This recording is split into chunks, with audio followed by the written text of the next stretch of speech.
are fake. Alan, I know right away. Alan, I'm an expert in that. But I'll just say this. I've never had this problem because I am so attractive to both sexes. What? They immediately. What? Wait, what? They immediately. Roll up, reverse, what? Orientation. Yes, Oy vey, Rabono Shalom. You just never had the opportunity to know the French, just like not knowing. It's the Armenian in him. He likes a little Azerbaijani in him sometimes. All right. Yeah, I hope nobody. Alan, listen, my response is in context to the bar and to people I meet socially. Like, I just look at it in terms of like, okay, listen, I hang out with this person at a bar as a regular at an Irish pub. Like, it is a geographic, convenience because, in terms of like social activity, like I'm more interested in having a relationship, with people who essentially are social butterflies when I go out, but at the same time, I have boundaries. Like when I tell you what, I really like the Irish goodbye because a lot of people off of Clubhouse don't know about Clubhouse and they don't realize that they are actually trying to do Clubhouse in the real world with you all the time. And they don't know that like you are kind of a little bit ahead of them in terms of like their behavior, personality, character, lack of virtue, and desire to do talk therapy and chatter like a chatterbox. So I'm just saying that, when you go out into the real world, silence is preferred, in my opinion. Clubhouse is a place to talk, but in the real world, I like to actually kind of just observe, remain silent, and, not try to be the chatty Cathy in the real world, because I think that's actually annoying in the real world. But here in Clubhouse, I think it's all for content. So, hello? Yeah, and I would say, look, if you're going to an Irish pub, and you're chatting up, in that particular case, if you're chatting up some guy, your friends there in the environment of that club, and then 6 months later he's saying, "Oh, by the way, I'm bi," I think there's a very strong possibility. I mean, there are gay men who like to try and turn straight men into gay, and yeah, this is that kind of guy. He influences people with cigarettes. He's like the gay guy in the prison that always has cigarettes. I mean, men who want free cigarettes come and talk to this gay guy at the bar, and it's like his job, and he opens the door for every woman, and everybody knows him by the name, everybody comes and sees him for their free FAG cigarette. I mean, I'm just saying that, last night and the night before, and what Clubhouse is creating, is pretty crazy, because if you type in certain keywords on YouTube, and tie it to Clubhouse, like names of people. I mean, I've been recording people saying things that, are not legal to say on the internet. And Dr. Adams here has contacted his attorney, is filing lawsuits, and I'm just saying, none of it will really go anywhere, because to me, it's all performative. Like Marshall Rankin and Brad Stauffenberger are essentially performers and extremely gifted, emotional creators. Like they create emotion for people on this app, and they're here all the time. And it's their game. But when you walk into the casino and the slot machine says Brad Stauffenberger and Marshall Rankin, and you pull that slot machine, it's you who chose to sit down at that slot machine and play that slot. So it's a game. This is like a new video game, in my opinion, that people in the 80s, 90s, 00s played, but not on a conference call. And each identity, each performer here is on a stage. And I just find it amazing that people come here to put so much work into stage work that disappears. No replay. Can't go back and analyze and listen to the replay, some audiobook that Monica put together, some brilliant lecture about this and that.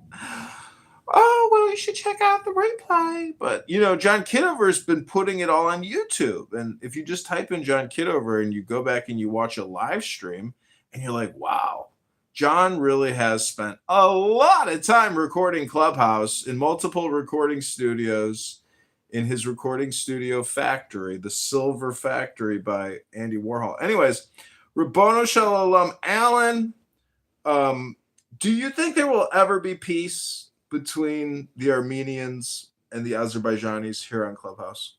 Hello? Dude, you get chicks.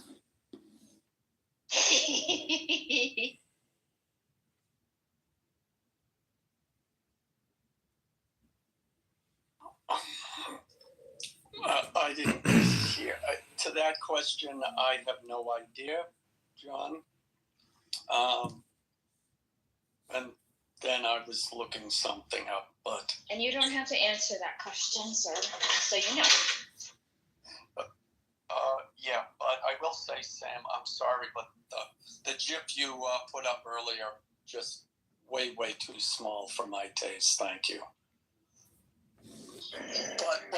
But please, Sam, since you want to be the center of attention, please say something. I like cats. Well, I recently signed up for an adoption survey, and the adoption facility approved me for adoption. But then I was told that they didn't have that cute little sheepdog anymore with the blue eye, and I was so crushed that cute little puppy that I wanted to adopt, somebody swooped in and took that little puppy so quick. So you have to make a reservation. First come, first serve for the best, cutest dogs. All the old, ugly ones nobody wants. That's the saddest thing about the shelter is if you're an 8-year-old dog and you're old and ugly, nobody wants to adopt you, and you sit at the shelter for years awaiting your final execution.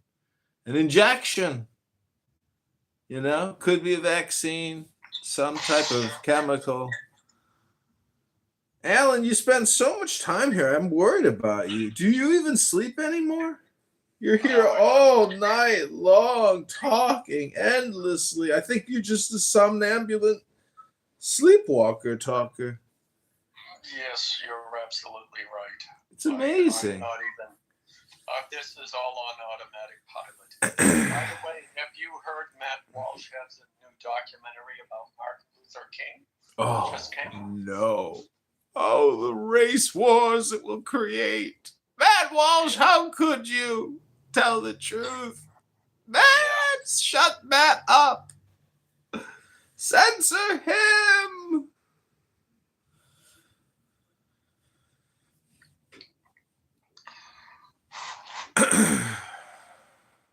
Well, it was an interesting time because there was no social internet network, at the time, but there was the 3 major broadcasting networks, and people on this app can't wait to remind you about Jim Crow. That's one thing I've noticed. Is ultra elite liberal gay Democrats have a list of grievances, and I've been tracking them, writing them down, and using their own ranking system after actually asking them their list of grievances. Guess which one ranks higher, Jim Crow, indigenous, or immigrant rights? Anyone? Jim Crow? Nope. Well, I guessed wrong. Sorry, it's not number 1's not Jim Crow. Jim Crow ranks number 3. First is immigrant rights. That's the ultimate priority right now. Then it goes to indigenous. Then it goes to immigrant. Then it goes to CRT, DEI, and LGBTQ.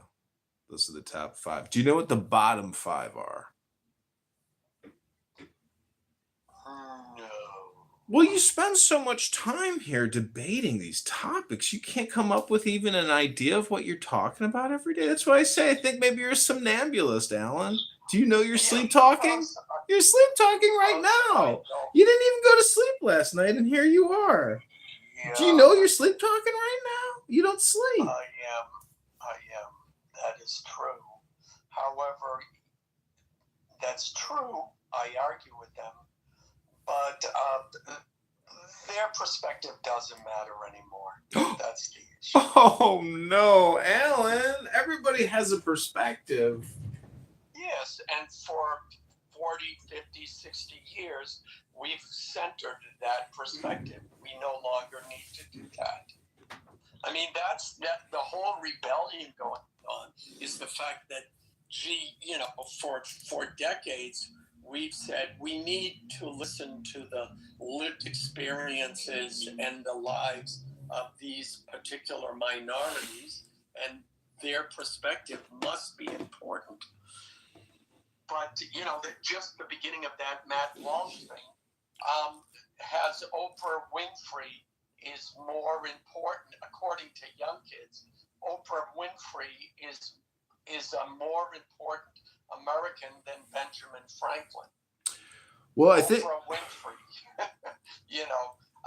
So yeah, I think we're done with that. And the fact is, politically, especially with the way the redistricting is going on, and I've said this for a couple of years, the Democratic Party doesn't need black voters anymore. They've been pandering to them for decades, and now their political clout has been minimized by the Democrats. I mean, by all this redistricting and what the GOP has been saying. So of course, immigrant rights are number one, because the Democrats know they're going to get their most votes from immigrants. So that's where they're going to put all of their energy. They're certainly not going to put it in Hispanics. Hispanics can be Democratic, but the ones from Cuba aren't. And, they're going to go where the votes are. And it's not black people.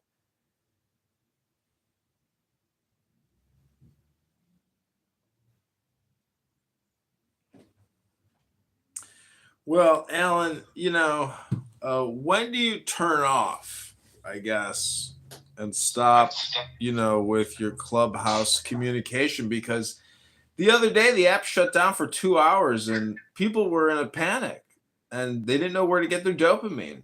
They were panicked. I was getting text messages, phone calls.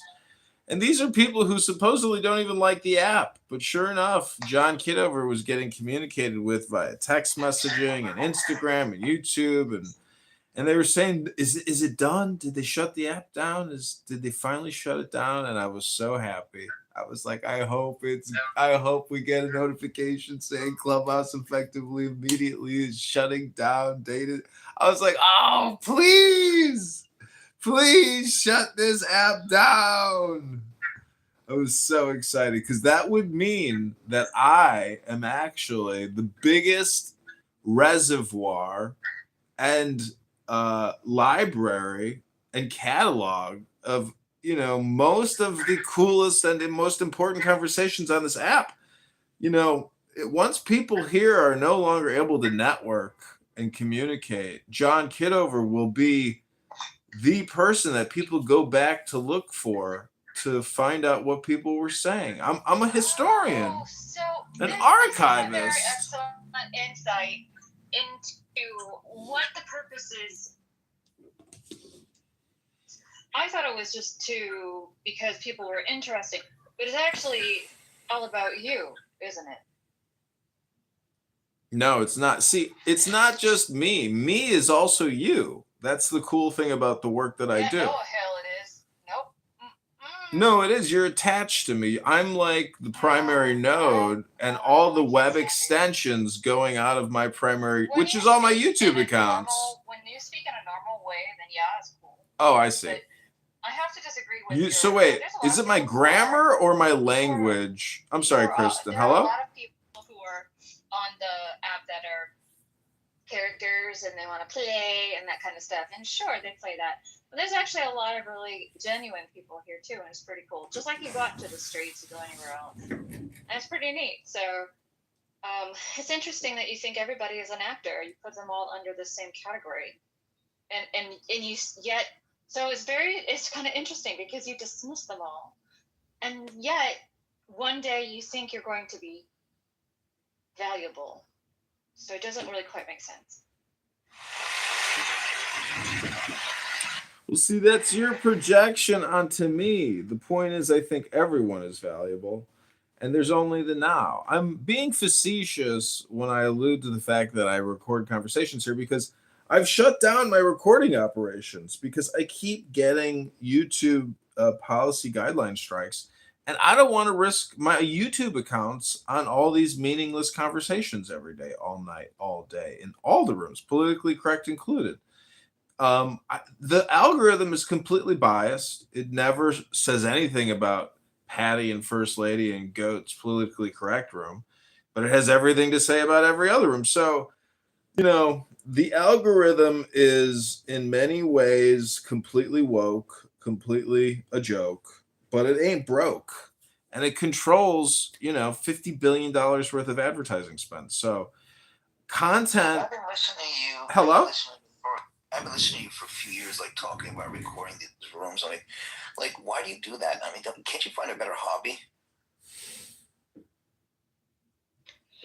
I'm sorry to interrupt this important exchange, but we're going to open up the Happy hour room. I'm going to close this one in just a second, and we'll go over there. Muddle for that. What are you They gonna know. do when They don't care. that's right behind them, forcing you by gunpoint to give them your house? Like, there are videos out there if you want to. You could just see them. They're there. All This the is- information is live. Do we have it? Do we have any Israelis here on stage? Let me see. Anyone here? When they come, I'm just. What are you looking for?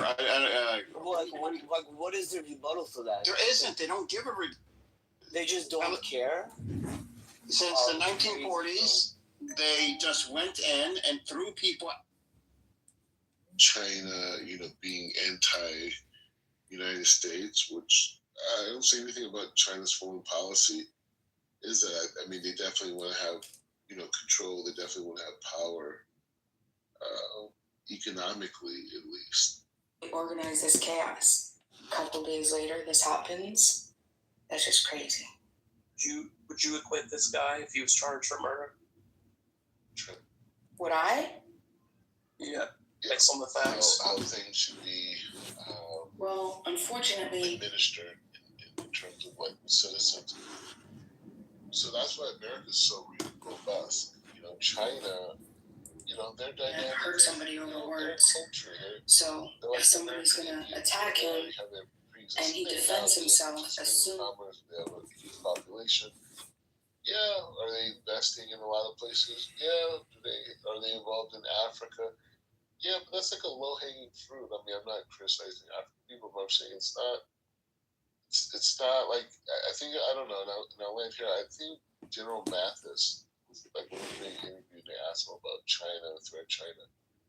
He made like a good point. He spoke about this idea of like, it's not America versus China, it's the UK, it's everyone who believes in horizontal governance, who believes in a free market system, who believes in democratic governance and this Right, type but of can thing. you have a free market? Can you participate in the free market even if you have a dictatorship or some kind of a potential theocracy, etc.? Can't you still participate in the free market in a similar manner as the Western democratic nation?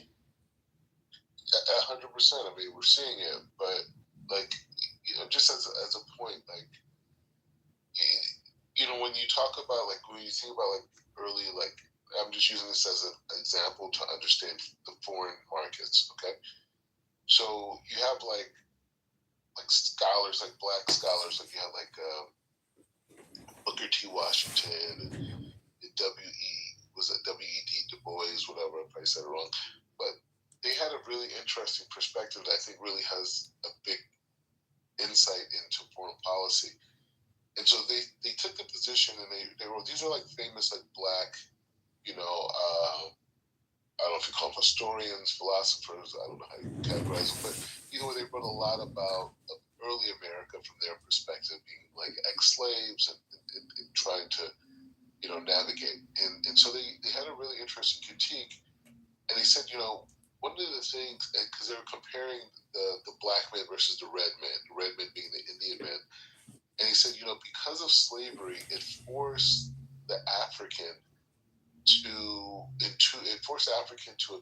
achieve two elevations. One elevation was they were forced to master or attempt to master the market system, being industrious, being innovative, understanding, how to create value, these type of things. That was Booker T. Washington, a very big point. And then you have Du Bois, and his outlook was, well, the slave was forced to not only understand the Western legal system, right, but like in many ways perfect it and utilize that same legal system to leverage its own freedoms, right? And they compare that to the American Indians, where the American Indians were kind of like, well, we have our own culture, we have our own society, we have our own ways of exchanging, we have our ways. And they did engage, with the early colonies and those types of things, but they saw who they were and what they were about had a greater historical precedent in terms of their sustainability than these new ideas. Okay, so what does that have to do with the president's trip to China? So what I'm saying is that when we talk about the growth of like capitalism and these other mechanisms around the world, we understand like even though Iran can participate in capitalism, for example, right? Or other countries that have a dictatorship. If you haven't created a society that is focused and obsessed with affecting the marketplace, that they want to create new businesses, they want to create new ideas, they want to find greater ways to provide more value at lower prices to compete with it. That's a worldview. That's an attitude. That's not just like, oh, we have people who do technical skill sets. We train so many engineers. I mean, that's not what we're talking about. We're saying like the fabric of the country is people who are thinking that. So even though these other countries, they could definitely participate in free market and they can invest a lot of money. They have a lot of tax, monies and reserves, these type of things. They're not going to ever compete with the United States unless they adopt. But they have in China. And I don't know what that has to do with what the president. That's a great analysis. I'm not saying that's not a good analysis. But the president is going to China, is in China right now. He's meeting tonight our time, tomorrow their time, with President Xi. I wonder if the Southern Poverty Law Center funded him. Just so that we are clear, China. Well, I don't know what Chud the Builder is known for or what happened here. I'm going to click the link. We are now on CNN. Live streamer Chud the Builder, known for posting controversial videos with racial slurs, is in custody after shooting incident. John, just speak of Pepe on the streets doing what he does on Clubhouse. Exactly. And John, I see your future here. We need to transition you from Clubhouse to the streets. Yeah. And have you start doing this? You're built for this. I don't know about the racial slurs. We'll think of something new, but yeah. Well, I would like to do a Clubhouse Live the Experience and do like a private screening of like a Clubhouse on a Friday, Saturday night from say, 5 to 10 p.m. Make it like a full experience with drinks. And basically we just put Clubhouse up live on a big screen and I'll be the host and I just project Clubhouse into the auditorium for people to observe, passively as I navigate these clown house streets. You have access to an auditorium? There's venues that I can rent that are nearby, but the thing is, how do I actually get people to show up? That's actually kind of an interesting idea. So you stream us up on a big screen and people could come into the auditorium, right? Exactly. They will watch me on stage interacting with a big screen of Clubhouse. We should do it. Trying to figure that out. I think I think people would find it entertaining because people will pop in and go, "What kind of?" No. The whole thing is the videos that I'll create of the experience of people watching me interact with. So the whole thing is just to like film as many videos in the auditorium as possible. Is it like Science Theater 3000? Remember that? Exactly. It'll be like that. We will have that angle. Yeah.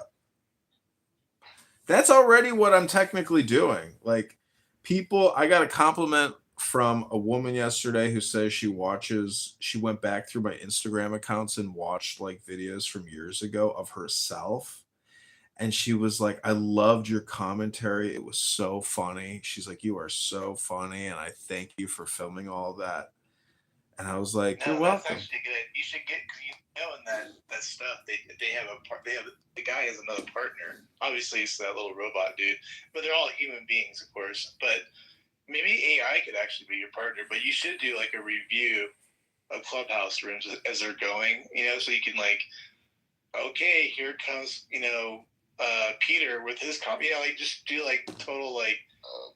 Because everybody knows the characters for the most part. Not everybody knows all the characters, but a lot of people would be interested in, See, Anon lets you do that. Like right now, I'm in Gary Baumgarten's Critical Thinking Forum, and I have The News by John Kitover open and politically correct. So I'm like doing Mystery Science Theater 3000. I mostly just listen. I don't actually comment too much on what people are saying, but the liberal Democrat observational studies are always amazing.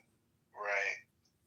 I don't know. I think there's a new angle to how all of this, like this, it kind of is a new form of entertainment. I'm not gonna lie. I mean, let's be fair here. Like there's a lot of people on this app who aren't serious people. I mean, let's just face it. It's just entertainment. It is, but these rooms become bang rooms.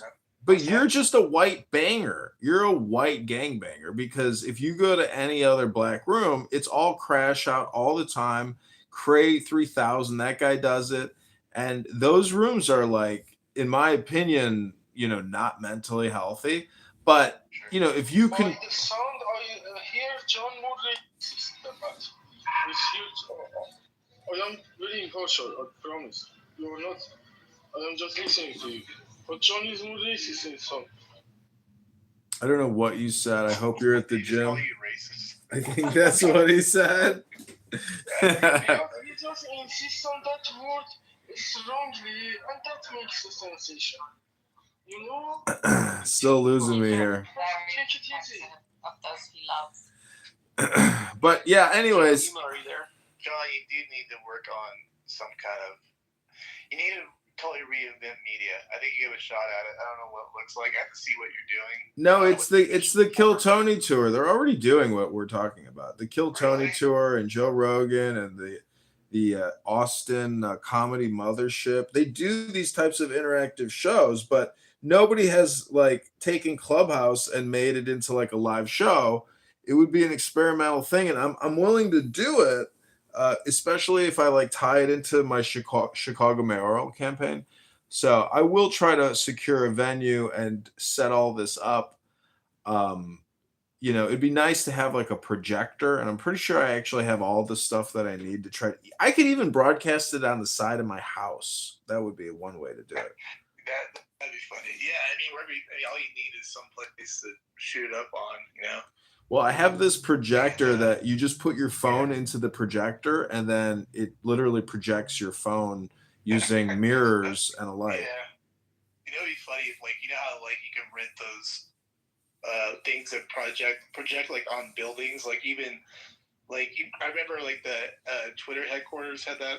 They had people projecting things about during the campaign, I think, but obviously, or they were mad at him moving. I don't remember what it was. It was something to do with Elon or whatever. So if you were able to project something on the Empire State Building or some building, if you did Clubhouse onto that and I don't know if you could do audio on those big building things. I just realized that. I don't even know. Yeah, I could have two big speakers, Bluetooth. Yeah, I could do Bluetooth. I could have a big Bluetooth speaker tied to. All I need is two phones, the projector, and a Bluetooth, and then other cameras to record on tripods. I'm already doing this in my studio. This is the nice thing about doing it in an office is you just contain it all in one office and you don't do anything in the streets. You don't wait. You like, because in a way, this is like the really efficient way of creating media and content.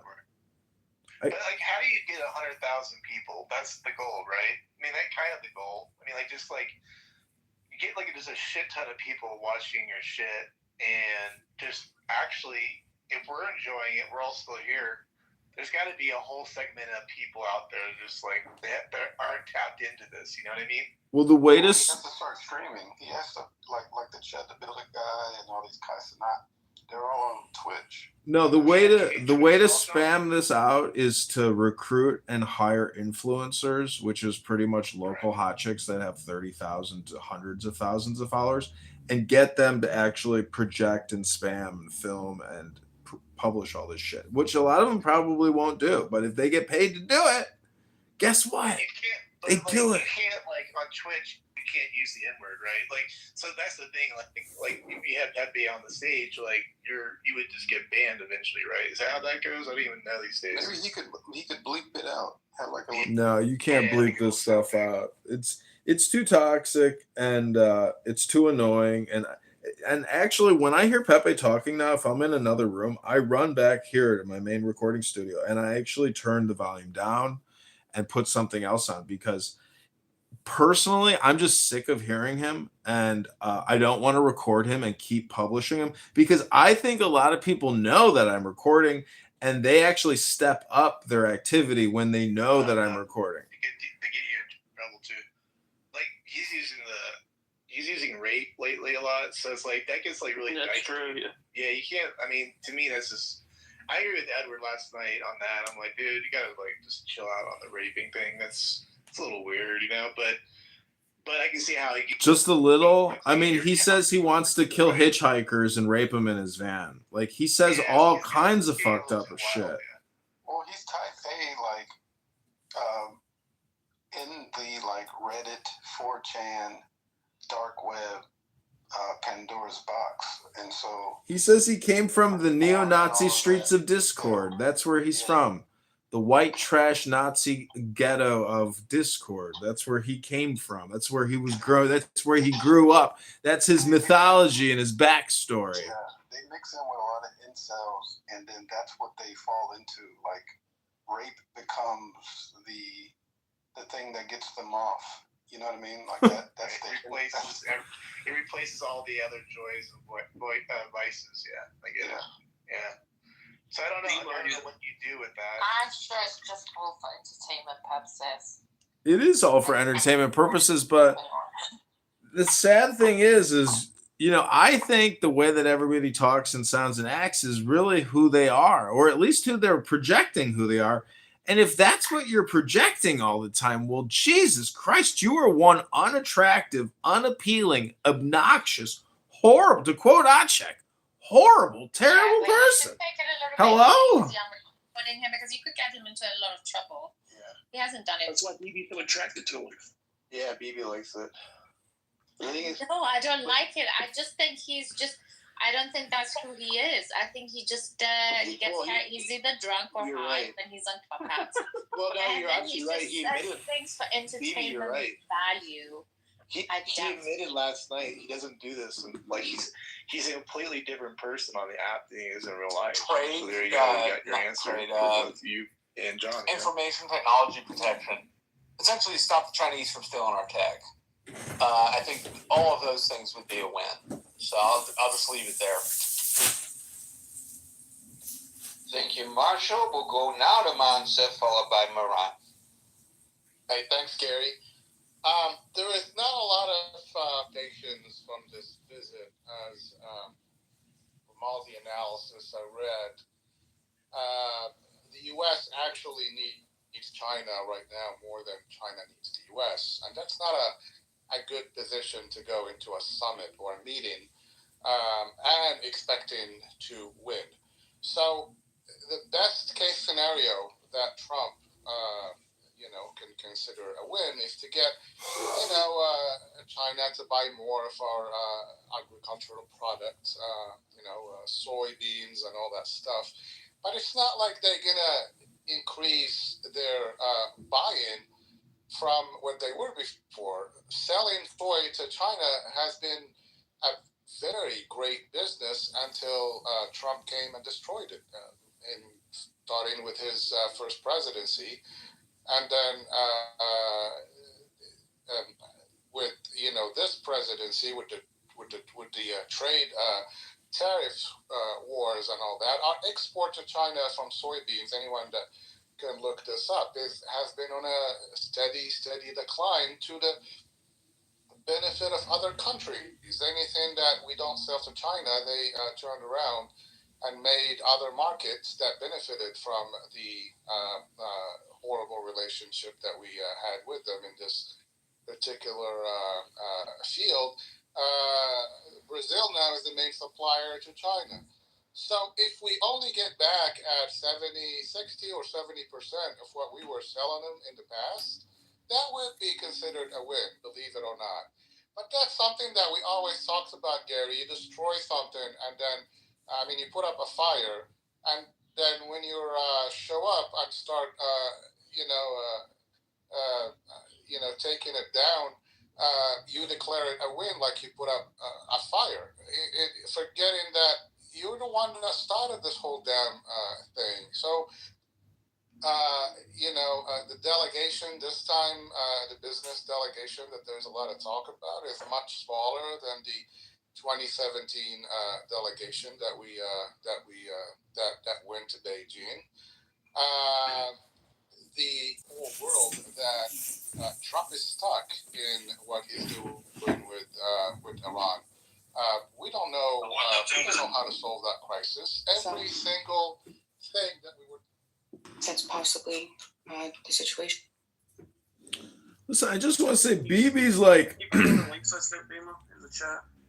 BB is like, I could get Pepe in trouble. Well, I'm not trying to get Pepe in trouble. And the fact is, if Pepe gets in trouble, it's not because John Kitover got Pepe in trouble. It's because Pepe got Pepe in trouble. Hello?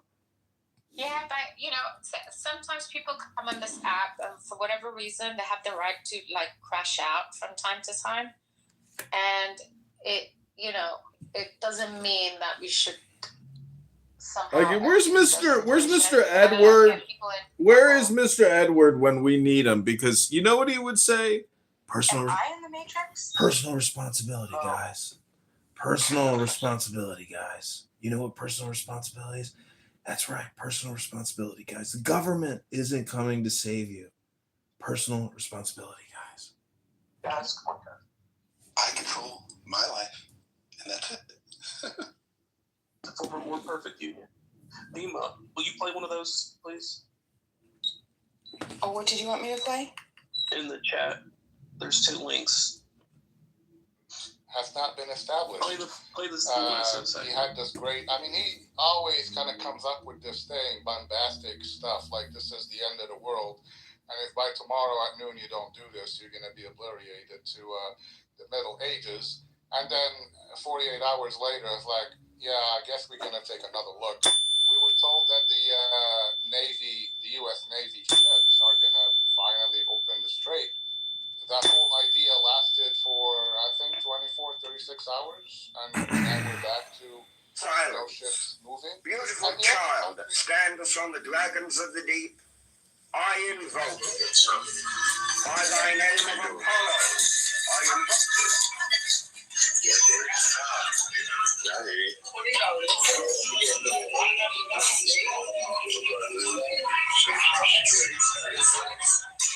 You just standing here while she works.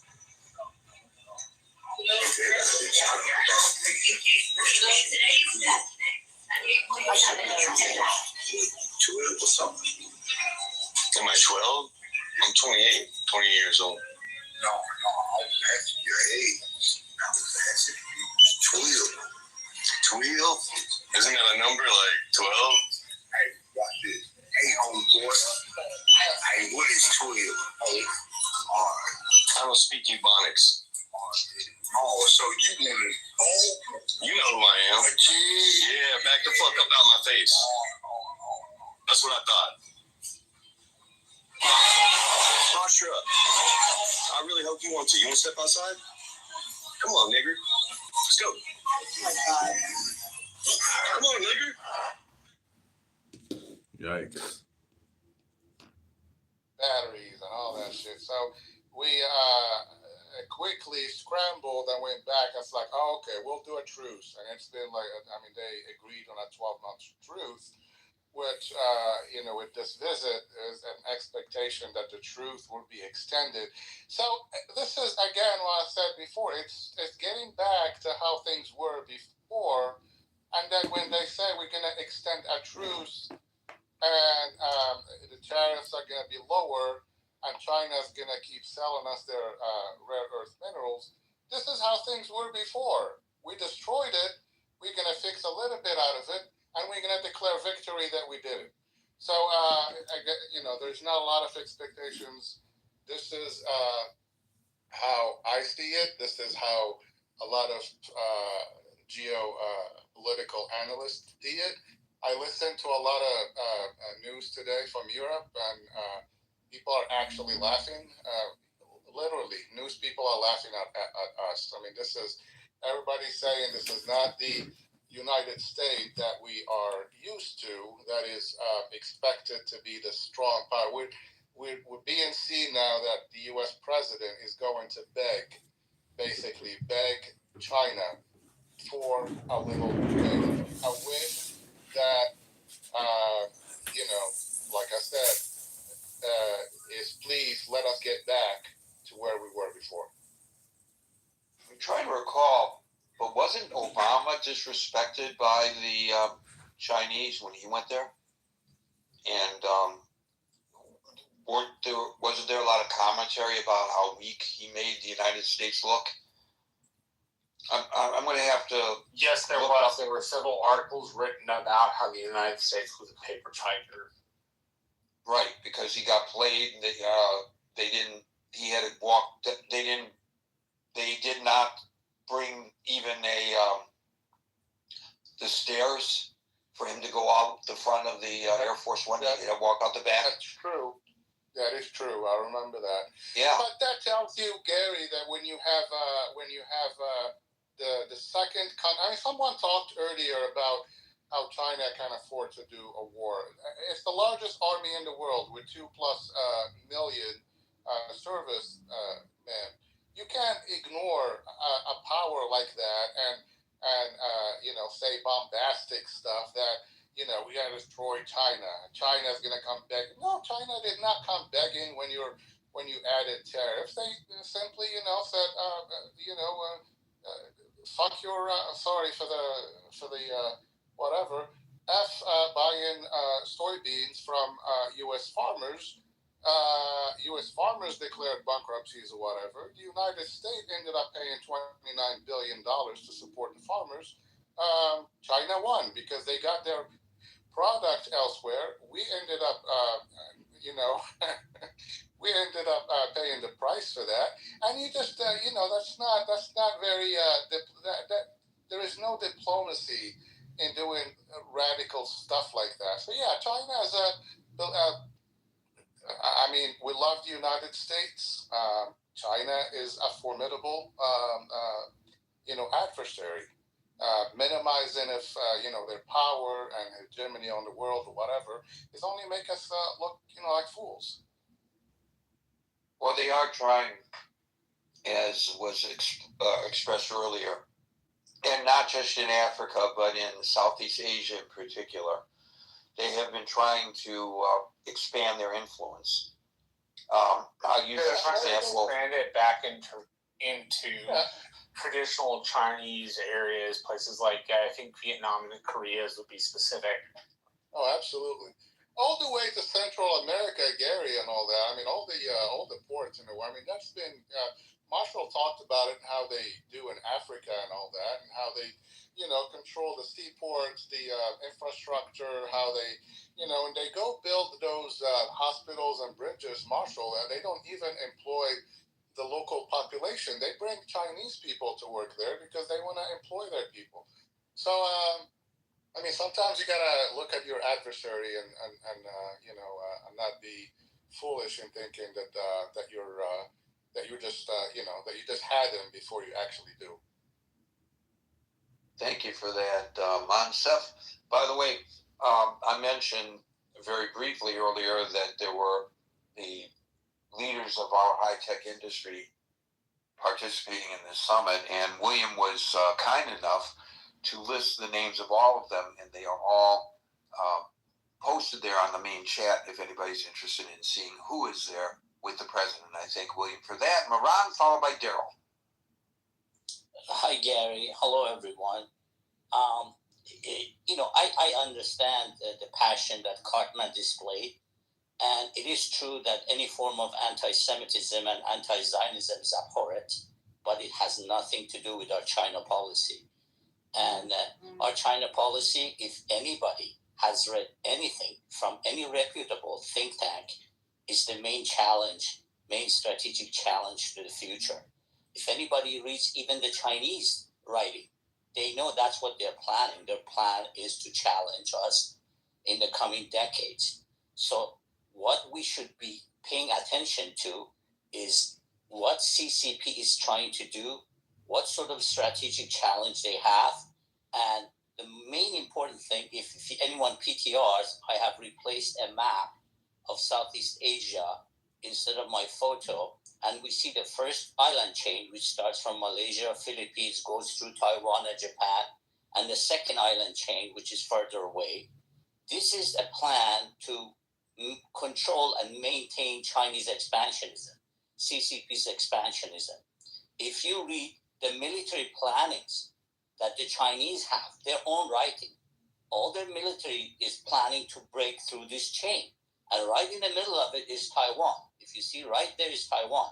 By taking over Taiwan, you're basically breaking the first island chain, protecting us from Chinese expansionism.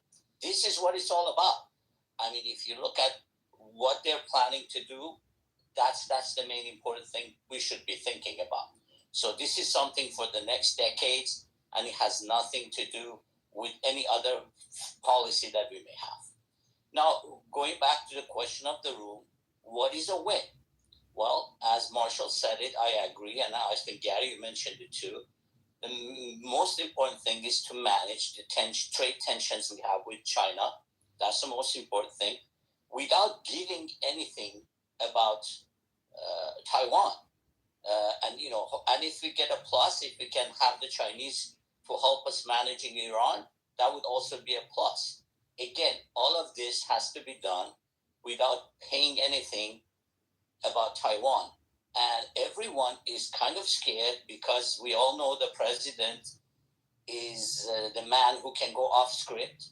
And we're all worried that, the Chinese, if anyone paid attention when he arrived, the Chinese put on a big show, sent their vice president. And as you guys said, Obama didn't receive this treatment because they know how to treat this president to get something out of it.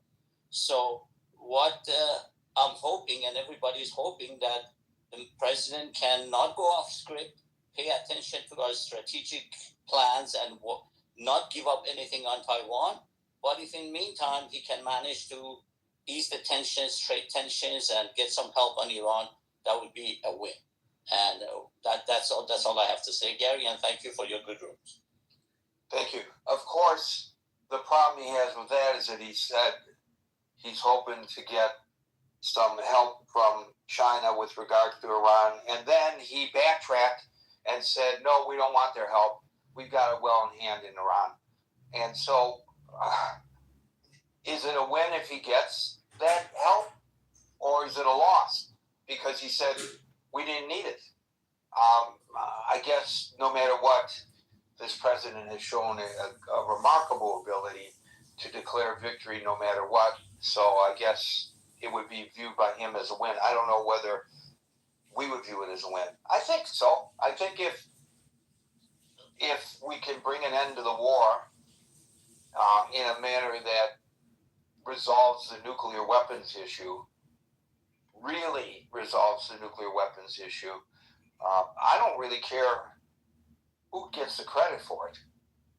And I guess maybe that makes me un-American based on what a previous caller suggested. And I don't know how he makes that comparison with other folks who have spoken here, that makes him un-American and hates America and wants America to lose.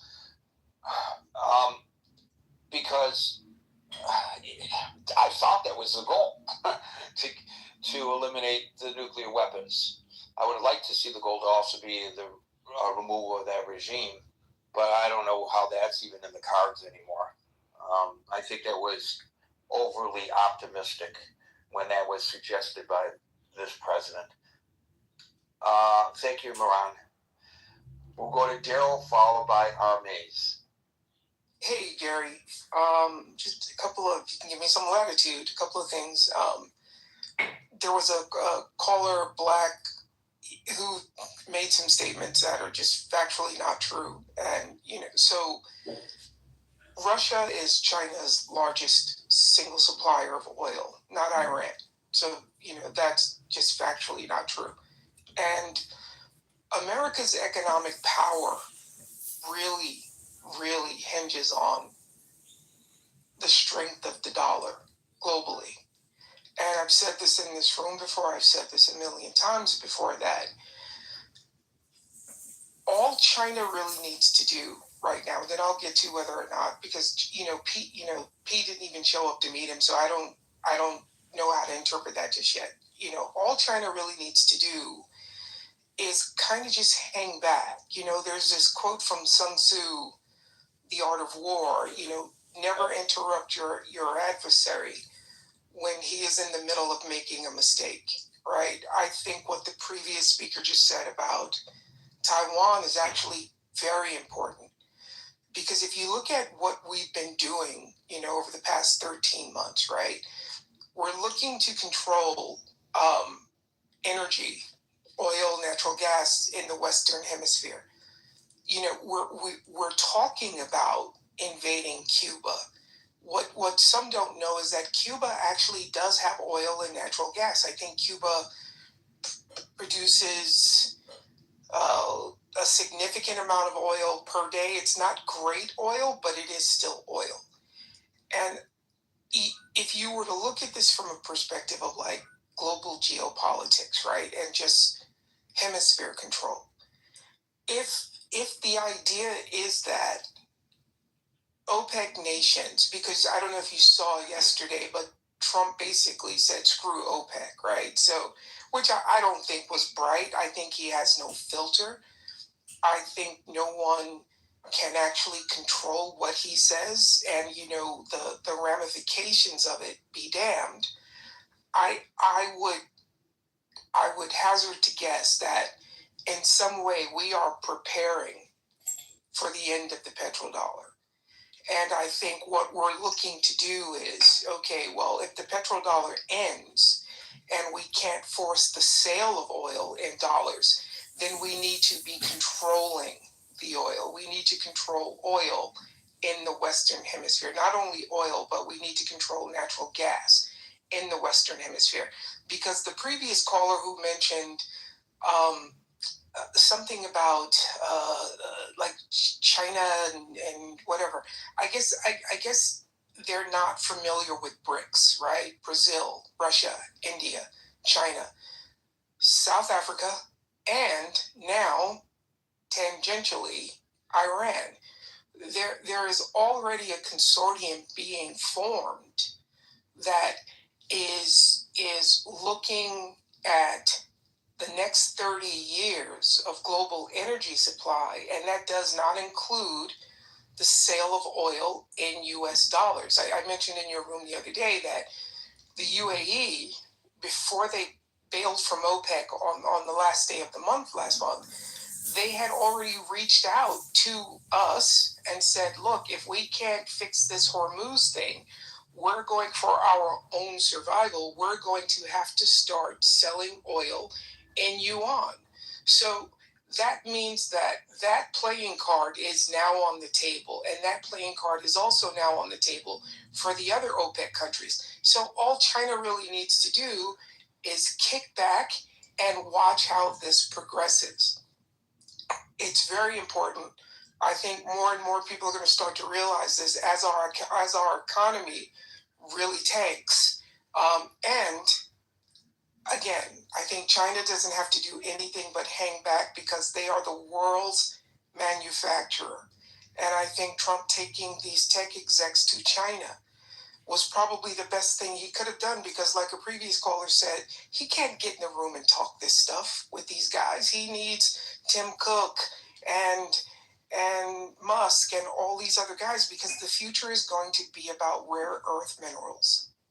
And that means the future economy is going to be based on rare earth minerals. And China controls a significant amount of rare earth minerals. And if they were to go into Taiwan, then it's going to become this, okay, you have the oil, we have the rare earth. I don't see any scenario where there's actually a conflict, like a kinetic conflict with China, because it's just not necessary.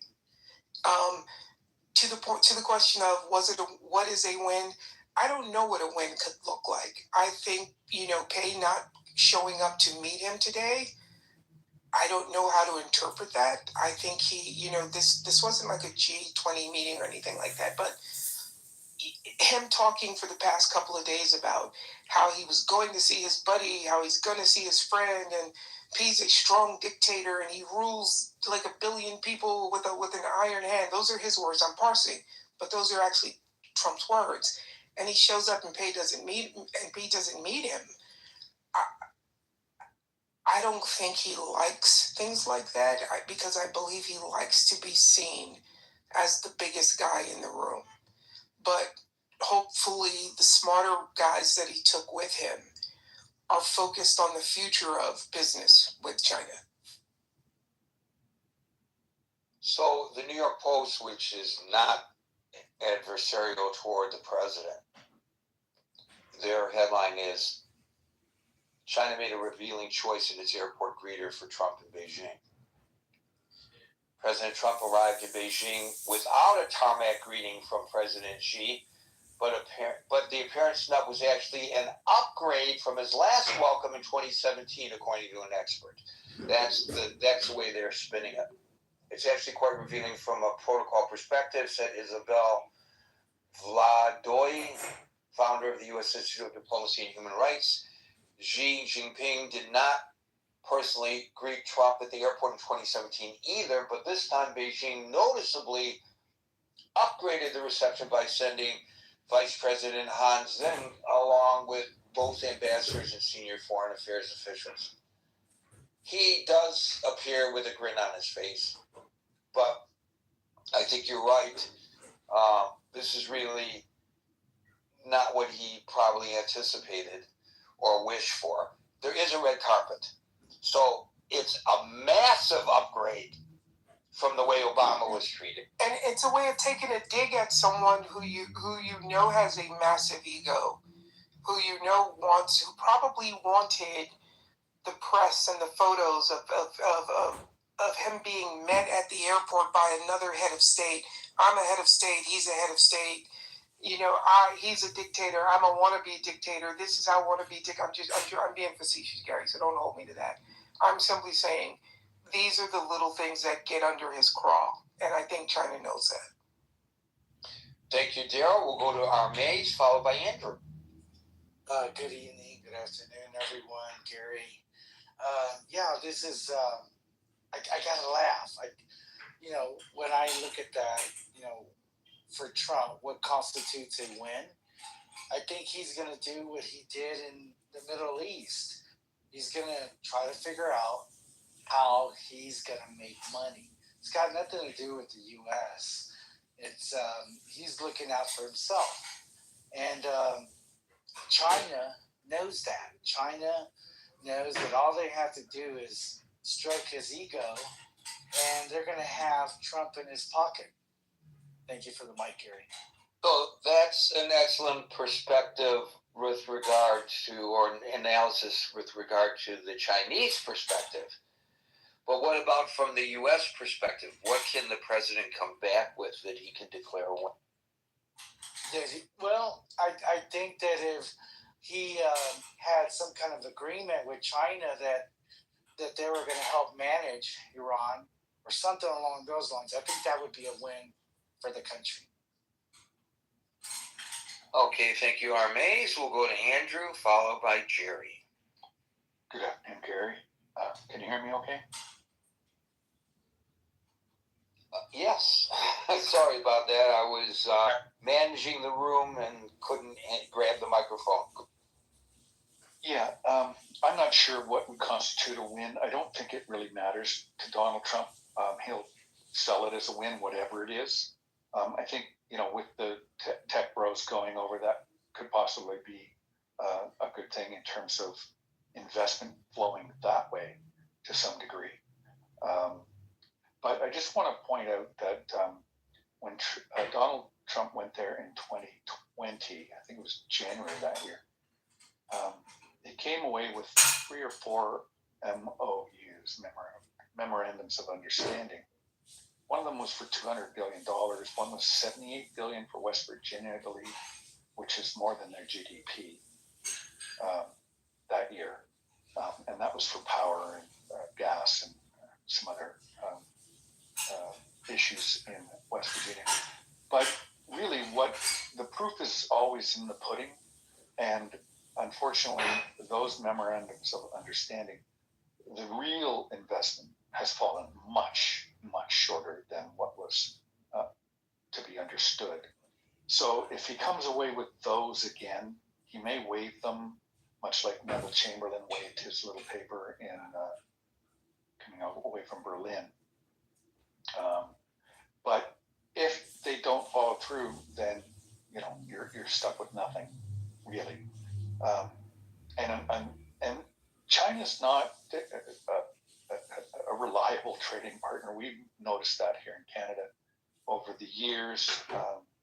They retaliated against us by kidnapping 2 gentlemen, 2 Michaels, as they're famously called here in Canada, and held them for over 2 years in prison in retaliation for us holding the telephone executive lady, I can't remember her name, in Vancouver at the behest of Donald Trump and the administration for violations of whatever trade rules that she was accused of violating.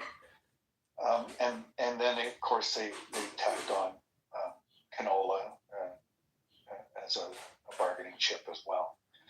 So they're really a tough nut, China is.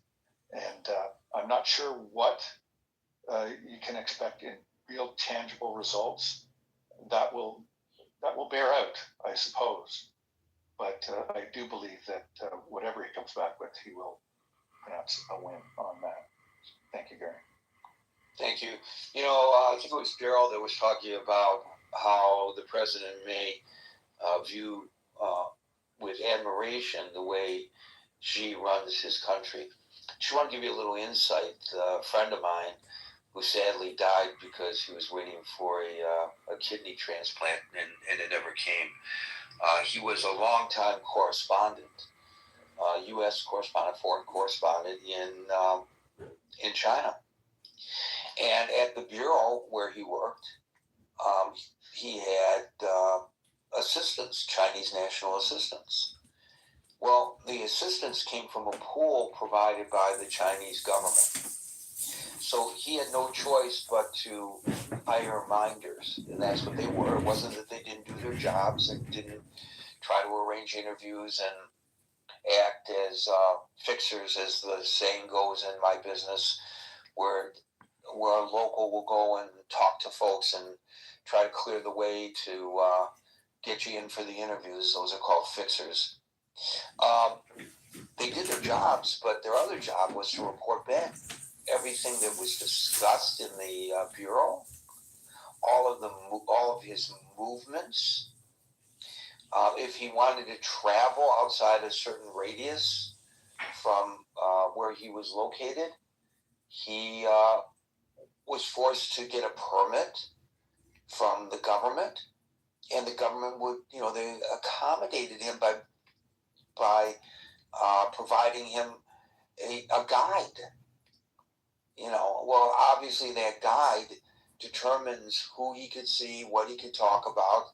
The people who are talking to him mind what they say very carefully, because this so-called guide is there in the room constantly. That's the way a totalitarian government, which apparently is something that this president admires. That's how they run their governments. Amir, followed by William.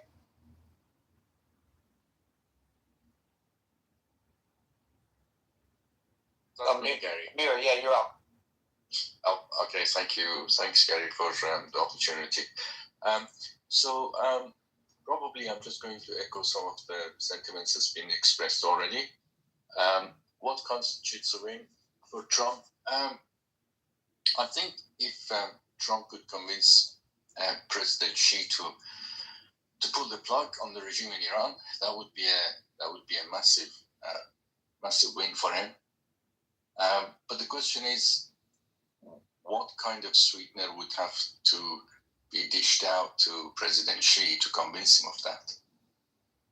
Now, the fact that a whole host of tech giants are accompanying Trump, it could be that the sweetener is actually to roll back on some of the tariff wars that's been going on. I don't know the exact details of that because I don't live in the US. But perhaps to shift some of the even manufacturing that was pulled back, maybe not too technologically sensitive stuff, but more of a less techy manufacturing to help with China's unemployment. I'm just thinking aloud here, really. But the jewel in the crown for Trump, I think, is to sort out the situation in Iran. He would be able to, he would probably stretch as much as he could to achieve that and to get Xi on his side on that. Can I just say one thing? I think someone mentioned about the relationship between China and Iran. I think a lot of people have got that wrong. From what I understand, it's a pretty one-sided relationship, and it's all in favor of China. I know for decades they were milking the cheap oil. Obviously because of sanctions, and of course in place of that, they would just ship over, shall we say, second-rate goods and some military stuff, of course. So my point is, there is no real strategic relationship between Iran and China would be willing to, given the right price, to drop Iran. That's what I would imagine. So I would imagine the right price would be another source of oil, and theoretically, Amir, that could be from Venezuela, and theoretically, we've seen these pranks where titular motherfucker will walk up to a man and a wife at a grocery store and grab the wife by the hands and try to mac on her in front of her husband just to see what her husband does, right? Those type of pranks. Though I don't appreciate that type of shit, because I say, hey, if they get whooped, then hey, that's what the fuck they deserve. And I've been saying this shit for a few years. One of these days, these pranksters are going to get shot. Somebody's going to get fucked up. And there was a prankster Adrian, you sound a lot like my black friend who said I was going to get punched in the face. And I was like, I'm ready to go to heaven. And my friend was like, man, somebody going to punch you in the face. John? Yeah, so, when I see pranksters out in public doing these skits or these acts and shit, provoking people for no fucking reason. Venezuela or other places. And in place of it, play ball with what Trump wants to do in Iran.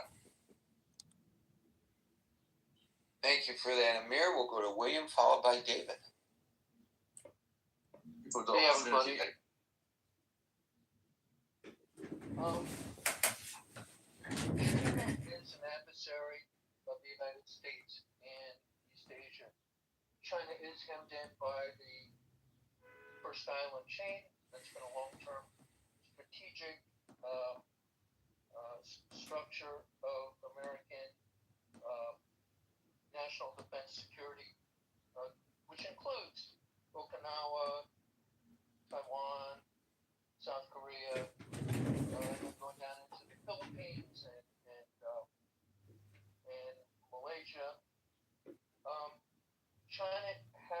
adversarial relationship with the U.S.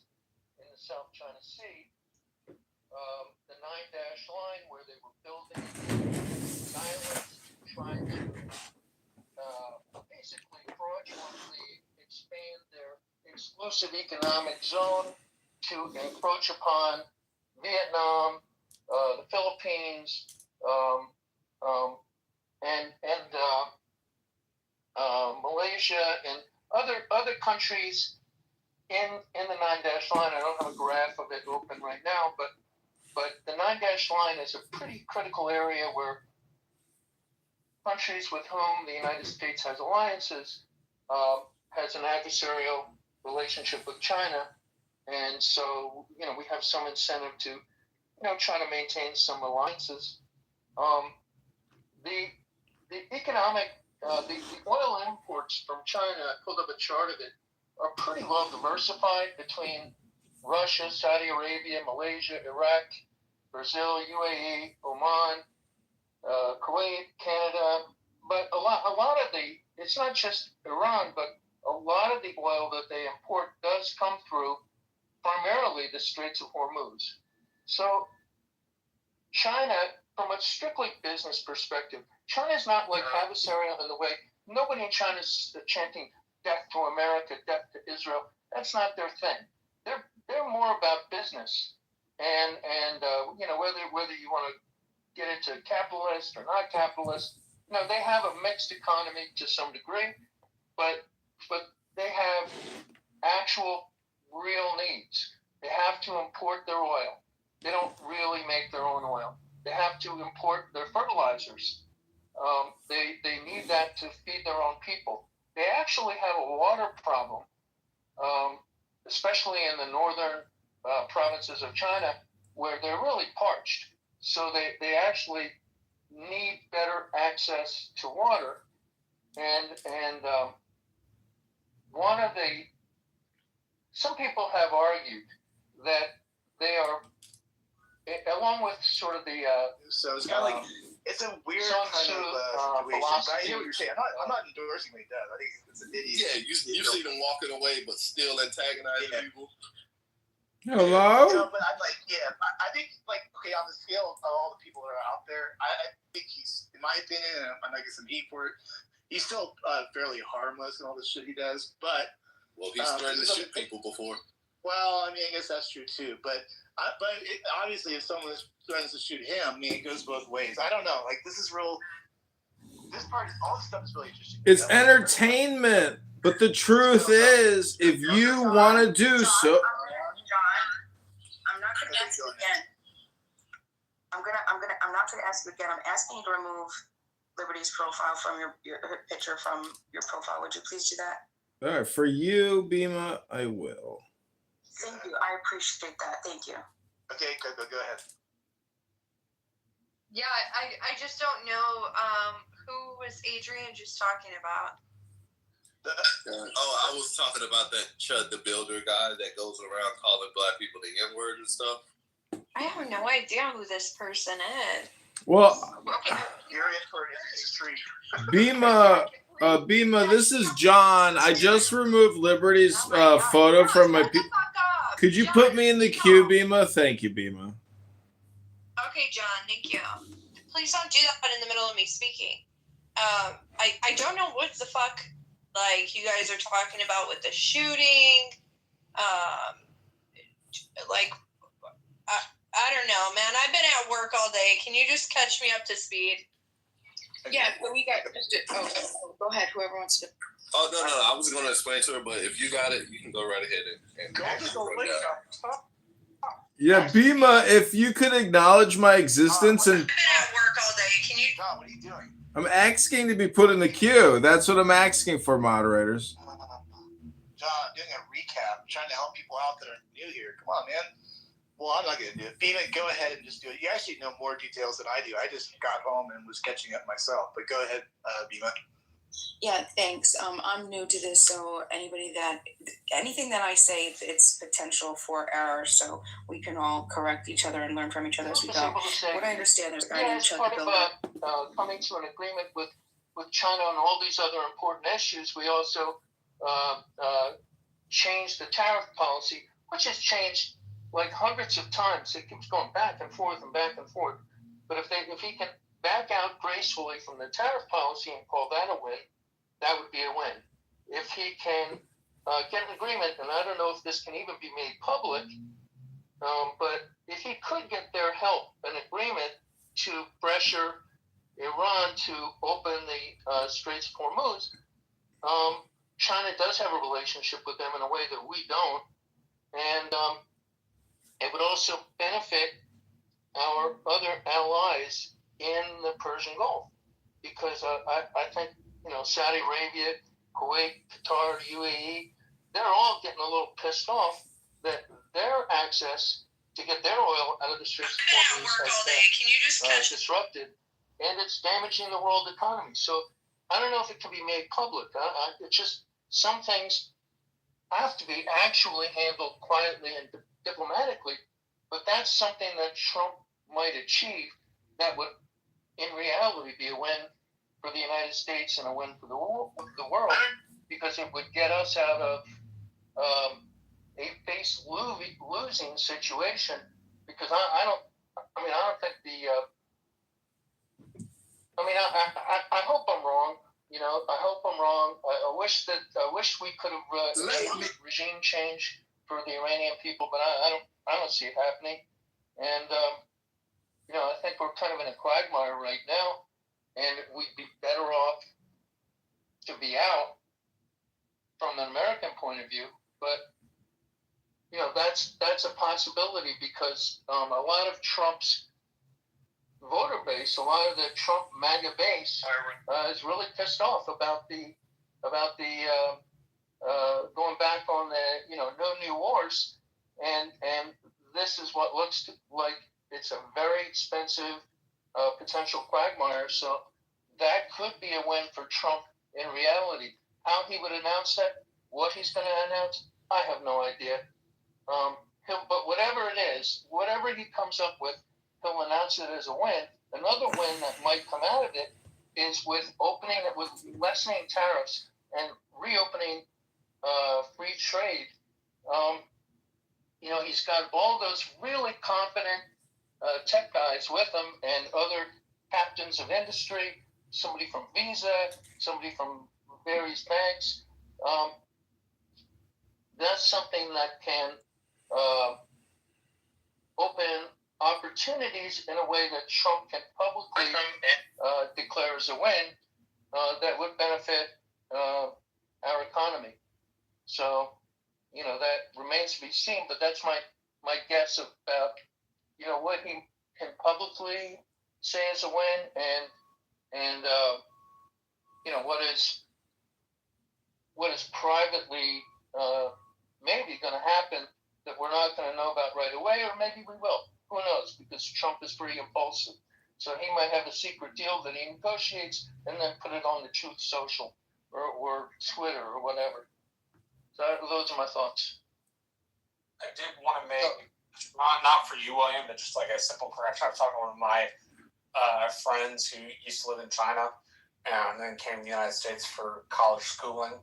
Apparently, the Chinese diplomatic protocol is usually for the foreign minister to meet the head of state, not for the vice president to.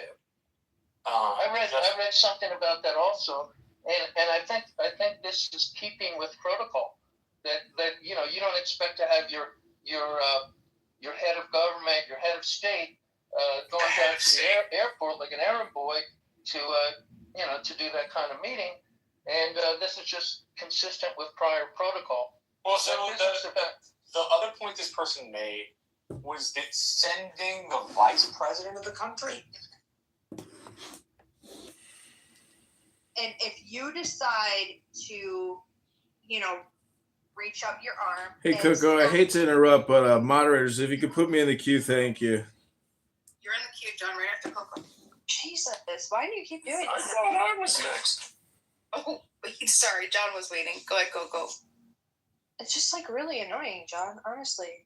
Bro, you sit at home all day. I just got on the app. Can you chill?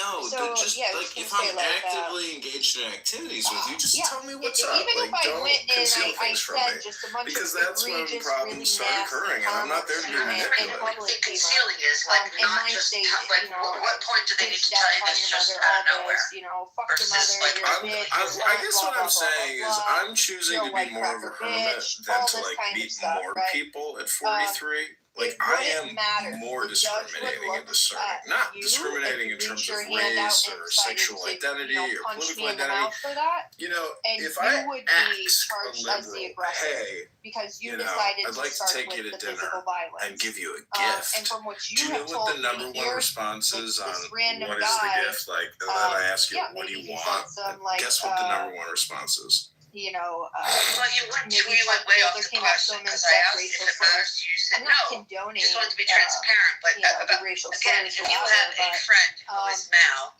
at what point does he need to mention that he's gay if he happens to be gay? At what point should he just say it out of the blue? No, I would never expect was he or being request anybody Yes, he to was being disclose provoked. something like that. It's But, just, I mean, these are I'm like, just there's a saying that, difference like, between you morale know, I and legality. appreciate These transparency. are two I different never things. actually ask And any also, details about another somebody's thing, personal life. this is Like, a I just don't question care you guys should, because I think you guys I should am with that person about. for specific purposes, which is to I like believe meet in women, most states to it's have fun, illegal to record you know, to someone be without artistic, their consent. but not gay. So I don't know, And, that you might know, change things around as whoever's representing this, these people. you know, woman at the bar the other day who has a husband, pressure that she was That's all I got. accusing me of being gay. And I was like, well, if I was gay, you know, I'd be upset about what you're saying to me right now. But since I'm not gay and confident and happy, like, you know, very funny. Ha ha. That's the time to be your best behavior. Can you touch your toes? Can you take a deep breath? And all I'm saying is that when you look at my hairy armpit, because my armpit looks just like that, you know. Do you think that I mean, I could take a photo right now and you'd be like, yeah, we can't tell the difference whose armpit that is. Maybe you could tell by my muscular, physical exoskeleton. What was the point of putting that picture? Do you think you were calling Liberty out or something? Nah, she kept telling me to adjust my PTR, so I just screenshotted the pity. Sometimes it can come down to Not that. out of like mockery, but just like, you know, hey, look at that pity. Because pits. You know, does anybody here ever get skin tags on various parts of their body? Because I recently had a skin tag on my pity, and I picked it off. Yeah, skin tags are gross. Like, do any of you rubber band your skin tags? Go to the dermatologist. Like, I've tried to see a dermatologist for so long, and it is so hard to see a dermatologist. It's like impossible. I've been waiting for this. I have a question ahead of you. At what point in another channel, I've been saying, okay, we're waiting for this guy to either get shot or shoot somebody. And sure enough, it happened. But I was hoping for it to be on screen. It's not as sounds. But Matt, hold on. I have a question. So, let me know if I get the series of events fucked up. So he comes out of the courthouse. You see these people pointing or saying something about him. He approaches them, starts the dialogue with him. And then soon after that, an altercation happens. Because he's walking away, and then an altercation happens. During that altercation, he pulls his weapon and shoots someone.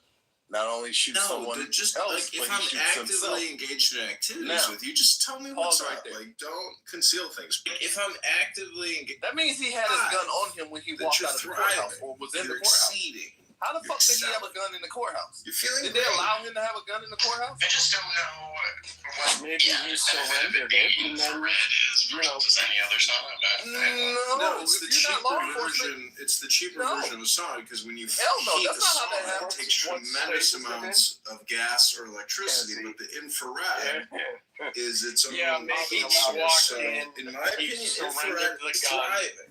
Right. You're When he exceeding. left, they gave it back to him. I mean, that could be. I'm not discounting your thing. I mean, what you're saying is they let him into the courthouse with the gun. That is problematical. I'm assuming that he had already had his gun on him when the altercation happened and before the altercation, which means he had his firearm on him in the corner. I can explain that. So in Texas, specifically, I don't know about where he lives. I think he's in Tennessee. But in Texas, Texas, they have like storage lock boxes. So if you come in with a firearm, you can actually lock it in the lockbox before you go through a security checkpoint. And then they give you a key that's the only key that can open that. They have like a master key that can open it. But they give you a key and then you hold on to that key and then you can reholster your firearm. So that Look, as far as free speech goes, the Supreme Court is clear about this. No, but just The like if I'm principles are actively engaged in time, place, activities, and with it, manner. if I'm actively Depending on time is when it's open in place is a location that it's available and accessible to the general public, and manner is a manner that it's not disruptive. Yeah. So that's the issue. So if as far as him in general, if he's being disruptive in some way, and the video and the guy that FEMA played, he could say, I'm just going to 7-Eleven trying to get a drink, and this guy's harassing me, then it's not protected speech. And that's one of the three things. So those are the principles.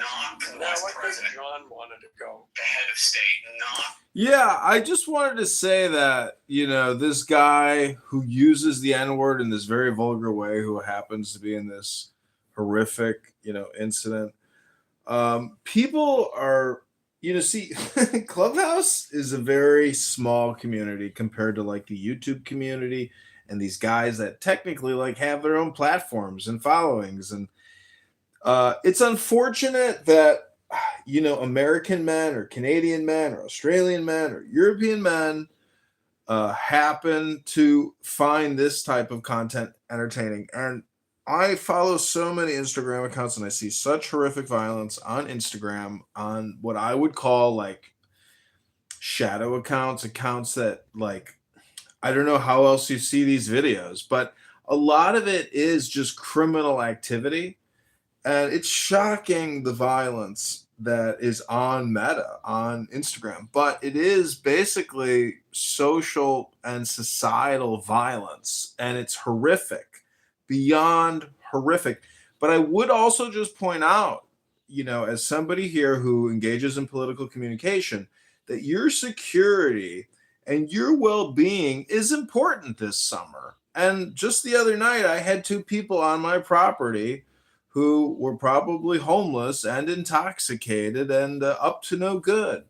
And they were trying to steal shit, and they were doing all kinds of shit. They were going through alleys and picking through cars and trying to go into this building over there. I mean, they were having a good old time in my neighborhood, and I was observing them, and I called the police. And the police showed up late by the time, they had made their getaway. And I'm just telling you that you can become a victim this summer. And Clubhouse, this little security briefing, which is something you usually do before an event, is to say, hey, practice situational awareness. But the real situational awareness is not just your physical security, like if you're on a train or a bus or somewhere like that. What I'm trying to tell you is Clubhouse physical, cognitive security is what Elon Musk calls it. And in my opinion, listening to racist, vulgar, profane hate speech for days and weeks and months on end, to me is a waste of my life, my existence. And I'm just warning you all as users of this app, and this app will probably shut down eventually because you see no advertisements, right? You see no like real subscription. I mean, let's just look at the pluses in here. Let me look at the pluses. I don't see any pluses. Wait, Bima and Nye are the only people paying for this. Anybody else? Nope, that's it. So 2 out of 15 people actually pay for this content. That's not good odds for an app. Well, here we go. So in those districts ad nauseum.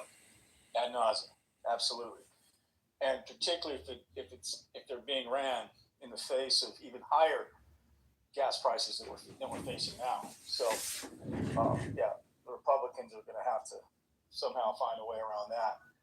But Gary, the win here also, I think, is involving, can China bring Iran to heel on some level with our military and our economic might? Can China carve out enough of a win with us to do Trump's bidding backdoor wise and try to help everybody save face here? Because, buying that much oil, that deal that they cut with Iran would absolutely go up in flames and be one less oil source for them. We saw how we kind of checked them on Venezuela. So, I know China's got a stockpile of about 4 months of reserves that they're sitting on. That gets burned up really quick. We've got a massive economy like theirs to churn. So, I think Official proceedings are in progress. We'll wait. This applies regardless of whether you have a handgun carry permit or a carrying under Tennessee's permitless carry law, which allows eligible adults 21 and older to carry handguns openly or concealed in most other places. So whether they have lock boxes or not for you to put your firearm in, you can't bring that motherfucker in there regardless. Period. Full stop. Yeah, but under Tennessee law. Yeah. So back to the observation. How the fuck did he walk out of a courtroom or enter a courtroom and get into an altercation with someone outside the courtroom and produce a firearm? Where was that firearm the whole entire time he was in that courtroom, in the courthouse? Good question. So, because he didn't go to a vehicle and retrieve it. He got into an altercation after he came out of the courthouse. Well, that means, but logically that means he had that firearm on him when he wasn't supposed to have it on him. Yeah, but what you're missing, Adrian, is that when you get to the security checkpoint, if you say, I promise on a holy stack not to do anything bad with this gun, then they let you in with it. That's also right. And I wonder, so if he was at the courthouse, that was probably for his resisting arrest charge that happened a couple of days ago, and also fleeing the bill on a $400 tab. So this guy's having a shitty week. Right. So he was there for whatever official court proceedings. 3 charges. Yeah. So where the fuck did he produce this firearm from? That's interesting because it makes it more sketchy. We can't verify whether he had it on him in the court or not. But there's 2 case scenarios. One, he either did have it on when he went into the courtroom, or 2, worst case scenario. This is the worst case scenario. He went out of the courtroom. He went to his vehicle. He retrieved it. Then went and antagonize people. That would be horrible. Which, if you watch his videos, he's always walking to his car.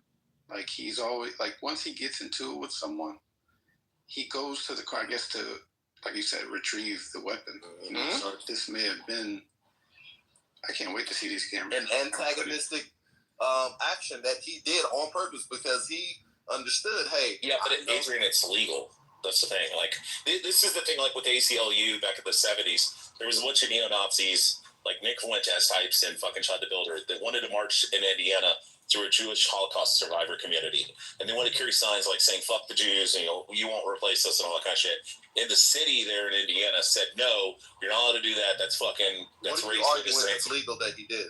So they said that it was anti-Semitic and that they weren't allowed to do it. So they restricted the neo-Nazis from doing this. And the ACLU, who is predominantly Jewish and founded by Jews, actually defended the Nazis and said, hey, the Nazis are allowed to fucking march through here. It is fucking hateful rhetoric and we disagree with it, but they're allowed to do that. So as long as you're not doing a call to action, if I say, I'm going to get my fucking gun and shoot you in the fucking face and I'm not in fear for my life, that's illegal. But if I say, hey, I wish you'd get shot in the face, that's 100% legal. If I say nigger to you on the fucking street and you attack me and I feel that my life is in threat and in danger, I have the right to understand your ground to defend myself. Hold on. What are you arguing is legal or not? Because my whole point it is legal. No, listen to what I'm saying.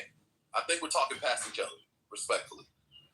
My whole point was, where the fuck did he get the gun from?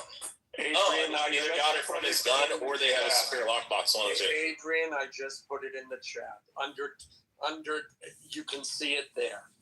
Under Tennessee law, the sheriffs provide lockboxes for you to do it. So it wasn't like... Yeah, you come in, you say to the security guard, you say, hey, I have a firearm on my 3 o'clock position. It's in a holster. Do you have a lockbox? They say, yeah, we have these boxes over here. We'll give you take the key out after you secure it and lock it. Then you take the key with you inside to the courthouse and stuff. And then when you come back out, you stick the key in and you turn it. You take your pistol, put it back on, and you walk out. It allows for people to still have their Second Amendment right, but they're not allowed to have it past security checkpoint. Yeah, I don't think he would have gotten past security. No, not at all. I mean, unless it was like a polymer ghost gun or something. It was all polymer or something. Yeah, I know what you're saying, Adrian. It sounds fishy to begin with, but yeah, I mean, there would have like New York or California. There would have to be a huge breakdown in security for him to get into the court with a gun. Yeah, he did. Well, I mean, he didn't enter past the security checkpoint. Also, why are we saying that his, like, because he has a partner with him all the time for his streams. Why wouldn't the partner just give him the gun? Yeah, his partner had the gun and holstered it in his secondary holster. Yeah, wait for him to come outside, give him the gun back to his holster, and off he goes, But I think the main point about all this is, because you guys put in the questionnaire, can a racist provocateur claim self-defense if a person decides to attack him? Yes. I mean, if you're sitting out screaming, Edomite, fucking demon dogs, Black Hebrew Israelism shit, and I come over to start fucking wailing on you, and the Black Hebrew Israelite thinks that I'm trying to fucking kill him and he's fearful of his life, he has the right, even after saying that I'm a fucking demon and a dog, to pull his pistol out and fucking drop around at me in certain states. Like Tennessee, Texas, you got stand your ground laws. If you're in fear for your life, you can use deadly and violent, defense. Yeah. I mean, it's shitty. The guy's immoral. He's a piece of shit. Yeah, the guy's a piece of shit. I don't think it's shitty. I don't. No, I defend like the ACLU. I defend his right to do and say whatever he wants. I would never in a million years want the ACLU. I would never in a million years want the government to stop Black Hebrew Israelites or Black Panthers or neo-Nazis or even fucking Jewish supremacists to restrict their lives. But you can't just start like running up to people, punching them in the street and expect nothing back. I mean, what are you doing? Especially if the person fears for their life. I mean, if a person comes and slaps you on the face and then runs away and you shoot them, that's one thing. But if they're just fucking teeing off on you and ground and pound on you, I mean, this is why we had the George Zimmerman my thing is, if you're going to use the fear for your life defense, why are you provoking an individual? Well, all you have to do is prove it, Nye. Exactly. Why are you bothering? But he knows what he's doing. We can prove motive by Nye, do you want to restrict the Black Panthers? And we're not talking about the Black Panthers. No, the Black Panthers can walk around calling white men. We're talking about the same thing, though. Provoking white men into beating their ass. It's completely different, right? Yeah, but Black Panthers didn't go around harassing white people. They went into courthouse. They went into the state. Oh, actually, no. Actually, the Black Panthers entered. We can't talk over each other, Rich. We can't talk over each other. Okay. The Black Panthers entered into the state capitol building in California with fucking select fire rifles. They walked in. They had Class 3 firearms. You know why they did that, though? They protest. Let's not use. I agree. Protest. Resources, oil, and commercial routes to and from China are in our hands. Not to mention the Panama Canal. So we have already taken it back completely. So this is a huge win, and so China is in our hands. And also there were people talking about the currency, BRICS currency. This is nonsense. China's currency is not. They did not allow their own currency to trade freely in the international market. So there's no worry about for them becoming a freely traded hard currency on the international market. And also, the trading volume in renminbi is very, very low. And then also China itself has increased purchase of U.S. assets overseas, not decreasing. They're spending a lot of the currency reserve on purchasing overseas assets. And as for Taiwan, people were talking about Taiwan. The Taiwan just recently, Taiwan legislature approved, despite the obstruction of CCP in Taiwan, approved the $25 billion weapons purchase from the U.S. And just I think 2 days ago, it's a snub at China. Just 2 days before China's Trump's trip to China. So we have a strong hand, and President Trump's trip to China is a victory lap. I'm done speaking. So Hansen brings up a very important point that heretofore on this stage has not been discussed, and I have to acknowledge with my overabundance of listening to the pundits talk about this trip is also, I haven't heard it, maybe some people have heard someone suggest this, but it is absolutely true that 90% of Iran's oil goes to China. 90%. So in reality, what's going on with Iran, I know it's a global market. I know it's sold as a commodity. But the reality is that China is in a whole world of hurt over what's going on right now. Exactly. So they have an extreme vested interest in, the topic of the room is not what would constitute a win for China. Well, it could be, but it's implied that we're talking about for the United States. But you bring up an excellent point. What would constitute a win for China? And that would be getting that oil flowing once again. And I think they're in a position probably right now when this is a critical question for them. So, we've discussed before the threshold of pain that Americans will endure is very low as compared to other nations. And we're crying about the cost of oil and the effect on the economy. And I think rightly so. People have reason to be concerned about that. Yes. But I'm not finished. But I'm not finished. But that being said, the pressure on China right now is immense. 90% of their oil cut off. So, we should probably expand our view of this, and it's a little late to do that now, on this stage, but I'm just saying that we should collectively expand our view of this and try to look at it from the Chinese perspective. What do they need to get out of this? And, so it may not be, as a political article that I read at the top suggests, so much the president of the United States with his hat in hand. In some respect, the president of China has his hat in hand as well. And so let's see, this president claims he understands the art of the deal. So we will see. Thank you, Hansen. Can I chime in? It's okay. Okay. Hold on, guys. I would really like the opportunity to moderate the room and determine who speaks when.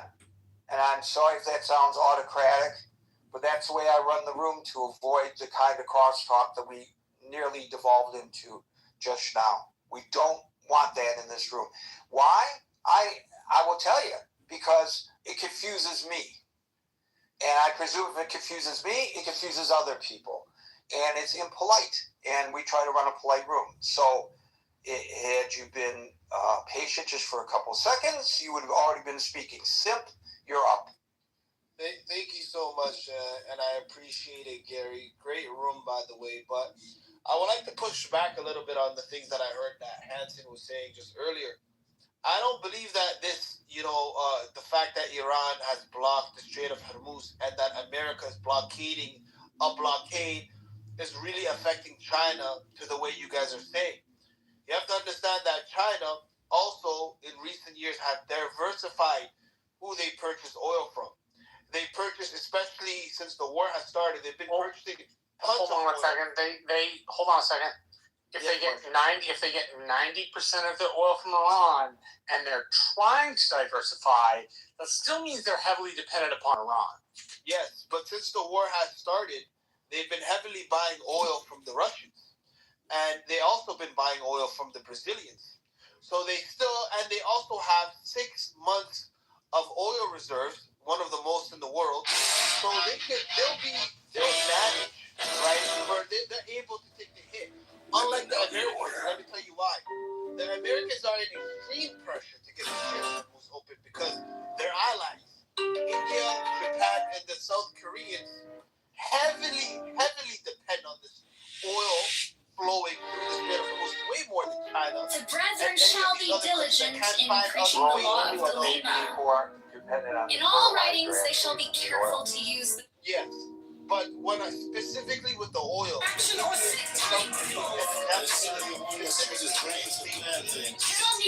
who's open, and I guarantee you, President Trump is getting a phone call every day from these allies to open the Strait of Hormuz. So I believe that the Chinese understand this, the Iranians understand this as well. Also, the Iranians, a couple of days ago, said they also want to have control of the internet. If you don't understand, there's cables that run under the Strait of Hormuz, and they're able to cut up these wires and basically cut off the internet going to Asia, going to India, and other parts of the world. They also want to charge money for this internet being in the Strait of Hormuz. So it's even getting worse. Forget about the oil, now they're talking about the internet. So it's very important. Line is the head of the hawk. I don't think he's coming with the leverage to Abracadabra. I think it's actually the opposite. I think that Trump is in enormous pressure and he's going to capitulate and probably say, hey, you know what, the Chinese, we're losing this, and, we'll give you an amazing trading deal, with Apple and all these other companies that you could build factories in America and, it'll make these Chinese billionaires more rich. I think that's the avenue Donald Trump is going to go for. So therefore, then the Chinese can go to the Iranians and be like, hey, we have $1 billion or $1 billion, trading deal with Trump now. He doesn't want to put any tariffs on us. He wants us to open factories in America. He has the Apple CEO meeting with us in China and all these, tech coming to China. I think that's the angle Donald Trump is going to go at, and that's the way he can capitulate to the Chinese to basically put pressure on the Iranians. But when it comes to oil, this all day. Nobody's going to pull it out. I've been practicing my entire life for this moment. Hold my baby oil. So, we're closing things off, folks. We're trying to get out of the stage, unfortunately. So, what the caller said about the internet is very important, and it's again an aspect of this that I've not seen discussed much, despite my absolute assumption of the news, in particular on this issue. And it's well worth knowing that Iran is trying to control the internet infrastructure through the Strait of Hormuz. They feel that it's a new strategic pressure point beyond oil shipments. However, I kind of looked at an Atlantic Council analysis, which is more in line with what Jensen said and less in line with what Sim says. According to the Atlantic Council, their analysis is China suffers more directly from a closure of the strait. Stephen, you're late. Because of its high reliance on oil imports from the Gulf, while the United States is less impacted, potentially even gaining financially from higher energy prices as an oil exporter, doesn't help you or me at the pump, of course. The global nature of the supply chain means both nations face severe long-term consequences. But according to the Atlantic Council, or whatever that is, where their analysis, if China does, as Mark and I suggested, and as Gibson suggested, suffer more directly from a closure of the Strait of Hormuz than the United States. Folks, we are here Monday through Friday at 5 o'clock New York time. So until 5 o'clock New York time tomorrow for the next edition of the... I think, yeah, because essentially, somebody is called the N-word, and that person who's called the N-word is so angry that he lashes out and he physically hits someone. As a result, he's then charged with battery of hitting the person who called him the N-word. When he's being defended in a courtroom, the lawyer cannot explain to the jury. If the lawyer says to the jury, well, he was called the N-word, and that caused him such anger that he lashed out. It's a lot more impactful when you're doing a closing statement or opening statement, or you're presenting in front of a jury, to be able to have the word said. So the jury has the horror of the word and would understand why this man would then have the visceral reaction that he has. But if the lawyer says it in court, he then gets destroyed for using the word, even though he's doing it to then help the defense of his client. Does it make sense now what I'm saying? Yeah. It's the barrier of using it in any way. And the law school professor that used it by reading a case, I mean, it's in case law. It's in literature, by the way. I mean, you know, if you want to read Huck Finn or you want to read certain literature, but to use it by quoting something that happened in a case or quoting literature. Abby, this is John. I got a question for you. God, can I just finish? Yeah.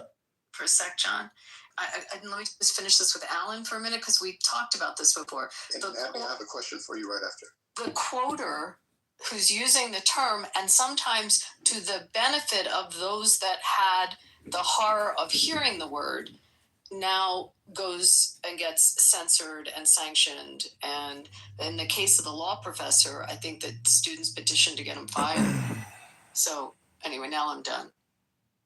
Alan, can I ask Abby a question? Because my question is, when Pepe comes in this room and he says G word, the J words, and he says horrific things about the J words, why do you tolerate him or his presence? And why does El Normo tolerate him or his presence? What is it about him that is so affable to you that you just think do you just tolerate him because this is a conference call app that anyone on the planet can come in and say horrific, vulgar, profane things? Is that pretty much what's happening here? Thanks. Othello, you wanted to ask me something? Yes.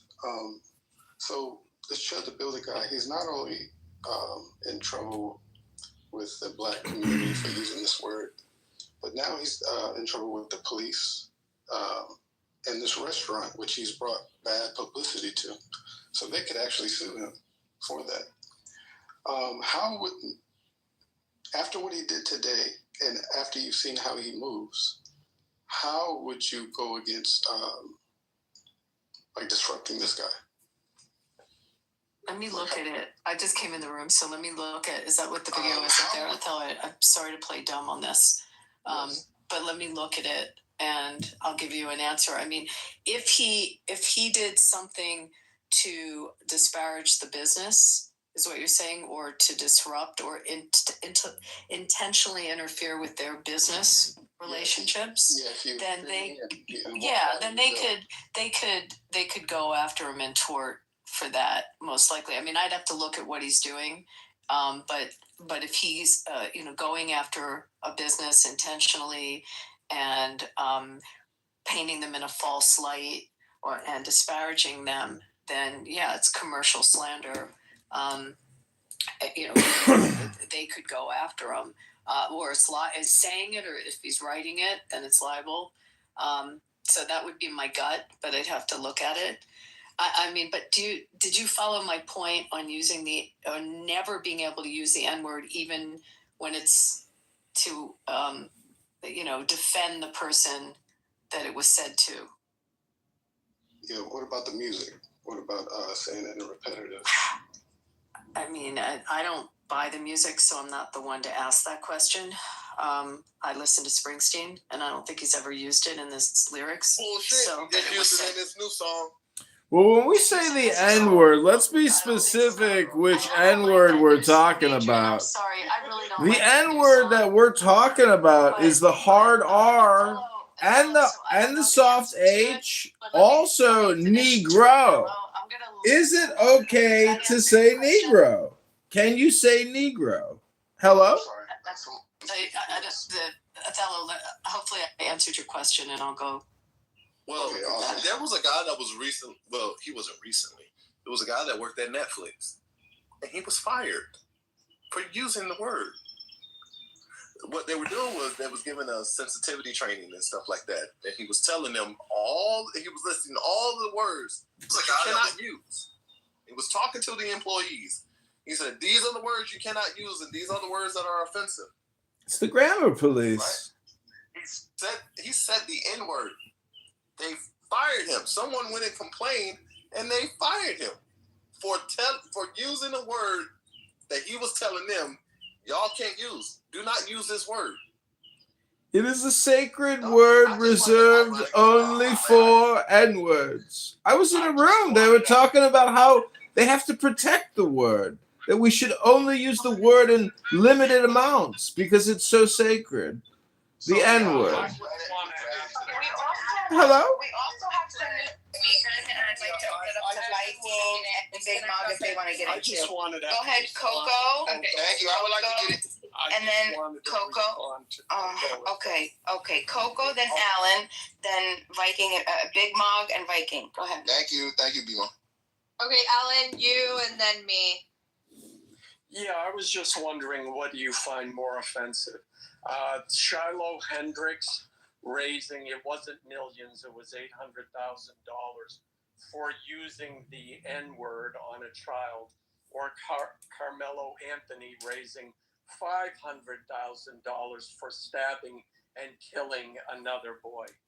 Which do you think is more offensive? Using the word or killing somebody? Yeah, I'll leave you with that. Okay, yeah. I don't condone murder.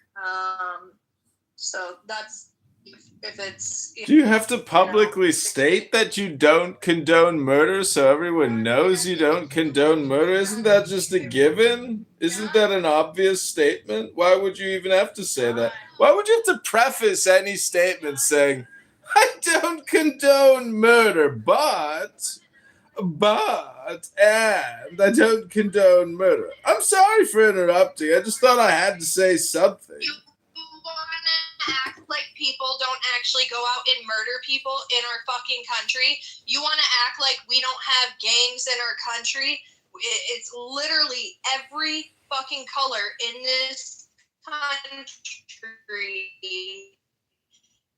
has my murderers. Whether that be fucking biker gangs, whether that be street gangs, whether that be, other militia types we have. There's people in every race of our society that what do I think is worse? Murder or, this other scenario with words and somebody been given money for, using racial slurs.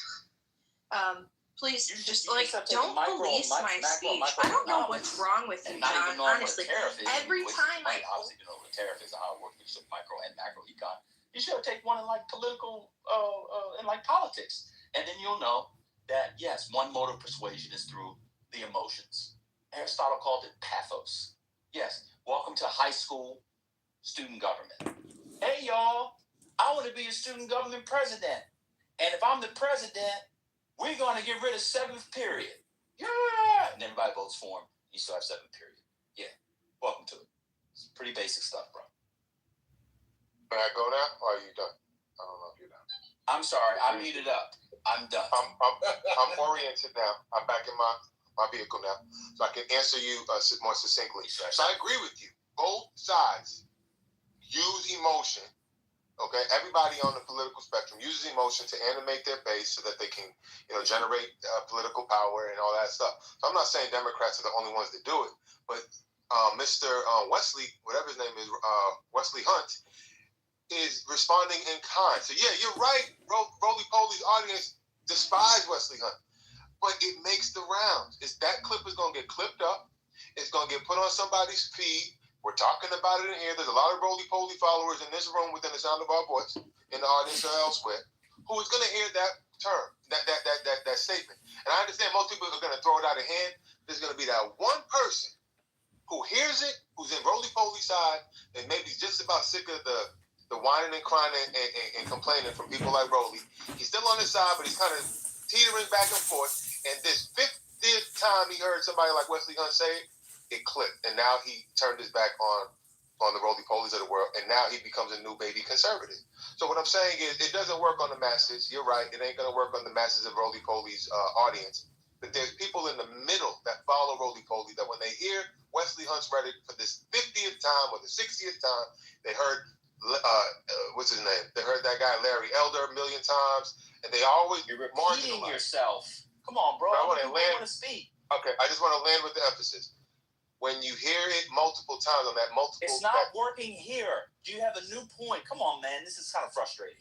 I'm answering your question. Times. That's the audience. That's the all audience. right, cool. You said that 7 times. Anybody else want to speak? God damn. Yeah. I'd like to speak to the West Hunt situation. Also weave in a little bit about what RJ said about history, which was wild to me. Like, what's the worst kind of Negro? Him saying that slavery and Jim Crow back is exactly why RJ brought up about Black history. It needs to be taught, honestly, to white Americans. Because people hear Jim Crow and they think it only means separate water fountains and somebody yelling, the N-word. They think racism only counts if it looks like a old black and white ass picture. But history evolves, language evolves, systems evolve, right? So nobody is saying that we're literally back in 1950. And you already covered this, man. But the point is that we're watching all these voting protections get gutted, affirmative action dismantled. We know the drill. Black political power diluted. I mean, just in Tennessee, they cracked the only majority Black district through redistricting, then removed every Black Democratic member from committee assignments. So, that's the problem with people who don't know history. They think oppression has to come back wearing the exact same outfit to be recognized. And if we had more actual history, white Americans might not be getting duped so easily by MAGA. You know what I'm saying? If they had been taught real Black history instead of patriotic mythology. Because once you understand it, you start recognizing the same strategies they're using against you. And then you go on and you scapegoat minorities and this manufactured fear. They feel like America is unstable because of Black people, because of immigrants, DEI, the new term wokeness. The playbook is old as hell. And part of the reason why it works, and part of the reason I got to work with so many mediocre white people, is because they have this false sense of identity. They're raised with this, that they're natural achievers, like America was always a meritocracy. And whatever success their families had came from hard work, which is bullshit. But when you actually learn history, you realize the playing field was never level to begin with all of the things that come with our history. And I'm not saying the white people don't work hard. I ain't saying that, but ignorance hurts them.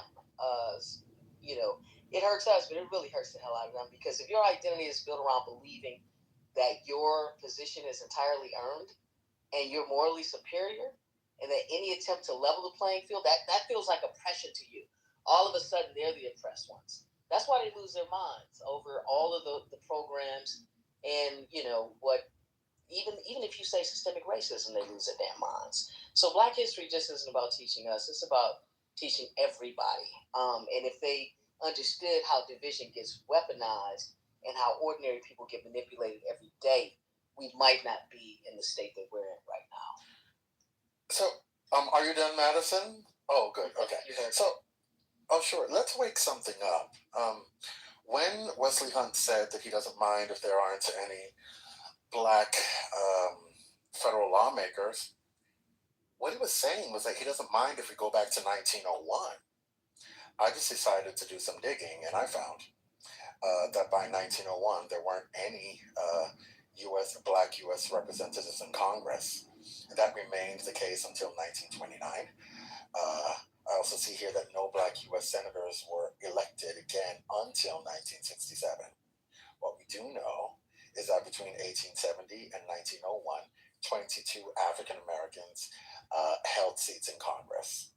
So Wesley Hunt is saying that he doesn't mind if we go back to a time when there were no black congresspersons, and that time was 1901.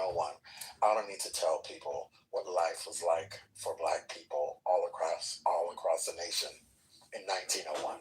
But that's what he's saying. He doesn't mind if we go back to Jim Crow. So, what were the political affiliations of the 22 that were in office from 1870? I'm sorry, what's your question, Monica? The political affiliations of those representatives. You mean the parties? Oh my God. I don't know. I think most of them were probably Republican, if not all. What's the point? They got ran out of the party. It's called the Lily White Movement. You want to go into why the blacks got ran out of the Republican Party, or you just want to stop at the affiliation? What might go on you? I'm guessing it was fear of their excellence, but that's just a hypothetical. No, it's called the Lily White Movement. They didn't want niggers in the party anymore. You should look it up. The Republican Lily. I thought we weren't going to allow the black slur on the stage. You had a problem with it. Hello? I'm quoting them. This is a quote. We're doing primary source material. This is the Republican Party of 1901 you want to talk about. So I'm doing the original thing. And you know, Monica, I'm going to say something to you real quick, if people indulge me. I called your name before twice because you hadn't said anything. And I moved you down because when people are on the stage for a long time, they sometimes unmute by accident and you hear stuff and whatever. And it's like, it's crazy. I moved you down trying to be nice so that you wouldn't unmute like you've done 2 times before, and we've heard your business in the background. You then got moved down and decided to call me a pansy and do a little mini crash out in the chat. I was actually trying to be nice to you. But that's what you were pansy. I called the person who said, move her down. That's why he said it. Because I was calling your name. He was looking, because I wasn't responding because I wasn't near my phone. Exactly why I moved you down. He didn't want me sitting on the stage without contributing. You said no thanks. And then I left. Or whatever you said because you left because you thought I was moving you down. That's exactly what happened. I'll tell you from now on, when you come off mute, we'll just keep you off mute. You've done it 2 times now. I was literally trying to be nice to you. We heard you watching your silly television show, cackling like somebody was tickling your hairy underarms. Big Bang Theory. Why are you so nasty? No, it was. Were you looking you have hairy underarms. It was Big Bang Theory. It was not Big Bang Theory. It was Big Bang Theory. It was not the one I'm talking about. They had a British accent. It wasn't Big Bang Theory. It was. Anyway, talking about his story about being. Let's move on. Oh, now you don't want accuracy. You just want to. It doesn't matter what the TV show was, ma'am. I was trying to be nice to you. Well, do better, because you. Shut the fuck up. Yell at me one more time, you dumb bitch. I'll block you for life. Shut your bitch ass up.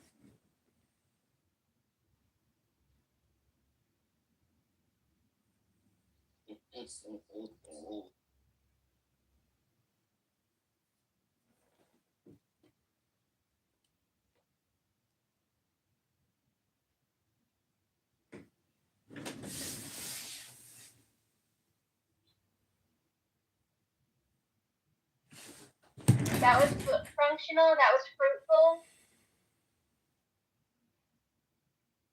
No, it was cathartic. Yes, at the very least, it's funny. I think it's funny. Was it? Oh, okay.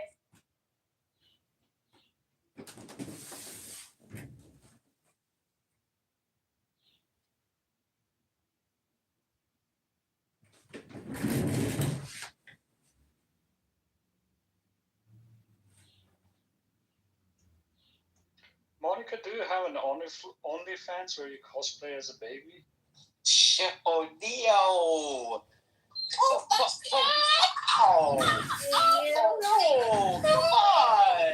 Leo,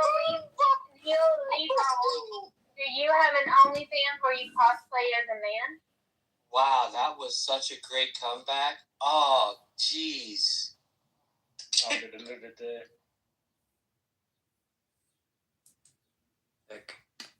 Okay, you're moving up on my weird list. Just so you know, You just can tell moved up another rank. grew up So not the knowing list right now goes from least snap. weird to most weird. And right now, coming in first, I believe is If you Dennis don't know how for to least do it, weird. don't try. I think followed Seriously. by Marshall. Followed by, it's really tough right here to make the call. I think I'm gonna go with Aisha, which is really tough of me to Probably the give most that level of a forgettable score. voice. Is that supposed to be a snap? I think I have to go with Rivas, which is almost impossible to give that level of score. I assume. And then it's Otter. And then Dave, I think you get the top spot, buddy. I think you do it. I think you extend it. And then I won't have to embarrass myself by I knew it trying was to get between me and started. Rivas. I knew it. Rivas, yes, we should hire him. RJ Doctrine. RJ was playing with the RJ Doctrine. One aim for you. It's simply a statement of you don't know how to snap. That's not coming for you. Yo, Ben, With what the is RJ Doctrine the RJ explain. Doctrine?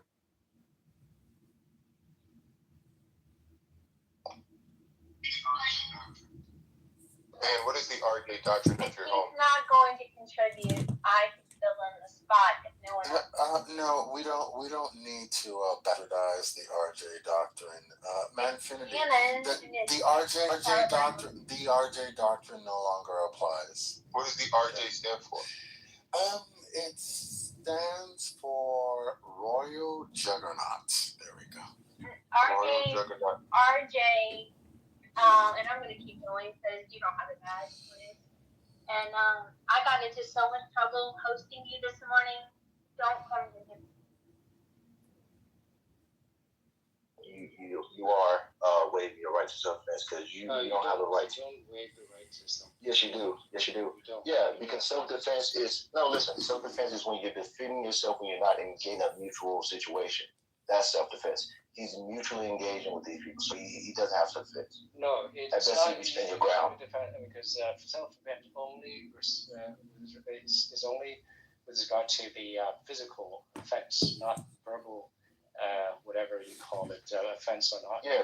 Not he's trying to respect to verbal altercation. No, right, but he's trying to provoke these people into doing so. You don't walk up and on somebody. It does matter. It does. Yes, you cannot provoke a situation and call self-defense. That's not how it works. Guys, you can't use physical defense to fighting words. Fighting words are actionable in terms of what you can go after. They're not protected. They're not protected speech, so you can go after the person who used the fighting words, but you can't use physical to the fighting words. Go ahead, go do it, and you'll be charged.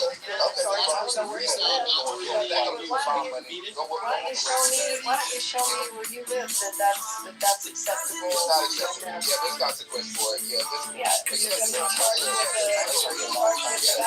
with that dirty white mouth and get it right. Yeah. Do it for them. Oh God, especially when you're in a situation. white mouth and get it Yeah, get it right. Charge with a battery. Or get nigga. Just nigga and I am. You can go get white. Excuse me? Get some of that. Excuse me? Yeah. So This is mind your mouth. mind your mouth when you talk to a woman, asshole. I'm letting you know. You're talking to a black man. I don't care if you're orange or green. Your mouth. You're an asshole. I don't want to get into you are. but I want to stay focused. But that's not how the law works. And I don't know if I'm not Bima, I'm answering Hanson that Hanson is correct. Hanson is correct. That's how the law works. You can go after the person for unprotected speech and for fighting words, but you can't use physical contact. It won't mitigate, and it's not. You're going to be charged with the battery. Respect black or get smacked. You should be smacked. Saying the N-word is fighting word. I don't know what Yeah. Hey, It's not. Okay. Yeah, that's how we do Do you know what a fighting word is? Do you know what fighting words are? What's fighting words? What are fighting words? Refer to that nasty What are behavior fighting that words? Well, let's have this conversation. It's all fighting words. Bima, would you like to tell them what fighting words are? I'd like to refer to the professional. And we still don't know why they couldn't control themselves. Okay, like terminology that's derogatory and it incites all type of discriminatory emotions in somebody else, knowing that you're trying to just reincorporate some nasty shit that you should have evolved from because it's disgusting. So you get beat up for it. I want to open this up. Hold on. Look, if you get your white pasty Bima, face, why don't you pull up the definition of fighting words and you can no, it is. Yeah, this is white people disrespect. You can't justify it with yours. You can, but you're going to be arrested. You'll be arrested for assault. Yeah, I'll smack the white Okay, I want free range. Free range wants to make a comment. If we could I'll just smack the fuck out the ass. we could circle back around. Free range and then Did you say he was going to hurt you today? Did anyone just hear that? Yeah, you're saying that kind No, of no threats, no doxing. About free speech. No threats, no doxing. Okay, free range. Go ahead. So I think we all agree that he's been an aggressor and provocateur in the situation. I'm not saying that words just inherently means that you can subject yourself to violence. But I asked the question: if you provoke someone into fighting, can you claim self-defense? Right? And that's what he's doing because, of course, there's other clips of him saying hit me and shit like that, so he can pretty much use mace or taser or gun, whatever he has. So it says generally, no, you cannot claim self-defense if you provoke a fight. If you're the initial aggressor, which he is, or intentionally bait someone into attacking you, you lose the right to claim self-defense, as you cannot create a dangerous situation and then use force to defend yourself. So that's what I'm saying. He's doing this with the intent to create a hostile situation, just so he can use lethal force. But the words can't do it free. The words. There's no justification for physical. Yeah, anytime a white person is antagonizing you, I agree, but that's a separate issue. Yeah, but that's yeah. So, no, you're absolutely right. If someone physically goes after you, then you physically respond. But physical to physical is different than words to physical. I agree with you, Abby. I agree with everything you're saying, except for if it's a white racist motherfucker trying that shit, smack their ass, bro. That's the exception. Beat their ass up. Yeah, because you would not tolerate that. Beat their ass up. Beat their ass the fuck up. Really? Yeah, straight up. They shoot each other in the neck for less. Okay? They shoot each other in the neck for less. Would you do that? Would you do that? I wouldn't do that. I don't shoot white people in the neck for freedom of speech. Would you hit someone if they said it to you? If a white person doesn't know how to behave and they want some nigga treatment, they can get nigga treatment because white people are. What would you do to them? And they don't think they are. And sometimes you have to remind them that they could be a dirty white nigga. And how would you remind them? Nigga treatment. You understand what I'm saying? How would you remind them? Anybody else can get nigga treatment. How would you do this? What would your method be of reminding them? I would take the white people method in Utah. I don't know. Maybe I might consider that one. I don't know. I might just go to what do you mean? What would you do? Yeah. What do y'all do? What do y'all do to people who like freedom of speech that are white and named Charlie Kirk? What do y'all do? What would I do? Big Mark. Yeah. What do y'all do? Bima, you want to take this on? What do y'all do? Adrian has a question, but I just want to pause there because Big Bob brings up a really good point, okay? Because let's think about Charlie Kirk, okay? There was a reason. Sorry, Adrian, just real quick. Thank you so much. There was a reason that Kirk got the response that he did from the public when what happened. The white people he was protecting and defending, and they shot him in the neck. A white man did that. And to believe you red hat wanderers found your way into a HBCU. Why do we care what color the guy was? The guy was someone who your people are watching color. We're all each other's people. They killed our brother in Christ. So do you think it's okay to use physical? They killed my brother in Christ. Do you think it's okay? Do you think it's okay to use physical harm when you don't like what someone says? Do you think that that's okay? No. Are you justifying that? No, I don't. Okay, good. Thank you. What's the exception? Big Mom, you don't think that Charlie Kirk deserved to be killed, right? Come on, Big Mom, you don't think Charlie Kirk deserved to be killed, right? Let me explain my exception. I agree 100% with what Abby says. You do not. If somebody is antagonizing you with their words, you do not respond in violence at all. That is lower frequency level de-escalation skills. Now, if a white person, the same kind, goes to Ruby Brick, like bothers Ruby Brick, you gotta understand these white people. These people are not like their lower level is different from black people lower level. These people will wake up and go to a school to bother a little black girl. They're like as grown adults, right? This is what they have evolved from, right? So let me tell you, anytime they revert back to this. You have to you gotta do this for America. And not only just for your people, but you got to do this for white people, bro. You got to do this you got to smack the fuck out their ass. Because they will not not interfere with the white evolution. Because there was once upon a time white people couldn't control their emotions. You know how they pick on the black people, like, you know how they pick on the black people, you're just emotionally triggered. They couldn't control their emotions. They would get out of their bed as an adult. Hold on, Adrian, let me finish this, because let me tell you, this is why white niggers exist, and I ain't gonna never let y'all treat my people like you less than. On God, because y'all just the same. Y'all are just the same. And I love y'all. Y'all just the same. Hush your mouth, bruh. Y'all are so triggered. Let me finish. Self-control. Can you try it? Damn it. All right, so look, y'all come a long way. You can't stop the white evolution, and I would not let anybody get in the way of my white brothers and sisters growing up from that Ruby Bridges shit they used to do. You know, bothering black children who are trying to get an education because they couldn't control themselves emotionally to that extent. What dirty black in the hood has done such ruckus? We're like, niggas ain't 1,000 Chicagos cannot compare to all these killers that we cannot find that y'all give, even from the 50s to now. That ain't even 100 years. So look, check it out. I'm proud of y'all, and I'm proud of Chud. I like Chud. I want him to win. But y'all got to understand what you get. You should always get your ass beat for disrespecting black people just for the fuck of it, because that makes you a monkey again. That makes you a snow monkey again among conquerors. That's what it do. And you are better than that. All right? You are better than that. You are going upwards. White people around here, like they behave so damn good, respectful, all that. I'm not gonna we can't let no judge bring that back. So if we get his ass smacked up, it's good. So he is the exception, all right? But Thank you. Straight up, yeah. Y'all got that shit. Free to add context what actually happened. Do we have Yeah, Nancy, can I add context? Yeah, we're gonna start a queue. Because I want to get everybody in. Mr. Edward wanted to get in. let's start with Adrian was waiting to ask a question. Okay, so Adrian wanted to ask a question. Free Range wanted to jump in. I'm sorry, Othello. I did get you. I do hear you though. But Adrian said he wanted to ask a question. Free Range had said that he was waiting to say something. We have you're way at the bottom. No, we're not playing that shit. We had Mr. Edward. I'll do a Q in the chat. So we got a question, and then who's talking next? Oh, me. So we have Adrian, Free Range, Mr. Edward, Othello, Rich. Okay, I'll put that in the chat.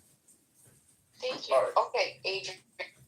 All right. So my question is, when it comes to the use of people who use the defense, self-defense or stand your ground, can you use that as a defense for an altercation that you initiated? Initiated what? By what? If you initiated an altercation, a conflict between you and another person, they put hands on you, can you use self-defense as a defense? Yes. Because it depends. Go ahead. Who initiated the physical? Listen to Well, what I'm not I who think initiated you're physical. I think you're listening to responding. You're not listening to my question. Digest my question. Can you use self-defense as a defense if you initiated an altercation or conflict? Verbal altercation, right? No. Verbal. He's saying in general. A legal answer to that, Adrian? Yeah, I got it. Go ahead. Adrian. Let me Most just answer. Do you want an answer? Do you want me to? I was gonna go Go live ahead, after you. Free. I'm not in the queue. Oh, well, just quickly, yeah, it depends, okay? Depending on how the conversation is addressed. Of course, me just addressing over the phone, clearly there's no reason for us to physically contact each other because we can sell this with words. But if I address you in person in a fashion that provokes violence, meaning like, what's with all that shit you're talking, that's great. But if I said, hey, I heard you wanted to fight me or something like that, there's no reason for me to address you in person with that, because now we are in reach of physical contact with each other, right? And as the conversation develops, who takes more aggressive steps towards each other, at some point it may get to a point where it's just what's it called, standing your ground, so to speak. But if I'm coming towards you, like what happens in some of these, I watch a lot of public videos where someone, and some of you guys seen this shit too, especially on like social media, when someone goes to someone's house, they cannot justify addressing words by going to the location to actually call, to escalate the threat. You cannot use self-defense in that situation. So I'm saying that the same with the builder, this dude who we're talking about. He actually engages people with his intent, which he does. It's not like he's just out and about screaming and this happens to happen. He's actually have a platform based on this. So I'm saying with that premise, he's not creating a situation where he could actually argue self-defense. He's actually putting himself in danger to where he lose that claim. Right. So, and here's the qualifying factor here. He is armed, approaching unarmed people, initiating conflict with unarmed people while he has a gun on. I don't think he can use self-defense as a defense anymore. Because you're armed with a firearm and you started a conflict with people who were minding their business and who was also unarmed.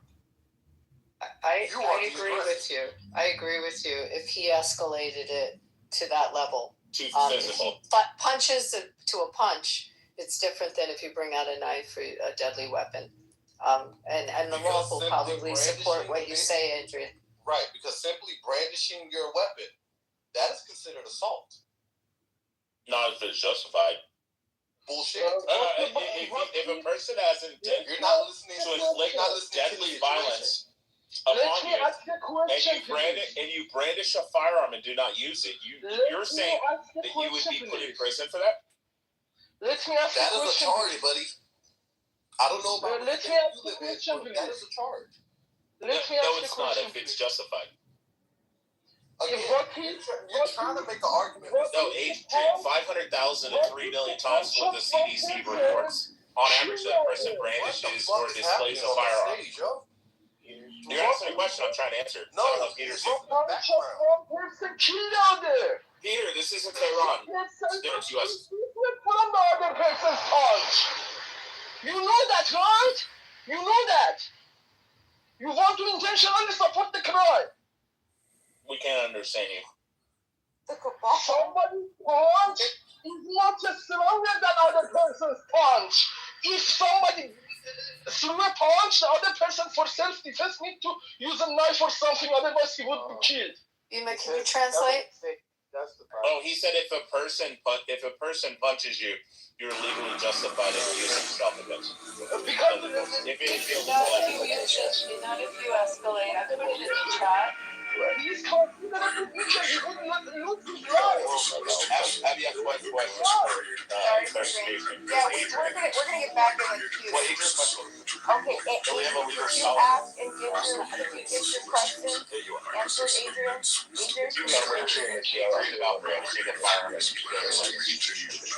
Okay. Did you ask the question? Yeah, because I was asking on using self-defense on initiating a conflict with someone unprovoked. You just started minding their business, verbal, or there's also you had a firearm. You're starting a conflict with people who are unarmed, minding their business. You are the X factor in that circumstance. You escalate by antagonizing people for no reason at all. I don't think self-defense has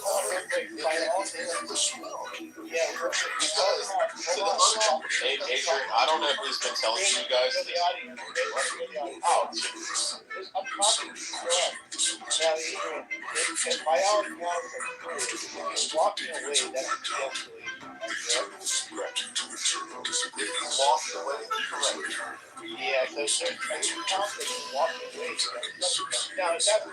I don't know. But I'm just pointing out, if you're good with your right,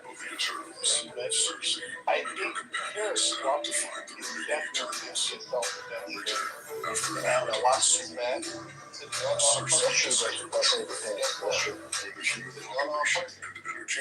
guy with a firearm came up to us and started shooting. But the question will be, we felt threats by the person with a firearm. But you're right, but So you can't hold on. Everybody likes you. Free. So if they have a gun, it doesn't make sense to hit them while they're walking away. Now you can't hit them with a gun. You know what I'm saying? Like, it doesn't make sense. No, can I explain how this all started?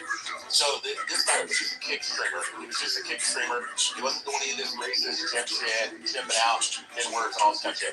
He was just a regular kick streamer. He was parked at a gas station there in Memphis, and an African-American guy pulled up in a car and started screaming at him and told him to get his fucking car. So while he was on the stream, he's like, bro, chill the fuck out. I'm almost done bumping and shit. You know, I'll move out of the way here in just a second. The guy starts screaming and getting in his face. And he's like, oh, fuck you, nigger. He's like, now you're fucking champing out, you fucking monkey. And then it started and spiraled off into all this. And every time he Are you personally descended to earth to judge and reshape?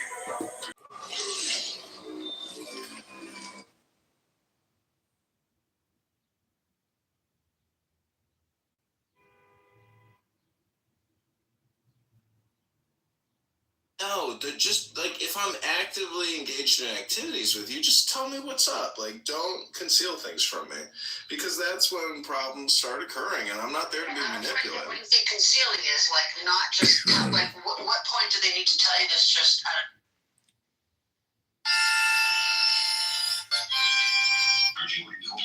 America is if China owns the spirit.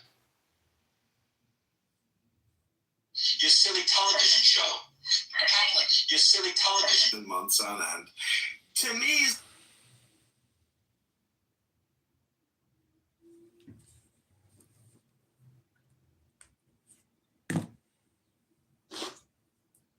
Here we go. This is Rich left off where he steps outside of the courthouse, where he's at the courthouse. Okay, so here we go. They're pointing at me. They're laughing. They're pointing at me, and I said, "What's up, guys? How y'all doing?" I said, "Y'all like the new suit?" He said, "Walk away from me." I walked away. He came back up to me. He literally said, "I have PTSD. I feel like I'm in." He said, "You start saying all that shit about shit to me, I'm gonna hit you." He hit me. Started wailing on me.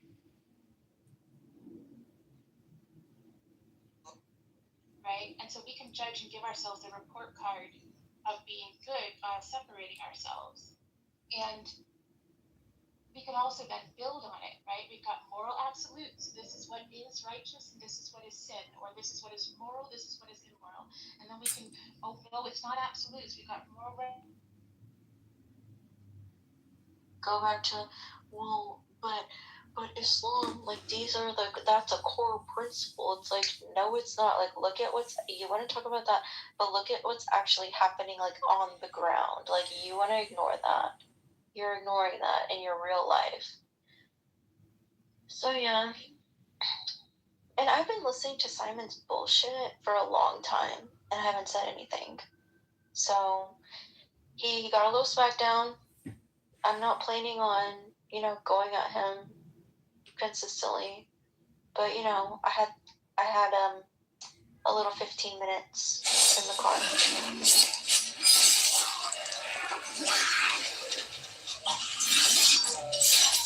Go. Here we go. I am your only future, and my path your only path. Who among you dare say otherwise?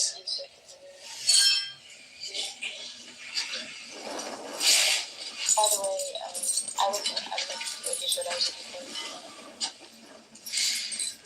No, I didn't see that. Oh, yeah, you don't get so, yeah, I'm not going to say anything. I think I have it. Oh, I know. Oh, are you good? Yeah, and I said that he said the other day that he has a title, and I don't know, like, what title that was. And that one person, he was upset. Who am I gonna get? Saskia or Nora trying to, like saying that I have this split personality? And, like, Princessia is just a title. It's like princess, not a identity. It's just like a title. Oh, is that what it means, though? Princessia? Yeah. Yeah, it's princess. Princess in what? Like no, it's just me being cute. Like I made it up. Like the day that I made myself name Princessia, I don't know. My aunt, I was going somewhere with her, and she called me. It's a very aesthetically. Assault, right? It doesn't have to be a physical for it to be assault. You just yelling at someone can be assault. You playing a loud ass megaphone 2 inches away from someone's ear, that is considered assault in certain jurisdictions. Okay, so we need to be very clear on what assault is and what provoking a response from a person is, right? Because you, being a person with a gun, and you came up and started assaulting people with your words and racial epithets, guess what? You cannot use self-defense or stand your ground as a justified bona fide defense. So Adrian, the second that I say nigger to you, you have the legal justification and beat my ass. And I can't defend myself. Be right all the time. No, you're like a TikTok lawyer. That's what you are. You're saying that if I say fuck you, honky, or fuck you nigger, and then you attack me, you attack me, you have legal justification to beat me to death, and I can't defend myself. I'm really not that fucking person. Okay. Right? So you need to chill the fuck out. Okay. What I wanted to say to you is stop citing the lockbox portion of your submission, because we have already established that is not settled law in Tennessee. Alan already looked it up. No, there is lockboxes in Tennessee. I debunked that already. That is not settled law in Tennessee. So stop saying you keep saying you said you can't bring a firearm onto the courthouse. Bro, I'm simply saying you cannot. I understand what you cited. I heard you, but what you're misunderstanding is that they have lockboxes prior to the fucking inspection area. Where prior to where the in the metal detector area, you're not allowed to bring it. You're not allowed to bring it past the secured area. But this is why they have lockboxes where you put your gun in there. Jesus Christ, you're not allowed to bring it past the security checkpoint. You can't do it, period. You're not listening. They have fucking security lockboxes. We already looked that up. Alan already showed how they have lockboxes similar to Texas. When you enter with your firearm, you inform the security officer or the sheriff's deputy. You say, hey, I have a firearm. They say, okay, there's a lockbox. Go over and put it in the lockbox. All right, it's in the lockbox. Take the fucking key, walk inside. Jesus Christ, you're talking about on the premise, past the security checkpoint. I agree. Okay. You're not allowed to have it in a courthouse, or you're not allowed to have it in the courtroom and or adjacent. And you're not allowed to pass past the security checkpoints. It's a state bill. They literally fucking have lockboxes though. Jesus Christ. Why they have lockboxes? Idiot, bro. God, you're SC 23 fucking TikTok lawyer. law in Tennessee. Shut up. Thank you very much. Beeman, did Free Range already go or no? No, he did not. Okay, Free Range, you're up, and then Edward. Go ahead, Free Range. Yeah, I'll try to keep it quick. We made a lot of points that already, kind of satisfy the issue. But yes, if what Rich is saying, that is not a situation where he will be held accountable for, assault or whatever charge. It's self-defense, in other words. With Big Mog, if he's still here, real quickly, I think we all agree that words shouldn't lead to violence most of the time. It's very rare. Yeah, I know a lot of us are very sensitive about our loved ones, particularly our children, so people can say things to provoke violence. It's rare, but those are extreme situations. I say that to say that when we look at this situation here, most of the times we don't want people to be using racial slurs like that because, we know what can happen. And what has happened based on this guy having this history of it. Again, I'm not saying he's always doing this, but he does it enough to where you expect it from his content. The point of the matter is, if the story that's being portrayed based on the article is true, then, like I said, it's a legitimate case of self-defense. I'm just saying this, and I'll land on this.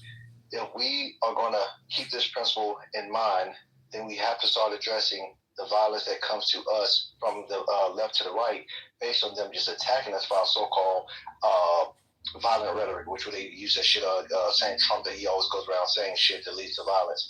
Meanwhile, the violent actions of the left is not compared to the right.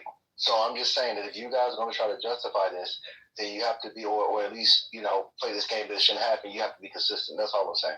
Can someone tell me, who's the person that said that there's actual law on using a racial slur because Why did I'd white like ladies to know think what you can just state talk you're over telling them? me that that's considered There's an not. actual assault. I mean, I understand hate crimes pretty well, and I work with them every day. So if someone just uses a racial slur as a criminal offense, no, it has to be coupled with a threat of harm. White people who don't know how to act and they want to Said that antagonize because people. I'm It's curious okay. what state It's okay to you even think. I'm sorry. they I can't shoot talk each about other this. in the neck. Just remember, next time you get arrested, Abby can represent you. No, okay. Could someone tell me what state you're talking about? Because that would be, that would absolutely be an infringement on your free speech. You can say horrible things. Unfortunately, you can do that. Yeah, and however, so could you tell who said that? Could someone tell me what state they were talking about? Act like a deranged white person, and then you want to get smacked for it. That's Who said it, Jim? Okay, it was Adrian. He's gone. Oh, Adrian. Adrian said it. Yeah, it doesn't. Everybody got to practice. You have to couple it with the. You have to. That's fine. Get smacked up. Watch your mouth. Okay. It'll escalate the crime to a hate watch crime. your mouth. The speech in watch your white mouth.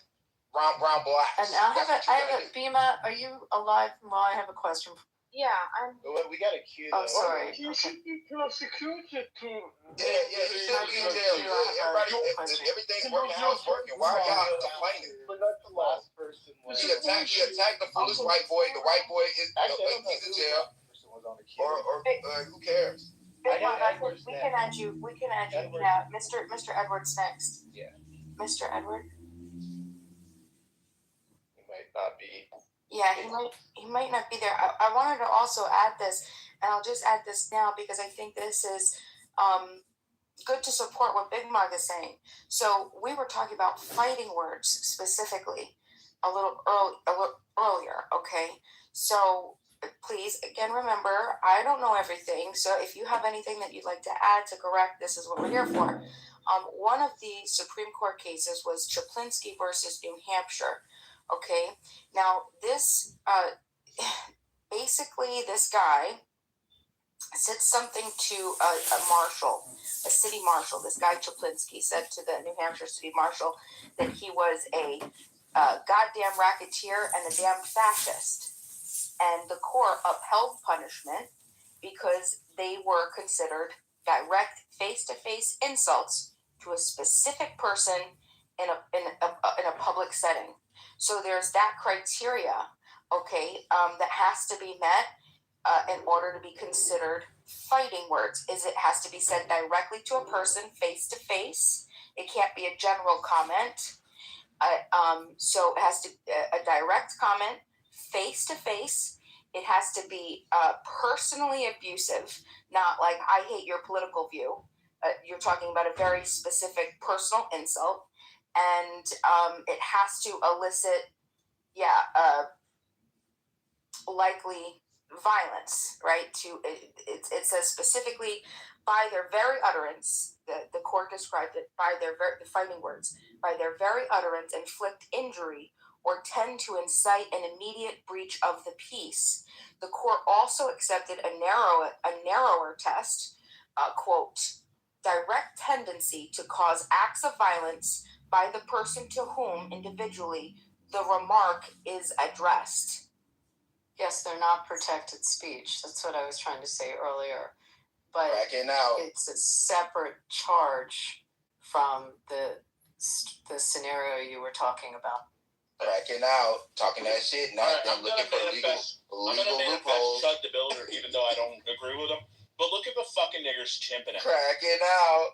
Look at it. These niggas go to the law. Hey, look, they go to the law after they try that nigga shit. Cracking out. Method out. So Rich just gave an example. Now the reason why that wouldn't be considered fighting words is one, we're not in a personal setting. It wasn't said face to face, and it wasn't said directly to somebody. Y'all dissecting the cracking out. But now, Rich, can you give us an example?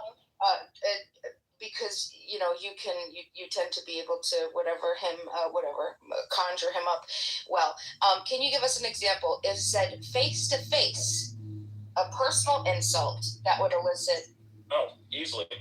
Yeah. What I'm going to do is concede my time to answer. Go ahead.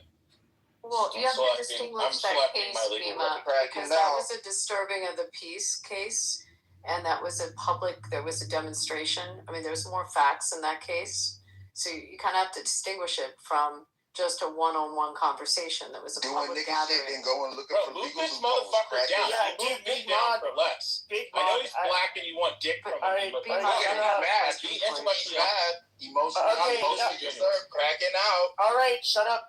Snow monkey sliding. All right, hey, you stupid fucking ape. Cracking out. You know I will. Okay, you really talking. There you go, you fucking chimp. Sit in the fucking booth. So I don't know if that answers, but you have to distinguish the facts on that case. And fighting words are not protected, but it's a separate. The question was asked earlier. Steve, quick question. How's Scott doing? I haven't spoken to him in a couple of days. Okay. So the answer is I don't know. Okay. If I knew more, I would tell you. I haven't spoken to him in about 3 to 5 days, so I don't know.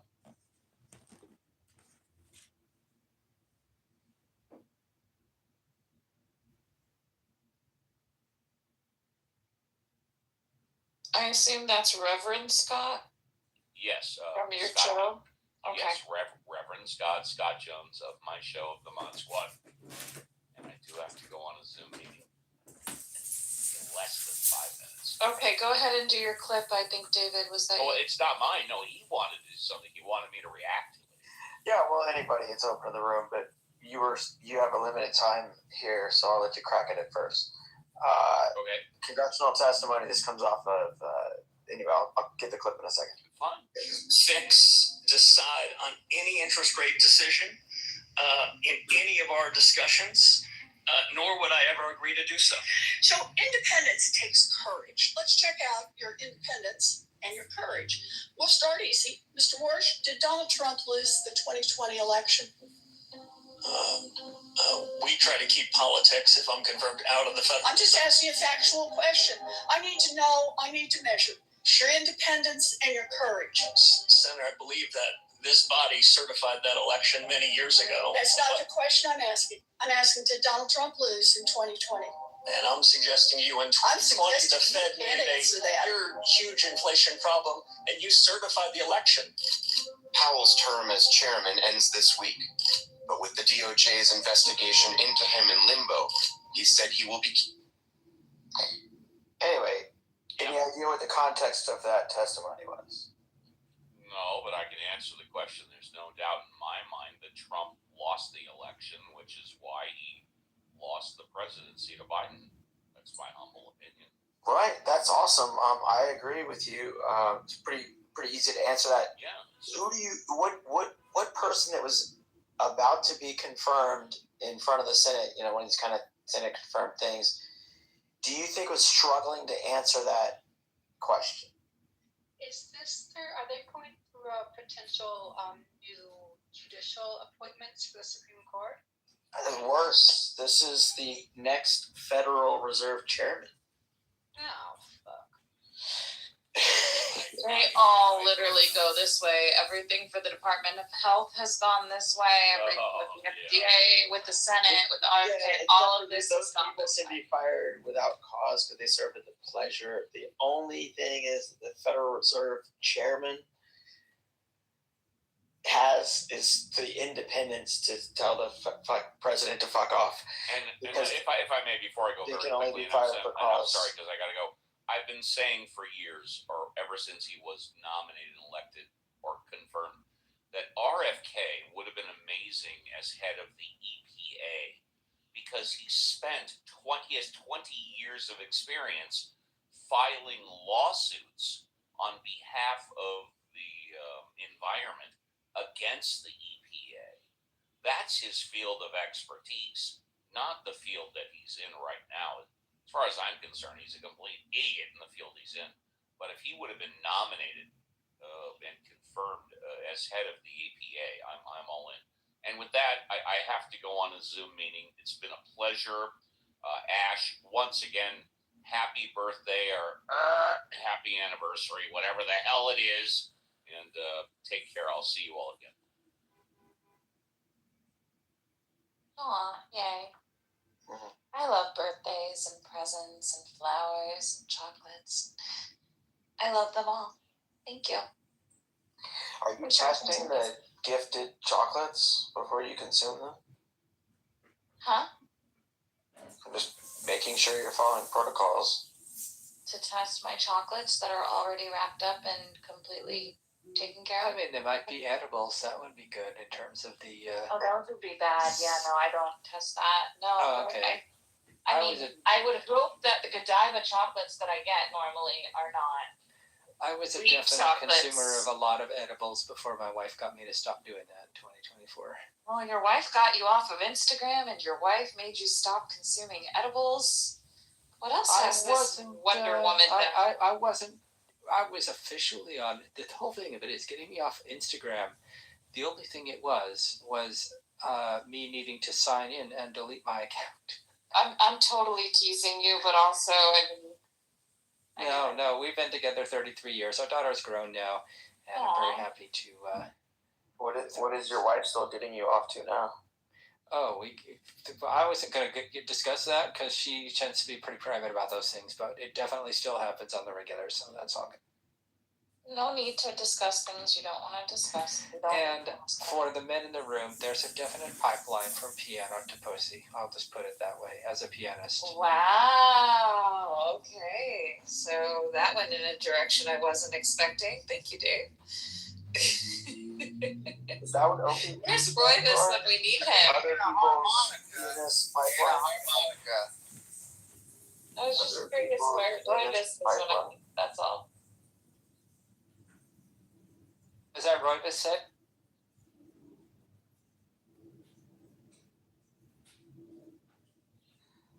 It's just it would have been a Royvis comment. That's all. Oh, you know what's funny is to tell an incel that, and then they're like, "What are you saying?" I'm like, "You know what? Stop pestering the girls and go start practicing your piano. It'll take you about 10-15 years to get good, and then Well, at least you're trying to help the others. I don't know if it's helping them. At least it's helping them not be pests to other people if they actually took me seriously and went and did that. But I don't know. I'm not their father. I have one daughter to worry about. So. Well, I appreciate that. Thank you. Okay, so now everybody heard the clip, and David wanted responses. We can go back to that. Yeah, no, it's crazy the amount of influence Trump has had in areas that he's broken government. And this is one of the membranes, the blood-brain barrier that matters, is fed independents if they, everybody's afraid of like financial, what would be a financial problem? Well, a Fed that starts doing crazy shit because the president says lower interest rates when they should be going higher.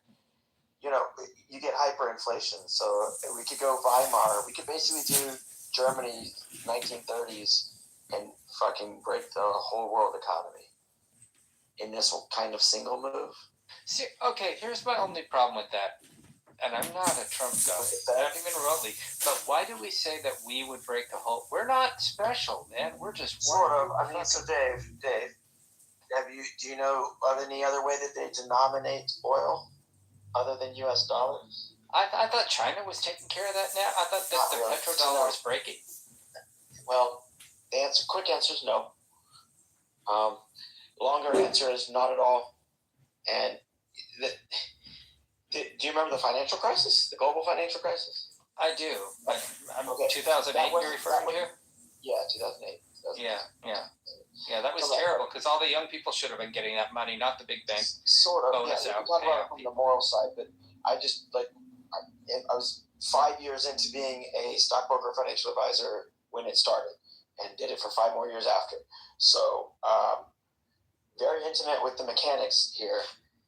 But if the dollar breaks and people, what do they do after the Great Depression? They put in federal deposit insurance corporations so that people don't have bank runs, so that your money's guaranteed, that there's fractional reserve banking, all this other stuff. But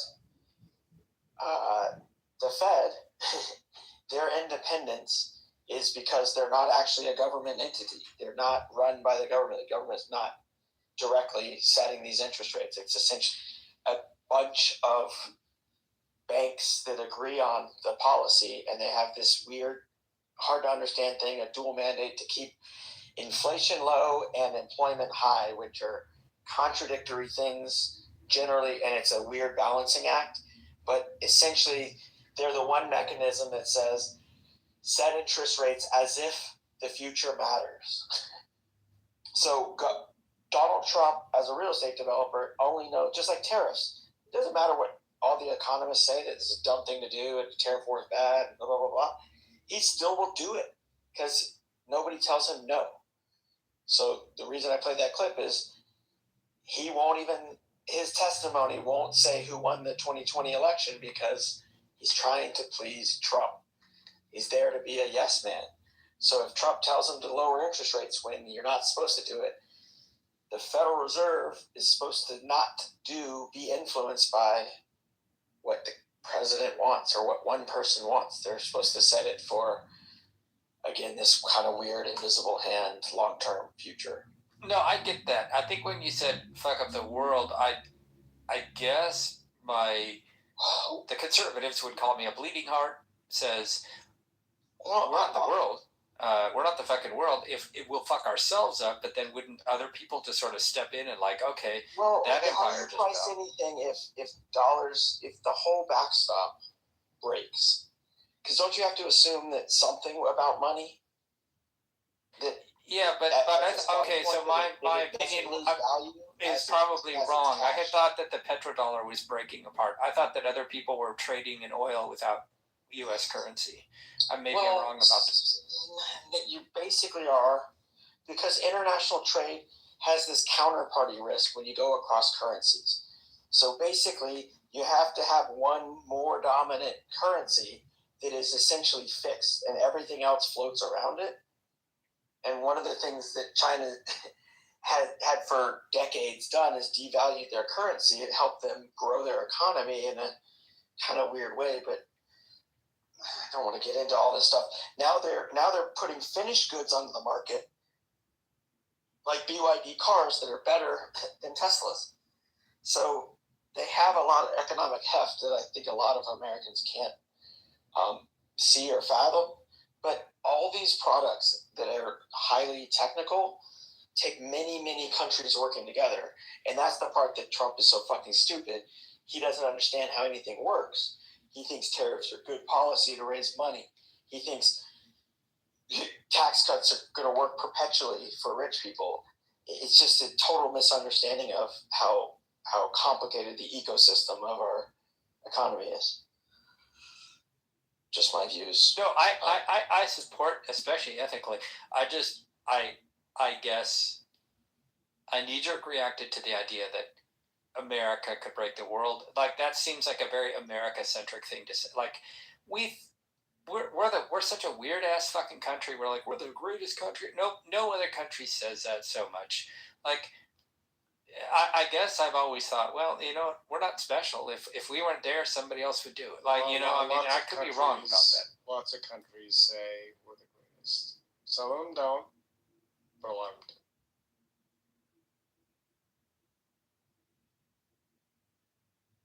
It's funny to me how we can get blamed for fucking shit up so much, but then when we try to not fuck shit up, it's like, why do you think you're so good that you can fuck shit up?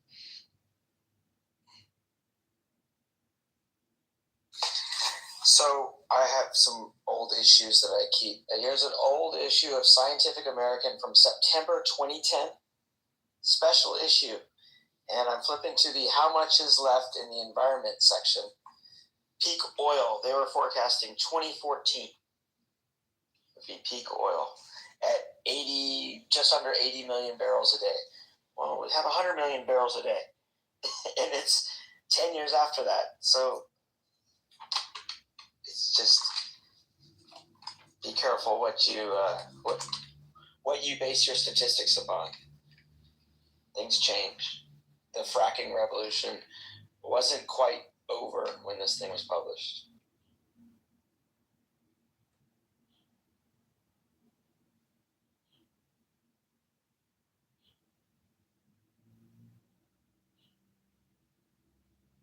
What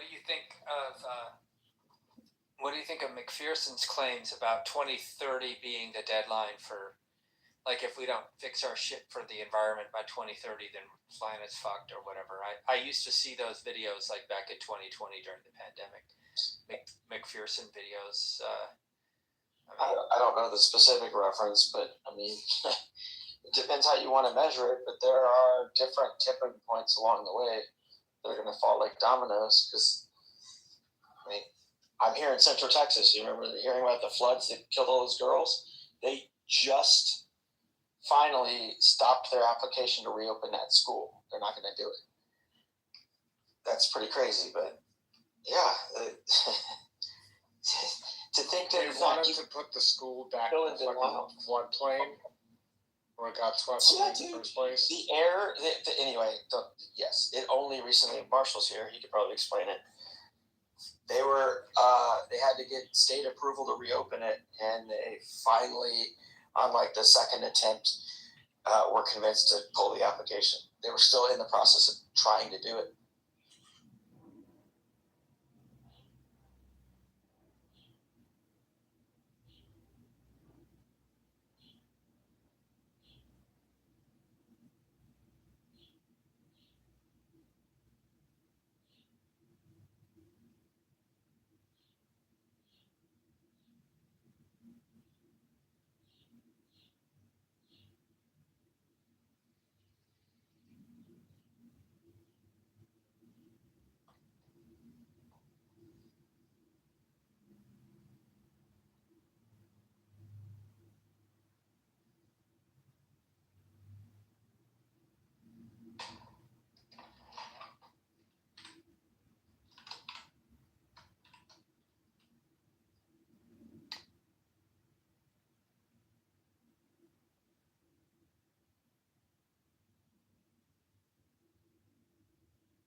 So I haven't checked the Texas on this NOAA map, but this is a NOAA map which lets you see where sea level rise will take place between 0 and 10 feet.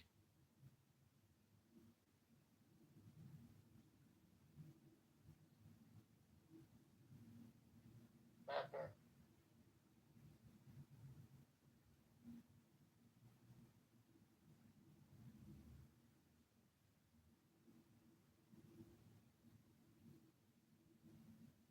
Definitely bad news for lots of people.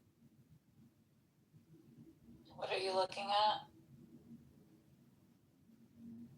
The GIS map from NOAA, which shows there's a little slider on the left-hand side where you can plot what an. No, but what do you mean bad news for a lot of people? Give me the cut and dry 5th grader version. Also, sea level if the rise sea will level fuck a lot of rises, people. if the sea level rises 10 feet from where it is currently, imagine where you are. Right. I don't know if you're by the coast, but basically anything that's coastal. I thought you said Texas was in real big trouble or something. I wasn't sure what you were. No, I haven't looked at Texas. Oh, okay. I thought you said Texas, and I was like, oh, really? What is that like? Okay. Got it. Yeah, no, I mean, we already know climate change is a thing, and people refuse to acknowledge that. I got a lot of work done earlier in the day, and now I just can't keep myself up to do any more. Rest is not a reward, it's a requirement. You're funny. I have to worry about clinicals coming up. I'm tired. My bed is very comfortable. My tired brain is going to have a harder time retaining information. So. I don't know. Have you ever tried CoQ10? Well, you're the second person to mention that today. I actually know the man who brought it to the U.S. He just died recently, and I was at his memorial. Yeah, the family is a set of family friends. So it's really weird when people are like, do you know of CoQ10? Yeah, like I know the people who helped bring it to market. Yeah. Well, then I guess that's a sign, huh? A little bit. You're the second person today because we were discussing, my girlfriend and I went to go get pedicures today, and we were having these conversations about specific medical afflictions, and she was like, are you taking CoQ10? And I was like, you know how much of that stuff I have at my, house? Since you brought up a molecule, I have to jump in. So my understanding is that ubiquinol, as opposed to ubiquinone, is the preferred modality as it has higher bioavailability. That sounds about right. I don't know all the pharmacological, mechanisms of action for CoQ10 at this point, but I just know that as a kid, it was brought home to my house all the time as it was being discovered. So, yeah, there's a lot of marketed. There's a lot of pharmaceuticals that deplete CoQ10 in various ways and affect mitochondrial function. So it is a really, really useful supplement. Yeah, for sure. Definitely. What are the signs you need it or you would benefit from it? I mean, in general, I think everyone can benefit from CoQ10. Do I know the contraindications? Not at the moment. I mean, it's helpful, but everything in moderation, right? I'm not really sure of the contraindications for it off the top of my head at all. Actually, if I'm honest, I haven't learned the contraindications for it, so not yet. Can do. It's hard right now with the emphasis that social media and wellness grifters have on peptides without knowing what they're doing, without, having the purity of peptides going on right now anyways. There's a lot going on. Sorry. I just wanted to go smell my roses. That is all. I always encourage people to stop and smell the flowers. Yeah, I've got my orchids and my roses. Close your eyes when you smell the flowers? I actually do.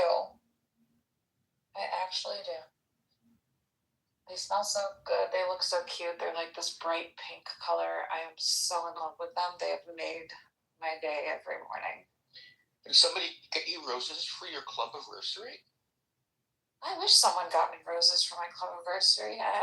Shout out to everyone if you want to get me roses for my club anniversary.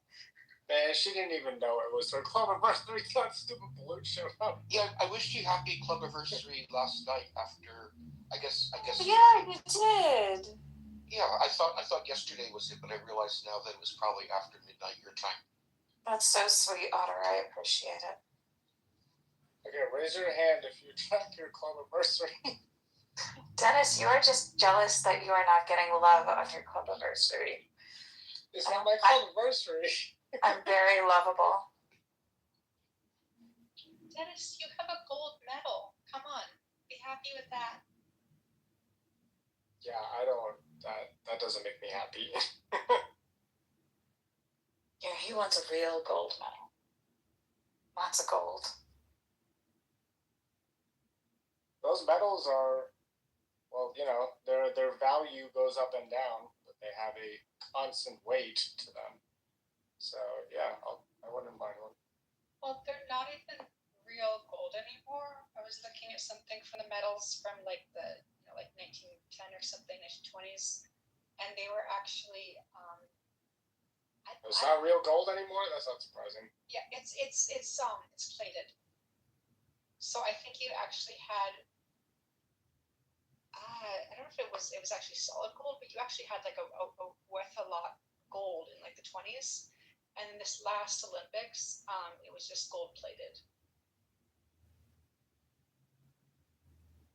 Which I mean is still cool. Like it still looks awesome, but it's gold plated.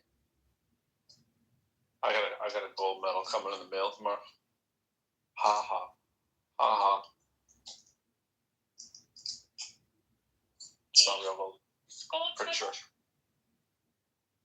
Gold medal. Mailing it.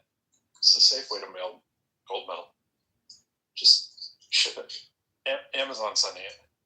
Oh, you mean like Do you purchase something on Amazon? This is a shocker. That's not what I said. I said Amazon sending it. So, but you mean like a gold bullion or something, right? Not like a gold medal, like a sports medal. No, it's actually a gold medal from Amazon. What for? I'll bite. What for? He got it from Amazon. I completed a course with Machine Learning University, which is Amazon owns. So they send you out a gold medal and a little certificate. Doing the paraphernalia promotion thing. Adorable. I'm getting a gold star. Find out how much gold is in that medal and see if. Pretty sure 0 is the right number. Pretty much like this title. But the odds are it's less than 0.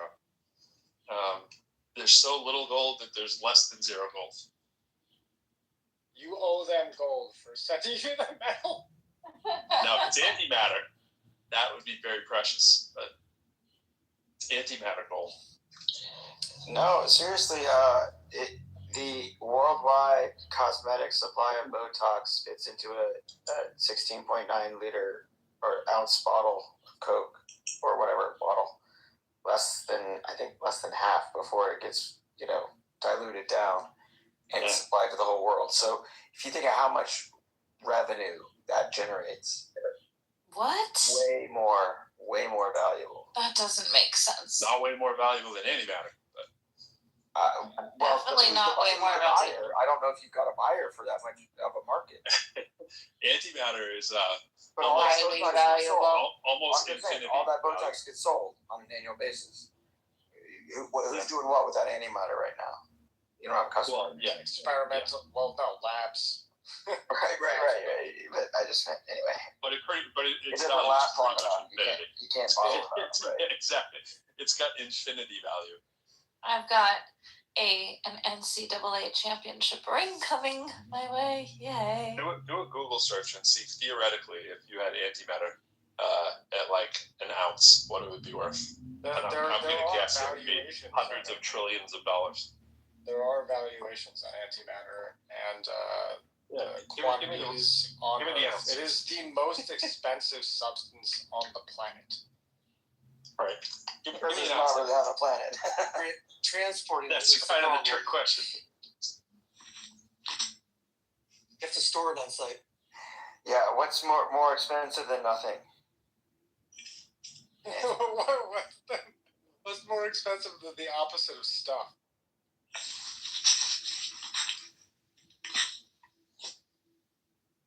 But yeah, so there was. Can you get that on credit?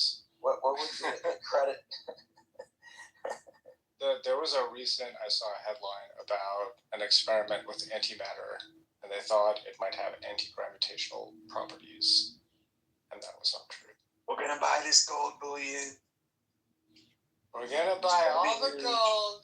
It's gonna be. I'm gonna put it on my toilet and take a giant shit all over my gold throne and ballroom. Yep. So this is the thing that I think people underestimate, right? With the whole, what's the damn security thing I had posted earlier? This fake government thing with the country's got to pay $1 billion each. I always forget the name.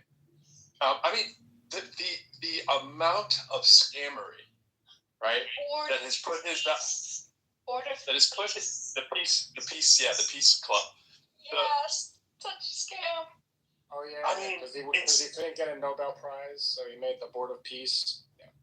But he gets this like when you start reading the details of it, it's nuts. It's absolutely nuts. Like I heard it like 3 weeks ago driving in my car, I think, and I was like, "Yeah, this is fake news. This isn't real." And I was like, "Wait a minute, this is real? Like, how can this? Like, of all we always do that. We go, how could this be true with the Trump stuff? But like, how can this be true? Right? It's like."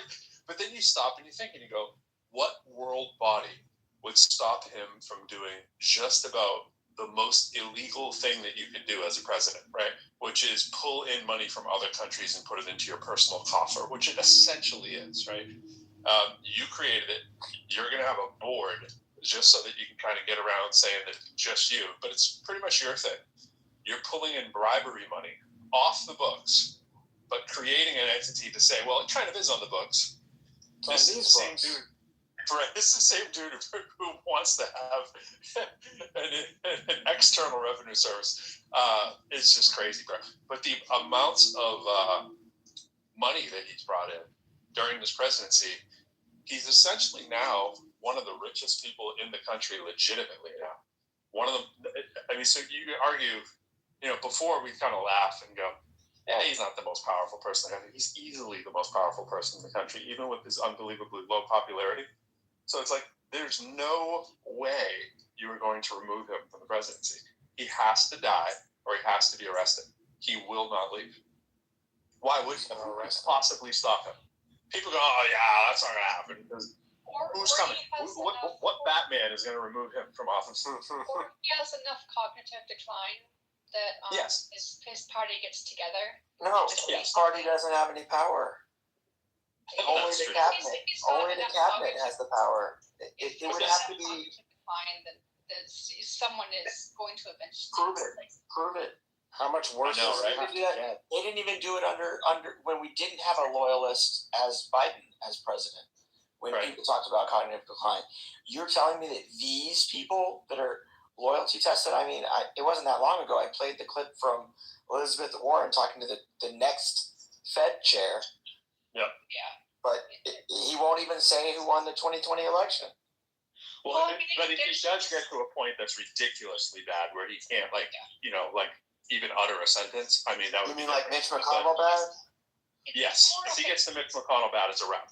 Well, no. Actually, it would be different because he has the vascular dementia. So it'll just be a press secretary. We won't see if he goes Mitch McConnell. He won't appear anymore. It'll just be tweets. All he's gonna do is kick out the squirrel, and he's gonna spend another 2 years. Yeah. Well, no. I mean, he's got some time left, but the only concern with his cabinet is that he gets crazy enough that he might actually push something in their button. He's that crazy now. He's been that crazy for a while. So. Well, I mean, yeah, but like if he needs calls more, like that might actually be something that he would do, and no one is having to stop him. So that's why they're advertising. There's no people left. Well, JD Vance and Marco Rubio are kind of making a lot of visits with him. They don't have enough. But they are infinitely better people. There's nobody you can name who is what like I get so triggered on the these people would be they're an awful replacement. They're fucking light years better. Light years. Who? Give me the worst person in the country to be president. They're way better. Better. In a second. I would take them in a second. Who? In a second. Who? You know that Trump is Harvey Weinstein. What the fuck are you talking about? He's Harvey Weinstein and he's a fucking ridiculous dumb skull. You think Harvey Weinstein is as corrupt as him just because he's a racist? Trump's a racist and he's corrupt on top of it. Yeah, exactly. Yeah, I feel like Trump's the full Monty. He's full Monty. He's a full-on narcissist who has no moral compass whatsoever in every area, and he's as stupid as it gets. He's a loose cannon. There's nothing like him. Yeah, well, who's head of the KKK? That guy might suck more. He doesn't have the resources. Yeah, he's not going to be a billionaire. He's not going to be like worth $6 billion. I mean, Sheldon Adelson, like that kind of like, but you're not going to be stupid. You know, like he's the trifecta. He's the quadfecta. Stephen Miller. He's the full Monty. No, you can't do it. He would be. He's way too smart. He's way too smart. He's the Klan, but he's way too smart. He's evilly smart. He's smart in the way that people don't pick up on his evilness. Yep. Give me him tomorrow. Sign me up. If I had to replace him with Stephen Miller, it's instantaneous. Really?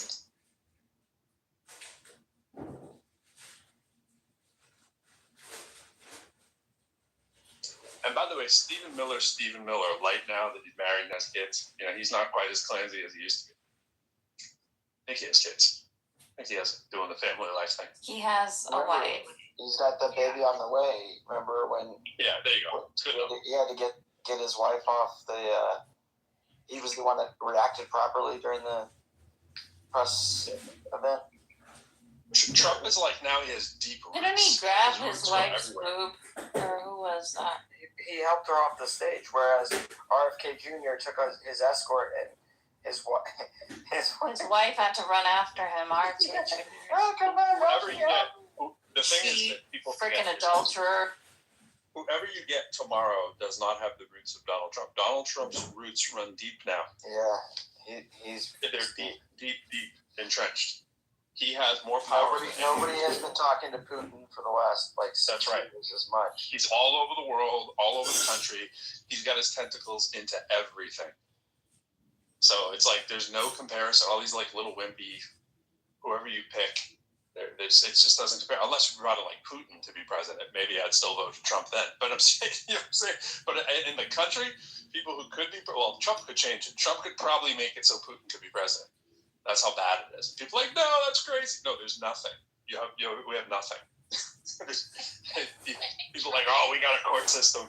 Do we? I think Trump should leave office and become president of Iran.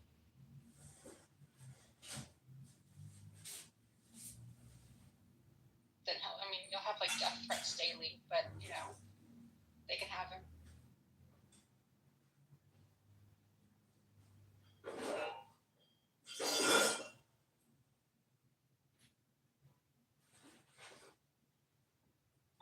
So, Pro, does the bunker get built? The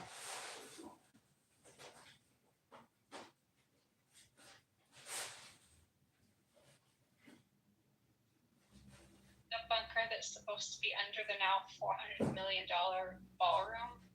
It's a $300 million bunker and a $100 million ballroom. I keep reading about this as it's possibly that. And do we have confirmation that it's that? I mean, all the articles speak very confidently, but do we really have evidence of that?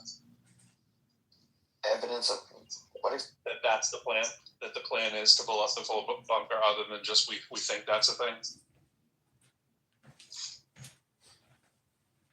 was like, there's like 5 or 6 articles that speak to this, but none of them say we know for sure that it is a bummer. Yeah, I don't know. I mean, we probably will never know, but it still is absolutely disgusting that he went and tore down the East Wing before even kind of getting any sort of permission to do any changes to the White House. He just was like, I'll just take down the East Wing. It doesn't matter. It's only been around since 1800.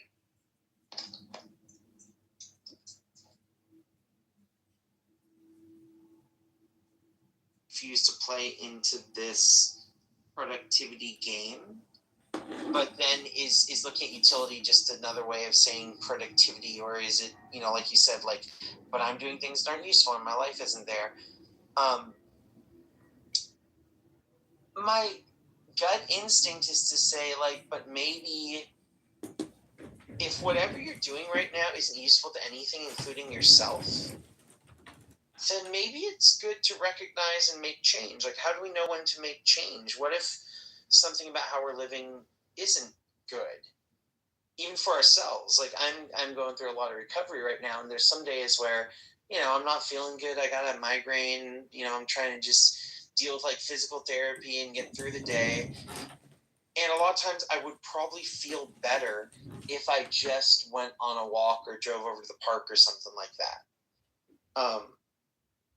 And on the whole, like, when I think about it, when I do that stuff, I usually feel better, and it's worth it. I'm not making a bunch of money walking at a nice park or going on a hike or something, but it makes my body healthier. It probably improves my heart health and physical health. It, reduces stress, does all these things. And then, like, if I sit at home, let's say I go on Club, like I've joined a lot of you for on Clubhouse on walks and stuff, right? If I sit around my house and do Clubhouse, or I go on a walk in nature in Clubhouse, either one is a choice I'm making. And maybe one choice is a lot more useful for me. And maybe instead of just, like, this is my personal opinion, so looking at a capitalist productivity thing, like, do I want to take care of myself? Do I want to be useful for myself? Anyway, Christine, go ahead.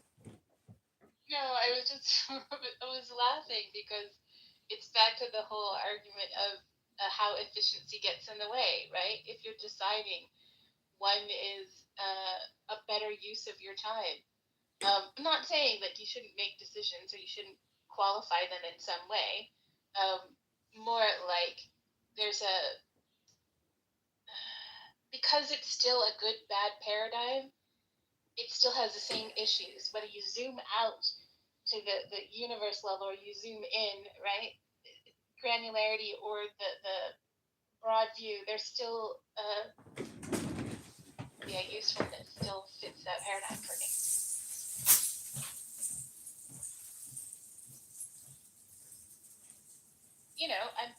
I'm saying that, but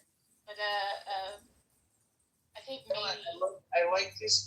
I think you're pointing out something with some meat on it. Like, I'm going through this in my head and kind of thinking, like,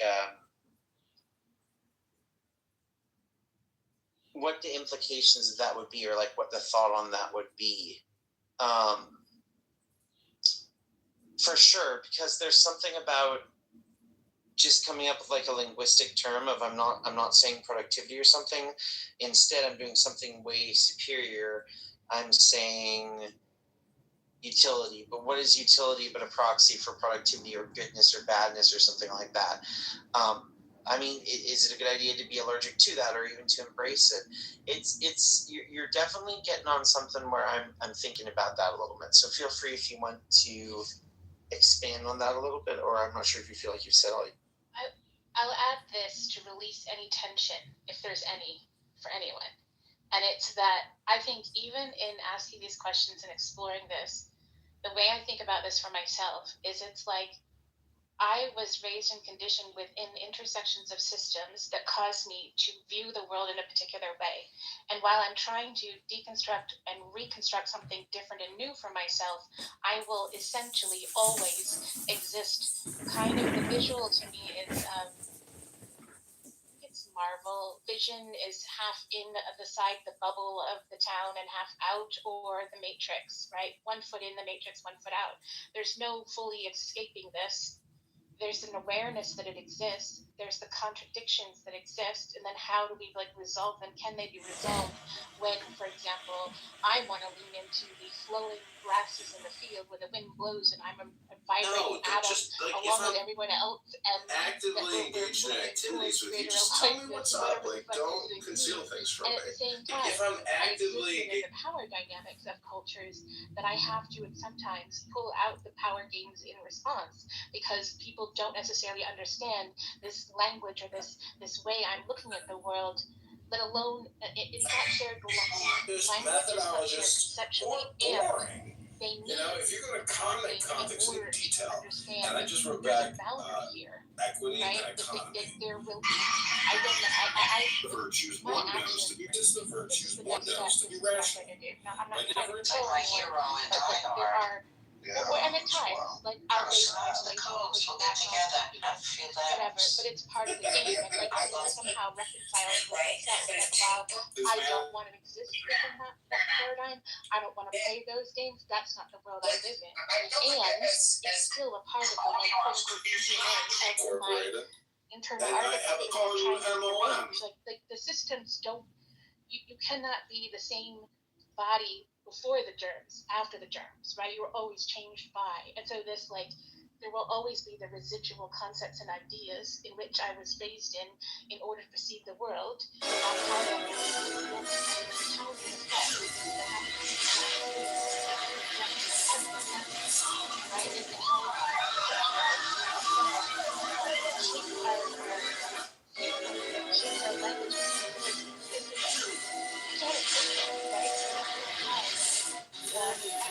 don't know if there's ever a point of reconciling those things. And so I guess what I'm trying to offer is that I don't think we have to strive for a perfect destination. It's more that whatever it is that we're rearranging around or thinking about or challenging, it's not about getting it perfect or good or right. It's more that there's movement. And that movement is in a direction that is somehow, like, I'm calling it for myself, signal integrity. I don't even, sorry? You know what this makes me think a bunch of, Christina, is like the being versus becoming.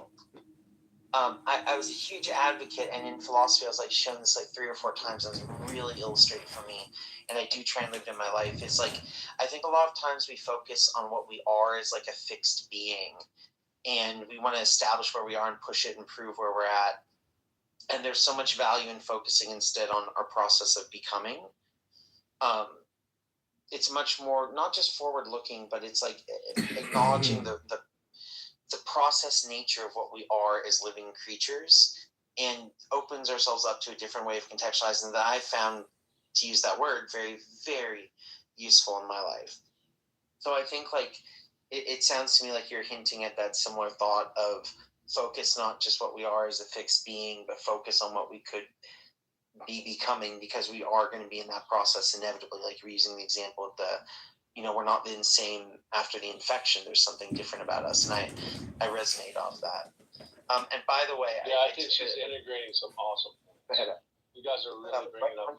You chime in, but sorry, I do want to be involved, but I don't want to. All I want to do is couple what you guys are saying, and now I feel sort of integrated. How's that? Sounds good. Feel free to chime in. And for what it's worth, I had to take a screenshot because this is the most old school room I've been in. Christina, you, myself, Z, Wisan, James E, Flora, Dr. James, Rose. I'm not sure if we're old friends or new friends, but Jomar, Io, Mosh, Lewin, Cat. There was 2 cats and Rachel's from back in the day. I'm not sure which you 2 are, but it's just like a super old school room. So it's just kind of fun to see all these like old school people come back together again for a second. That was cool. Anyway, back to you, Christine, if you want to share any thoughts on that. Do you know what we should have, and Clubhouse doesn't integrate this, is like flowers or hearts for everyone, just as a regular practice of gratitude, because like I think that even if we don't necessarily realize it directly, that even this avatar can make us think of something and then integrate it into conversation, let alone if they write something in a text or there's an emoji or whatever. Anyway, but back to your point about I kind of don't even like to think of it for myself as a direction of becoming. It's more like, because that puts it in the future. And I'm thinking that, like, from a scientific perspective, the atomic clock, top of the head, tip of the toes, we exist in the past, present, and future at the same time. And so it's not a matter of becoming, it is I am, right? And that means that I come with, like, the eddies in a river are not bad, right? Decay in an ecosystem is not bad. Even a fire caused this real ass nigga, he does real nigga shit, and he just like, he does whippets and does drugs on camera. He's on another video right now with the AK-47, and it wasn't Space's hat right now. It's crazy, yeah. Yeah, he doesn't racially abuse people though. So Matt, do you both really identify with this type of person, even though he's a white guy? No. No, none of us said we did. Oh, sorry. No, Pepe, it was a question, Pepe. It was just a question. Pepe, you said earlier that it makes white people look bad. That's all. I'm just trying to find out, because when someone who's ethnically black does something, I never stop and think, oh, they make black people. No, they make themselves look bad. Oh, I can give a reason for that. It's because he's talking down to a whole nother race. And it's coming from a white person. He's basically saying that, like, hey, look, you guys are a bunch of chimps that chimp out, and you have no impulse control, and here I am fucking with you, like, you guys are reacting like a bunch of monkeys, and you guys are too scared to do anything about it. That's his whole game, and it's just like, okay, we don't really need a white guy doing this. You're just showing that white people are bullies, and they all hate black people. I mean, obviously people aren't going to believe, but hey, I want you it's not to a good look. No, I hear you, but I want you to know that the two people that you're talking about right now, I've never heard of them until today. I've never seen one of their videos. So they're popular with the youngsters. I understand, but I'm saying to you that there's a lot of people that's not hearing this stuff, don't know about the content, not tracking. So for me, I've heard enough of it just from you guys, and it's quite interesting that this is what we're feeding our young. That's why I asked Free the question. It's just really sad. It is sad. I mean, there's no question about it that this is pathetic. I mean, and the only reason why I bring up race, Ed, is because that's what's being associated online. Obviously, they're saying, oh, another white person is doing this, so I have to reference it when I talk about it. You know what I mean? Otherwise, I just be like, yeah, this is just another bad human being in general. You know what I mean? But yeah, I mean, because at the end of the day, that's what we got to focus more on. Is that the behavior? I think even Pepe said earlier, it's a low person, low individual. To me, this is something that I think it's really sad, because a lot of these young people are out here doing this, and it's pretty sad.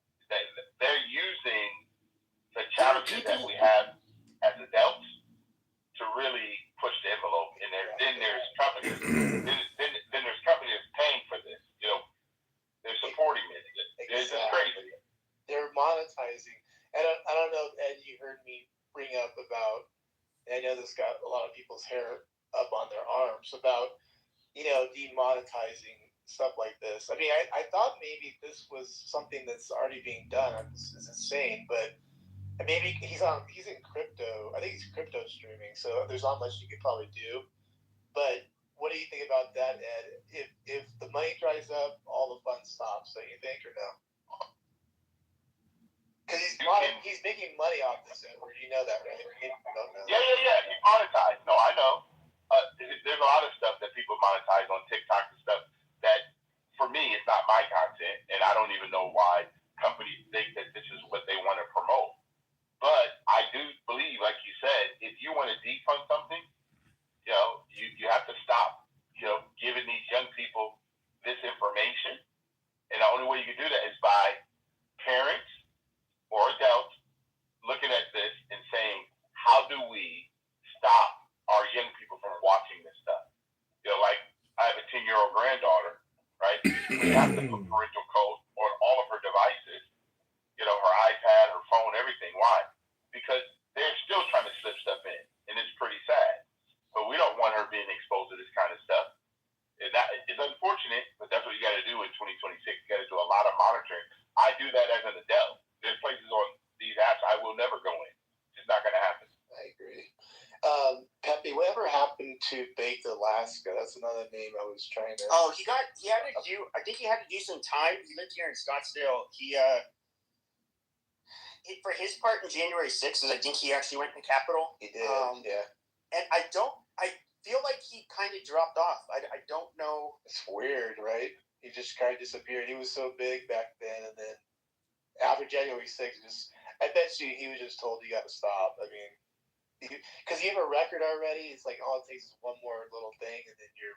I feel like so. Like you have like Enrique Tarrio and what is it? Is it Michael Biggs? Some like the leaders of what the fuck do you call it? Proud Boys, and like I follow their accounts, and I'll see. So Biggs has turned into like. I don't know. I haven't really seen his shit for like maybe a year or so, but it was of course, he was pardoned. He was given like a 10 or 15-year prison sentence, for his role in it. But he's like wearing like, he's still. I can tell they're still trying to do like edgy shit, and be provocative, but they just like fell off. Like nobody cares anymore. Like they were only relevant because they were going out and like Antifa they were a pain in the ass, and they were like the one group that was going out there and confronting Antifa and beating them up. Right. And so they were known for that, but we don't have Antifa doing this shit anymore. Sure. Well, Jake Long got a concussion or assaulted during his protest. Another example of a fucking worthless clout chasing idiot. He is a piece of shit. And again, they get to do what they do, and then they get to suffer the consequences. You know how it goes. Now, who is just Nick Shirley. So Nick Shirley, he's not a. So this is what I was going to mention. Is Viva still here? Yeah, she's still here. So provocateurs. We need to really define. I don't think Oliveira, like that Tyler Oliveira, Nick Shirley, are what you consider trolls. Like even if they are, what happened in Minneapolis. They're not provocateurs. Yeah. They aren't, right? They're not. They're trolls. I don't think. No, they're not. No, they're not trolls or provocateurs. I think they're legitimate journalists. They actually go out and just talk to people. They don't try to start shit or ask provocative questions. They just. There's people on this app would say, if you're over there on that other side, you're agitating and you're provocating. No, they just don't like it. This is bullshit. Like the Somali community, it was up in arms when Tyler Oliveira, whatever, he was doing his shit in fucking Minneapolis. They were calling, of course, the Somalis were calling him racist, and it was really funny how all of the news, online, people say, he's so cool, he's so great. And then he ends up doing one on, a couple of these townships in, New Jersey, New York that have Hasidic Jews, which they were clearly documenting things they were doing that was like really, I don't know, I'd say wrong. They were taking over the towns and completely mistreating and defunding the programs in the schools for the non-Jewish kids. And of course, a lot of them are on and it's no surprise, and a lot of them are using public benefits because they study, Torah and instead of working really, and they have a bunch of fucking kids. And then the Jewish community was just like pissed, and he ended up getting his Patreon account banned, all kinds of shit. And they're saying, he's an anti-Semite. A lot of this I think is just political, tribalism. It just kind of shows like the double standards people have. Like, for example, any of the Jews that called him an anti-Semite, you guys are literally hypocritical. You guys have a small group of your people that obviously are not going to be pleasant to move into your neighborhood when they take it over, and that clearly, abuse the welfare system. I mean, I don't know, that's anti-Semitic for telling the truth. I mean, go fuck yourself. Yeah. To Pepe's point, so what people are doing, like Nick Shirley, and I've been watching Nick Shirley proprietary Somali fraud. Of course, it's everything just bullshit once that happened. But him and there's a lot of those people. Like I said, James. We said Oliver. Is it James Oliver or something like that? You name? I forgot his name. Tyler. But I'll follow him too. Jake Long. Yeah. Jake Long, Adam Francisco. Well, I think you have to be real careful comparing Jake Long to Nick Shirley. Nick Shirley is someone I want to have protected and have protection. That's what I'm trying to figure out right now. I'm trying to really sort this out right now. Jake Lang, we can't mix them both up. No, they don't try to incite. To be protesting against the policies of the state of Israel. Go to civic. They will do like the reporting and uncover things, and of course everybody celebrates it when they're uncovering somebody that is not. I won't even get into it. I've already said what I was going to say. But then you have people like, what is that, Jake Lang? He's just a total fucking grifter. What was he doing? He went to protest the Muslim communities in Texas by carrying a tray with a chopped off pig's head with the Quran in its mouth. The Dearborn, Michigan did the same thing. Yeah, and it's just like Dearborn, Michigan, where you have a shit ton of Arabs. Like, that's real fucking smart. He does, like, the amount of that is like you're literally provoking people when you do that kind of shit. I'm not saying that it's illegal or anything, but and was screaming at the city council members of Dearborn, just like they're Arab, obviously, right? It's majority Arab in Dearborn, and he's telling them, "Oh, you guys all need to be fucking deported and get the fuck out of my country. It's the American crusade." Like, it was crazy. Well, like, he's a fucking Jew that converted to Christianity like within the last year or two. It is so fucking cringe. Like, listening to this Christian nationalist marker bullshit. Yeah, he's the guy in New York that went to Madani's thing, with the the pig outside his place. In fact, that event is the one where the bomb went off. Remember the guy threw the bomb, whatever thing. That was his event. I'm pretty sure that was it. I'll double check it, but yeah, he's a complete idiot. Go ahead. He also beat people on January 6th with a baseball bat, and he was convicted for this, but he got pardoned for 5. I wonder if he's a Fed at this point. I mean, I don't think so. He was posting shit from they can get cell phones smuggled in from prison, but he converted to Christianity. He was. And he tried to brand himself, and even at that Carmelo Anthony. They did a protest in the stadium. That was ugly. That was super ugly. So he's live streaming from this bus where he's going to Texas, and he's like, "Yeah, us white people, we need to do all this." It's like, dude, when were you ever a white nationalist? Like, what is this? And of course, barely anybody showed up. He was just really. He's just a real cringe. So cringe. And we're not saying. I don't believe he's a real Christian. I'm sorry, Matt. I don't mean to keep interrupting you. I just really don't like Jake Lang. I feel like he's one of those people that are using Christianity just to get his point across, even though he's not a real Christian. It's like he's making a mockery of the religion. I don't know. That's just how. That is most of. And to be fair, even though he's a Jew, I guess I kind of slipped that in because it's. It's far more bizarre for somebody to become a Jew.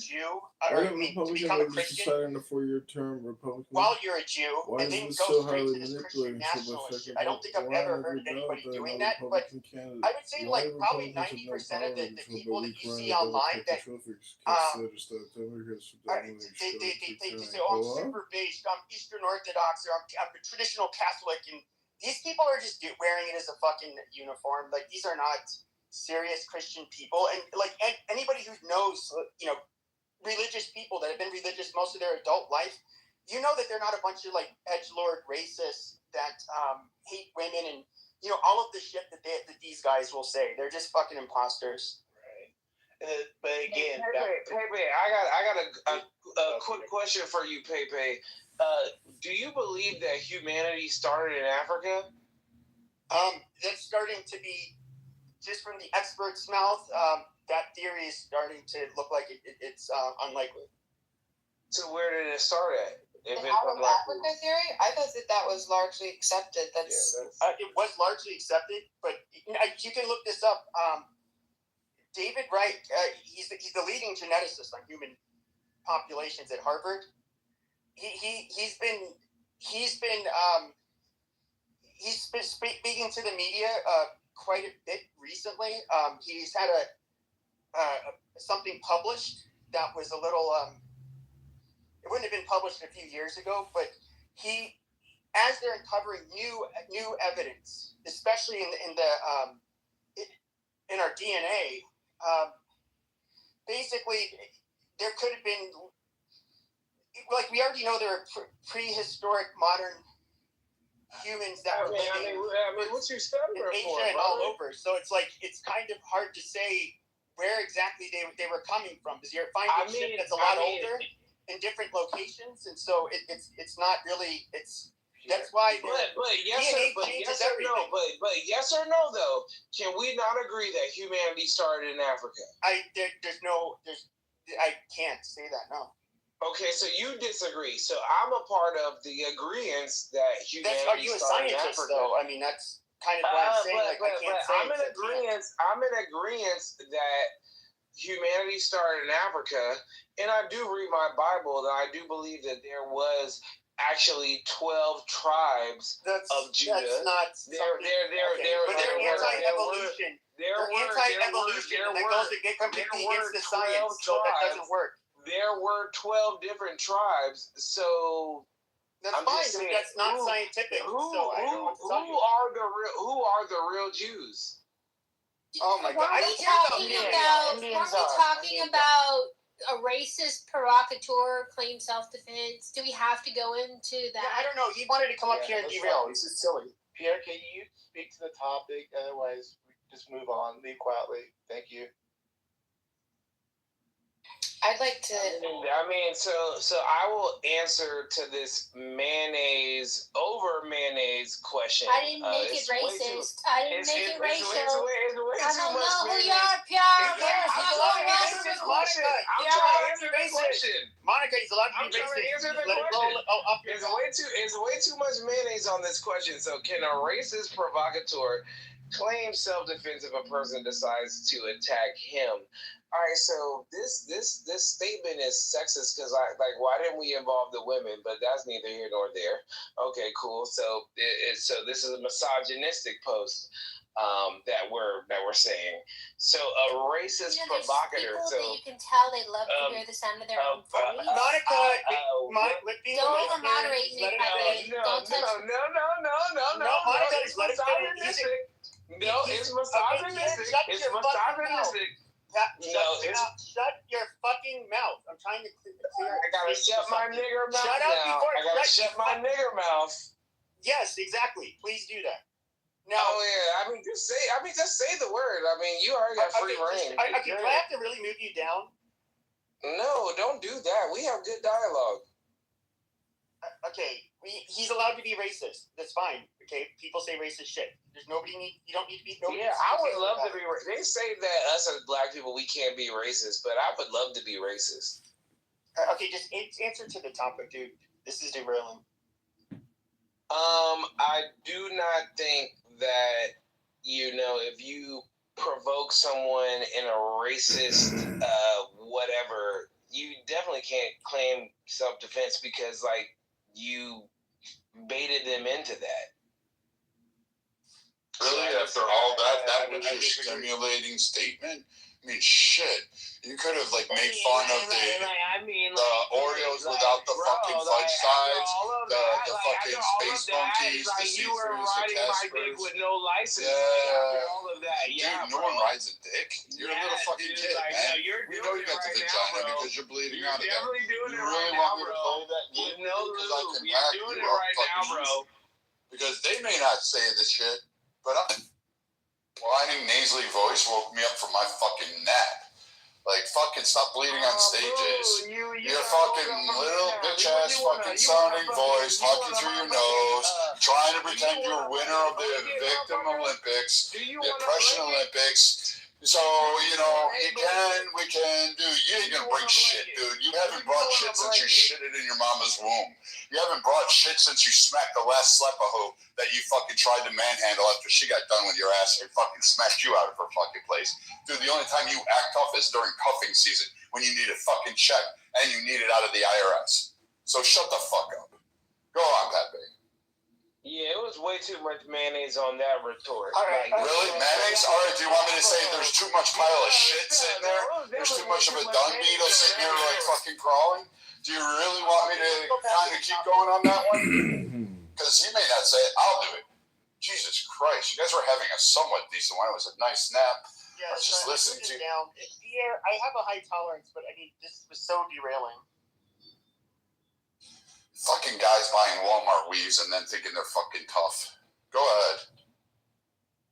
Okay. So that is like white boy spasm. Are you done, or you still got some more left in the tank? Okay, we're not fighting. We're moving on. Psychological disease.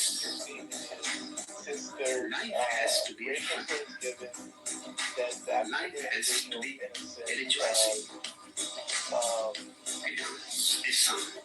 Doing anything like so they could basically pump somebody out and that's your basically summarizing what you said, right? Yeah, absolutely. Like for example, like when I can knock him out and knock your chocolate out of his voice, right, Matt? I'm responding to Matt. I mean, don't be a rude white. Like, don't be. Oh, I'm gonna be that true white. You said that. I'm gonna be that oppressing white. I'm gonna be that colonial white. I want to bring back the Viking whites. How's that one? I want to sit there and make sure that you're working. I want you off of welfare, EBT. I want black women safe from you, so they don't have to worry about taking an abortion pill. I mean, shit. If I was a black woman in your community and you were in the dating pool, I would have fucking the morning after pills like Tic Tacs on the nightstand. Because ain't no way a woman wants to have a kid with you. Shit, worry about getting the milk. Shit, this motherfucker would still staying around. You'd have to raise 2 kids. You'd have to provide for 2. You'd have to get diapers for 2. This guy's white. Okay, I really want the conversation. Hold on. Okay, Pierre, if just like if I'm actively engaged in activities with you, just tell me what's up. Like, don't conceal things from me. Because that's what if I'm actively, I appreciate it. If a black guy, like you're doing right now, kind of, it starts saying mayonnaise, cracker, blah blah blah. Are we allowed to punch you out? And maybe even go further. What are your thoughts on that? Oh yeah, absolutely. And this is what I was gonna say before I was rudely interrupted by the trailer trash. Like me and Pepe, right? Like I dialogue with Pepe often, like weekly, right? So if I go in here and I call him like a cracker ass cracker and some mayonnaise eating motherfucker, right? I cannot be a victim and be all sad when he be like, man, shut up, nigger. Okay. The fuck, like you can't. Like you can't because you started it. So and he's trying to finish it. So either you're gonna like go back and forth or it is what it is. But like no, you cannot talk shit about somebody and then expect to like be pampered when they talk shit back. Just life doesn't work like that. Okay. So are we making progress? You've probably seen this post on your friend. That's what you wanted to happen? That's the answer you were looking for? Oh my God, the Martin Luther King speech of the fucking year, man. Holy cow. Yeah, I mean. Oh, now can I have him? Can I have the chocolate snow bunny there? Can I take the chocolate snow bunny for a ride now, Matt? Am I permissible? Okay, so here we go. I'm gonna assume that's a yes. So, Mike, I let the conversation happen, and I was trying to be nice, but now I'm going to back up Martin Luther King. Listen, dude, the last time you actually sounded like you had bass in the voice was when you were echoing in that fucking tunnel of a hate crime called Your Mama's Womb. That is probably the same as last time you saw fucking pussy. But I digress, because you are a walking pussy. You are something that's fucking variously wrong with society today. You are the guys that fucking can't be counted on to build anything, can't be counted on to do anything. Fuck, you're John that Walmart's in peril because you're just like, girl, they don't know what I've got. While you snap that fucking fake ass cornrow makeup on your fucking head. You're the motherfucker that tries to actually draw eyebrows on there so it looks like you have a pair. I bet you when she pulls your pants down at home at whatever fucking slut waffle you picked up at the Waffle House, I bet you she sits there and goes, damn, I thought black guys were hot. I guess that's a trope that's not true. You know what? I think you're right. I bet you cry more for women than any woman has spent their time putting their hair up. I bet you're the motherfucker that goes, honey, I want to split the check only because you have $12 in the bank account and you think you can go to fucking Red Lobster. I bet you're pissed that you can't even smuggle out the biscuits to go home. Right? All of that shit. I bet you're pissed because daddy left for milk. You ate cereal with water. Anything else you want me to do? You can't even make fun of white people properly. Like fucking we're Casper, the ghost. We don't wash our legs, so like fuck, that's why we always have hairy legs. You think our women break razor blades for nothing? Shit, man. Steel can't even fucking cut through those fucking bristles and those porcupine quills that fucking rub us together. That's why house fires happen in white communities, because women fucking rub their legs together and that fucking tinder goes up in smoke. What else do we have? Oh yes, white people, when they chipped out, they colonize a fucking nation. That's like you could have went down any kind of racial stereotypes. You could have fucking attacked it, but you went with mayonnaise. Dude, you've drank more cum than is in the mayonnaise jar. Like, we know that. Don't have a whole list, a nasally voice in high pitch, and then come up here and go, mayonnaise? Like, Jesus. Fucking grow a pair and have it, and come up with some real fucking white racial slurs. I would have tolerated yeast yeti. I would have tolerated snow bunnies. Fuck that. You could have had all of us. Like, literally, you could have said, hey, Frosty's up there, man. Get fucking going. Get back to work. Shit ought to be there. You should be building shit. But no, you don't have it. You still can't make fun of it. So I have two comments. So y'all, real quick. Can I I'll let you go. I have to reply because he went on a tangent. But after you reply, I'm gonna go. Wait, I'm sorry. See, again, you have to cut in front of a woman to go ahead and try to be masculine. So why are you cutting in front of that white woman? Why aren't you respecting that fucking crystal clear queen up there? Why aren't you fucking monitoring that fucking, midnight ballerina up there that you never see on the stage? Why aren't you fucking honoring that? Huh? Fucking lack of gentleman, man. I can tell you were raised by a fucking hood rat, right? Because I betcha. Go ahead, Beamer. This is No, don't come off mute. I'm sorry, dude. You can't have it. Your shadow's gonna stay on that wall. So I had a couple things. I wanted to know. This is my ignorance. But did you know the most powerful cosmic characters in MCU? There are many powerful cosmic entities in MCU. So let's see the three cosmic beings that are very powerful. Like, what is an accost? That's language that you meet somebody with violent language, and you attack them. Like, does anybody understand what accosting just means? It's to abruptly to dump on them, whether it's to be critical, to be insulting, to accuse them of something. Let me look up the definition. Yeah, what is it called when you like to fuck your cousins and shit like that? Yes. It's called being a fucking black man pretending you have a do-rag on and thinking somehow, listen, that's your fucking sister, that's not a wife, alright? Understand that shit, okay? Pookie and Ray Ray season is kind of coming to a close. Black women are far exceeding you. This is why they're going, hey, I want white boy winter, man. I don't need these fucking guys walking around with do-rags, fucking fake-ass Walmart weaves, fucking painted nails, thinking they're great with their underwear hanging out with shit stains on it. That's you hollering at them from a fucking BMW from 1980 that's barely held together with duct tape and fucking glue. They don't want you, dude. They want successful men. They want men that they can count on to protect them. They don't need the motherfucker that's going to watch a girl get stabbed in a subway. No. They don't want you. That's your problem in life. Because you know what? Here, I'm advice. Get yourself a pair of pants that fits. Get a fucking shirt that can, get rid of that pregnant pot belly you have on that front.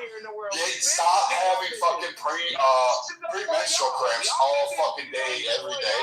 Then work on your voice, work on your articulation, go out and split wood, go hunt a fucking bear, go fishing, go camping, learn to drink bourbon and tequila straight and not ask for a fucking pink drink with a straw and an umbrella in the fucking shit. And then learn to eat fucking meat. Rare. Blue is fucking great. Learn to do that shit. Put down the fucking Popeye's chicken so you don't have fucking grease dripping down your chin while you're trying to yell at some girl. Go for some white boy shit. Learn that a 3/4 zip actually looks good. Hey, how about a nice button-down shirt that goes down like every other successful black white man in America that has fucking done great things for this nation. But yeah, I gotta listen to Pookie and Ray Ray named Pierre. Can't even come up with a fucking black name. You gotta coin it off of some white French man. Like fucking A. Stop your shit, man. Shut the fuck up with that bitch ass voice. You don't have it. Fucking A, dude. Yeah, you definitely don't get no pussy. Hold on. don't get no pussy. Hold on. Talking to Bima. So I just Googled it real quick and it said, accosting is the act of approaching and speaking to someone in an intrusive, aggressive, or threatening manner. It often involves stopping a stranger in a public place to make demands such as asking for money or to engage in unwanted interaction. So I think that there was some record that we were playing earlier from this Chud guy that really sounded like some of that would tap into the realm of accosting. I mean, like he went up to this one guy in a convenience store, and the guy was nice and gregarious, and he asked him something. The guy responded, right? The gentleman responded with like, just live and taking it one day at a time. A nice comment, and then Chud tries to push it to the extreme, saying like, slowly, I don't know about that Ebonics BS or something like that. And then he started calling him. It definitely was a white cracker that did that. Right, yeah, but it was this guy that we're having the topic, that's the conversation. So then he started calling the N-word, but while he's inside the store, he repeatedly kept calling him N-word, like loud across the store, like, come on. Like, I don't know how many times. Bima and Matt, do you guys remember the girl that walked around pretending she was twerking her ass and smacked white people saying that's for colonization? And then some fucking hood rat like Pierre smacked her upside the head and she's like, I did nothing to deserve to get hit like this, right? And it was all fucking comical because guys were all like, oh my God. And she tried to play the racial thing, and it ended up being that she caused her problem because guess what? She was hanging around Pookie and Ray Ray like this guy. She was hanging out with this guy right here. So, you know what?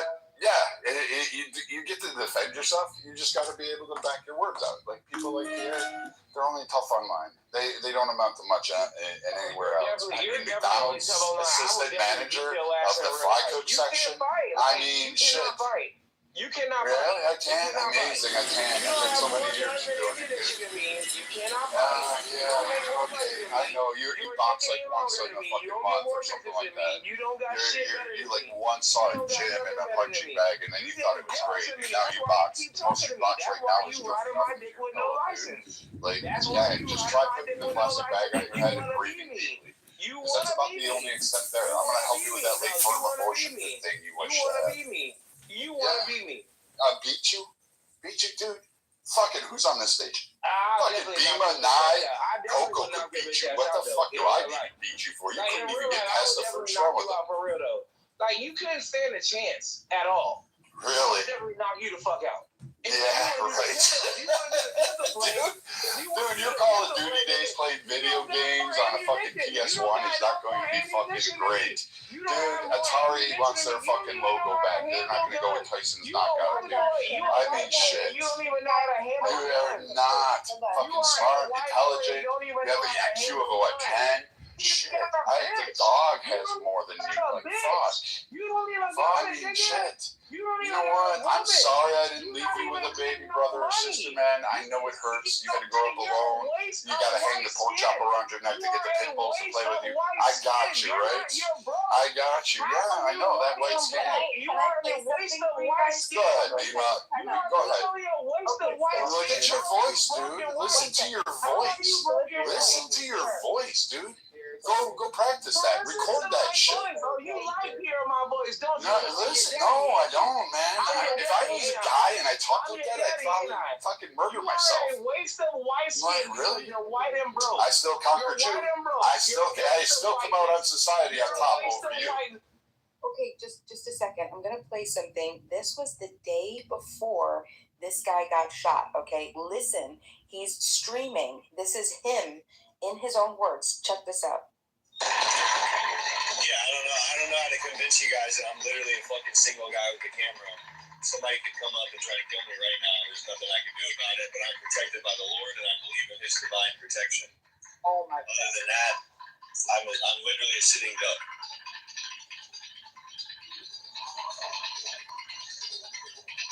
And he's sitting just in a city street while he's recording this. Okay. Oh, what's he saying? It sucks. He said it sucks in the end. Isn't that interesting? First of all, I can't believe the gall this guy had the nerve to invoke God. I don't know what to say to that. But he'd sensed something was up. This was yesterday. That's crazy. And so remember now, even that this was yesterday. Now the day before, or I think this was yesterday. The day before yesterday, he had gone into a store. A restaurant, and he sat down. I don't know the full details. This is very loosely what I understand happened. He went into the restaurant. I think maybe the restaurant got wind of who he was, or maybe not. Whatever it was, they asked him to stop streaming and to leave. He had ordered, his tab had accumulated to over $350. It was like $373 or $380, something like that, okay? So he decided not to pay it, and he left. So then he left, and he's walking on the street. The cops go get him. However it happened, the FBI then got him the next day and caught up with him, the FBI, and said that it was related to that incident. They took his phones and all of his, They wanted to question him regarding something else. Right, but they also collected his phones. Do you want to hear his account of that? Are you guys interested? I know. They wanted to know if he was. So there's a guy, I've talked to him plenty of times, but he goes by the moniker Handsome Truth, and he's the leader of this neo-Nazi group called Goyim Defense League, and he's also a streamer that would do all of his shit live, and they're basically just questioning about him and his involvement with him, and they're not involved with each other apparently. Listen to this real quick, okay? This is him again. These people took all my phones. There's evidence of the crime of me streaming, me walking out, disorderly conduct. I don't believe that for a second. Well, anyway, so I'm talking to the fucking Fed.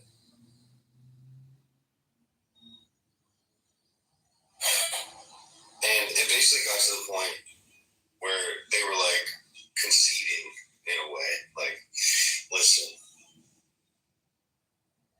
like basically saying like, we got nothing on you, and after talking to you, we actually see, like, as humans, want to just give you this piece of advice. They're like, you know where this shit's going.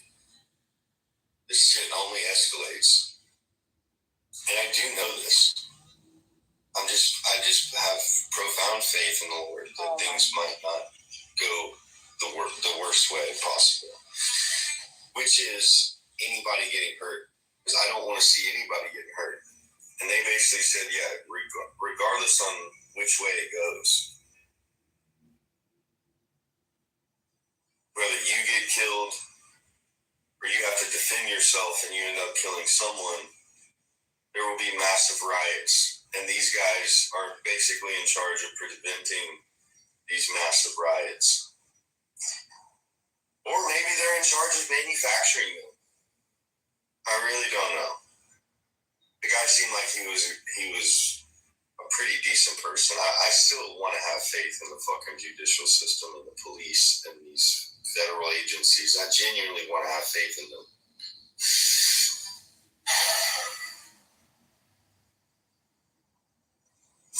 But you gotta take everything with a grain of salt, I guess, right? I think it got to an ending point where it was like more of a personal, intimate, hey, can I just give you a piece of advice? Man to man, father to father. I don't want to see you get killed. And regardless on whether I have to defend myself in a life or death situation, the ramifications of that, even if I'm exonerated in trial for something like that, the world would never be the same, and my world would never be the same. In not a good way, not a way that I'm looking forward to. I do not want nothing like that to happen. I don't want any of that to happen. That's genuinely my last desire. So that was him 2 days ago, and then this happens 2 days later.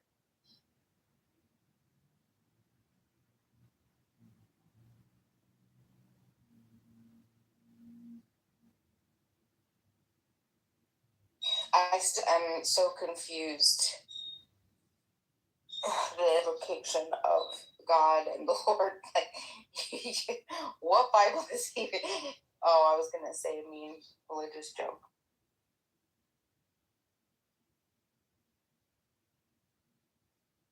I don't think that's Christ that he's following. Yeah, and Mike says he says, almost sounds like a guy who knew and wanted this confrontation to occur. Do you know what I thought? I thought about, because we just listened to him yesterday talking about how he felt like he was a sitting duck, right? And then he has this confrontation. He has the restaurant situation, the FBI situation. They tell him how it's going to go if he continues on this path. He says he knows, he understands. And it's like, now he is carrying, if he wasn't before. I mean, like, I don't know if he was before or not, but almost like the seed was planted. I mean, could he have gotten away with, not having to use his firearm from this guy, I mean, I don't know. All speculation, who knows? Mike says that he had it in his head all day, probably thought a lot about it and overthinking everything, almost paranoid. Yeah, I totally agree. Especially after the FBI contacts him and does all this stuff, right? Yeah. I'm not trying to, you guys know how I feel about the Second Amendment, and the ability that we should all have to defend ourselves. So I'll never be swayed on that. However, I definitely see how some people do go down into these isolated, almost paranoia tunnels, and it feeds them. There was this guy that was local. He lived around the area, and he was part of our prepping group. And the guy was overly Second Amendment. It was an uncomfortable. Like, everything was about constantly, always gun, have to have it on me, protection. He even hired a company to train 2 German Shepherds for, like, I'm talking like security level. No, I'm serious. Security level. He paid him like $10,000 for each dog to be trained in security. Like, very like insane. Okay, so he's like going overboard. And what happens? He moves to Texas. He ends up finding himself. This is in the newspaper, so I'm not lying. We could find it right now if we Googled it. Okay, we could find the incident that happened. He is in a car, a fender bender. Okay, the guy. It was a kid. He's in the car with his wife. The gun guy. Okay, I don't know if he hit the guy or the guy hit him, however it happened. I think he hit the guy. He was a younger kid.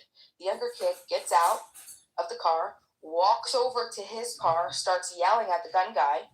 Gun guy decides, I don't know if he decides to call the cops first or whatever, but he got his gun right away. The young kid goes to punch him through the window, and gun guy shoots him, kills him, 1 bullet, boom, dead. Now, there's so many issues with this, right? People gonna say, oh yeah, definitely self-defense. I mean, obviously I want to say, yeah, it's self-defense, but also, right, you're in a vehicle. Don't try to tell me that you were threatened. You could fucking drive away. There's a million things that you could have done. And now with the result, this guy had to go into the secret, the hiding, what is it called when they have to hide your family? He had to go into a secret, what is it called? Does anybody know?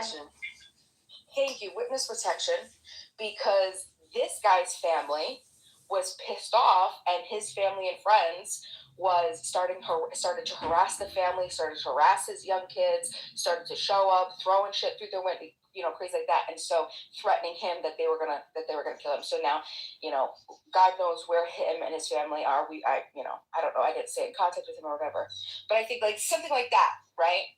Like that didn't have to happen. And I feel that if he didn't have that mindset, it was almost, I know it sounds weird, but we were talking about this yesterday, like how our thoughts attract, right? Magnify and whatever. So, I mean, ultimately, I don't know if this was like a setup, because this is it's so, I don't know. Does anybody else feel like it's so coincidental that all this stuff happens and then all of a sudden the actual case happens that he uses a firearm? I mean, not really, because he was on tour. He's basically doing a streaming tour or some shit like that. Was this in? I don't know if he's back in his home state where this happened, but I mean, he's now known for this, and people there's a private chat that I know Matt said this before. So is Beaver. I have Evolve predicted this was gonna go south. I mean, I don't think there's a coincidence that he was thinking about this, because I was fucking thinking it. So were other people. It's kind of like common sense.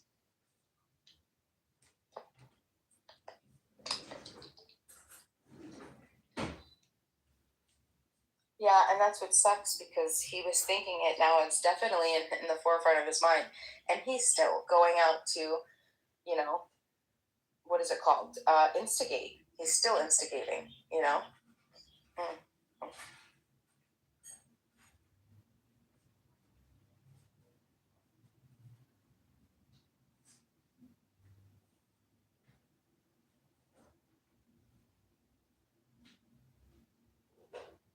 I think this shit is a psyop. I'm gonna be honest with you. I think all of these internet personalities, all of these podcast people, they all are like one big ass psyop of different personalities and fucking belief systems and values. And it keeps people glued for some reason. And I think that the Govs is just stepping in because they're starting to realize how many people actually pay attention to this shit. So what do you think the purpose of that would be, though? The ultimate purpose? What do you mean? His situation in general, or just the whole idea around podcasts and personalities? No, if it is a psyop, what are they using it for? To stir more racial tension. That's what it's about. You feel me? That they want more racial tension. They're not seeing the racial tension between black and white people like they thought. They're starting to see more black and white people actually team up, because they don't. They're starting to agree on immigration, economics, shit like that, resources, all these fraud and scams that have been going on. And now it's kind of like what happened during the 50s and 60s. I did I did a study on this in college, where the owners of the factories saw that black and white people, black and white men who were working in the factories, they were beginning to agree on a lot of things, like the white picket fence, a good education for their kids, the dog, shit like that. And when the motherfuckers saw that, they sent the niggas to the mines, and they sent the white dudes elsewhere. And then you had that fucking movie about that fucking black dude something to the black girl come out later. And it just stirred racial tensions. That's all it did. And that's what you're seeing right now with a lot of this shit are a new thing to attach your hate to. It's like what you saw with Trump. They do it with Trump all the time. Trump is like supposed to be the face of racism or white supremacy. But those with the brain know that's not the case. But the idiots who feed into the dumb shit and what they just see on video or what it's clipped as and showed to them, those are the people who bite and take the bullshit and eat the bullshit up, and then it spins out of control and it fucks everybody else over because they don't understand like what's at play. So it's just stirring up a racial tension, it's stirring up a conflict, it's stirring up a whole bunch of different shit. Well, yeah, okay, William, you said it best. That shit is MK Ultra, right? I got it wrong. It's MK Ultra. It's not a psyop. It's MK Ultra. Like they're using these personalities. And they're like getting people to agree with the personalities, but then on the other side, you have the people who don't agree with the personality. And then that's what it is.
Is it quiet or is my phone tripping? Yeah, recently.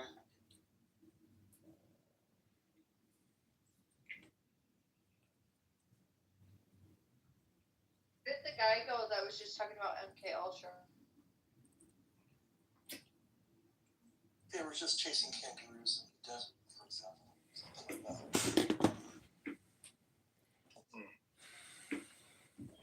And see, a couple of other things I wanted to add to your scientific hold on. So I wanted to add two other things. The Reformation and Luther, and also the printing in Europe, played a significant role in addition to the two things I mentioned in terms of the progress in Europe and by extension in the United States.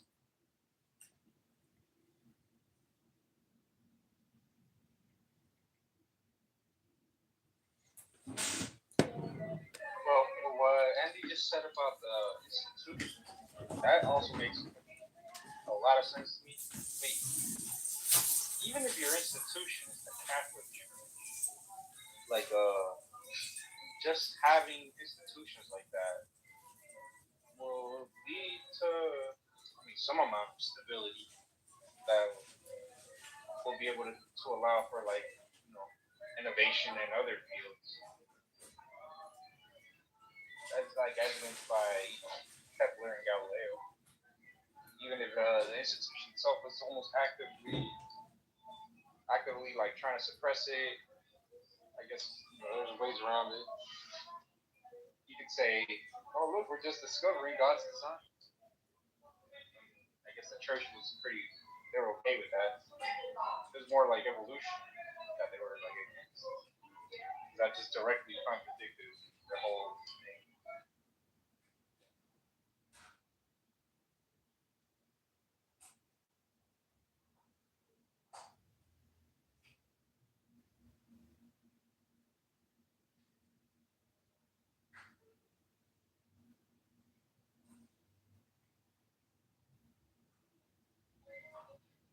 things like guns, germs, and steel. I mean, it's obvious how these things are going to lead to, like a rapid growth or just progress. Germs it causes the necessity for medicine, doctors and things. I don't know who invented steel. Well, I mean, I know they had bronze and stuff back in the day, and then iron. I know that probably wasn't European. This way too old. Was steel synthesized in Europe? And then who invented the first guns? Yeah. Must have been probably Europe, right? 1600s or 1700s. Maybe sounds like probably 1700s. At least the first little cock and load little pistols. By 1800s, they already had muskets and stuff.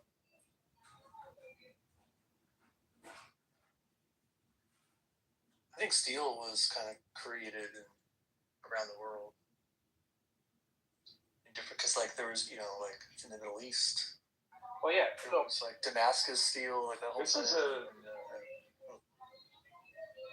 There's good research here that I'm discovering. Matthew Restall wrote a book when Montezuma met Cortes, and he's arguing with the context of the conquest of Mexico is more accurately described as a Tlaxcalan-led Spanish-assisted overthrow of the Aztec Empire than as a Spanish conquest of Mexico. Cortes only had 500 soldiers in a ship with long supply lines. And okay, but this is what I'm thinking. The Aztecs had 1 million soldiers. They already had guns. Soldiers. No, I don't think so. Cortez didn't have, not like. Well, maybe, but they might have. Maybe they had like muskets type stuff. I mean, that's good enough. 500 Spaniards against Aztecs, empire of millions. I don't know how many soldiers he had with his millions of people, but the fact was that Aztecs were really abusing. They were the abusers of Mexico, and they were holding the other people, the Tlaxcalans, in this kind of state where they had huge taxes to pay, and they would just take their people and sacrifice them. Constant supply of humans, sacrifice. Now look, here's the problem. This is why Christianity is popular. Okay, it doesn't require a sacrifice of anything. Ridiculously, it's based on a human sacrifice, but at least it's virtual. You never have to do it. One sacrifice, right? But these guys were constantly sacrificing humans, and people hated them for it. That's why they fell.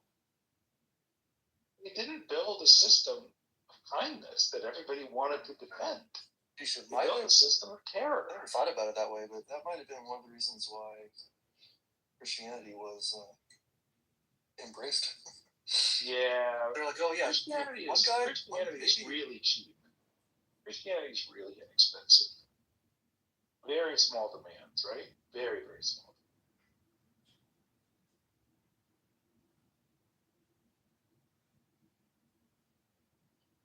For a while.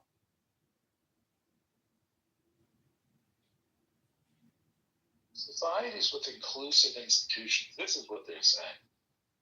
Inclusive institutions, broad participation, secure property rights, mechanisms give ordinary people a stake. Outperform extractive ones over the long run because extractive systems generate constant defection risk, stifle the innovation that comes from broad participations. The Americas did not have good institutions, okay? There was just a patchwork of domestic terrorists. I'm sorry if that hurts your little ears to hear, but a network of domestic. You're an idiot.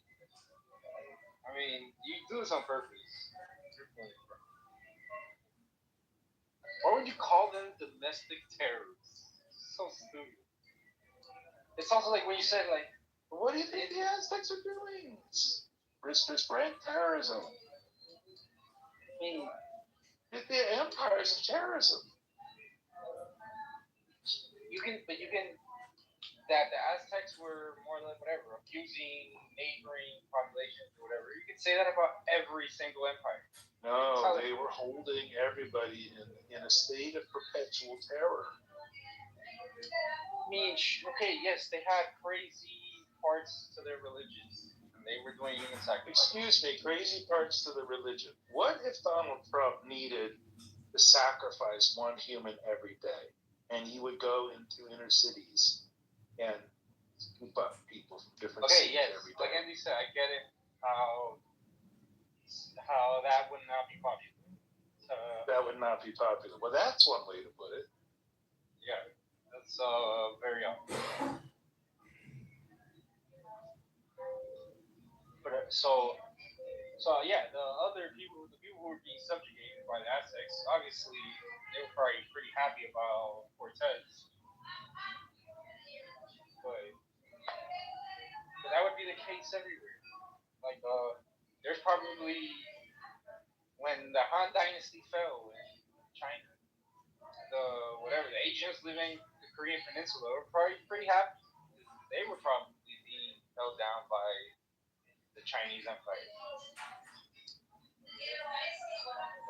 Like, I mean, you're gonna be able to find this everywhere. I'm sure they weren't to the Koreans and Japanese. They weren't thrilled about the Chinese dynasty. Now you can argue that the Aztecs were probably more brutal. In some senses, they probably were.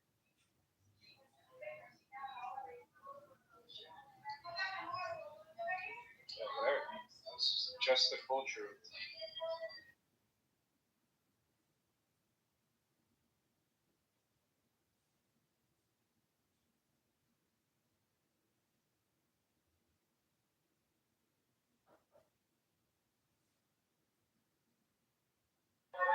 So you saw the room title that in Pro's house right now? No, what is it? Greater. Oh, odds are we won't have a free election? Yeah, greater than 0 odds. And something about the election. Yeah, now I can. Oh, yeah. Odds greater than 0, we won't have another free election. Or ... actually, I don't know. I was gonna say there's more people in there. Aisha, David, Pro, Dennis, Otter. Actually, no, it's 9 more people. Quite a few.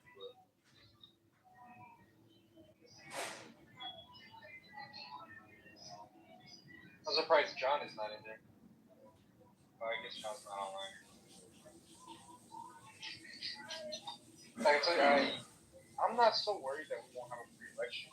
However, like I still haven't lost all faith. However, if we don't, then this is what I've been telling John. If we don't, if something happens in November, then it is time to ring the alarm lights big time. Then we have a real problem. I still have hopes that our institutions, will hold. I mean, because them just saying odds greater than 0, probably just say probability greater than 0. You can say the probability is always greater than 0, even in the 90s during the American heyday or whatever. Probability was also greater than 0. But Christina said Benjamin smokes weed. What?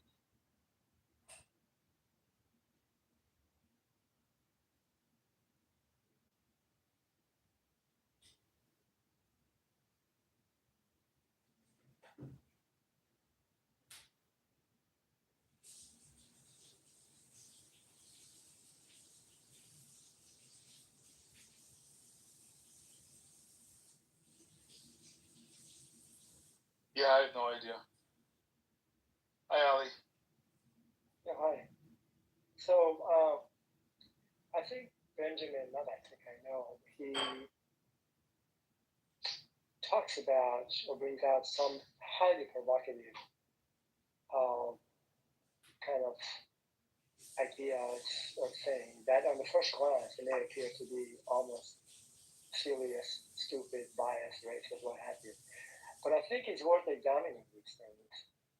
Not necessarily because to prove him right or wrong, because then we start exploring different things, different ideas, and how things will come about in terms of the technological advancement and the rest of stuff we talked about. Even though he started with something that appeared to be on the face of it, it's absolutely silly. And so I do appreciate that. That at least for me, it provokes me to, or makes me to think about it, and why am I, who could be supporting him, or finding things that maybe have something to say about his thesis. It may not be correct, not at all, or maybe substantial. So that's the way Benjamin is, and I do like that. I appreciate that. Yeah, we pretty much hear him out on his little theories almost every day. And to be honest, completely fair, they're not really stupid. A lot of times he's wrong, but being wrong is not really the case. They're usually what you said, at least kind of like thought provoking, or at least make for good discussions or good debates. Like if he was just uttering stupid things back to me every day, it would get to a point where we're not even willing to hear him out. That's never been the case.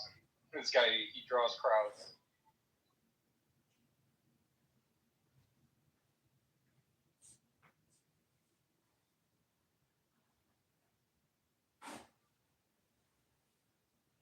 Hey Ali, can you help me get the House of Reason back? Wait, Ali. House of Reason back? Did you lose it? Oh, well, okay. Well, Sam, tell me what I need to do. I will. Yeah, dude, it should take like less than a minute. I mean, yeah, dude. This is a new account. I got banned for posting a meme of like Andrew's head on a plate or something. Oh, I see. They never really told me that's the reason, but they told Daniel Nero that was the reason he got banned. And I did it too. It was me holding Andrew's. It was like a meme. Thankfully, Daniel said he emailed them and they responded. I emailed them a few days ago. They still haven't responded. He said, I don't know. I'm trying to get the account back, hopefully, but if not, I don't even care that much about the account, but I care more about the house. So yeah, dude, can you help me real fast? Look, just click on your own profile, go to your little club, your houses, right? And click on bro just ping me to this room. Click on. Hey Ali, before we run into Pro's room, because that's where I'm going to go, I have this thought, because I think there's something about our conversations when I put out something that's really provocative, and we do tend to have a good conversation, and we explore and we learn some things, and we found out about like the Nobel Prize in 2024, and we reviewed that and all the literature. It's good, right? So here's one thesis: is that when I say this like provocative stuff, like all the snowflakes leave. They blow up. It explodes their brain. It hurts, and they disappear. And then whoever's left has a reasonable conversation because all the precious snowflakes are gone. That's his thesis. Well, yeah, he's saying that happened today. That happened with Brian. Doesn't it happen every day though? I mean, it happens quite a bit. Like the reason I have good conversations is because of all the people I repel. Oh man. I'm gonna go visit Pro's room here. Hey, hold on! Don't close the room. So just I won't close the room. Yeah, you can go. I'll be there right now. So click on your profile and go down. Look on the houses. Look for the House of Reason. Okay. Okay. It says one member. One member? What? Yeah. House of Reason. Let me see. It says one member. House of Reason. Yes. And let me just find out more about it. Wait. My House of Reason? The one with like Socrates statue on it? No, it says H. Just the letter H in the middle, and that's it. Okay, no, I'm talking about the House of Reason, the one with the Socrates statue. Yes, yeah, I know that. What I'm saying in here, what I see, it's basically a square and it has an H, letter H right in the middle of it, and it's called House of Reason. And it has one member. That's a different House of Reason. Look for the one with Socrates. Okay, let me see. Let me search for it. Yeah, put in searches. You should find the one. It has 3,600. Yeah, I might have seen it. Just 1 second. Okay. One more. House of Reason. All houses. Search houses. House of Reason. House of Reason. Okay. So I'll find two. One is with Socrates. Okay, I got it. Yeah. So click the Socrates one. Open it. You see it says 3,000 number, right? Yes. Okay. Now click the three dots on the top. Okay. Right above it. Yeah. And then go down to members. See where it says members 3,000? Members 3. Yeah, okay. Okay, click members. Yep. And now you should see yourself at the top. You have like a little plus sign next to it. That means you're like an admin there. No, I see it. It's right on the top, yes. Okay. Where it says search members, just type in CM. Type in CM. Okay. Go all the way down and look for me, this account. CM, it says not smarter, thinking harder. Not smarter, just thinking. It's right on the top of the list. Okay. Okay. So, does it have like a thing that you can like a little drop down menu? Yeah, it's a member. It's expanding. Okay. Yeah. It says remove from the house, give one-time invite, make an admin. Make me an admin. Okay. Just like that, like I can open rooms in this house. Okay, add admin. Okay. Yeah, that's it. So, just like, click make admin, and I think that should be all. That's all I need to use. Cool. Fantastic. Thank you so much, man. Yeah, sure. Okay, talk to you soon. Yeah. Yeah, I'm gonna go to a sales room. I don't know if you want to go over there. Yeah, I got things to do. Okay, good. I'll talk to you soon. All right, thank you so much, man. Yeah, I see that. I got what's made that. Perfect. Okay. Thank you. Goodbye. Double the B, bro. Well, I mean, because all I can do is run, because I can't even do bench presses anymore. If I take a 30-pound weight, like a kettlebell, I was gonna say that you get your little dumbbell. Dude, if I get a 30-pound kettlebell and I take it and I raise my hand above my head, my shoulder will dislocate. Sheesh. That's mad team right there. Damn. That's fucked up. Well, all I do is run, dude, and drink beer and smoke weed and smoke cigarettes and tell the world go have a good day. That's how my pop said. He just smokes his bud, smoking cigarettes, and go about his day.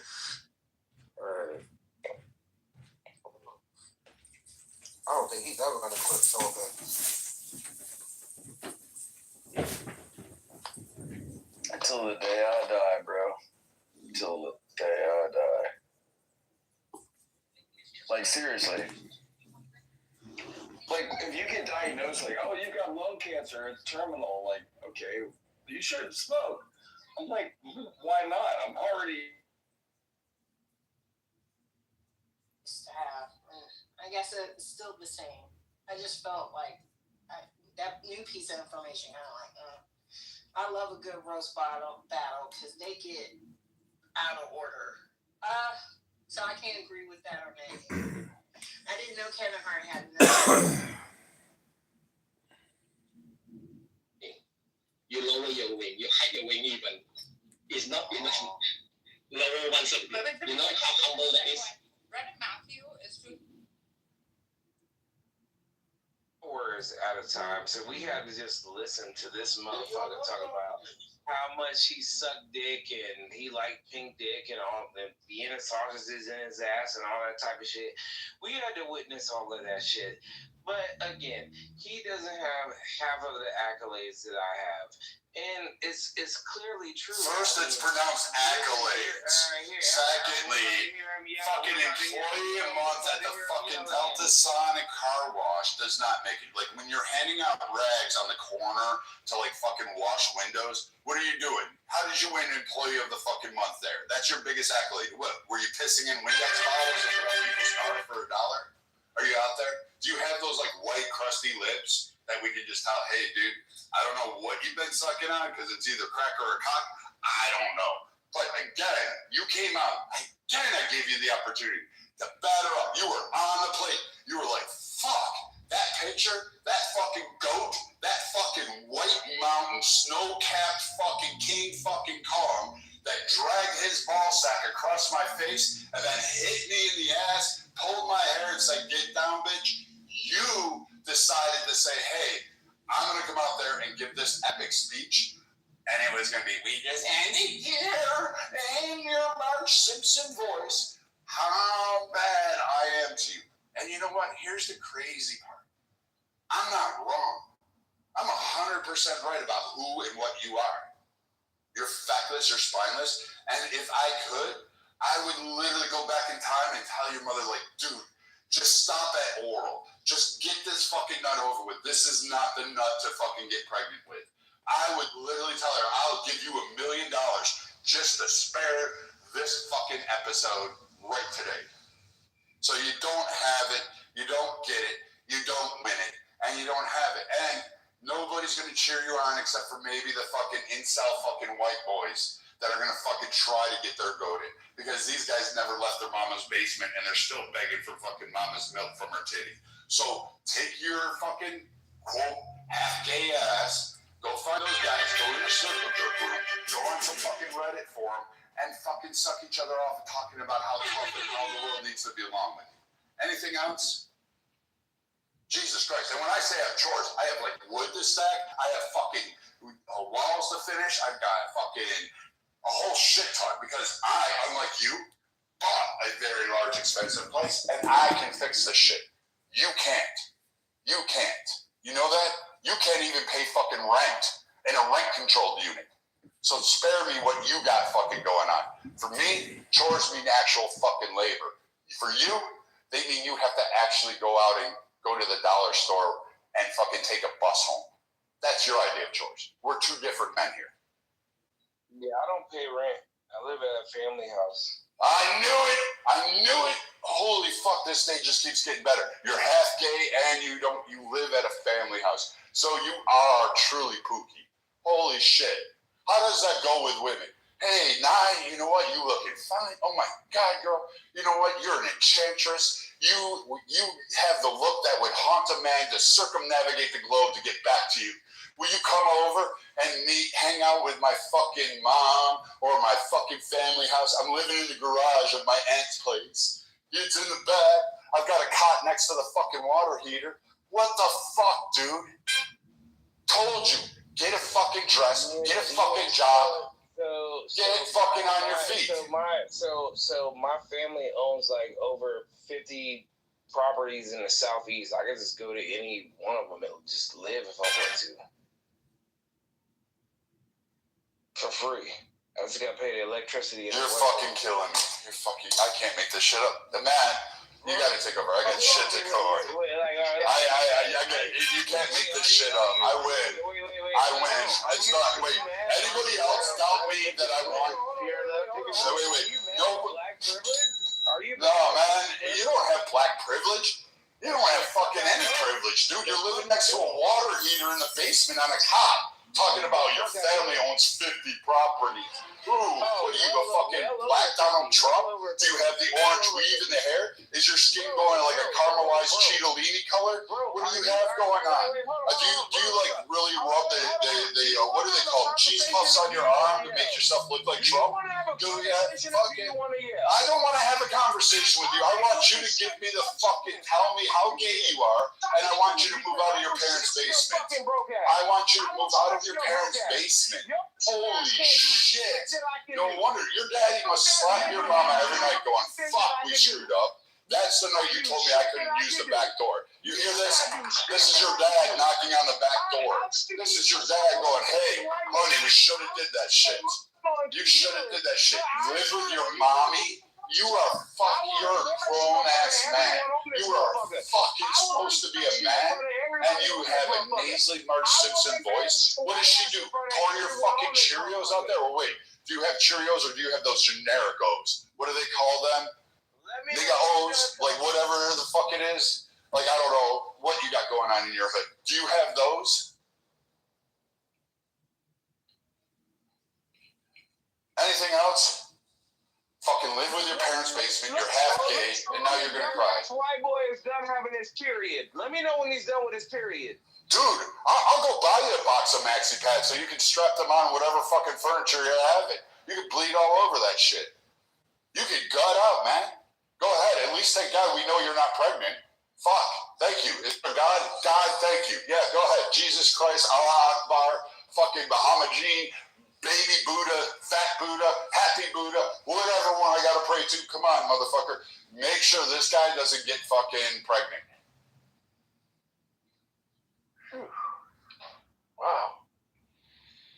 I think I have to set up a crime scene around this stage. Whew. Yeah, this dude definitely does not have more money than my entire family. He doesn't even have more money than me by himself. He is a loser. He has to project. He has to yell for hours and talk to us and then talk about all this gay shit. Like, that's that white boy shit. You are a white boy. Nigga, your bitches don't even want you. Nigga, why you think it's all these biracial kids in this fucking Because they're going after white boys like me. What are you talking about? Your women are coming after white boys like me. They're like, I want white boy women. I want money. I want a home.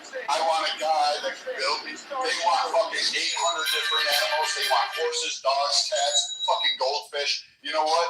That's why there's biracial babies. Because they're coming up to me going, hey, get me pregnant. I want that for you. I want to give you babies. I'm going to cook you meals when you get home. I'm going to allow you to do this because you're going to build me a cabin on 22 acres overlooking a fucking cliff on Lake Superior. You're going to fucking build and design this world for me. You're going to fucking go to work every day. I'll never have to worry about money in the bank, bills being unpaid, bouncing fucking checks. I don't know if they still write checks anymore. But like your ass, we know your ass is living off of people. You didn't do shit. You live in mom's basement and thought that was a flex. You thought that was a flex. Bro. No, bro. I don't homo. Like, no, bro, I don't do homo. Well, no. I said I'd make you my bitch, but that's it. That's it. You can't. It's not gay. You just gotta breathe and hold tight, man. Go like this. Go like this. Ooh, like they do in Lamaze. You just hold that shit out there. You know how when women give birth, you do those breathing exercises. You'll be all right. Grab each cheek, spread over. You're used to that position. All you and the homies do that.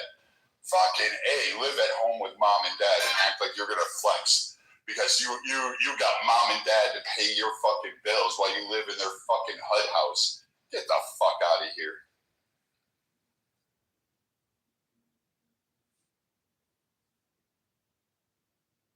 So you're done with your mayonnaise freak out. You're acting like black generational wealth is something that doesn't exist. You don't have generational wealth. You are living at home in mommy's basement.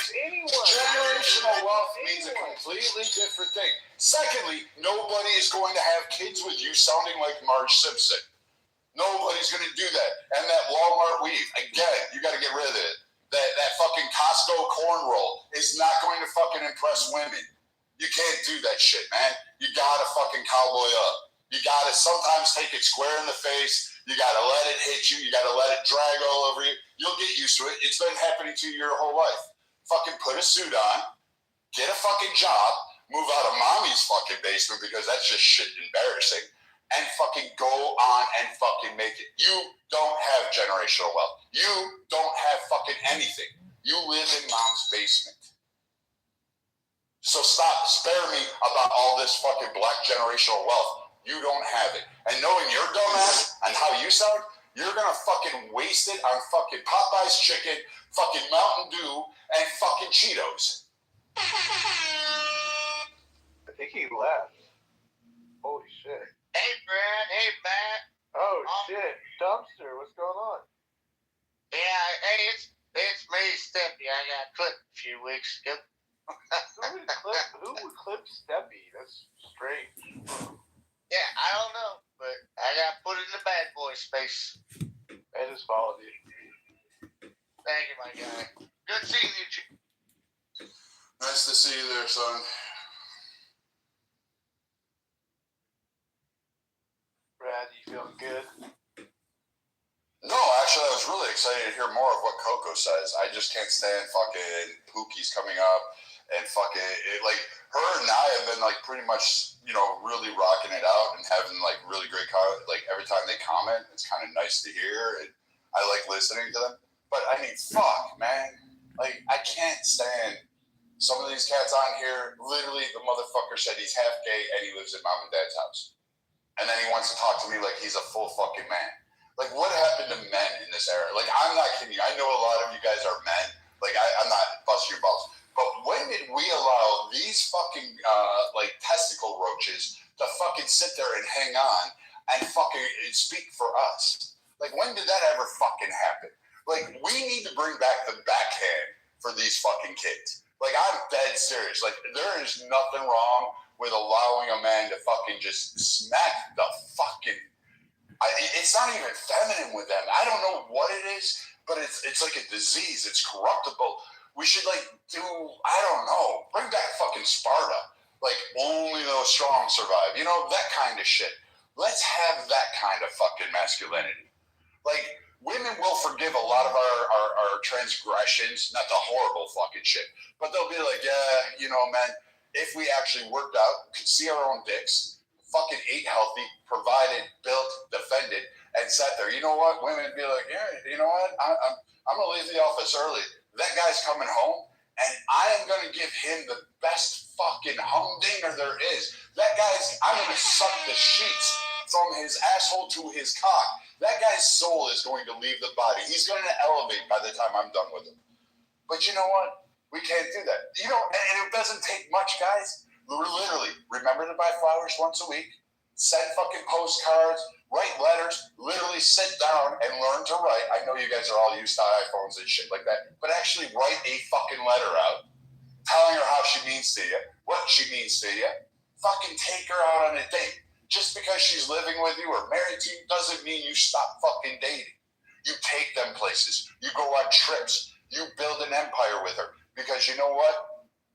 The game is the fucking game, and you have to have your fucking women come to you and have it. You want to know why your grandparents lasted 60 years? Your grandfather wasn't no halfway fucking pookie. He was a man who went to church on Sunday, dressed in his finest suit, who went to work 5 days a week and didn't complain. Gave his paycheck over to his wife and his kids, and if they went without, he fucking made sure he doubled up and fucking worked his ass off. Now, some of you had shitty family members. I understand that. You're like the fucking small portion of it. But you know what? There is a vision of what a man can be and what should be. And you should fucking have it. Fucking hey, this is all women been asking for.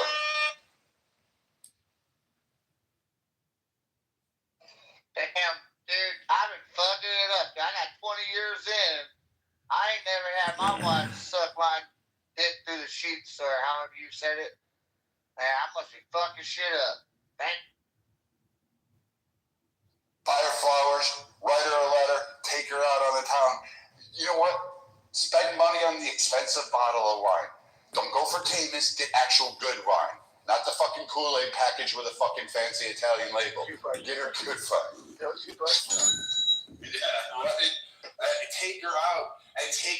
experience. Don't just go to the fucking what's a fucking restaurant that fucking pookies go to?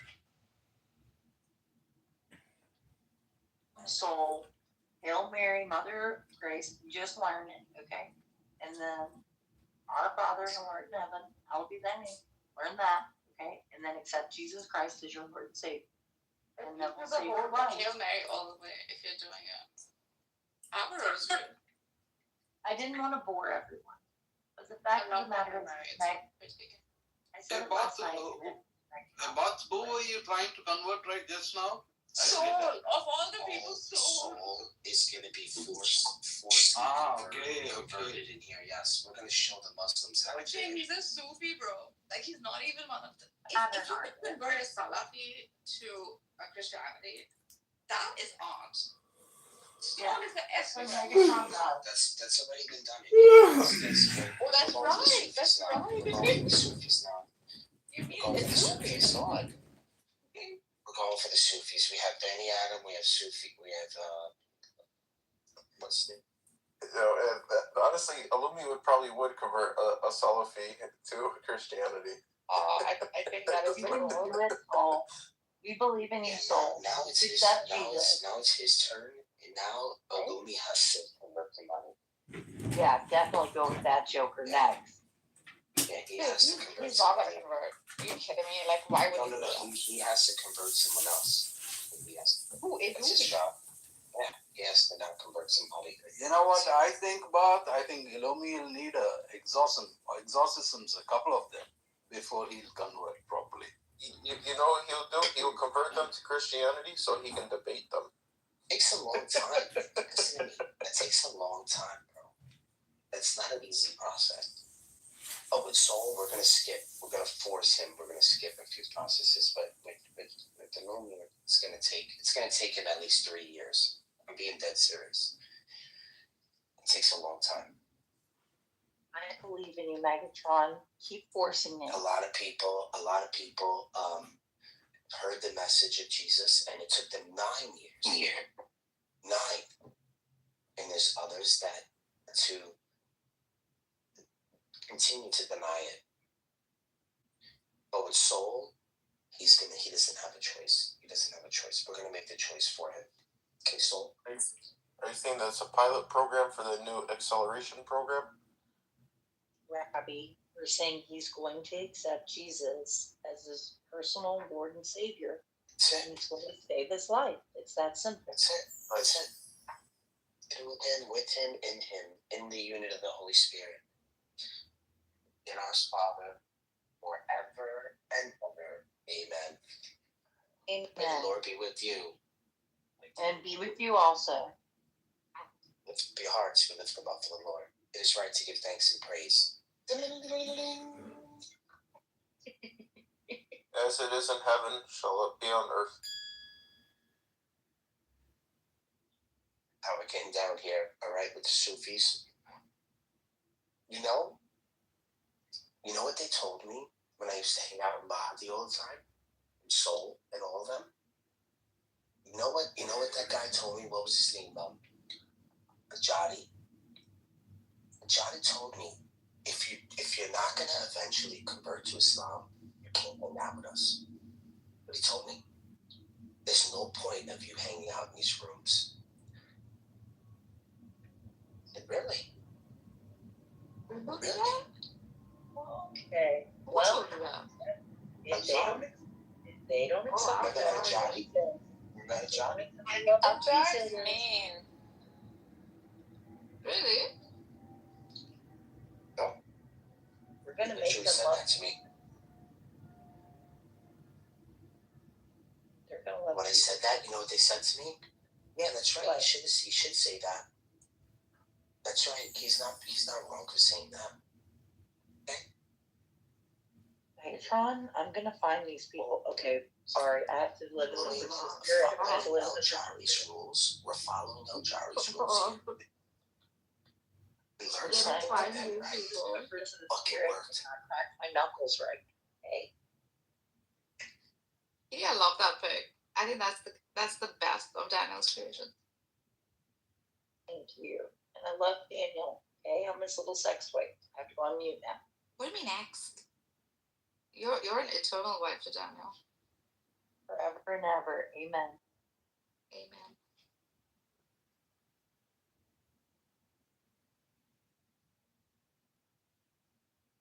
I just handle Snake. That's all. This is strange. Danny boy doesn't talk anymore. This is so strange. How is everyone today? Doing well. You? I can't complain. So it was saying that this room is only intended for those who intend to convert to Islam. No, not different. Different. Yeah, different. No. Oh, because otherwise, la ilaha illallah. With that weird shit, okay? I'm blessed and highly favored, and I'm. Yeah, some days we're leading with the sword with Islam. Today it's Christianity. Are you ready to take the poll? I'm ready to think Constantinople, not Istanbul. Good. Getting closer to Rome. Getting closer to Rome, buddy. Check out my snake. It's really cool. Yeah, I saw that. I looked at it. It's fucking awesome. Did you make that? Mm-hmm. I really like it. We got a Jason Bourne.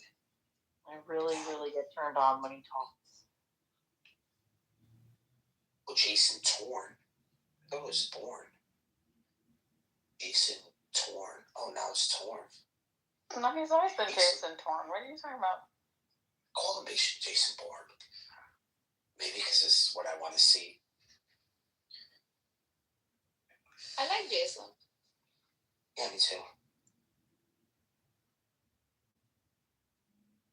Even though he did like me, he wasn't allowed to like me. And I accepted that about him because, it was really tough for him to fight through everybody to actually be my friend. So I understand. Like, I get it,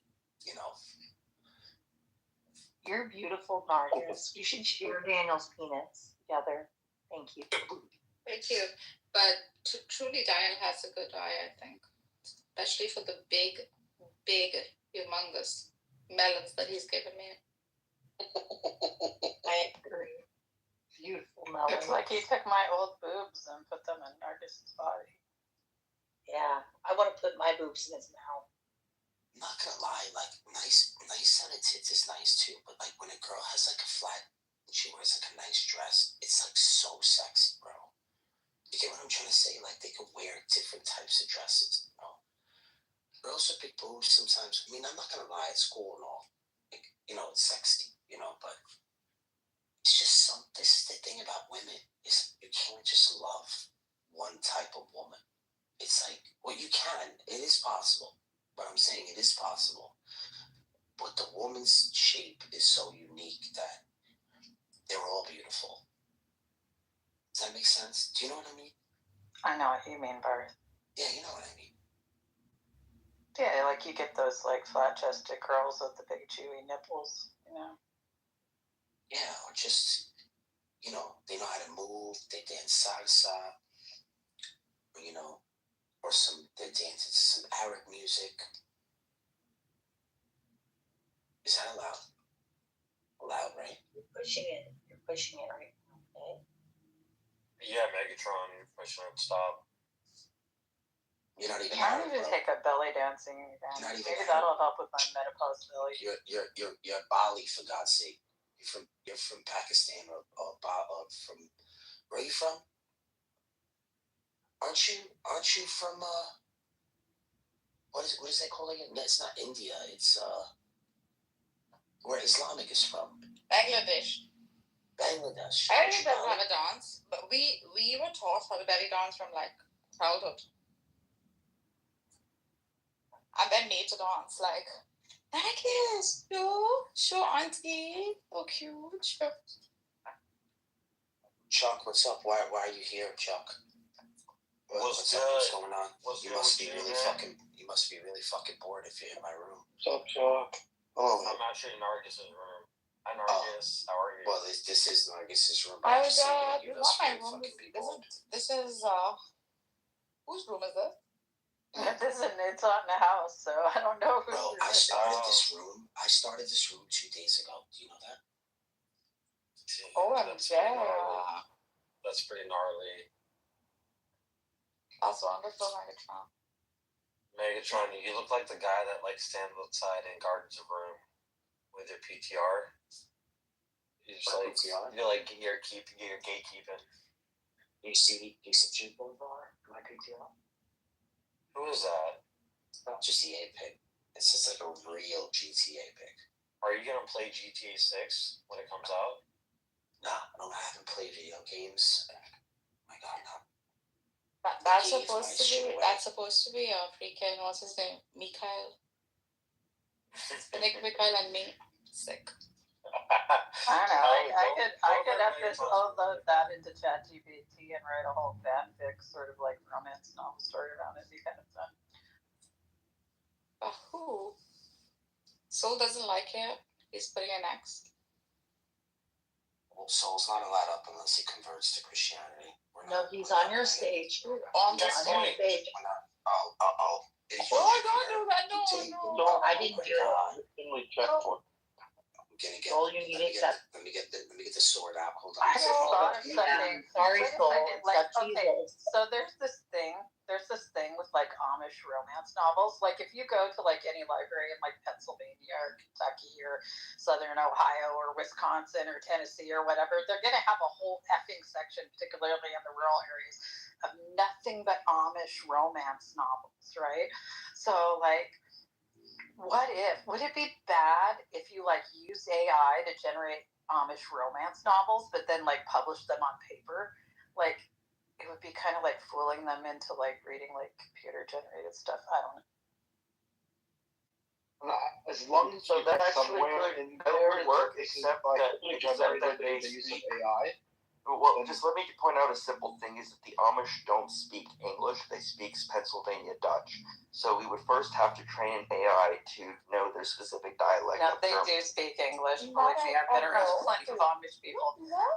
The Pennsylvania Dutch is like what they use when they don't want people to understand them or when they're just among each other, but they all speak English. Okay, no, but their romance novels are going to involve Pennsylvania Dutch.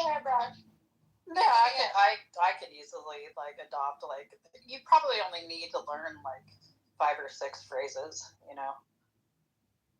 I've read a few. So you're imagining the trope is generally like this sort of tension of like semi-independent Amish woman inherits the land, men pursue her, she finally finds a man that's supportive of her. But aren't all the Dutch? So if you imagine Amish porn, all of it would be in Pennsylvania Dutch. Have you ever seen like an Amish courting ritual? No, I'm just imagining. Particularly among the people that have like really strict ordinance, like how would you actually write this novel without Pennsylvania Dutch? Is what I'm asking. Again, I've read many. I've spent time in Amish areas. I've read these novels. Like my boyfriend who lives in Kentucky is across the street from a library in Robertson County, Kentucky, and they have the whole Amish novel section, and I would spend a couple weeks at a time there during the summer, and I would read these just for hoots and giggles. So you don't need Pennsylvania Dutch, no. But it's fun to throw a few words in there now and then. If I can learn all of the dialect that's used in the Dune series, I could pick up enough to do an AI novel, Amish romance novel of Pennsylvania Dutch, so which is actually German, but you know.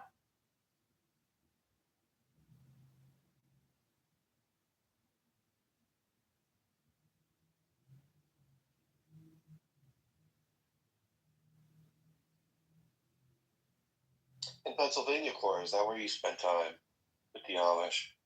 No, Northern Kentucky. Okay. And also Tennessee.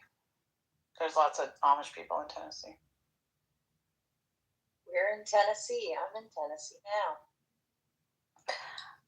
It might dock someone we both mutually know, but I will just say somewhere east of Nashville. Or excuse me, somewhere west of Nashville and somewhere near Chattanooga. There's a couple communities that I'm familiar with. Yo, Yep. Daniel. I know. I love you.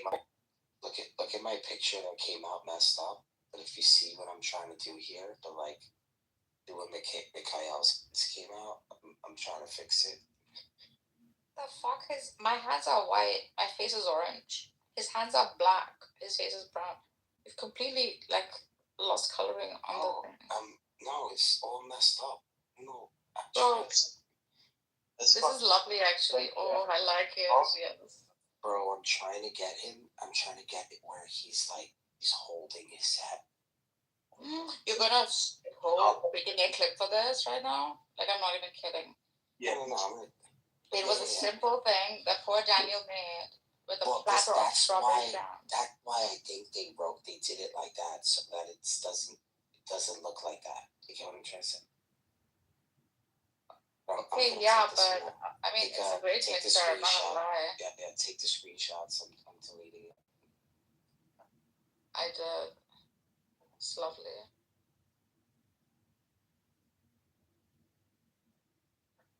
She looks like my sister. He does not look like Mikhail. Well, we're not trying to dox him. We're not trying to dox Mikhail. Just make it. Yeah.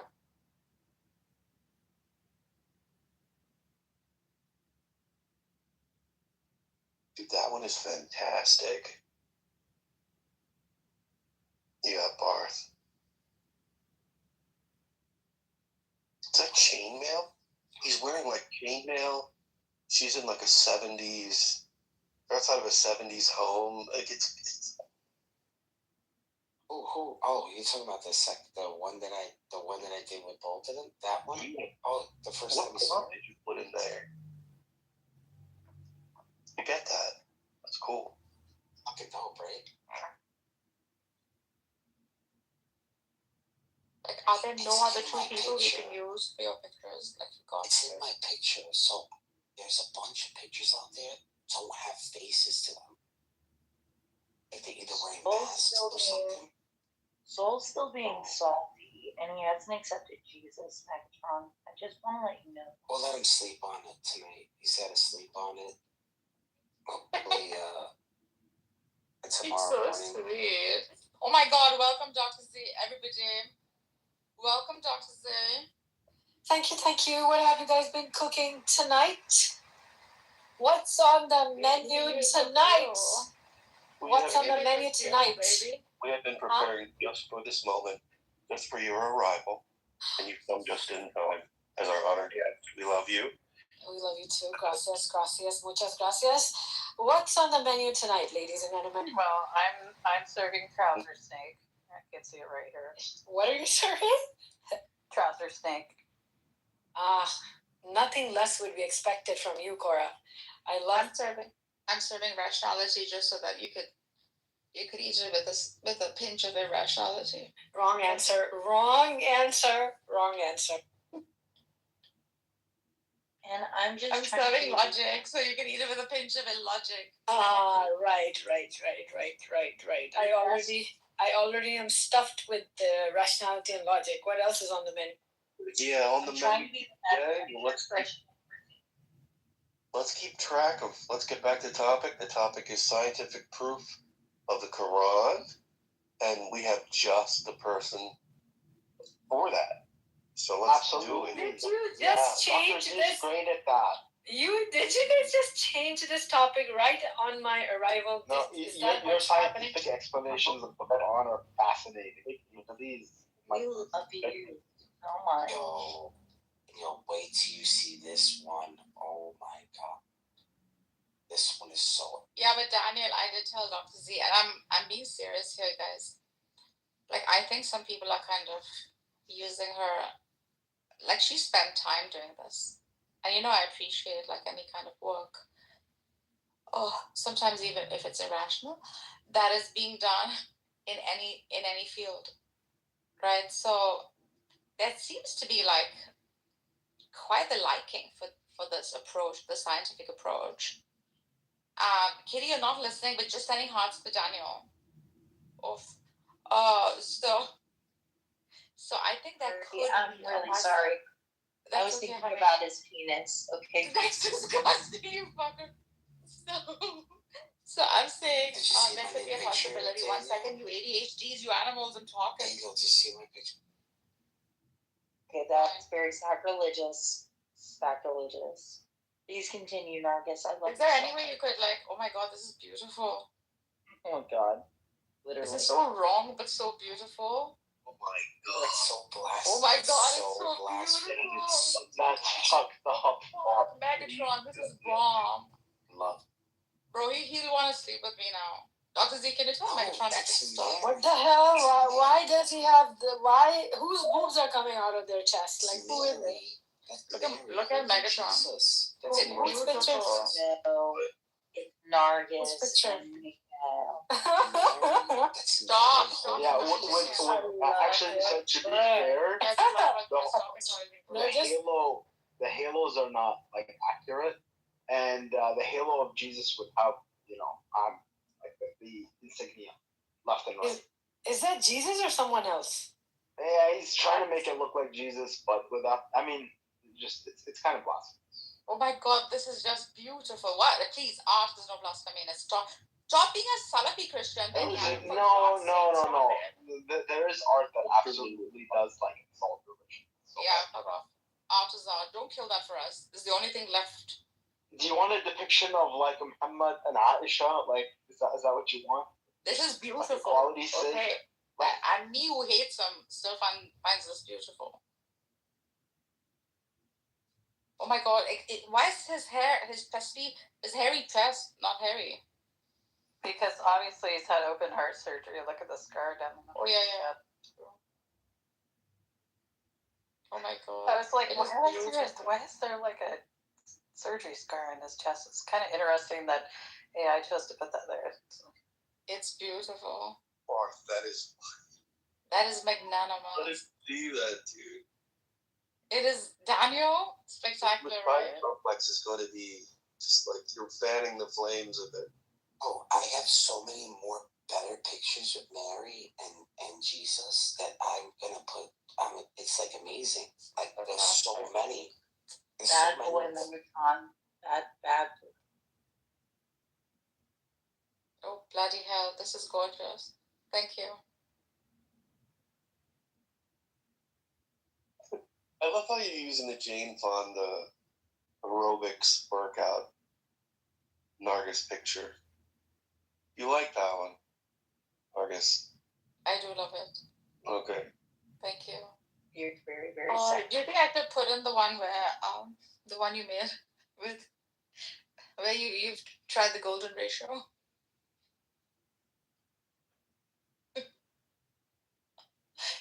How are you enjoying this, Daniel? How obsessed are you? I love it. It's fun.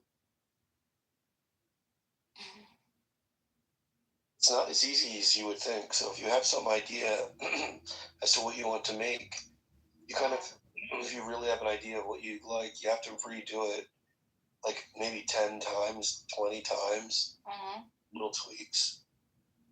So it is challenging in some ways.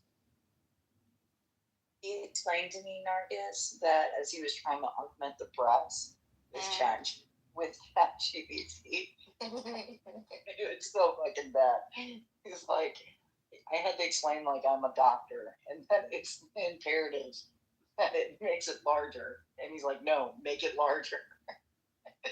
The largest. Make the whole body boobs. Yeah. Oh, stop. Come on, this is fantasy. Look, the overflowing golden ratio to me. Yeah, wait till you see the others. Moshe, for the sake of decency, I can't put them on.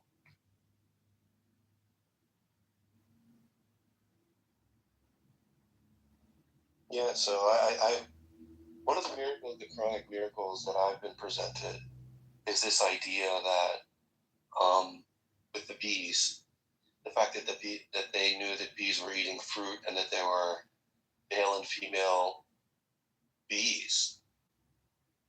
I thought that one was pretty interesting. That was known at the time, or it was miraculous. How would they know it? How would they seen such little tiny genitals? Genitals, yeah. No, there is something obviously like quite spectacular about I can tell you how they could figure this out.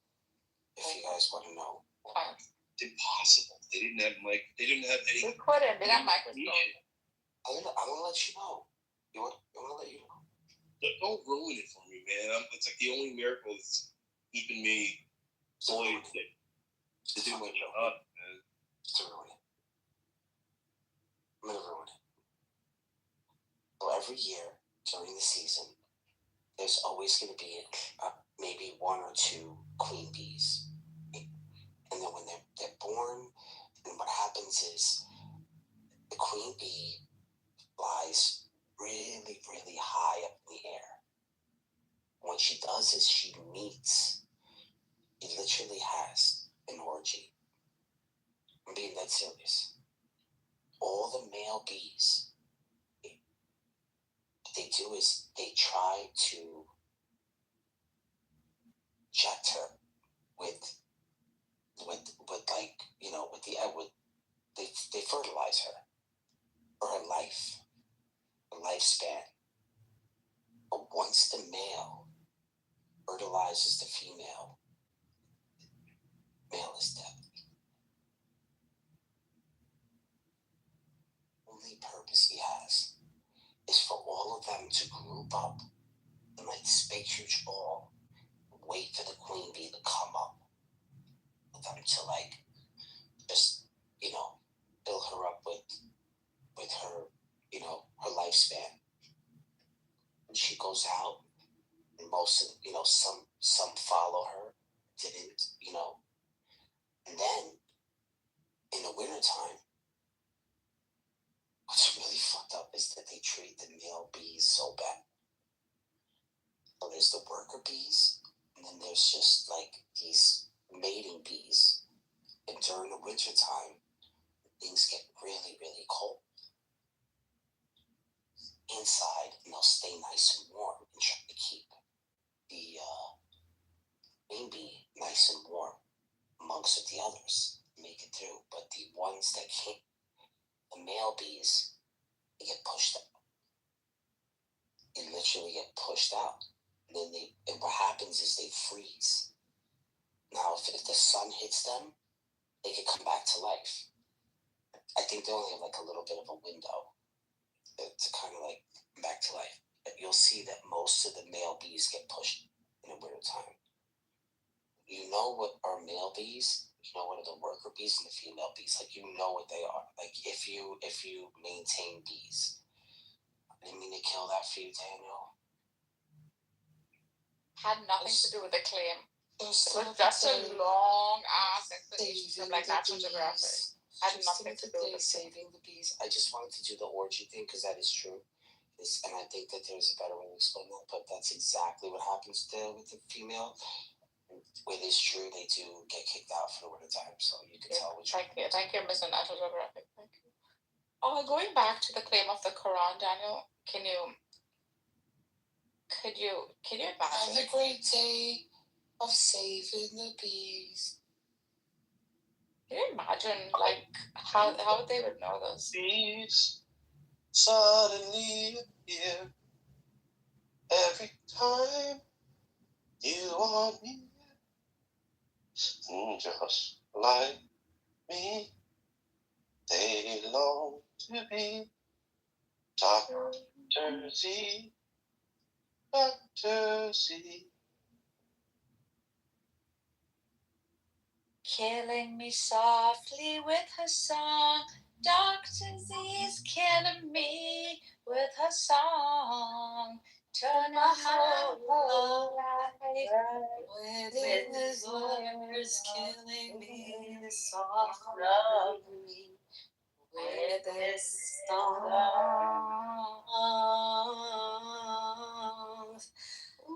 La la la la. La la la la la la la la.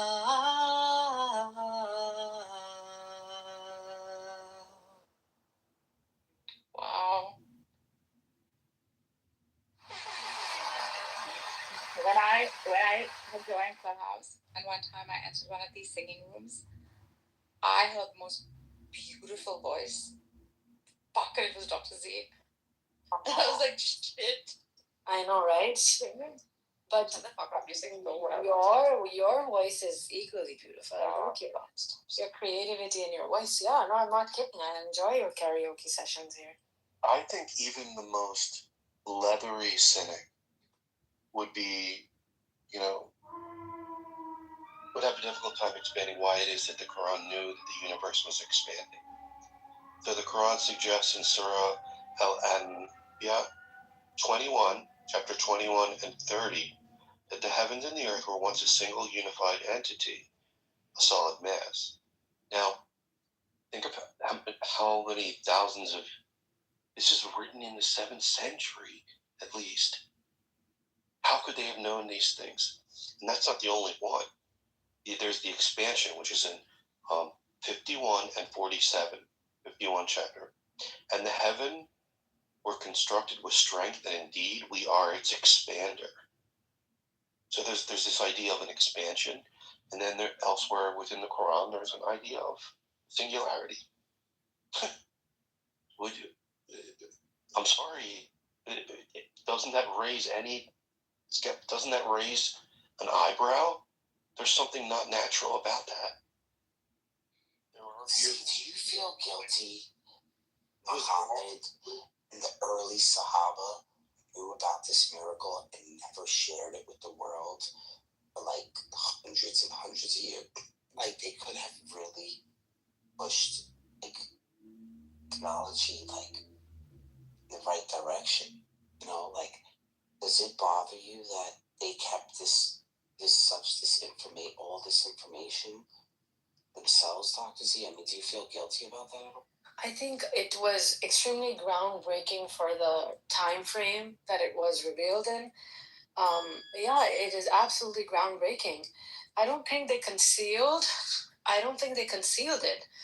I thought that was a foundation to build on, right? Like, cosmic realities God is sharing about his creation, the singularity, the fact that there is an expansion of the universe, and the reflective light of the moon. I don't know, there's so many other things, the cloud formation, alternation of the night and day. You don't think it was a bit Jewish of you guys to keep the information to yourselves? I'm not trying to throw any digs. I'm not saying anything, but it's like, we're just picking up the things that you pick up from them and us. I just want to know, do you think it's, very exclusive? You know how the Jews are. Do you think that you guys kind of Jewed that one out?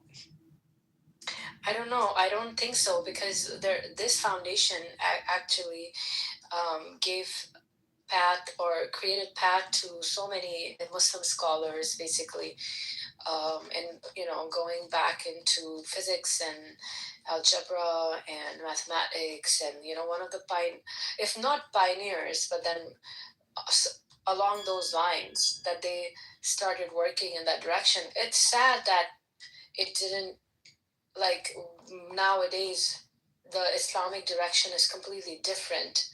But back then, this was the foundation, and the scholars banked on that. Early Islamic scholars, excelled in different subjects. Why do you think they did that? This was the inspiration. Quran was the inspiration. The teachings of Prophet ﷺ was the inspiration. Absolutely, there is a rumor, Daniel. Go ahead. Listen to this, man. It's not just one thing. Maybe you could say, all right, singularity, coincidence, expansion, coincidence, and we could go on and on. But there's so many of them that are just weird. So this is from the 57th chapter and the 25th verse. Surah Al-Hadid. We sent down iron, in which is great might and benefits for mankind. So modern science indicates that iron was formed in outer space and brought to Earth via meteors. And I'll do one more. You could go on and on. The orbit of heavenly bodies. The Quran states This is the 21st chapter and the 33rd verse.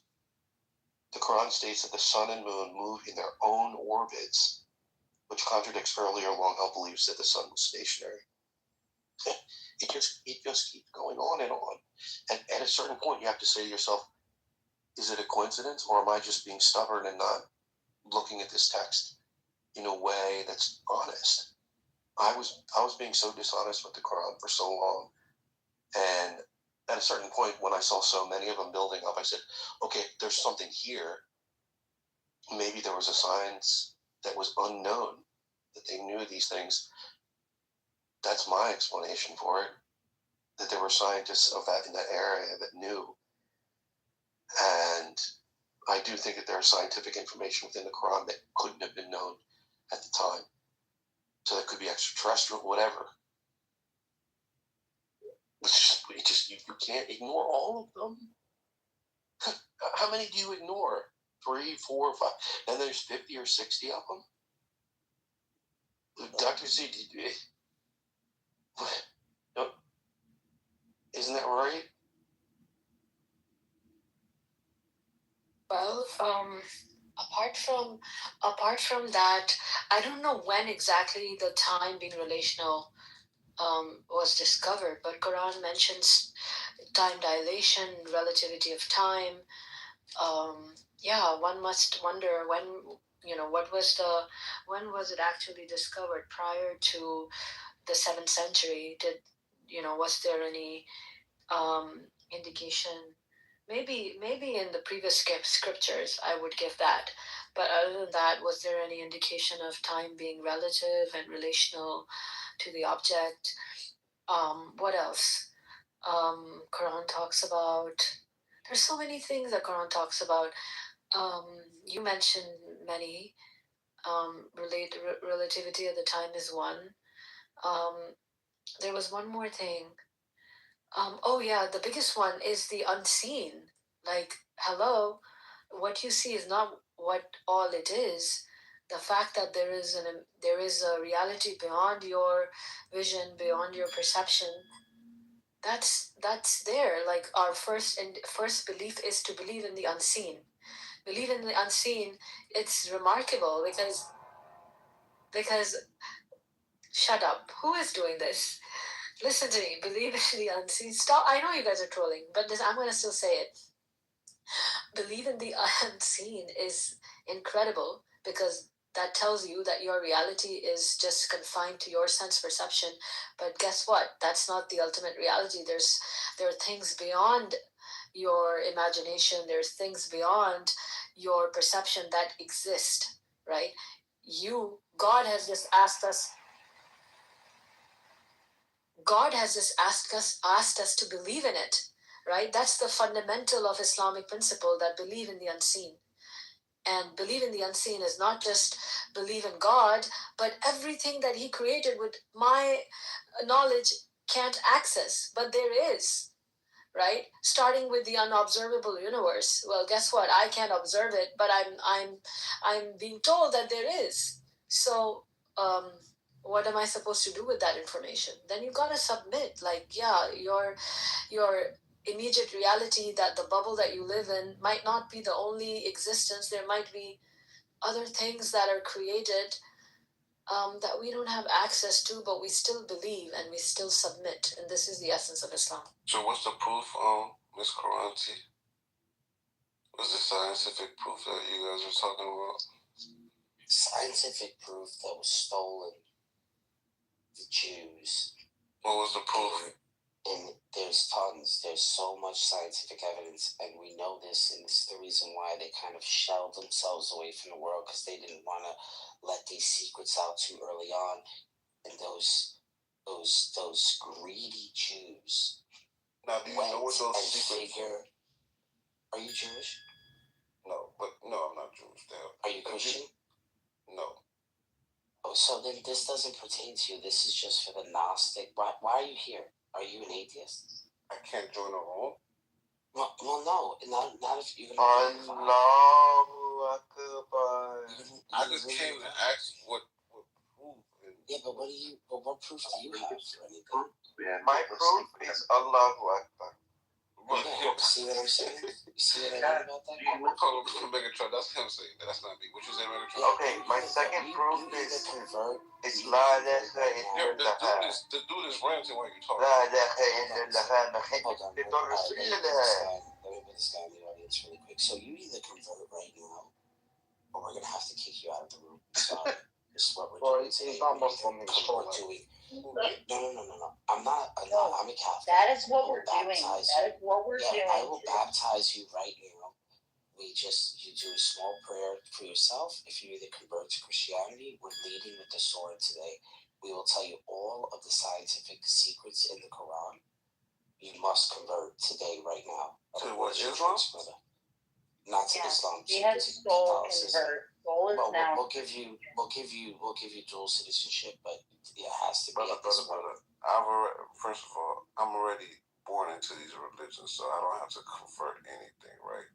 But me, okay, so like reinstate. That's fine. I like reinstatement. That's brother. We can give you the old plates from your old car. We can put it on your new car. That's perfect. It's your room and stuff, so I understand if you won't let me talk because I have to.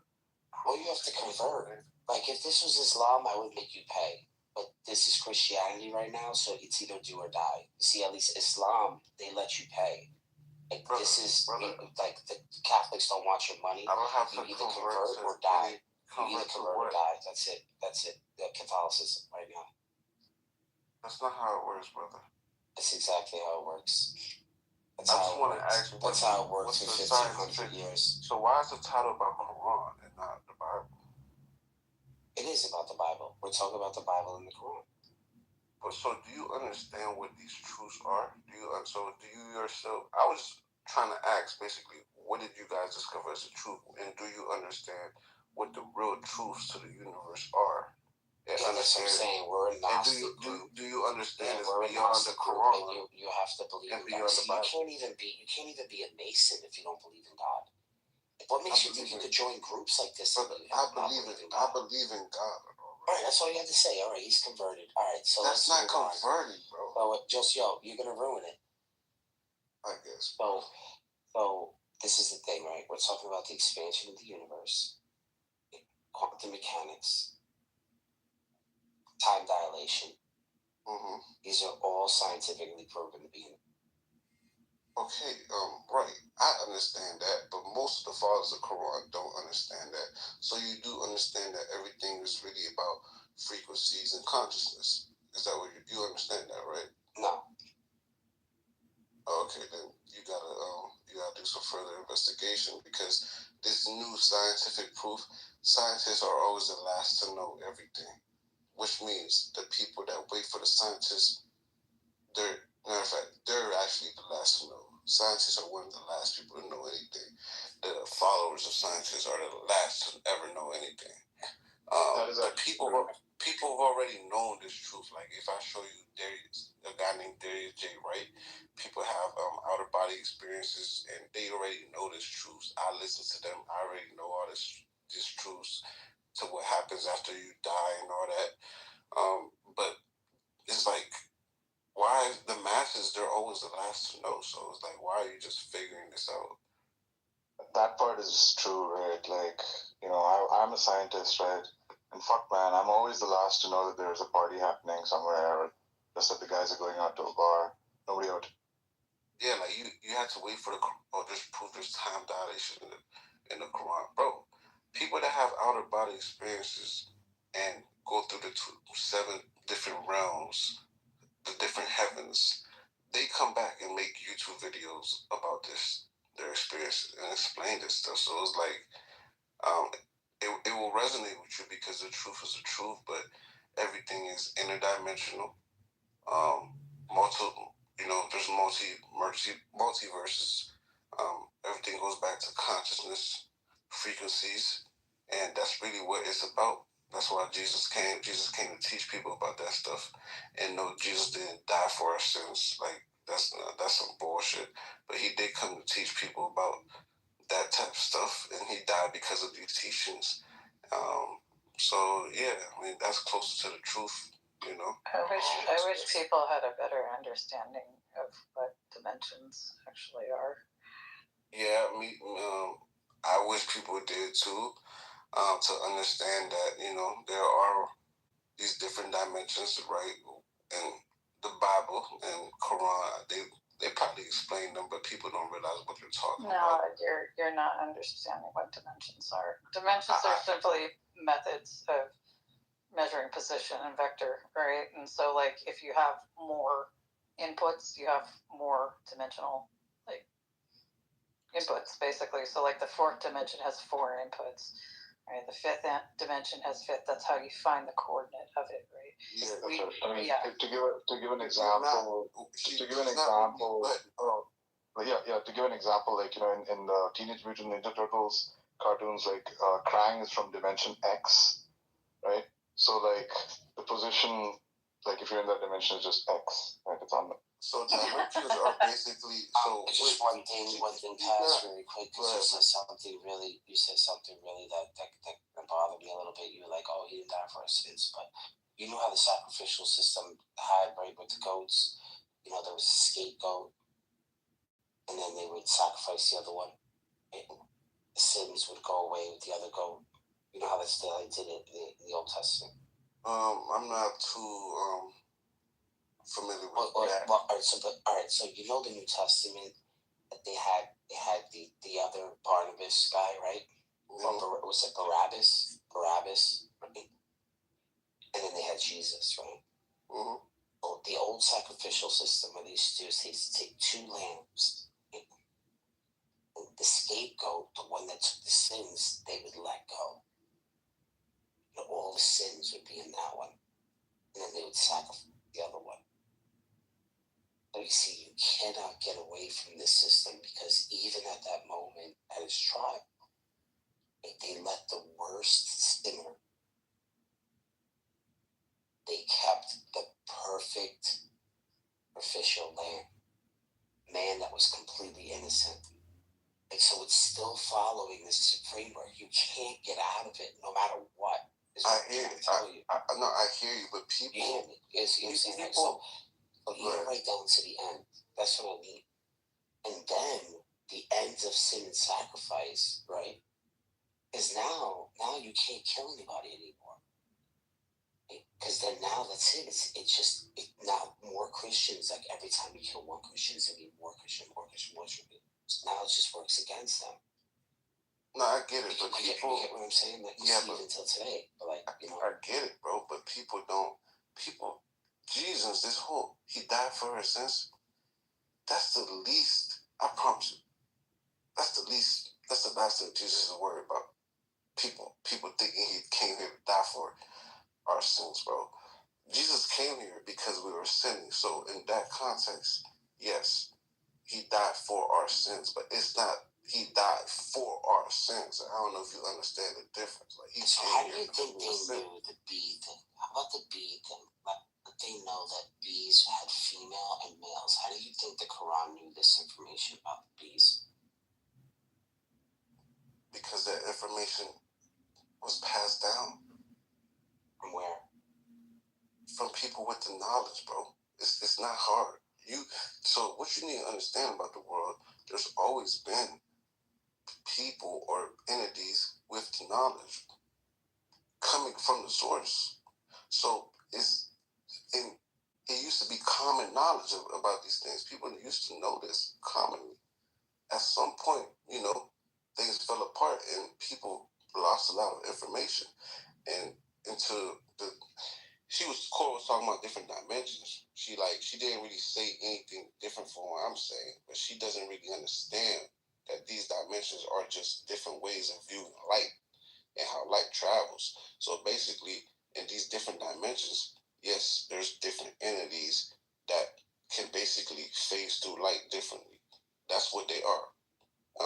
Heaven is one of those dimensions. Hey Bart, did you know that bee colonies are 95% female? And they're matriarchal? Yeah, that's what I'm trying to tell you. So the ones that are left out in the wintertime, those are just like, because the men are just there to fertilize. What I mean, with all the male bees, they die. But after, their only purpose in life is to create that big, huge E circle for the queen. Throughout the summer, like that's their only purpose. And the moment they shoot their load in her, they die. Correct. Yeah, that's it. That's just their goal. And then she like gets all fat and she like licks them. And then I guess the ones when she's done, I guess she puts out like this kind of smell, and then the rest follow her or to a new colony. Yeah, there's what'll happen is if you develop there's always one queen in a colony, and then over time a second queen is like fed, and develops.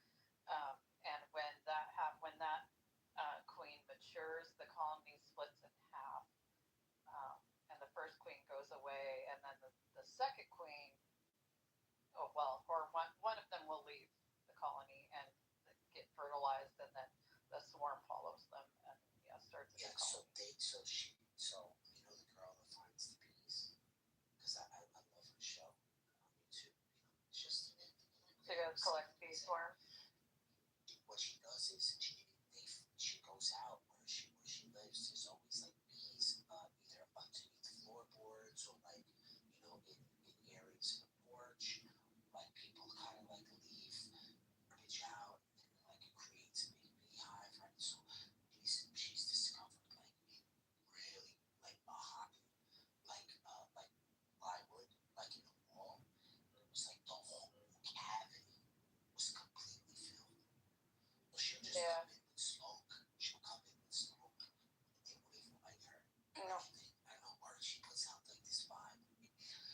She says she's always trying to find a queen bee. It's found up to 7 in a really big colony. It's found 7 queen bees in one colony. Yeah, and if you take the queen away and put it in a different hive, the worker bees for that queen will follow it. I mean, look, Jesus was always doomed to die because he was always human flesh. So that's an Italian honeybee, kitty. I recognize it. His death is inevitable. So it's not important. It's not really important, right? What's really important is what he was doing and what his teachings were, Megatron. That's what's really important about it. People are so caught up in him dying for a sin, bro. That's not important at all.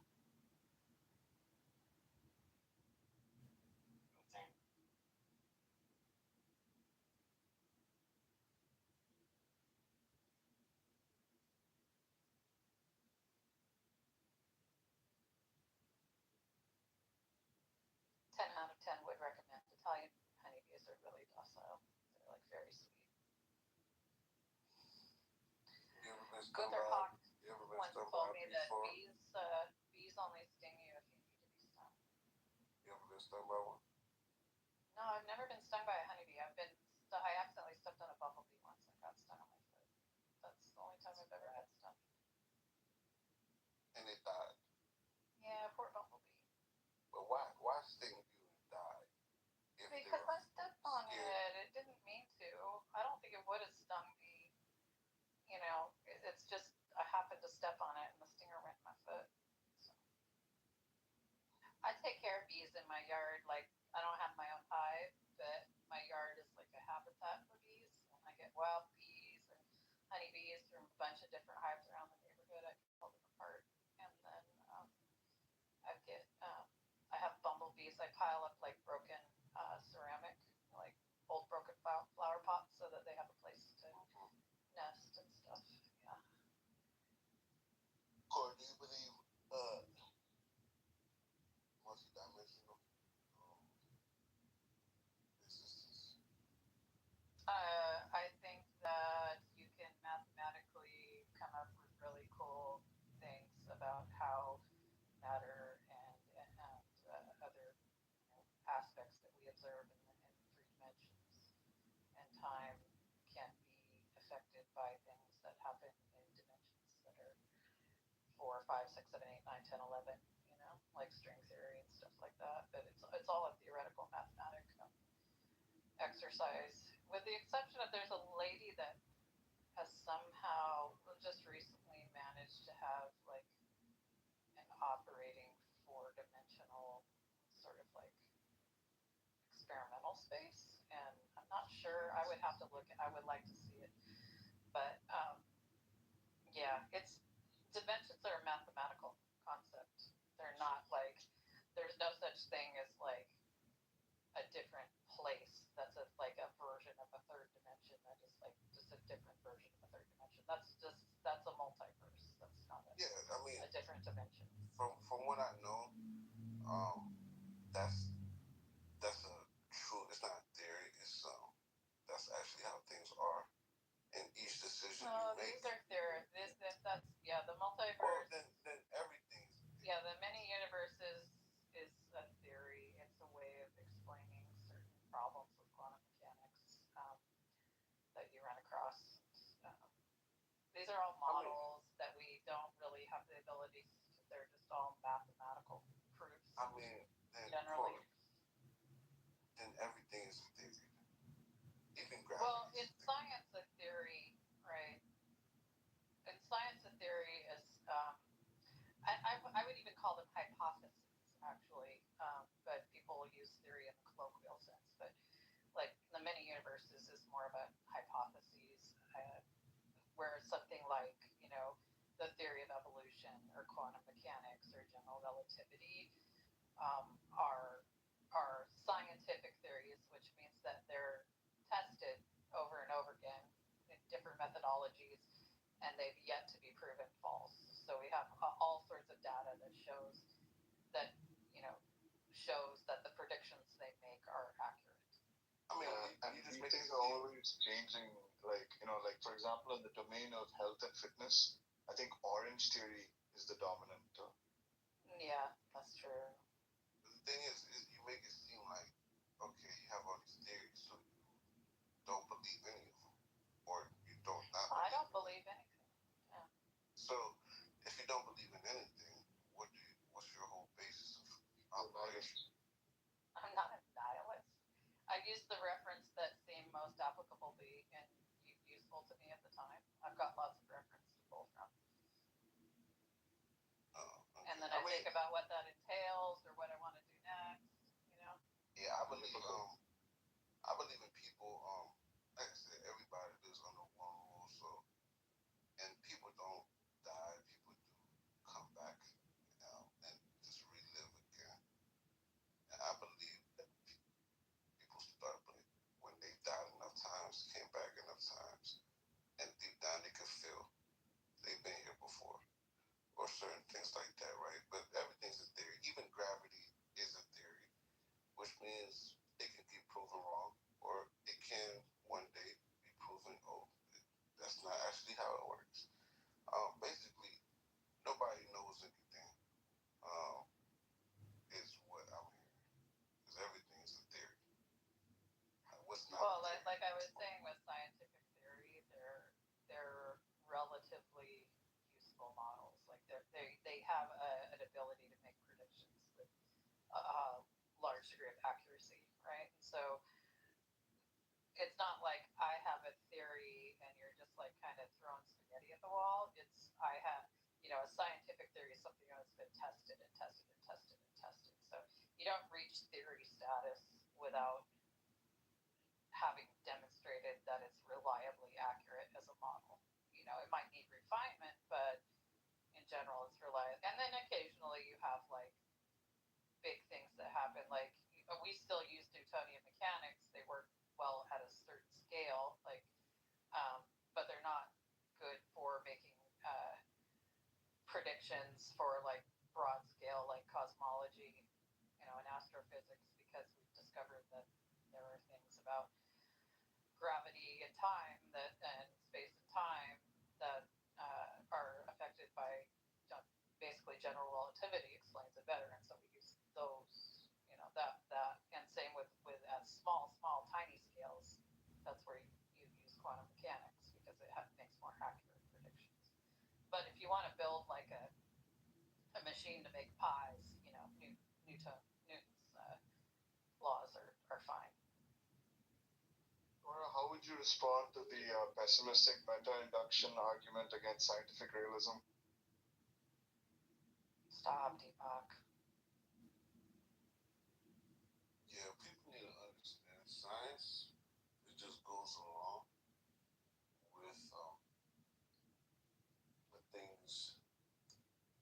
this, I guess, religions try to teach. But the thing is, with religion, people need to understand that most of the things that are supposed to be in these religious books, they're not in there.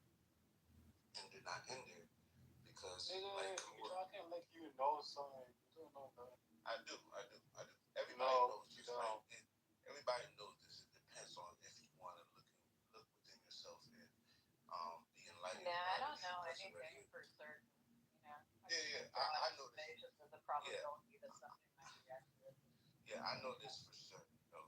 So it's just that's just the level my soul has gotten to. You know what I'm saying? But everybody's soul is different, though. There's a lot of people that understand this just like me, even more than me. Some people don't understand this. So what makes your intuition more accurate than my intuition? Because that's really all you have to go on. Because well, here's the thing: your intuition is not really fighting against my intuition. You just let me know your intuition is not at a place where you can start basically pointing out and saying this is the truth and this isn't the truth. Or maybe I've progressed beyond that. No, you could have, but I don't believe that's what that is. I believe that you're just not in a place where you can say it's more of a I don't know any I don't really know, so I'm not gonna pick one. I'm at a point where I can start picking. Or maybe I understand that the at its base is the structure of the universe is chaotic. You can't predict anything with 100% certainty. It's not chaotic at all. It's very structured. It's very structured. There are structures within chaos. There are patterns that form within chaos, right? But they're not, unless you know all the initial conditions, you cannot predict that percentage. But here's the thing, though. I understand certain things, like what happens when you die. I understand these things, right? I understand where we come from. I understand certain things, right? Some people understand these things more than I do because there are teachers that I could learn. I understand very much what happens when you die because I've studied forensic pathology. Right, and I can tell you what bugs will eat you based on the climate that you're in and how fast your body will decay based on the temperature and the humidity and all of that. So right, I do understand what happens. Those things don't really matter to me. Those details, because those don't change anything. Actually, they matter. What Can I ask you a question real quick? What happens? Yeah, for sure. I'm not trying to be here, but what really matters is just what happens to your so-called soul. That's what I'm talking about. I'm not. Who cares what happens to your body? It's not even your body. Go ahead, Ben. Yeah, I was just wondering, just like a tangent. What if somebody was buried in like the Middle East Gulf region specifically? How long would it take for their body? Gulf region. Oh my goodness! And buried, what, like in the sand? Yeah. In the sand. It's pretty dry there, but it's hot. No, it's very humid. Oh, it is humid. Okay, so hot and humid is a pretty. That's a pretty fast decaying rate. In fact, like I think the world record for like someone being seen alive and then found completely skeletonized was like a 14-year-old girl that got murdered in like New Orleans, Louisiana, and like they found her in a swamp with a Naugahyde couch overturned on her. So it was like not only like the heat and humidity of like Louisiana, it was like all the extra heat that you get under like a synthetic, couch cave thing and all the bugs and stuff like that. So I would have to look at like the entomology in the area to see what kind of bugs there are. If there's a lot of like moths and other like anthropophagic bugs, that'll probably help. But heat, humidity, you would have it somewhat anaerobic under the sand, so that might slow it a little. But yeah, I'd say probably take about 4 to 8 weeks for a body. 4 to 8 weeks. If there's no bugs. Yeah, there's no bugs. Or other animals. That's the other thing. If there's animals, it's less than a week. Not necessarily. It depends. Yeah, but it's all sorts of fun stuff. Yeah, in the cycle of like most people know about rigor mortis, right? But like the other thing too is that your intestines continue to like build gas after you're dead, and so eventually like your see that with like roadkill, where you get like this big puppy raccoon, and then come back a couple days later and it's like blown up. You know. Other fun stuff is like if you're in water underwater for a long time, eventually all the fat and the will start turning to soap, and your skin will start sloughing off, so you'll start making like suds in the water. That's a fun one. So. I mean, that's the body stuff, bro. But then I was talking about the soul stuff, to where your consciousness, your identity, and those sorts of things that people know, but they don't want to teach you about these things because it's too liberating. So that's the world you live in, right? So the people that know, the scientists, well, the world leaders that know this information, they want to keep it as vague as possible because they don't want people to know these certain things, because then people will be free. People wouldn't really care about dying or certain things, and they will lose control. So what I would tell you, man, Adam, is if you want like old like cleaned off skeleton, the best thing to do is throw it on a handhill. Cure that shit fast. You ain't trying to kill nobody. I think what you're saying is that Deepak is the man. He's trying to keep everyone down. Of course, Deepak is the man. I mean, the man. He's out there building our AI overlords, like he's doing. You guys don't know Deepak is like the son of the Maharaja of South India. Like he may not have. Sorry, Deepak. I know a nigga named Deepak. I call him Tupac.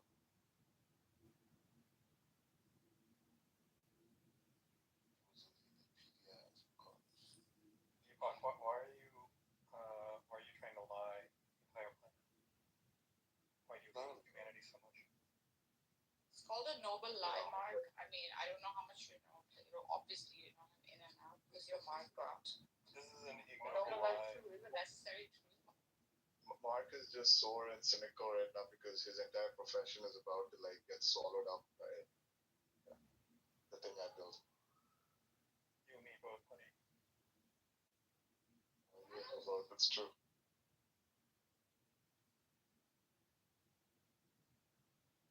I'm fine until they actually have useful self-driving cars that can operate on all parts of like the transportation grid. So I'll be retired by then. You believe in what you think about the UFO files, Cora? You mean the UAP files? Like what? UFO files? Do you know what unidentified aerial phenomena is? That's what it's called. Because not everything is flying. You know, not everything is flying. We're only talking about the unidentified phenomena. We're talking about UFOs, or the things that come from not Earth, Cora. Not necessarily. Not all UFOs are extraterrestrial. I didn't say that, most of them aren't. I didn't. Okay, well, It's not all of them. Since most of them aren't, I'm talking about the ones that are. I don't think we have any confirmed examples of extraterrestrial unidentified objects. So this is what we have. You're a good example of. Oh, you know those UFOs they were like seeing over New Jersey. Turns out they were testing like drones. Yeah, sure. Or like in Las Vegas, they have like aerial. There's been too many accounts. Self-driving aerial taxis they've been testing. There's been hundreds, or if not thousands, accounts of UFOs. All of those were not test core. Did I say all? I was just giving some examples of things people insisted were UFOs that actually weren't. You're saying that as in I'm not talking about the ones. I'm talking about the ones that are. There's all the ball lightning. Ball lightning's a good one. But falling space debris. Like I've seen like satellites burning up in the atmosphere that look pretty like wild. You're an example of you're an educated person. But that's not saying a lot, because a lot of educated people, they're so caught up on the education that they miss. I don't know what you're talking about. Like everything about this. I'm an autodidact. So like there's no freaking money. What you say, Nargis? I say is there a reason why my friend Cora gets psychoanalyzed in every freaking room? Then either by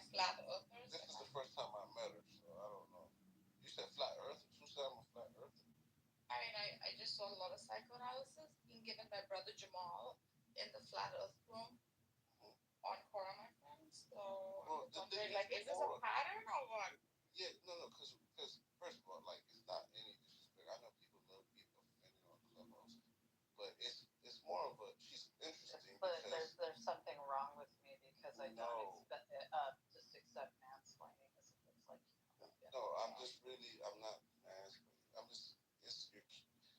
You're curious. Something that's very interesting about you because it doesn't seem like you have. It doesn't seem like your intuition works. I don't. What are you talking about? Doesn't seem like my intuition works. I know it's not a. Does my intuition work? I don't think your intuition works. Or I don't think you're. Are you saying that in all of my knowledge and exploration of my 52 years, that because I don't come to the same conclusions as you about things, that somehow I'm like defective? Like that's really odd. That's very egocentric. Okay. I knew you were gonna make it up. I will say one thing. Offended thing. Go ahead. Yeah, I'll say one thing though. Yeah, so like I don't think we should rely too much on our intuitions. But if you can't afford college, I think you can always rely on in-state too.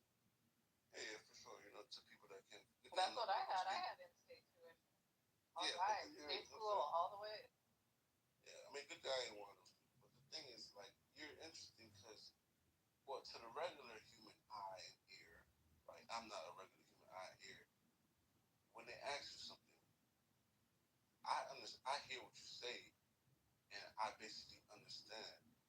You said nothing, or you no conclusions. Let me tell you something about myself. Let me tell you something about myself. I don't know. I'm just saying. Let me tell you something about myself that might jive with your UFO content, right? Don't be offended. So I literally am good friends with the man that created the Ong's Hat conspiracy theory. Like the Inca Nebula papers, like back in the late 80s, early 90s, right? His name's Joe Matheny, right? We're friends. We've been friends since about 1998, I want to say. So yeah. And he's been on our bell many times. All this stuff, right? I grew up listening to Art Bell. Seriously, I had a AM transistor radio that I would hide under my pillow in bed and sit there and listen to like KGO out of San Francisco because I could only get it at night, right? And I would listen to Art Bell all night. It was great. And so like I'm immersed in all this stuff. If you think that I like have no sort of exposure or curiosity about it, you are just absolutely wrong. Like Whitley Strieber, No, but okay, go ahead. Linda Moulton Howe, right? I've heard it all, okay? And I also know the other side of it, the money-making side of it, right? And that once you create some sort of conspiracy or put some information out there and then you try to like reel it back or just say, haha, I got you all, it's fake, I made it up. They're like, they got to you. You're part of the conspiracy. And so we just kind of sit back and laugh. We're like, okay, we'll just sell you more books. Fine, you guys should have it, Whoever made up what they made up, right? I'm not too keen on the details, but I feel like I ran into it before. That sounded like, I remember a girl saying I think you're the same girl, but whatever, first of all. Yeah, I'm not a girl. My name means girl, but I'm a woman. I'm 52 years old. Okay, but whatever this person took back, if people are not buying it, it's because there's more information. No, they totally bought it. You can go out and listen to what I'm saying. For example, if I went to a group of people and I told them aliens are real and stuff like that, right? Now, when they go around believing that, and I told them I was joking, and they said, "Well, I don't care. We believe in that stuff." They're not believing it because I told them that. They believe it because they already have information elsewhere that cooperates with that information. That's what they have information about sexually aroused psychics and like eggs that like project other people into other dimensions and time travel. Like they they have information. Yes, because exactly yes. near on Patton, New Jersey, of all places. Yeah. Yeah. Okay. You know why? Because the person is talking about different dimensions. A lot of people don't believe in that. So once somebody starts talking about different dimensions and stuff like that, right? So I see. Or could it be something that's like confirmation bias? Yeah, it could be closer to confirmation bias, but they're just looking at it like, why is they can't read the situation, or this person just joking around. But this person did mention some things that I know to be true. For example, if you just told me some information regarding my mother, and then you just say, oh, she had some Jordans on, even though my mom don't wear Jordans, but let's say you said she had some Jordans on, I'll be like, what the heck? How does she know my mom wears Jordans? Even though what you're saying is bullshit, but I might pay attention because you got something correct by accident, and it resonates with me. So that's all I'm saying, though. But to me, it doesn't seem like you can stand firm on anything that might be true or might not be true. Like you can't say. Yeah, I'll tell you what actually has the probability of being true. People see things in the sky that they don't know what they are, right? That's what a UFO is. Sometimes technology that other people are testing, like crash lands in places around the United States, and we take it secretly because it's like a national security issue, and we dissect it and reverse engineer it and see what people are up to, right? Which is like could be anybody on the planet, could be any other foreign power, right? Why we go to aliens before, but why most people go to aliens before they think about the more probable Occam's razor sort of scenario is beyond me, right?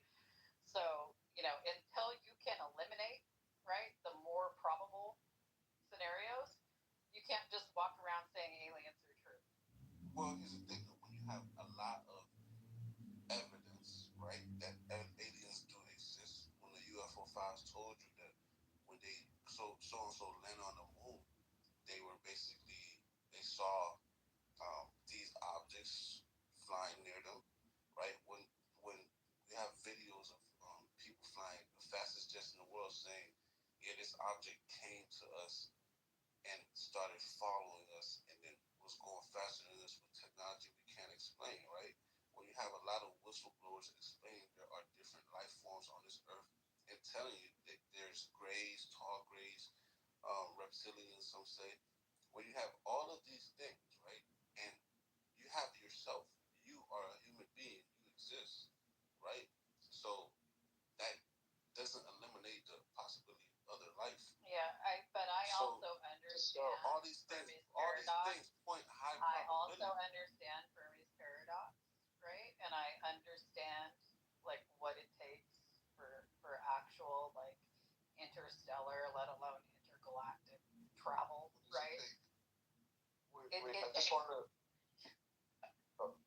I just want to say that there is actually now, again, scientists are late to the party, but now they have corroborated their own terms of the fact that there are all these secret extra dimensions, right? I just posted a paper in the in the chat, right, on large extra dimensions from higher dimension inflation, and here's a quote from the paper, right? For notational simplicity, we use brackets in the measure, transforming a density. Okay, blah blah blah. Where's the part I wanted? This is just here's the part. Yeah, no, this is important, right? The vacuum solution of the higher dimensional theory is a 4 plus d-dimensional de Sitter space-time described in flat slicing, a uniformly exponential expanding universe of external and internal dimensions, right? So the vacuum solution. So clearly trying to do this with a vacuum solution. And where do you think the capital of the Dyson company is? New Jersey. I love you, Deepak. This is just an economics paper talking about the economic fallout of the Trump tariffs on USD inflation. Yeah. It has nothing to do with right, exactly. It has nothing to do with the extra dimensions that only disembodied consciousness is.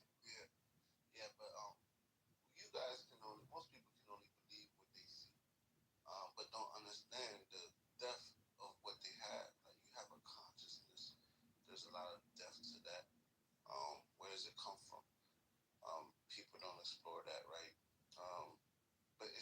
of models of where you're talking about models, but it's you're talking about plenty of models. I like to muse about Roger Penrose's or theory. You know, that one's always interesting to me, just because I think it's like fun to like call the wave function collapse in the microtubules in your brain. You know, at the quantum level, in observation. I think you're too keen on the terminology, the scientific terminologies of these, instead of the broad aspect of what's going on and what it's connected to. But you're too deep into terminology and education, like based off from people that are figuring things out where the information already exists for everybody. Like scientists are discovering things that people already everybody has feelings about things, Kaz. I will give you that. Scientists are discovering things to be true that people already knew as just a feeling. That's a problem. Why are these people with just so-called feelings, even though I know what it is from, it's just they're using their common sense, right? But why are these people with just so-called feelings beating the scientists to the punch years before? Years before. It's extraordinary how these people are getting all this shit right. And these scientists also. Really, there's like some guy in a deli in North Carolina that like was like, yo, Higgs boson. Who's that? I don't know who that is. Well, I mean, I think if it was some Rothschild like that. Damn. Feed the baby some milk. Deepak has the cutest children. It just doesn't seem like you believe in or you stand firm on anything to be true. I get it, you don't know anything, so you just always stand from that viewpoint. I get that viewpoint. Okay, you don't know nothing, so we don't know anything, sure. But it gotta be like I'm wondering, like, do you understand the structure of the earth? Like, do you understand, like, let's say politics? Do you have a viewpoint on politics, or is it just another broad answer that No, I have a very detailed view on politics. I worked in large scale public infrastructure for many years. Public infrastructure finance. I understand the Department of Transportation inside and out. I understand the federal budgeting process. I know general political theory. All of this stuff I didn't learn in school. I taught myself because I was interested, or it was like part of my career path. So I have an anthropology bachelor's degree and a master's degree in real estate development. So if it was part of your career path, that means your learning was very structured already. It was basically, here's the stuff you have to learn.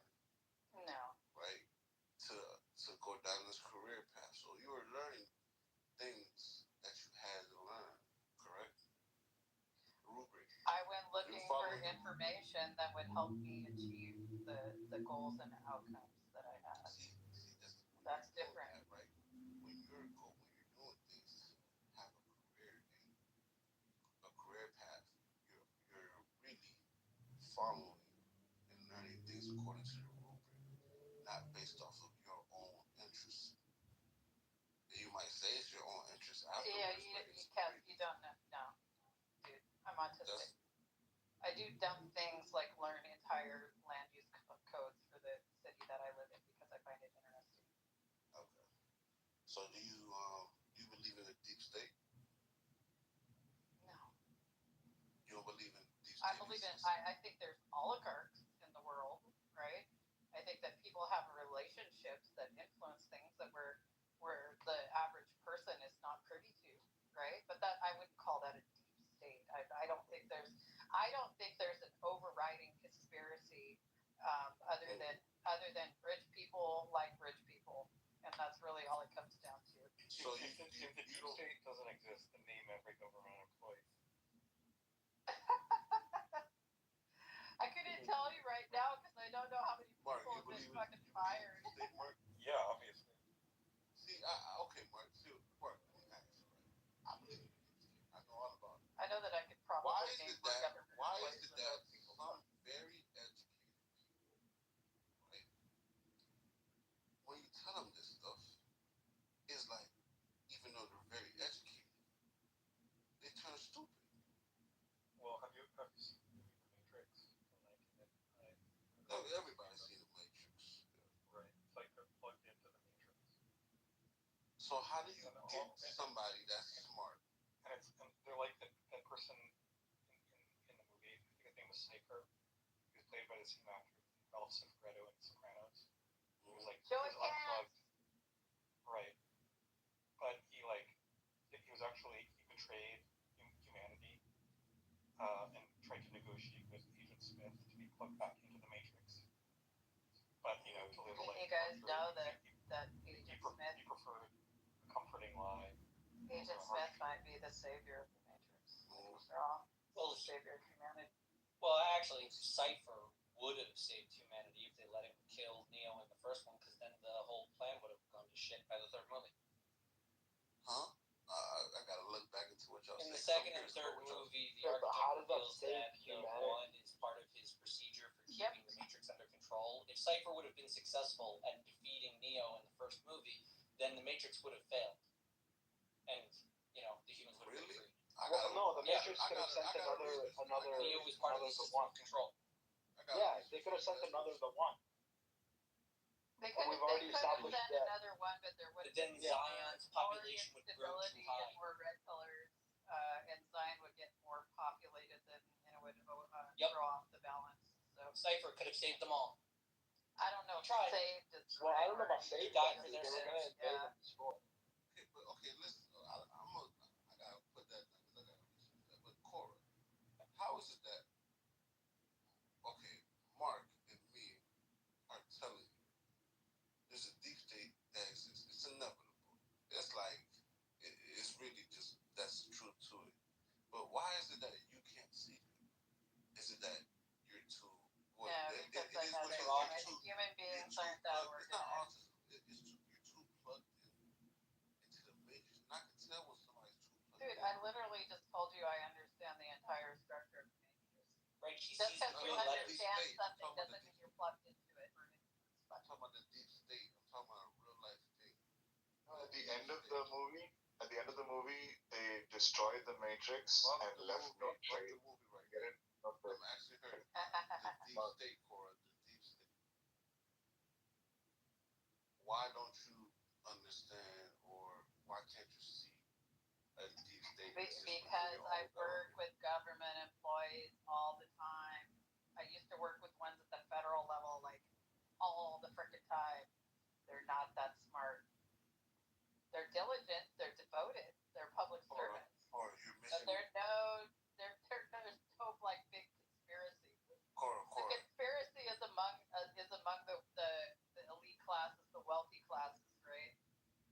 So this whole deep state shit is just it's like people wanting to have a boogeyman, right? Instead of identifying what's in front of them, which is incompetent people. You read the Foundation novels, right? And of course. There's a second foundation that's manipulating the first foundation. Yes, the first exactly. foundation Yes. is stupid. Right, so there's that's what we mean by the deep state. Yeah, so basically the people you're around, of course they're gonna be stupid. But it's just like, why don't you understand? See, it's like there's a point where you're too educated to where you're blind by. It's like you start missing certain important information around you, right? So yeah, I don't think you understand what you're saying. Like having. You don't understand because you're too smart for it. Having more information doesn't make you less capable of understanding things. It might seem that way from the ignorant, though. Because I feel like you're too educated. Because you're looking at it how you were taught to look. Yeah, you're not responding to this the way all of the dumb people he tells you to do. Gotcha, makes sense. Don't listen to me say he's trying to be funny, but it's just like you're educated enough, but are you intelligent? Can you see abstractly? Yeah, that's the question. I can visualize topography of the universe. So do you So understand? can I? Yeah, that's think what I 9/11 do when I was- meditate. It's real fun. You think 9/11 was paid for?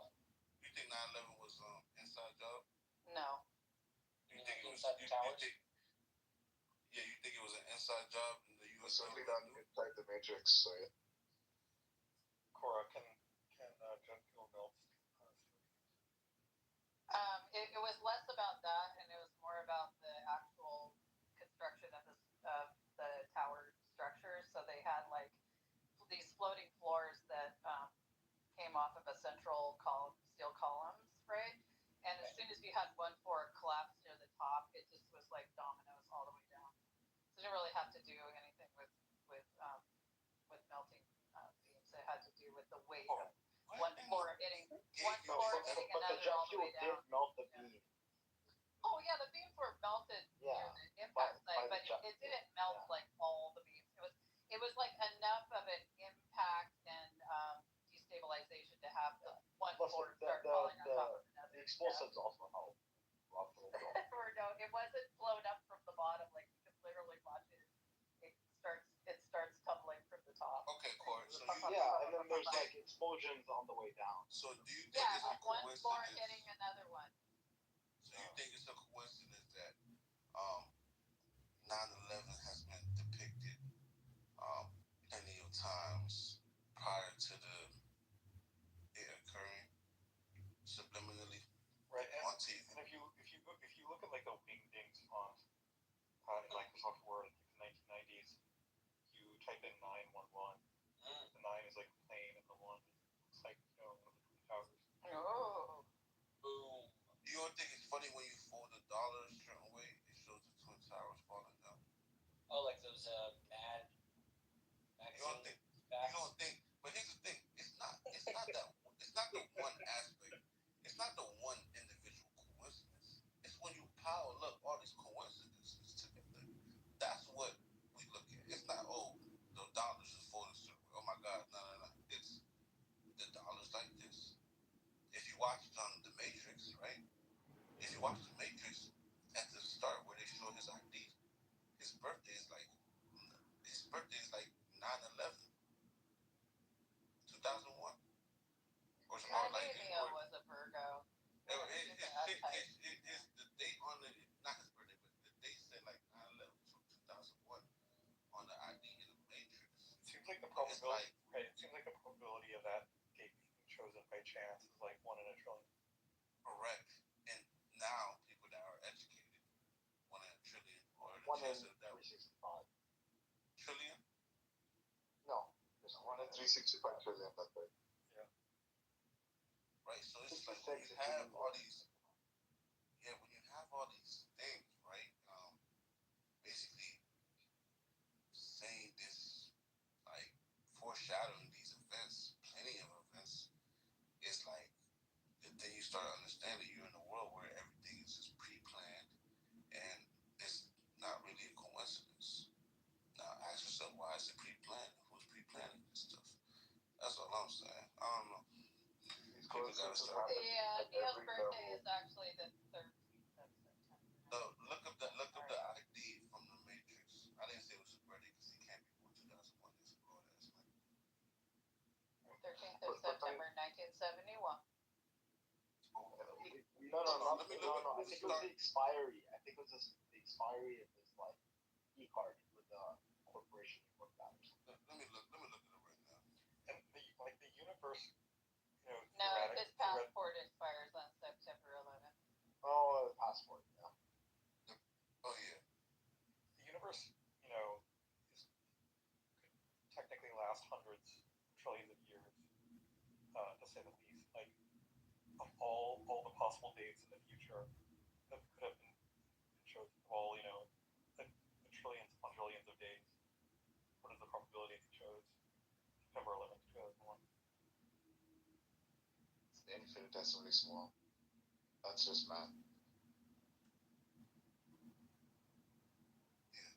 The universe is just permeated with coincidences at every level, right? Like, look at like the fact that the degree to which, like, an object sort of like the amount of effort it takes to slow it down when it's traveling is exactly equal to like how much to how I don't know, if he got his first passport when he was 20 years old, because he was born in 1971, then, it would expire. His second, iteration of his passport would expire in 2001. And then, but most then Americans there's a don't 1 in have 365 chance that you pick September 11th, which is near his birth date, so it kind of makes sense, But there's no hard and fast rule that passports have to expire in the world of the Matrix in like 20 years.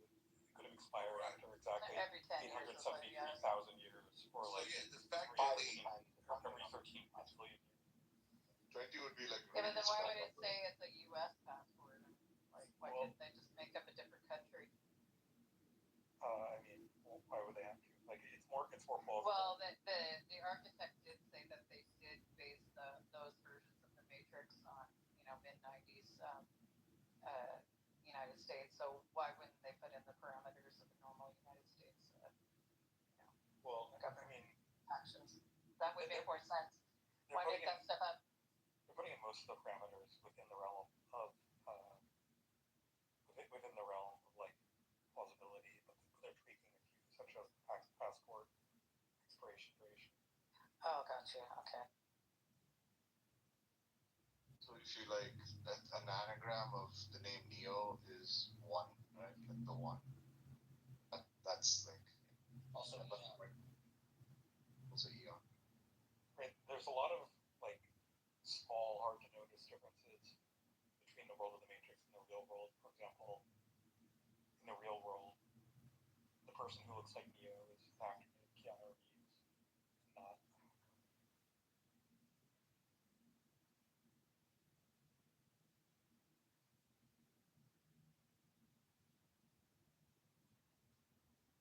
I have to think about coincidence, right? Probability.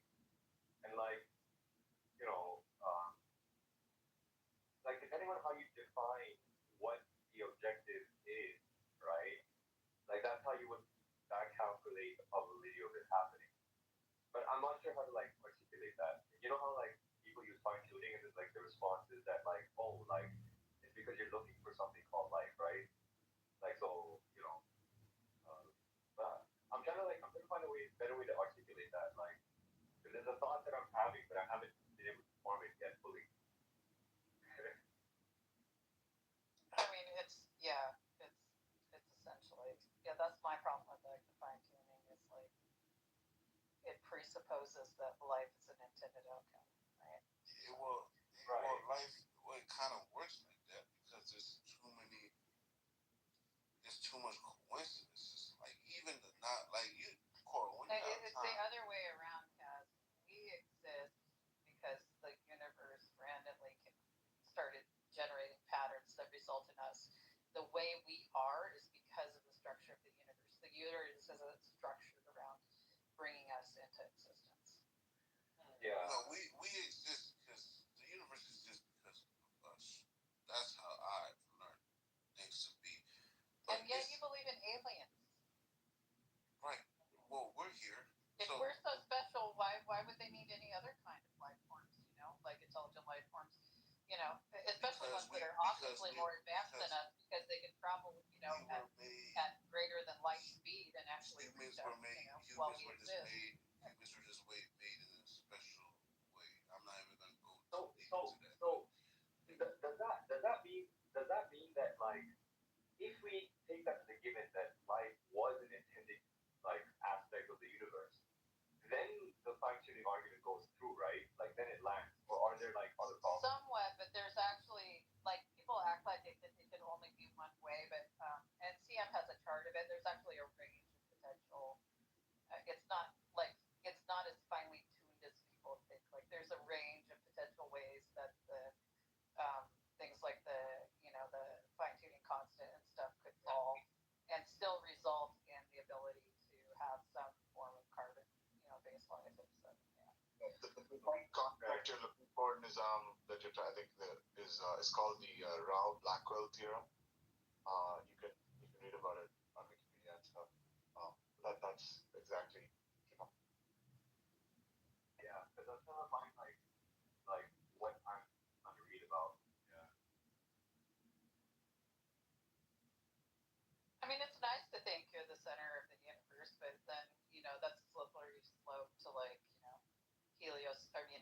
geocentrism and flat Earth. I think you should just say these things are not coincidences. But planned events, and you get somewhere. I want to ask you a question. Could you recap the multiverse that you're talking about just now? Could you recap, make it make sense? Run it with the making make sense so that we can, at least go in. Right. So everything already exists, and everything exists simultaneously. You have plenty of different versions of yourself, right? With little minor differences, and some that you have a version of you that's super rich right now, super poor.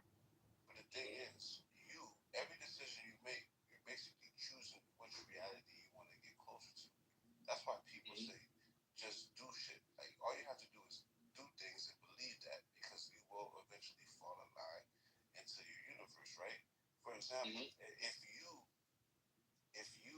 if one of your future selves living in New York in a penthouse right now, for you to get there right now, you have to be like, I want to live in New York. I demand a dog picture tax. Let me move to New York.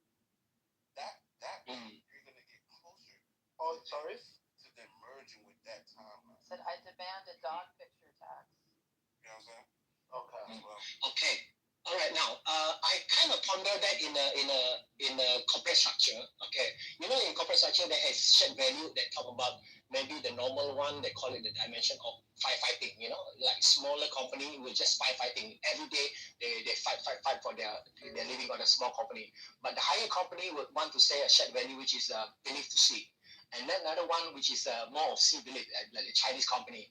They see the opportunity here, you grab. So then I'm looking at maybe it's aligned with you, but I'm kind of pondering whether the three specific analogy of that. Let's say I like to firefighting. Anything that I do, I have to react to it, and then generate outcome. But other than that, I say, why not I look at belief to see? Then I master the belief to see skill set. Then I get into that, the outcome will be different. So like I am in this verse, and then I can jump to the other verse accordance to my that one. So I will look at the three dimension. Does it make sense that it is like three combination of spice that I can select? I'm going to use this spice, then I'm going to expand this spice, and I'm going to mix this spice and that spice, and this is how I generate the output that I'm getting right now. Correct. So for me, correct. So, yeah, Deepak is an expert in spices. This is way above my pay grade. But Deepak, the floor is yours. Yep. It's such a trivial thing to. I'm Mark. I'll just let. So basically, yeah. So I see what you're saying. So basically, for you to get the outcome you want, you have to start aligning. And you heard this before. You just have to start aligning as if you're already that. So what would you be doing in that type of outcome? And you have to start projecting it right now. And with that intent, you will slowly, step by step, move closer to that. First, you're going to go to the next version. You're going to probably merge into the version of a closer version of you that's closer to that. Then when you make a change, a closer version that's closer to that. Until you keep taking those steps to get closer to that last version, then you're there. That's how I would see it. Each decision basically pushes you to different things. So every decision you do matters because you're potentially jumping. Okay. All right. Now, having that, let's say, just now, at least I can logically say there are three different dimensions of belief system that I can hold. The one which is the lowest, firefighting. The one which is highest, belief to see. Now, having that dimensions that I'm doing, now, how do you personally able to ponder, like, hey, how this guy never met me is talking about it, and suddenly I'm here also looking at, hey, I've been thinking about the same understanding, but I run with it in this manner. You run with that you are talking about. And how did you get hold of that? Is that somebody, or you are like, how did it happen to you from not knowing until you're pondering, this might be true, or this is, confidently say this is true? Okay, that's a real interesting question. So, from a child, I've always been somebody I like to debate, meaning I like to see things logically and find out the truth. So maybe just that just led me to coming down certain, timelines to where I got this information from. I can't even recall where I got it, but I can tell you it always resonated with me. I probably always thought it was true with just through intuition. But then I started learning about certain things, or I might run into certain information like randomly or intentionally. It depends on what it is, and then the information starts slowly building to where I can confidently say, "This is the truth. This is what this is. This has been my long understanding of things, right?" And if you've been going down the timeline, I'm going down the timeline. We having this conversation. It's just for a better understanding, because we were both looking for a better understanding of that, or or to spread the information, or to get more information about it. Okay. In short, what you are is more experiential knowledge, right? Because you are kind of like experiencing it, and then over time you pick it up. Okay, I'm going to get it more, accumulate. Yeah. Because I do find what my experience is more like experiential knowledge. So I'm kind of trying to see whether you and me, there is a resonant frequency that we can even get hold of. Hey, wow, I mean, between you and me. That's why I'm trying to look at that possibility of that frequency, that I am more on the experiential knowledge. I did not even go to bookstore buying books, but I'm trying to ask something beyond the book. Like, let's say there's a book that in the bookstore, I will keep asking, who wrote the book? Why he is writing this book? Something like that. Like you talking right now. Hey, who is this guy? I don't listen to your word, but I listen to the value behind your words.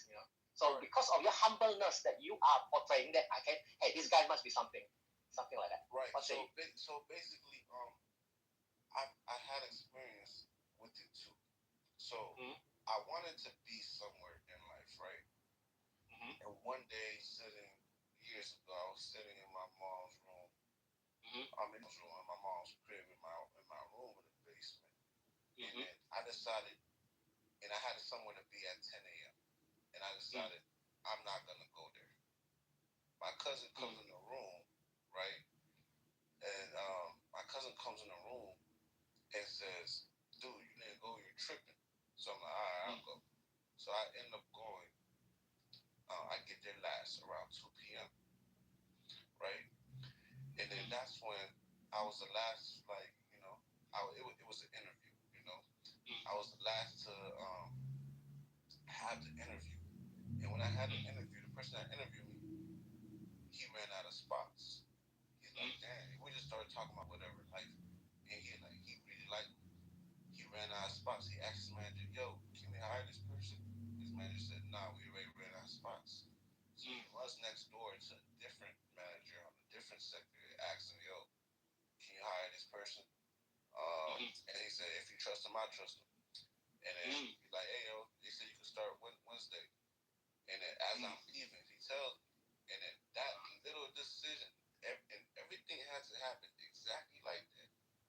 No, I thought 3 years. The next 3 years, my whole life changed drastically. The next couple of years, but I was only able to happen because I decided I knew what I wanted, right? And I said, like, no way. I aligned with that, but I decided not to go.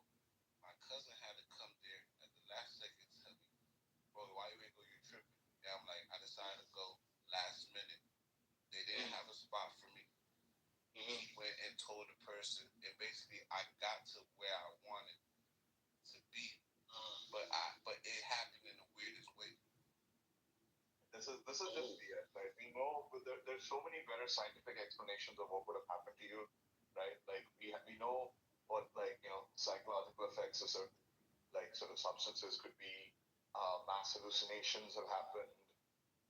There's just all sorts of possibilities that are a better explanation of what happened to you in this case. Yeah, keep in mind, you're saying there's all sorts of better explanations, but you're not telling me my explanation is not what it was. But basically, it's pretty simple, though, Deepak. But what I'm basically saying is, for you to, like, everything is just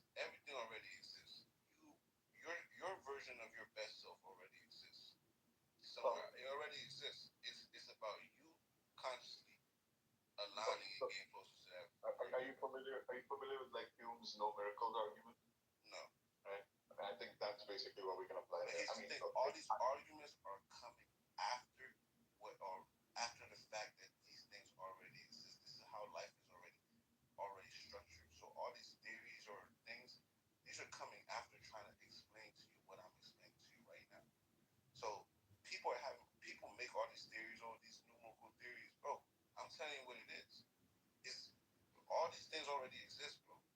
Saying that whole story where you went and got it, where you were like, you're not going to go to the job, but then like your cousin told you to go and then you went and you interviewed and then you got the job because the guy asked the other manager.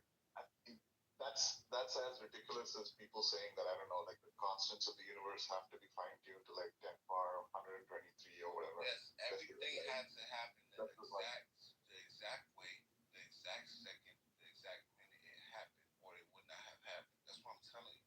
And I understood that from that situation. But here's the thing though, it was kind of like, of course this happened to me, because this is always how it works out for me. Like regardless of what I meant, it doesn't matter. Something always happens, and at first in life, I'm 28 now. At first I used to think, wow, I'm so lucky. Then it keeps repeating itself. I'm talking about at the last second, the craziest thing happens to where I started realizing it's always gonna happen for me. It's so weird, bro. I don't know. I'm just saying, the best way to explain it, right, is that, have you ever heard of the miracle of Fatima? No, you just told me. I said no. No, oh, okay, yeah. So the miracle of Fatima was a thing that was supposed to happen like something like 1916 or something. It was like thousands of people claimed they saw the sun dance in the sky, right? Thought it was a great Catholic miracle. And now we know through like scientific study that it's actually a pretty rare optical phenomenon, right? That happens when people like stare at the sun and they're primed to expect some sort of miraculous event. It happens rarely, but it does happen in places like Thailand and all that. So now through scientific study, we understand what this supposed miracle actually was. And I'm just saying it's probably some similar explanation in your case, right? It must be some rare sort of optical or psychological phenomenon. Brother Cass, I have one question to you. Brother, hang on. You see, now the question is this: just like today, I think now guess what me in the room. Okay, I'm just going to give the context first. The context is that the room, I've been in the room and I've been moved down to the audience and then I come up somehow and then I almost want to leave. I say, okay, I'm kind of like, okay, I'm not being likened here. But I said, maybe this is a test for me. I should stay. And because I was like staying, and then suddenly I do not want to put the phone near me. You know what happened? I put my Bluetooth speaker portable. I just want to listen. Suddenly, why am I picking up your frequency, not other person's frequency? That's what makes it like, hey, why am I getting the same frequency and resonance? So when I remember when I was in science class physics, you know the glass, they're broken, so they tried both glasses with the same frequency level. It gives that kind of a similar sound, or maybe at least they're saying if you same frequency, you have reaction, the same reaction, something like that. Yeah, checkpoint. Right. So you say something. So so in terms of frequencies, things of similar frequencies always are going to resonate with each other. Yes. That's just a rule. That's just a rule of life. How I know? Precisely in physics. Yes. Here's how I know. Right. I've ran into people. Right. I ran into people without ever meeting them, but I feel like I knew them. Right. And I feel like I knew aspects and details about how they think. So I met this girl in my complex, but I know why I went up to her. I went up to her because I felt like it was some type of spiritual connection, right? Because I felt like she was just the type of person that could see the world how I see it. That's really how I felt. So when I met her, I asked her, I was texting her. I said, yeah, I just got her number. I don't know this person. I asked her, yeah, what do you believe? She didn't answer. Right when she didn't answer, I knew I was right, because she purposely didn't answer because she felt like her answer would be too revealing. You know what I'm saying? But when I met her, she's exactly who I thought she was. But the way I knew about this stuff, like, because we talk about it, I'm like, yeah, brother, because we talk about how weird it was that I told her, like, and she felt like, and she was kind of speaking the same way, but I just knew because of the frequency, bro. And it's something that I could see, but not with my eyes. You know what I'm saying? But it's just my body knew, not in a sexual way, but it's like something in me knew this about her without me Like now I have. Yeah. Okay. Now, how do you balance? How do you what? How are you going to balance between something? Let's say this one time back, I was like supposed to be having some kind of MOU signing the next morning. So what happened is that then I wanted to drive my car on the same morning. Prior that I prepared myself for the MOU. What happened is that my two tires of my car punctured. So what I did was I kind of looking at two scenarios. I pondered back what that episode happened.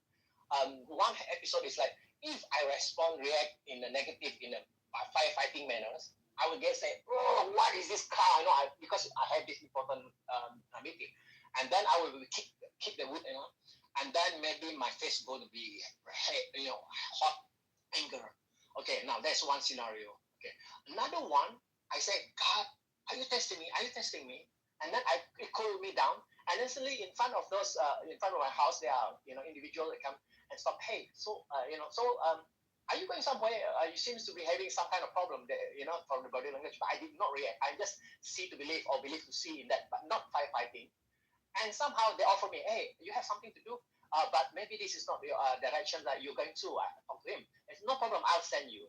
So the kind of experience. Then I look back. If I were to just having the car properly, okay, maybe on the highway on the 5 minutes after, I'll be hit by a trailer. How do you see that silver lining by not able to prove it, because you have to really drive the car to be hit by the trailer, but because you are given that positive vibe with the test, you are okay, so you are safe. So that's silver lining. How do you balance between that and the one that you are having your free will, say, okay, I'm going to choose going for this and that, yet you are allowing that to with the flow? How do you balance that so that you get the silver lining? So Yeah. I think I'm trying to understand your question. I don't know if you might have to repeat the question in a different way, but I would say, because what I do, right? Because now, sometimes what I do is I think about, okay, if I was in the position that I wanted to be, what would I do? What would I do if I was currently that right now? So okay. if you want somebody that's unhealthy or trying to get in a perfect body, right? You wake up, okay, what would I do if I was in super good shape and super confident about myself and yes. But what would that person do? Because the thing is, when you become that person, you will be doing these things.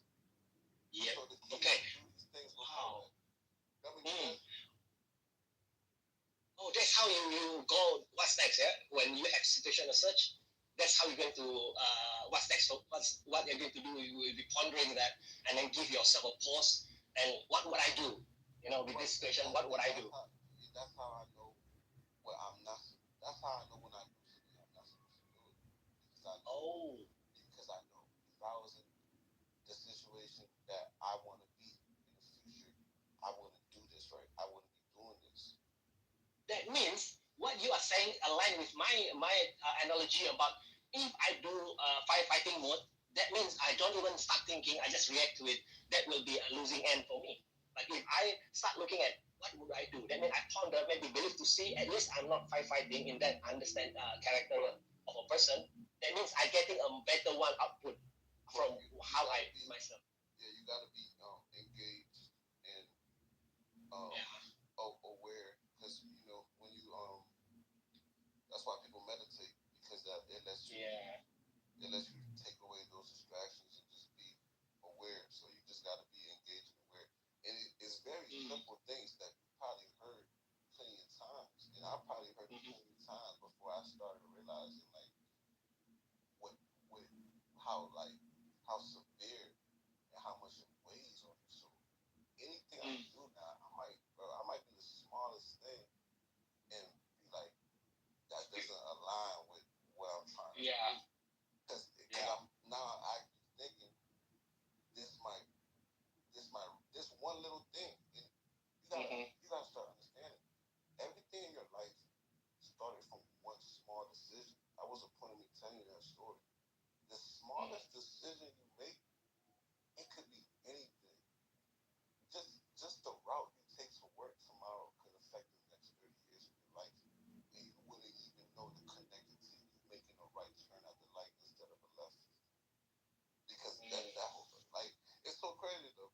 That's how kind of look at things, though, bro. Yeah. So having that logically, I can even I put up the three power button. Either I press the button level firefighting, or I press the button believe to see, or see to believe. That means I get output that which is whichever I decide, that output will be the one that I'm getting on. Achieving or getting like the output that I generate from that action that I did. So hence, if that is the case, multiverse to you makes sense. To me, the three different power button makes sense. So that is what it meant by multiverse that you're saying. I mean, are we aligned in that understanding that you're talking about multiverse and my button of firefighting, see to believe and believe to see? Is that aligned? Yeah, I mean, it sounds like it's aligned, but I just to end it, if you're doing something and trying to make the right decision with intent to get to where you want to be, the outcome, right? The outcome of these decisions, even if it doesn't look like it, could potentially be pushing you to where you want to be. So you might, for a job, you might want to get a job, right? Because you want to reach. Let's say you want to be a millionaire and get into this field, and you try to get a job and you don't get the job, right?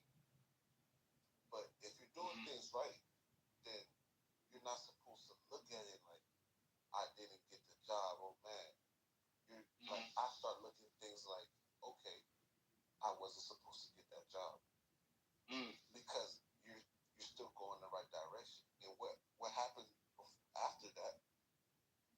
Something happens, and I'm like, oh yeah, this is why it didn't work before. This allows way more. Like honestly, it's happened like that plenty times. I'm just giving an example as a job. To you, it happens several times, right? Do you have that kind of experience that it's like what it means is that you have a plan that we want to do, but that plan is superseded by the designer plan that is special for you that you don't even realize. Right.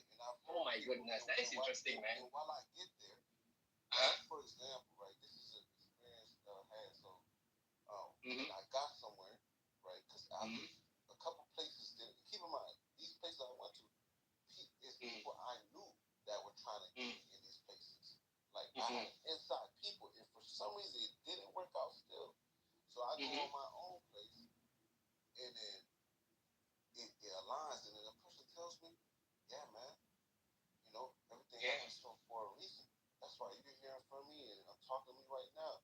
And he doesn't even know I'm really paying attention to these words. Like it's crazy this guy's saying this. You know what I'm saying? Because it's like I'm receiving the message as in it's not him telling me, but it's a message from beyond to me. It's not even him telling me this. You know what I'm saying? Okay, next question. Having you realizing that you are having this route, do you experience some kind of a backlash, or maybe people like the route is kind of a lonely kind of route, and then nobody, you're overthinking, or this is not true, Have you been experiencing your inner circle, your family members or friends, close friends that even, not able to, because some of them may not be able to experience. Have you experienced some kind of they call it frictions, the unnecessary? Everybody around me, I'm cool because I'm fine with it, but because that's just my personality. But like sometimes you get to a point where basically only you understand how things, only you and a selective group understand how things work. But the thing is, these people that understand things with you, they're most of the times they're not near you because they got their own things. Most of the time, it's the regular people that are going to be around you. And but like I said, like that's just my thing. Like what I know is just what I know. If I run into people to talk about it with, I talk about it with them. But those people, I just live regular lives with them when I run into them.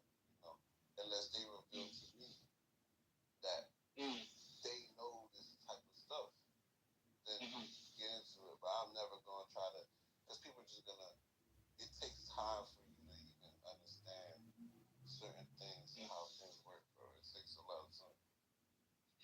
call what you are getting? Is that something above your paycheck? It's like you are kind of like, okay, downloaded to you. It's like the movie Matrix 1. Everybody has it. Everybody has it. But like I said, most people start seeing it faster than others because it had.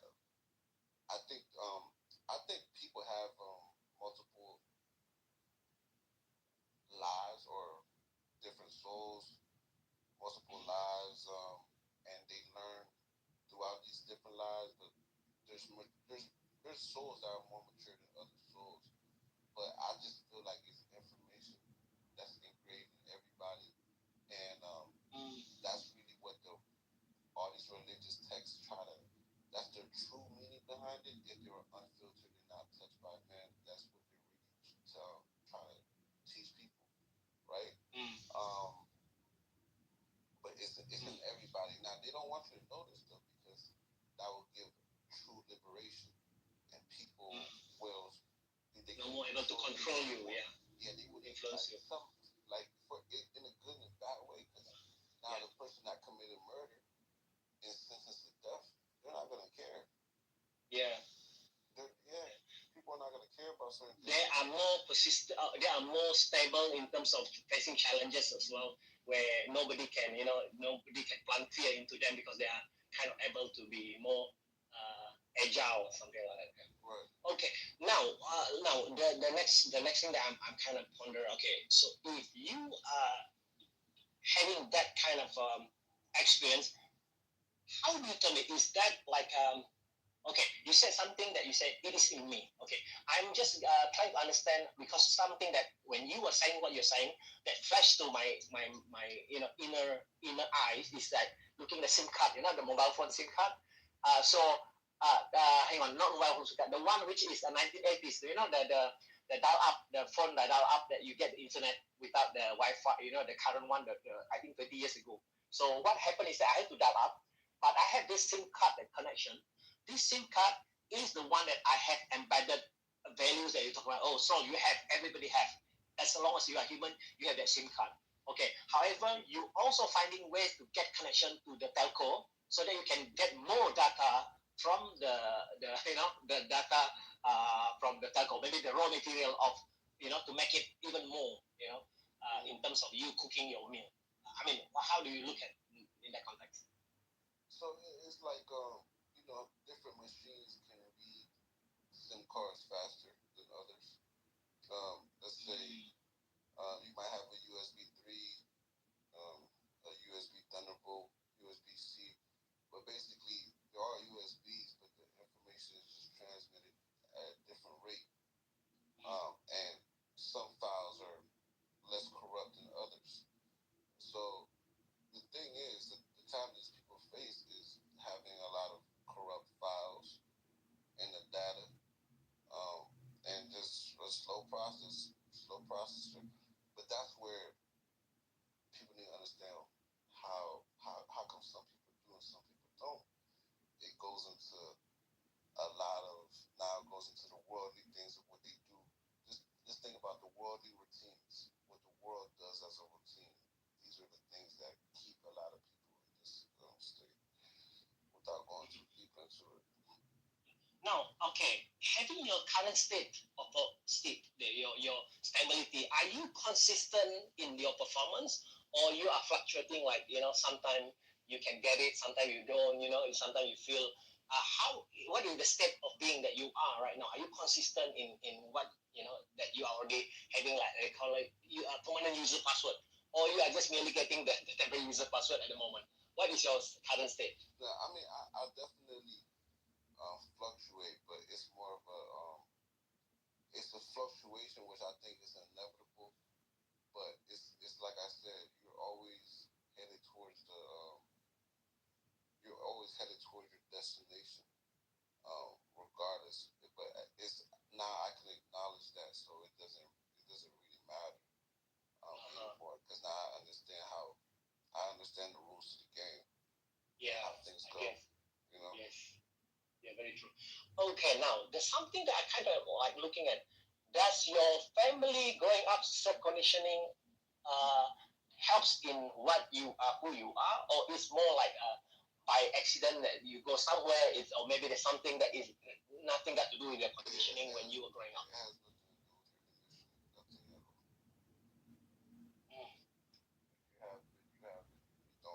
It doesn't matter how you were brought up, It does not matter. I see your profile here. You have this profile. I'm looking at what your holding values is. So could you just give me some kind of a short summary? What's your holding values? Say that again. Belief system, holding values. Something that you hold on. Like you believe in God, or you have some kind of.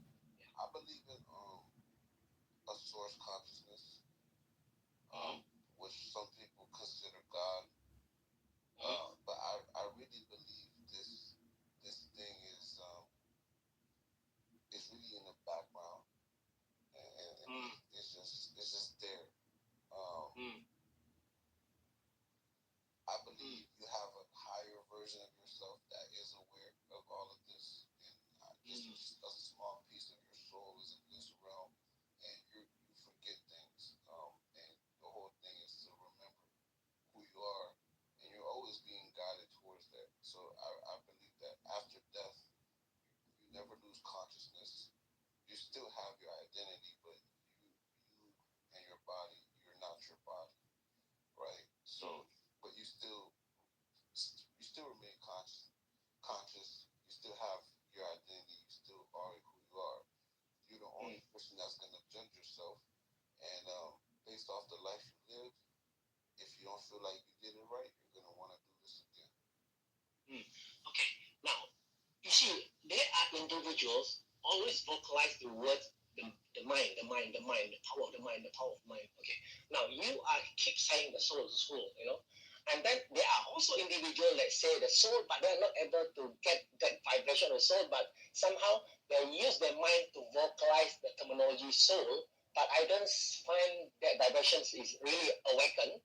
So whereas you are kind of like looking at when did you start looking at the soul as something that is relevant in your context hierarchy rather than your mind. I have not heard that you say your mind as a core driver. So how did you get hold of that? Hey, the soul. Like how do you? So your soul.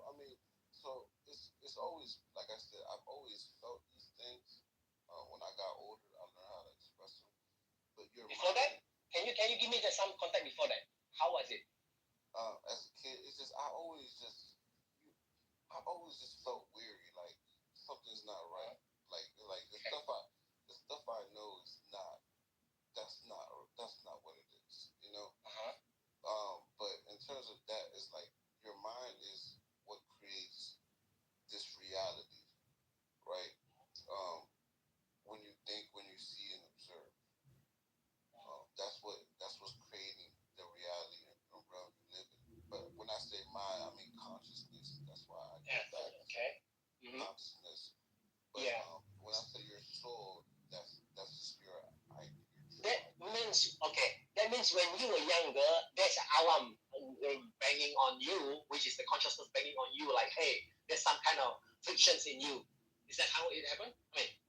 Yeah, like it's just like it's something like off about everything, Like it just the stuff, the information they're teaching us, all of that. Then what happened next? I was in church. I kind of just stopped going to church. But it's not like I'm just living my life. I just got further away from church and stuff like that. And then I don't know, information just kept on coming to me in different ways, and it always connected back to something I already knew or felt.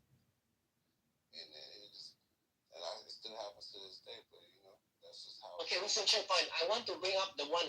When was the tipping point happen? Because when you say you got, there must be some kind of a tipping point. Or to me, I'm one of those people. There was never a tipping point. I've always just been like this. Maybe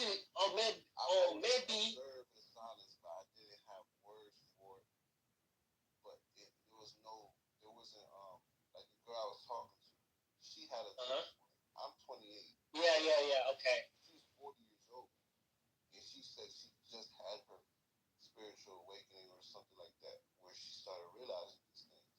Oh. And then I told her like, yeah, I never really had that. I just realized that I was like this, you know. I never really had a tipping point or You anything. mean even you are teenagers, you already have that kind of like, you know, your. I was always interested in these things. Yeah, this is what I see. always resonated. This is what always That's resonated. kind of unique in because normally you must have somebody normally must have like kind of, you know, maybe a footballer, he suddenly, you know, broken his leg and then you know, but yours. Yeah. What really happened behind the scene? That's what I'm trying to look at, you know. like what happened? God office, what happened to this guy? I want to see the behind the scene, the director script, you know. Why it happened to you, you know? I'm trying to think, bro. It's just like I was. Yeah. And I always like, you know, I don't know, like nothing, you know, like I can't tell you, bro. Like I never had a. If it was, like, I could tell you, yeah, when this day, this is the day I realized. Yeah, that. I never had that. It's just when I. It's like. It's kind of like you're asking me. What was my moment where I started walking? I can't tell you that, bro. It's just like. Okay. Have you been bugging yourself on maybe you know, that when you're a teenager, there are moments that you're bugging yourself the last 3 years in a row, you know, like maybe 1 year continuously, you know, like you keep having more higher decibel of why, you know, you know, do you have that moment, like kind of like more profound, spiking wisdomly somehow, you know? Nah, I mean, do you have that moment? I think because even at young, I'm Haitian, so I was born in Haiti. I wasn't born in America. I was born in Haiti, but growing up in church, I came in when I was 5, but even when I was in Sunday school and stuff like that, that's when I was like, as a kid, like that's when I was like, why? Like because like they were telling me some certain things in Sunday school, and I used to be scared of hell. You know, I used to be scared of going to hell because I was like, and I always used to think of it like, bro, how would it make sense that you can go to hell for not being Christian when other people are born without a choice in different parts of the world where they won't be Christian? Yeah. So it's just like I was just thinking like that as a kid. I don't know. I can't even tell you. Now if I were to say, hey, God office, let's get, there's one behind the scene. I just asked from God office. I'm just imagining right now, a file about you. I read it out to you right now. Something like this. The moment you were there during the time when you say, why a person, we have no choice of deciding I want to born as Chinese, I want to born as Indian, I want to born as whatever, you know. So we have no choice. Yeah. So now, okay. So having that kind of pondering, to me, I mean, behind the scene, I look at, and then maybe the designer saying, hey, I am the designer that I make you. Don't ask this question. I want to make you to appreciate why, regardless of what I'm going to plant a seed, but you have to make sure this seed that you receive, you have to plow it nicely on a good land. It will grow according, you know, your real time. So that's why you grow with it. Yeah, that's the first instance I can remember. But nobody planted that seed in me. That's how I was thinking. Most people, actually everybody else around me, just took the information as that. They didn't question it. I sat there and I was questioning it. But nobody told me to, because nobody around me. I was a kid, bro. This is like, I came when I was 5, bro. So it's just like, you know, so nobody, this is just how I'm thinking. Like, I'm just like, now, yes. This is, okay, now I received the Revision 2 storyline. During your, during the time that you are wondering that why am I born to be this, I don't, you know, it's not my choice. And then maybe you say something about how do you get it? You say it's already been in every of us. Maybe the seed is already there in you. You are knowing that, hey, I'm going to plant the seed that I have. I'm going to polish the SIM card that I have. I'm going to service the SIM card that you have, the mobile SIM card that you have. Maybe that's what you did to yourself, that it grows, Yeah, possible. Yeah, because if it's in everybody, then probably as a kid. You don't have to look out. You don't have to look elsewhere. Yeah, I just started polishing mine real early. Yeah. Early, yes. That makes sense. But that's how it went though, man. So you are also, in a way, to me, how you present yourself is like more experiential knowledge. It's experiential knowledge. I know it's knowledge within myself because the way I think and the way I think about things, I know it's not. I didn't learn it from somebody, so that came from somewhere beyond me being born. And also some of it is knowledge I just learned that resonates with me. But that goes back to just you truly knowing things. So when you hear things, it's like when you hear somebody say your name, like you could be in a crowd and somebody yells your name, you're gonna hear. You can't hear anything else. You just hear. As soon as somebody says your name, you hear it because it resonates with you. Oh yeah, just like what I happened to me today. Yeah. True. So when I'm living life, I hear information. I'm learning that way too because I know when it resonates with me, and I know when it aligns with everything else, and I could tell it like easy. Yeah. The moment that I pick up you, I quickly go to my mobile phone because I had the Bluetooth speaker. I think about 12 meters away. So there's another room. So I don't want to have my mobile phone. So there was one moment you with a lady. I can't remember who was that lady. Suddenly you say something and then they read it differently, and then you say, "This is not what I meant." Then you are given a chance to elaborate your points, and then I find that the point that you're making it like you are calibrating your frequency to the person so that the person can understand. You see, I'm kind of, who is this guy? Is recalibrating yourself to have the resonance that their frequency, not your frequency. So you're not bugging on your frequency. Hey, you follow my frequency, but you are in a way trying to knowing what is this lady frequency. Somehow kind of like, hey, she's okay with it. So when she allowed it, and I say, hey, this guy is really you somehow is trying to adjust yourself just to get that resonance. I was like, hey, I must want to know this guy, so that's where it come about. So it's like your name being called in a noisy areas, still you can hear your name being called, So I kind of like looking at, hey, it happens. Not long ago, Wow. Yeah. Hey. Ellen, how are you? Top of the room here. What is the topic? Scientific, the Quran. You guys moved on from there. Actually, yeah. But we are just one of the speakers here. But the title was, I think, with some of the earlier moderator that come up with that. Oh, okay. All right. So, are you a believer, Saul? Yeah, I am. I think Brother Corey as well, probably. What was it? How to call you? Cass, Brother Cass, yeah. You guys are believers, Cass and Saul. Yeah. Yeah. Islamic believers, Christian believers. That interesting, Brother Ian. Okay, let me just, me and him, how do I say, Cass? You are a different space, I'm a different space, then we harmonize, not because of our religion. How is that? I mean, that's how I summarize it. I don't operate based off of religion, bro. I operate based off of truth and finding the truth through information. Yeah. Which is you get information from the Bible, right, and the Quran, but it has nothing to do with religion. All right. Yeah. So you're inspired by both the books, the Bible, the Quran. Inspired is sure, but not inspired. For sure, you can say inspired, though. But God, how you say it? Yeah.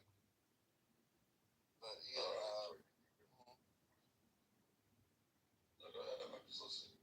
Yeah, so basically, I try to tell people that, look, man, if people think just reading the Bible, right, Christians, if they think just reading the Bible is how to understand everything and the universe, I don't think, I know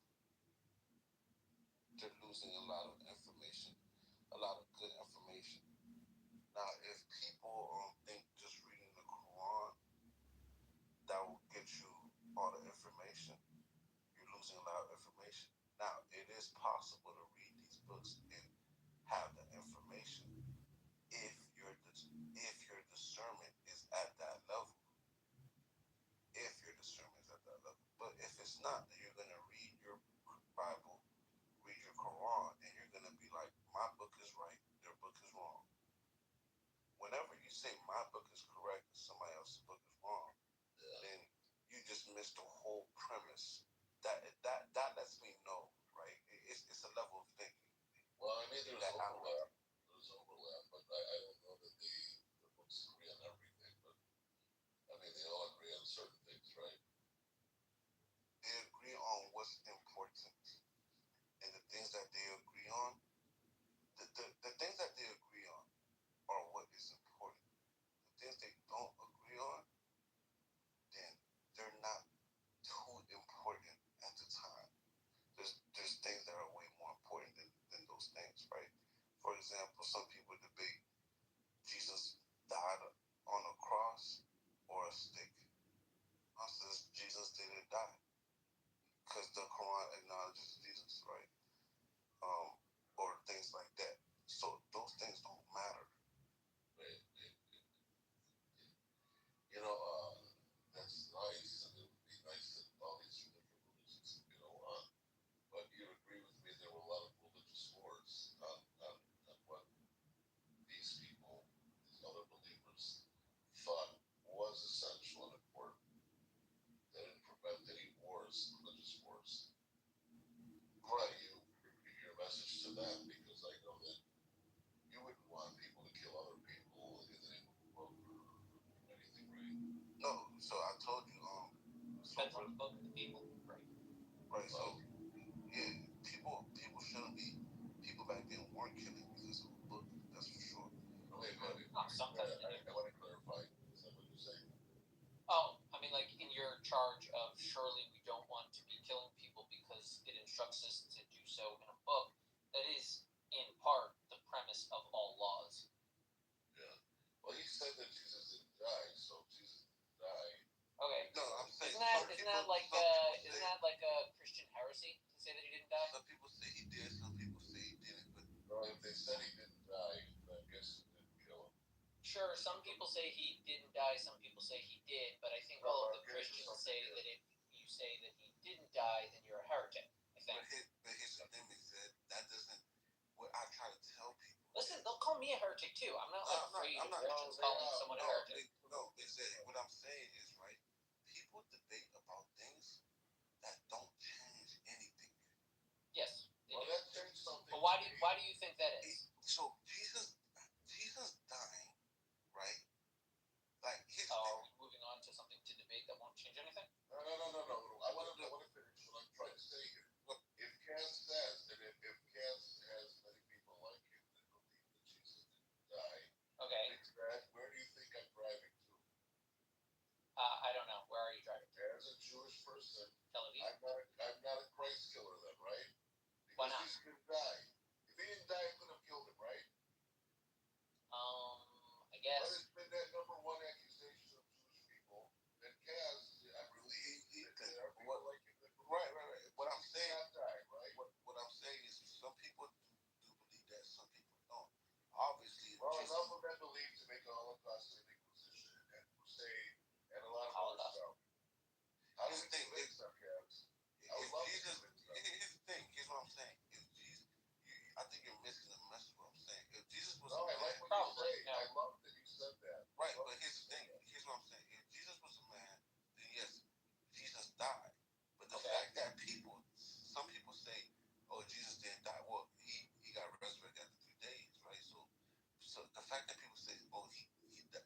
resurrected means dead. Some people say he didn't die, right? But the thing is, I think that's just Muslims. It doesn't matter. Jesus had to die regardless, some way. Right, that was my question when you started this line of questioning of your broader point of how would debating this change anything? That's what I'm saying. People are debating this, but it doesn't change anything. So people are wasting their time debating things that don't mean anything. I don't know. But I think maybe because you didn't answer the first question and moved on to your second question, you're ill-equipped to answer your second question. Your first question was, why would anyone debate that? It doesn't change anything. One of those premises is it won't change anything if these people debate it. I think they're debating it because they think it might change something. No. Well, they think it might change anything, but inherently, it doesn't change the message. What's important about Jesus is not that he died, it's the message he was giving to people while he was alive. Jesus' death is not as important as his life. So, him dying. Let me place it a little differently. You can say that his life was more important than his death, but the contrast, regardless of like life and death, is the reality, the truth of what happened in our conception as humans and the Christians as well, more important than the story about what happened. We don't give a shit what kind of story people told about how great and amazing Jesus was, as much as what actually happened. We would prefer to know exactly what happened and make our own assessment. Yeah. What actually happened. But here's the thing, the truth is, right? That's what I'm saying. People would debate on whether or not he died. The truth is that the things that there's certain things that people don't debate on, right? But there's certain things people do debate on, like whether Jesus died on a cross or whether he died on a stick. You're curious why that's a common topic of debate? But that's irrelevant if he died on a cross or a stick. You believe that it is irrelevant. No, it is irrelevant. Prove it. No, but let him go with it because go prove that it is irrelevant and everyone can be ambivalent. How? Okay, if Jesus died on a stick, okay, what changes other than he died on a stick? What changes is the orientation a person has, whether they like the story, dislike the story, or ambivalent to the story. The perspective of understanding the story changes based upon what actually happened. So you're meaning, saying if he was on a stick and the story changed that into a crucifix, or if he was stoned to death and the story changed that to a crucifix, or if he was on a crucifix and the story was just honestly reporting that, all of those are different types of stories. That's why it matters to the people who care about that story. Go ahead. Can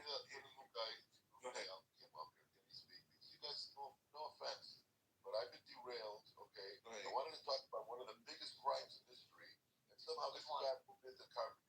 Okay, I'm sorry. I want to hear from Kaz something interesting about anti-Semitism. So Kaz, why?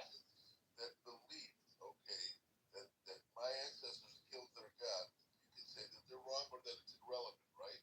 Is that what you were saying? Yeah.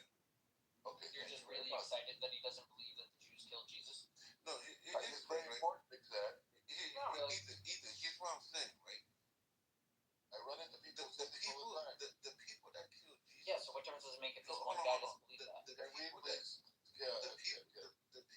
killed Jesus killed Jesus. Okay. The point is, it doesn't really matter. Okay. Because Jesus was going to die like that. And that, then guess what? The person that sent him here knew this. So that was what had to happen. Trust me. Here's sort of the problem with your approach. It feels like you're sensitive to some questions. Like, you do think that there's like areas of study, but you're kind of making a broader meta-nihilistic point that any conclusion you make will be irrelevant in the broader scheme of things. And like, I feel like you're just trying to battle your own curiosity over the questions. Like, you're right, it doesn't necessarily change anything, but that doesn't mean you can't be curious and figure out what you think I is didn't true. say you can't be curious, but the fact that it is a debated topic means we will never have the definite answer.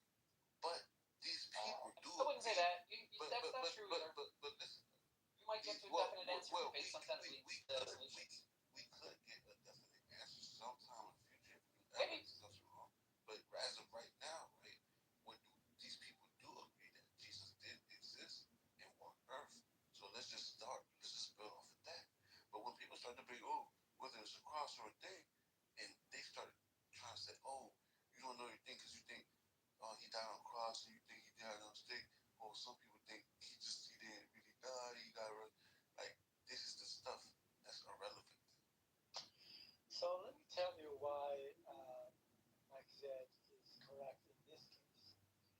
Because there is a cycle of Christ, which is Annunciation, Conception, birth, crucifixion, resurrection, ascension, and something else. But anyway, so those, they fundamentally are important concepts.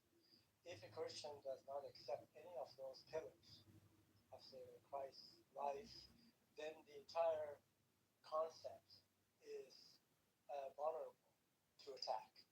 From that perspective, what happened to him is hugely important because its connotation to the divine and the God. Now, if you make the case for Plato, it really doesn't matter what Socrates, however, it's fine. What's important is their writings, their thinking, their idea. But in this case, for the reason I just explained, it is important.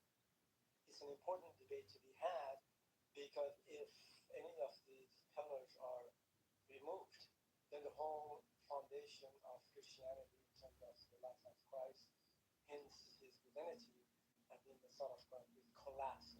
So from that perspective, let me just land it. From that perspective, it's hugely important. And that this is a different case that I give example of authors, philosophers. It doesn't matter if you exist. In this case, it does. Look, you're saying that, right? The details, right? I'm saying the details. People get onto, oh, Jehovah Witness think he died on a stick. Some people think he died on a cross. With his hands out, with his hands above his head, right? But those details that people debate about really don't change the overall picture, right? Well, not really. You said something different. You said whether. No, that's what I was saying. Whether he was resurrected or not. No, I'm saying if you're changing. Right. No, he was every book says everything he resurrected. I'm just saying some people debate in the Islam community that he didn't die. That's all I'm saying. You can't resurrect if you never died. But the thing is, I'm just telling you what people debate over there. This is not my argument. But the thing is, both of these groups, they acknowledge Jesus though. But one is debating he didn't die, and one is debating he did die. Right? So there's a reason. I think there's like important. But there's a reason. It is important to find out why there is a differentiation, like different belief in that.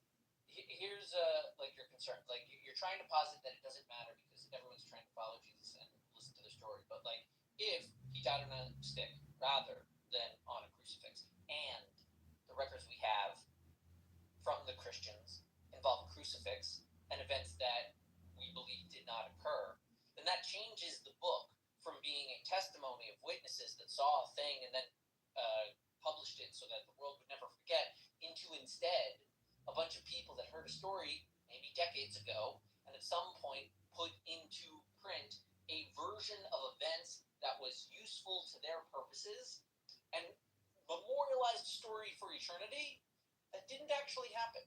Those are two very different ways to relate to the story, which, by the way, is why you will find it in Muslim circles.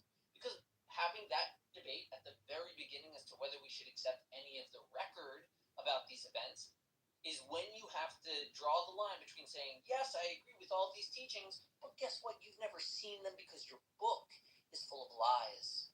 Yes, what was your last thought? Yeah, I was just basically saying people are debating on little details that really don't change. They're debating on whether or not to throw the book away. No, you didn't say that. No, I'm saying that. I'm saying that's why the debate matters. The people that have accepted the book, they already have it. They don't care what you debate them. But the people that say, I like Jesus, I don't like this book, this is when they're going to fight the book by saying it's a discrepancy. It doesn't fit what actually happened, and I can't trust this source. that theory. Yes, he has a question. People are debating things like, whether Jesus died on a cross or whether he died on a or wasn't a cross, it was a stick. No, I think they say he got stabbed with a spear. But both of these people believe in Jesus, and at the end of the day, they believe that Jesus was nailed. I'm sorry I'm cutting you off because you made it very clear, and I understand what you're saying is look at the main message, not at these details that are not as significant. Look at the main point, right? Right. In McSid's language and mine, we would call it the ikr, right?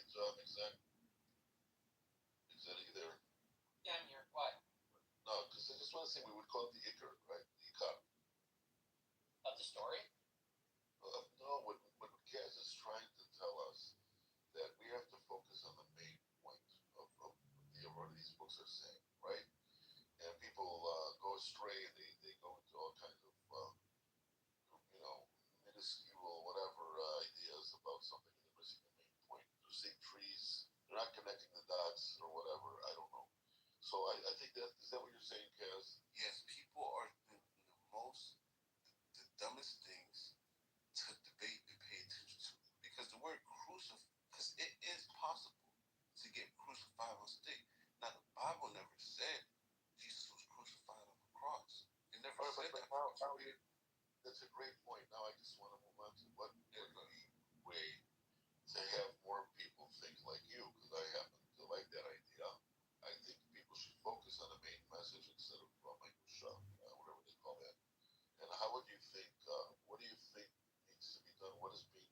How do people get to this wrong thinking, and how can we get to the right thinking? Bro, that's a very hard question, bro, and people are not willing to get to the right thinking because the wrong thinking has done so much damage. But the cross thing is just the tip of the iceberg, bro. It's a lot of things, right? My problem with all these texts is if I ask 100 pastors, what does this verse mean? And whether it's from the Bible or whether it's from the Quran, if I ask 100 of them, what does this mean?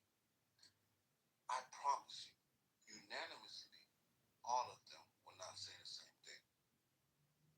Okay, but you're addressing the theologians.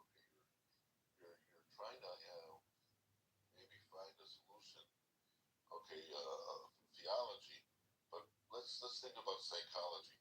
Maybe the reason why there's so many interpretations comes from a psychological reason, and we should go with that way. The reason why there's all these interpretations is because people only believe in this stuff because other people believe in this stuff. All right. Well, there we go. You get what I'm saying, right? Now, I went to a room. I asked them, "Would you believe in Jesus Christ if you were the only person that believed in him?" What? I don't get it. No, you're saying like if I was the only guy that witnessed the event? Listen, bro. This is a simple question. Would you believe in Jesus Christ if you were his only follower? I think he's talking if I was a follower, yeah. I think he's talking about like narrative thinking, trend thinking, group thinking. I think that's what he's getting at. Right. So yeah, but I'm saying like, if like Jesus tapped you on the shoulder and said, "You're my guy," are you saying that you'll just get me out? I was saying this, like if the majority this guy's saying he'd be out. I don't know why. If the majority of people in this world didn't know who Jesus was, or I'm assuming that.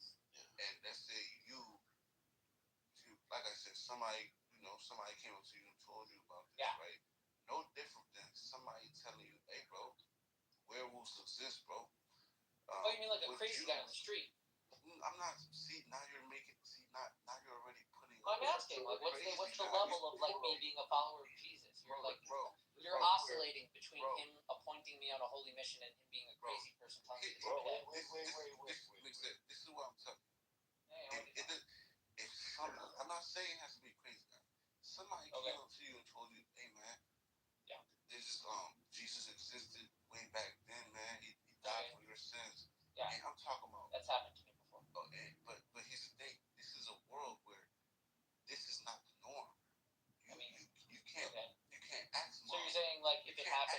wasn't as common as it is today? Yeah, it's not common. You can't ask. Okay, so then a random guy shows up. Yeah, that still just sounds like a bum on the street saying the end is nigh, no? But call it a bum on the street, sure. Okay. But the thing is, he told you, and imagine this, Yeah. right? He told you all the right information that you know now. Okay. You believe it. Who told us? Anybody. No, it sounds like a crazy guy on the street just trying to like change my mind into something. No, but before we go on, most people There's no problem. I ignore homeless people on the street all the time. Yes. You agree that most people do not believe in Jesus, right? That's not true. I mean, I don't believe in Jesus. Wait. Let me get this straight. Yes, why do you say that most people do not believe in Jesus? Most people do believe in Jesus. Yeah, he said the opposite. Wait, bro, I'm sorry. Okay, why in a world, okay, where there are 4,500 religions, except, please, I know what my voice sounds like, and it didn't sound like what I just said, so please let me continue. Where were we? Yes, you are aware that there are something like 5,000 religions in the world, right? Yeah. Okay, so I think all of those religions do not believe in Jesus, and Jesus' followers, okay, are Catholicism and Protestantism and all the other Christian sects, maybe 25% of the world, and people tell each other within those sects, oh, you don't believe the right way, you don't believe the right way. So you would agree with me that most people do not believe in Jesus, right? No, most people believe in Jesus. How? Okay, I'd like to hear that one, please. How? Prove it. Prove it. I don't know why you're like so antagonistic to everything I say, Tom. I didn't mean it, but please. And listen, I made a declaration. I do not know. Most people believe in Jesus, right? So all you have to do is look up what religions acknowledge Jesus at all. Wait, stop in your tracks, because listen. Most religions do not believe in Jesus. Okay, Buddhism does not. Jainism does not. Okay, there are just so many of them that do not, and I know that you've heard of these religions. But what are the biggest religions in the world? But I just pointed out, you can be Islam, it's called morality. We're talking about 25% most people, so but it doesn't matter. I didn't say Judaism. I said Islam and Christianity. Well, even if you Yeah, Judaism's tiny. We're the size of the Mormons. Yeah, it doesn't hold to that position. So, Kaz, let's look at it from completely from different perspective. Think about the population of the US, which is 8.4 billion people, and out of all of the Christians, Jews, and Muslims, that adds up to about 4 billion people. So that leaves you more than 4.5, 50% of the people on the earth that do not believe in Jesus. I mean, that's a pretty simple population, calculation. So let me tell you when I say believe, right? This is Christianity acknowledges Jesus. Therefore, they believe in Jesus. It doesn't matter if you don't like. Follow me.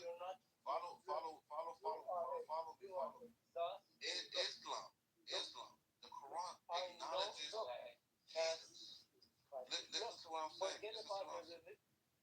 Hold on, you're not listening. I mean, really, you're frustrated. I just gave you numbers, mathematically, numbers adding up, and I proved to you that you're incorrect. Now you're going back I'm not again. incorrect. God, let me just finish. Now again, you're going back to the same assertion you made before, that Islam accepts or believes in Jesus, and Jews believe them aside because they're only 17 million people, and then the Christians.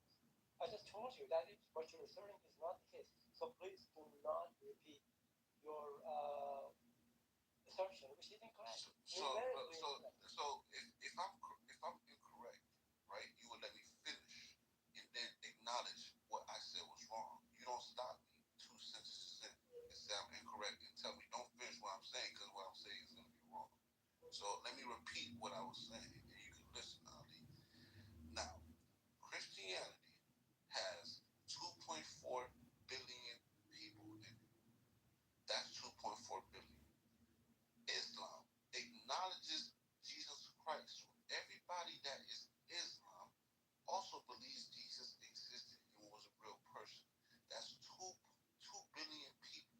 Now we're at 2.4 billion plus 2 billion people.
see him real in the telephone book, and some people see him real in something else. I mean, yes, I could say that everyone sees that Adolf Hitler is real because 8 billion people acknowledge him. I think you mean believe in it. What? When I say, I think you mean to say there are millions of people that believe in Adolf Hitler because they acknowledge that he was a real guy that died. No. Let's go back to Cass. What Cass originally said that he said most people believe in things because there's a majority around them, or there's a majority of people who believe in that thing. Correct. So, did he say that? That's what I said. That's exactly what he said. So I was pointing out, and I think Ali was supporting this idea of mine too. Vast majority of people do not accept Jesus as their Christ and Savior. I didn't say that. You saying that. What? You just said that sentence. I said the majority of people on earth believe Jesus Christ. When is they don't believe in Jesus Christ. No, you got to be careful how you say this. The majority of people do not believe. No, he wants to capture everyone. Okay, bro. What? He's trying to capture. That's why he's using a vaguer, broader notion of believe in. Yeah. I get it. I acknowledge. I believe that he existed, therefore I also believe it. I believe that exists, but right.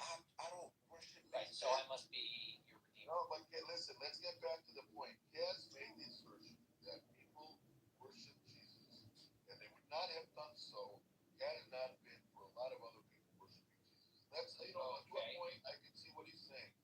All right, but for him later on to say that the majority of when you're talking about Cass's narrative thinking, what you're basically saying is people believe something because someone else believed it and told them about it.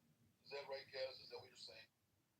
That doesn't sound yes, and even if you don't want to, even if you don't want to add, just be saying yes because you asked them, and we'll move on the conversation.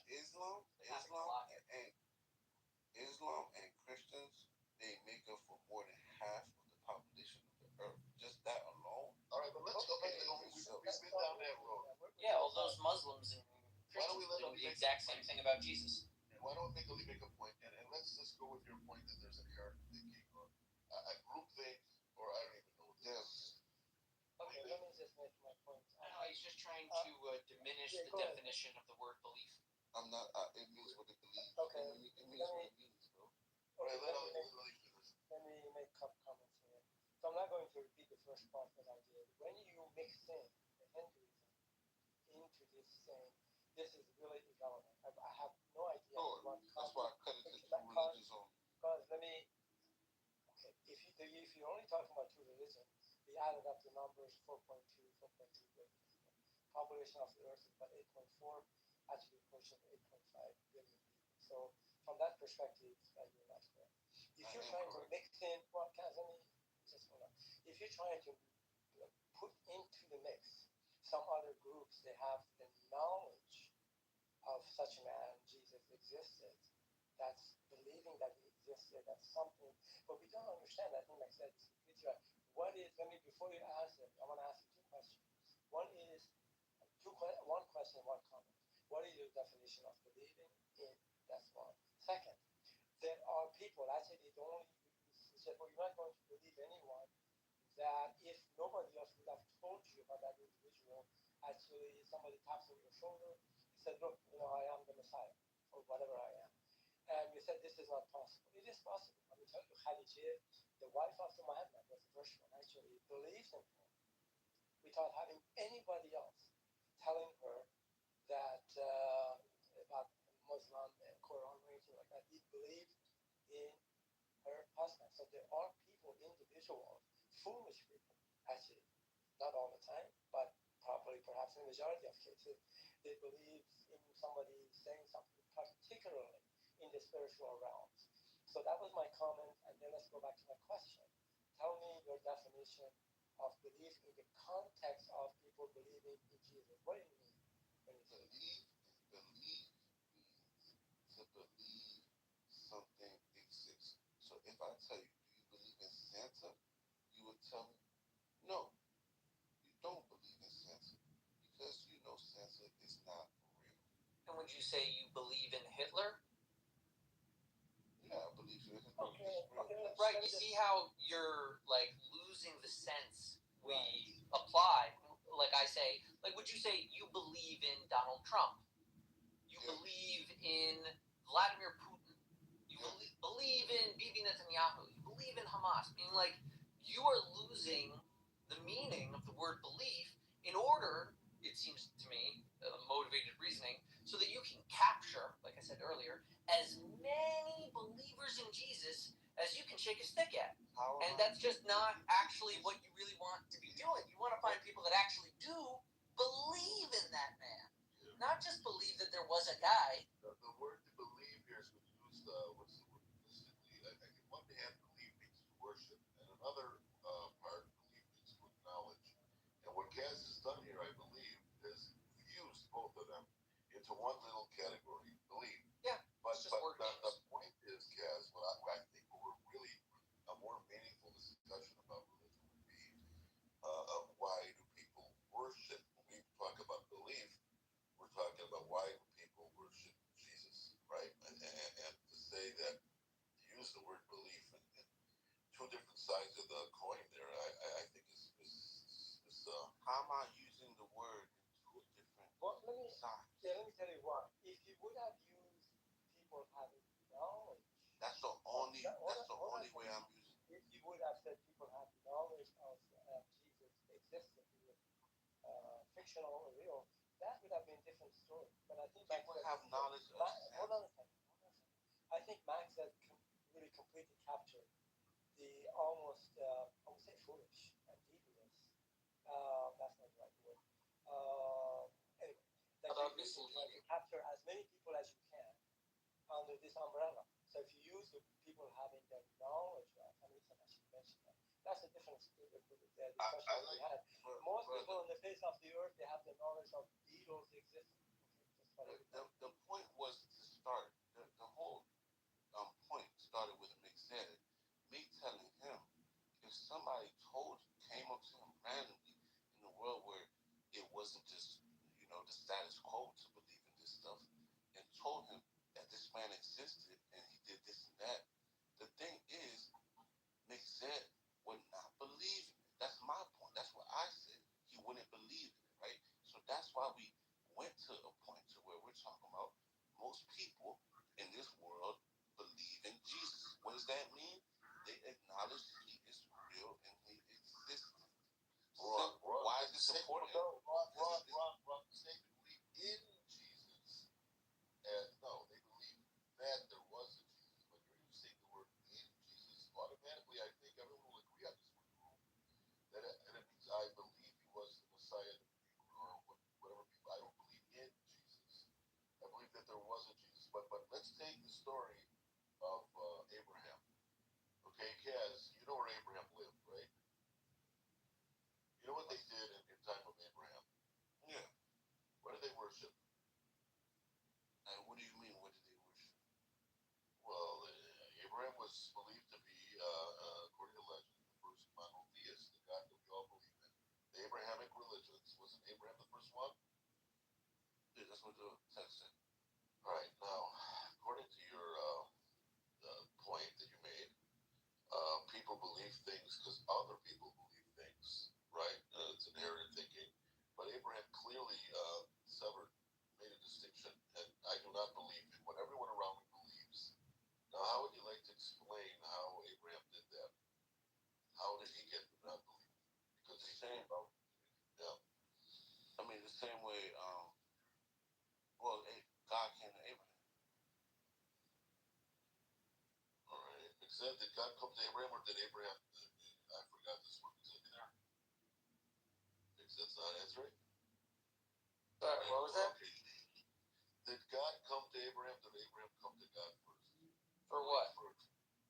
Because Kaz said that God came to Abraham, but I said that the whole story with Abraham, breaking all the idols of his father and all that, wasn't it Abraham that initiated? I mean, I could be wrong about this. Wasn't Abraham that questioned first and he believed in God, and then God appeared to him?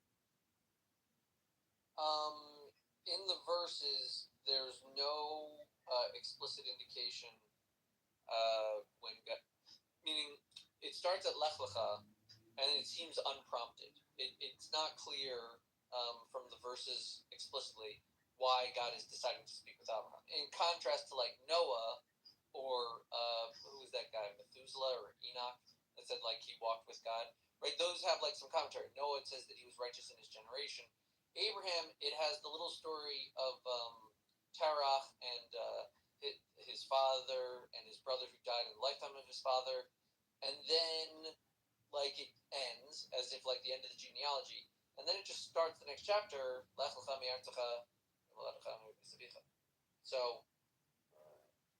So I'm saying it is somewhat unprompted. The rabbis filled in the blank and explained why was his son dead, what was Abraham doing, and how he was, fighting idolatry.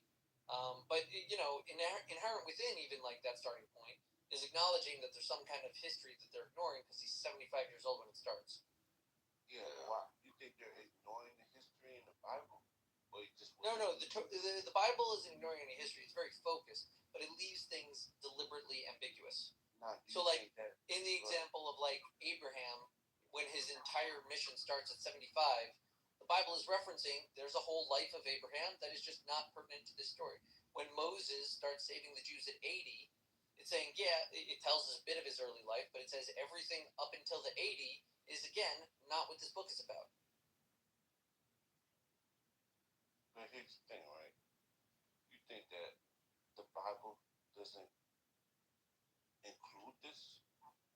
Or the Bible doesn't include every fact that ever occurred. There are several times that Abraham, over his 175 years, went to the bathroom, and the Bible didn't record any of it. You know they have the Ethiopian Bible, which gives additional context to Abraham's life. Yes, there are many unofficial additions that have been added to the Bible, which, by the way, if you read the Bible, it's explicit. You're not supposed to do that. But yeah, there have been many that have written books after the fact and tried to add them on to the story. But I want to ask Kevin a question, because I like the theory that people believe things because there's a mass following. Yeah, and most people only believe. If that were true, then we would all think the same thing. So it must be untrue. Most people do think the same thing. Oh, really? Then how are we arguing right now? We're just like if we accept as true your premise that people only ever agree with each other, then no one would ever have a unique thought. Most people agree on most. Well, most people. So how do you know if you're talking to somebody who's just believing what their friends believe, or if he's genuinely thought his own thought, and you just have to talk to them because either way? They're not open. I would like to way of thinking. They haven't explored. If most people. Oh, I understand. You console yourself of not being able to change anyone's mind because you say they're not thinking for themselves, because if they were, they would agree with me. Instead, they're just agreeing with that big group over there that also disagrees with me. You're the only person that can change your own mind. But when I agree. Somebody hasn't. You're trying to say that you. Once I see that somebody hasn't dove into other realms of possibilities, right?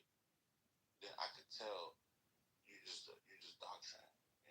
Just doctrine. But yes, if most people. Okay, you're just calling me indoctrinated. I'm calling you dumb. It makes no difference. I'd rather be called that.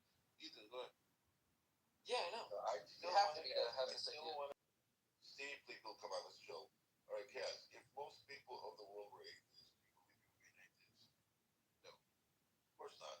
Right. Why then would you not go with the majority of people?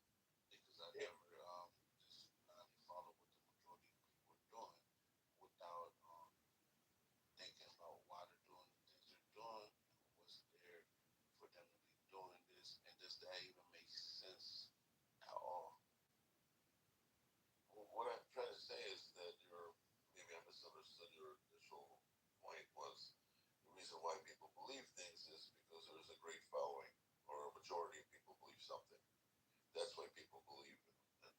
I'm saying, so it's important when we're talking about Jesus, because you're not supposed to believe in Jesus just because the next guy believes in Jesus. That's the difference. Now, if I told you something about, yeah, man, the Warriors are about to win this year, and you believe me, that's sports. But we're talking about something like which the rules are. Basically, you're supposed to believe in this because this is what you actually believe, not what you were told, but you have to actually believe in this stuff, right? All right. Well, you're talking intuitions, and I don't think people, when they're forced to believe something, I don't think they can believe it. they're not, but people are scared to not fit in. And most people are gonna fit in if they believe in what you're supposed to believe in, how it was taught. Well, then how do you explain Jews throughout history that never flowed with the majority religion in either Islamic or Christian countries, and they paid a heavy price? They paid a price for not going with the norms. What's going on over there? What do you mean? You talking about anti-Semitic? No, did I know? I didn't say that about you. No, I didn't say that. What I'm saying is, I'm trying to understand that you said that there are people who believe in what the majority around them believe. That's what you said up until now. And the reason why they do that is what, out of convenience? Just because they don't want to stand out. They don't want to stand out. I'm totally with you so far. We're on the same page. And they can't formulate their own thoughts to figure out what to believe. All right. They just gotta follow the crowd. But there are minority religions spread out wherever there's a majority religion, where they have not done this, and this is an interesting phenomenon. So why have they not done what we're expecting them to do? What you're saying is that they will flow to avoid consequences of certain things you're saying. Well, because like I said, there's always certain people, right, that believe what they believe, because the majority of people around them has indoctrinated them with the beliefs. So if you're born inside that circle of bubble where you're only getting indoctrinated with certain belief, that's what you're gonna believe. That's what explains why most people are Islam, because they were born into it. Most people didn't convert into Islam. Most people didn't convert into Christianity. How do you explain people leaving the religion? People leave their religions because those are just a small minority of people. No, that's an Okay, interesting point. let me just interject this. I do really appreciate the way you conduct asking the question, and you're being unbelievably patient with this man. And he whizzles his way out of every argument. I whistle my way. So yes, you are. I really honestly think you lack the comprehension of the level of generosity on Ethan and Maxwell's part that was afforded to you. Generosity, they're just being respectful in terms of asking the question and taking your problem seriously and trying to adjust them. But that's what Jesus tells them to do. You are not tracking. You don't understand. I'm tracking everything. No, hold on a second. Hold on, man. Get to your point, bro. Get to your point. Don't act like a 2-year-old boy with diaper rash. Okay, be quiet. What I'm trying to say is we do not have the capacity to understand.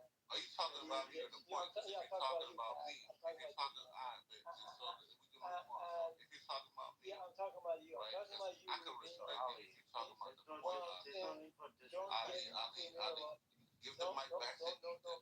So anyway, give the mic back to you. I'm just talking. I want to hear what he said. I want to hear it not to the point. You don't have the mental capacity to understand what it is. Okay, are you done? No, I'm not, because you keep interrupting me. And then, if you're going to engage with me, I'm not going to engage. Okay, that's right. Then stay quiet. Disrupting the rules Okay, and having the shots. Hold on a second. You're asking me to talk about. Actually, I was not talking to you. So what I'm trying to say is, say it, look, Ethan, honestly, I do appreciate your patience and level of sophistication, posing the question, and also engaging to get an answer out. But this man has a sneaky capacity to whistle out from everything that is being generously offered to me in terms of explanations and questions. I'm giving you all explanations. And reasoning. I have not heard a single word of common sense reasoning out of this man's mouth. I think he's trolling. You can't understand common sense. You're not capable of understanding common sense because you would understand that, bro. But basically, that's what it is. I think what Ali is gone, but he's upset because he's touching a hot spot. You know what I mean? Like, he doesn't believe in God at all.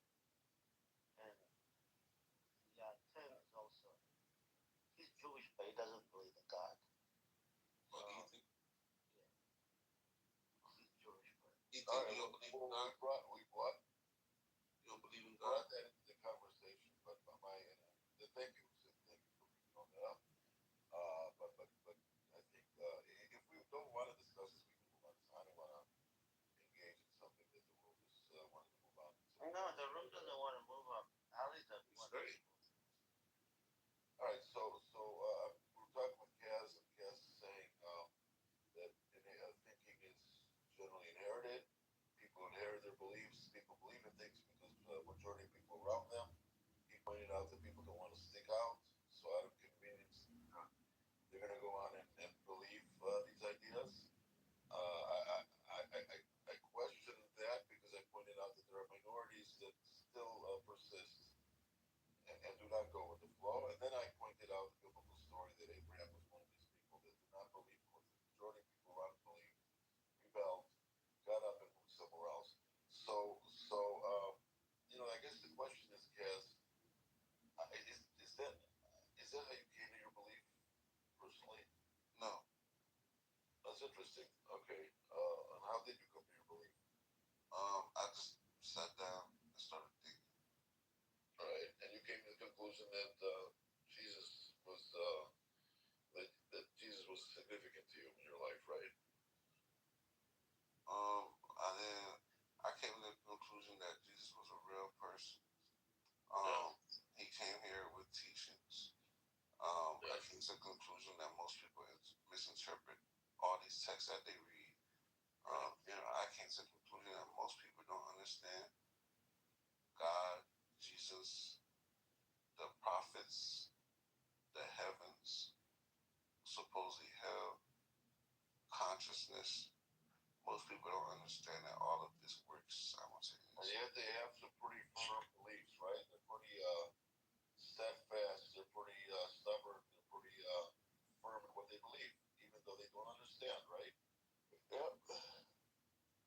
All right, and a critical thinker would question himself as well. I do. I spent years questioning myself.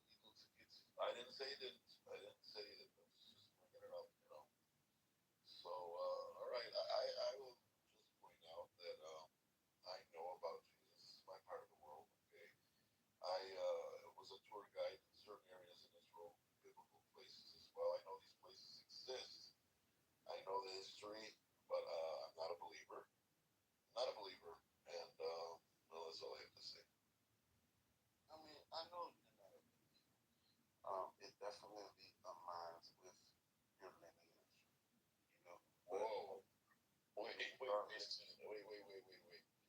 How does not being a believer? Oh, because I don't believe in Jesus. Okay, so that's how because I'm Jewish, right? Is what you're saying? I mean, yeah, that has something to do with it for sure.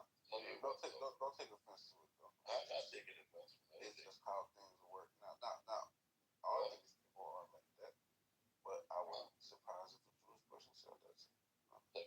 Said what? Said they don't believe in Jesus. Oh yeah, okay, so there you're right on that comment. I don't believe in Jesus. Maybe my background is with that.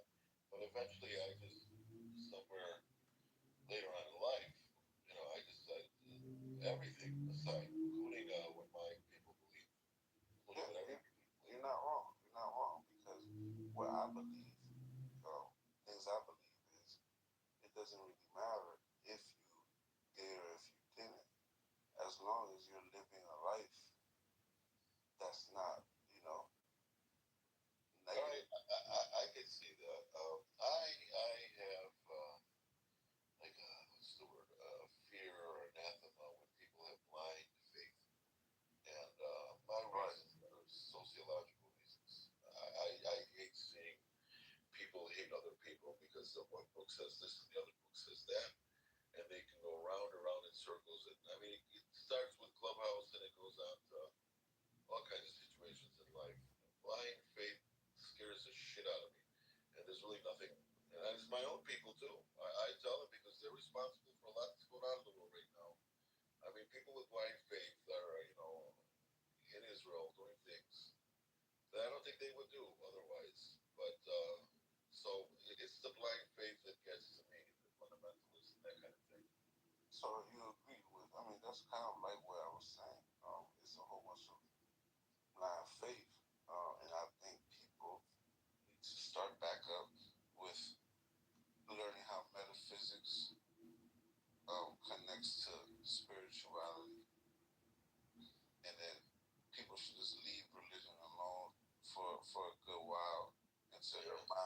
say their minds are strong enough to understand how far to take religion and how far not to take it. Like I said, you know what the atheists call religion, right? What? Superstition. I mean, yeah, I can see why they do that. But everything. But the thing is, I do acknowledge Jesus. So, Jesus was a real person. You don't have to believe that, but that's just one of the things I know to be true. Which is one of the things that most people should just believe that, if anything. What else? Yes, Jews do run the world, but it's not the Jews that people think.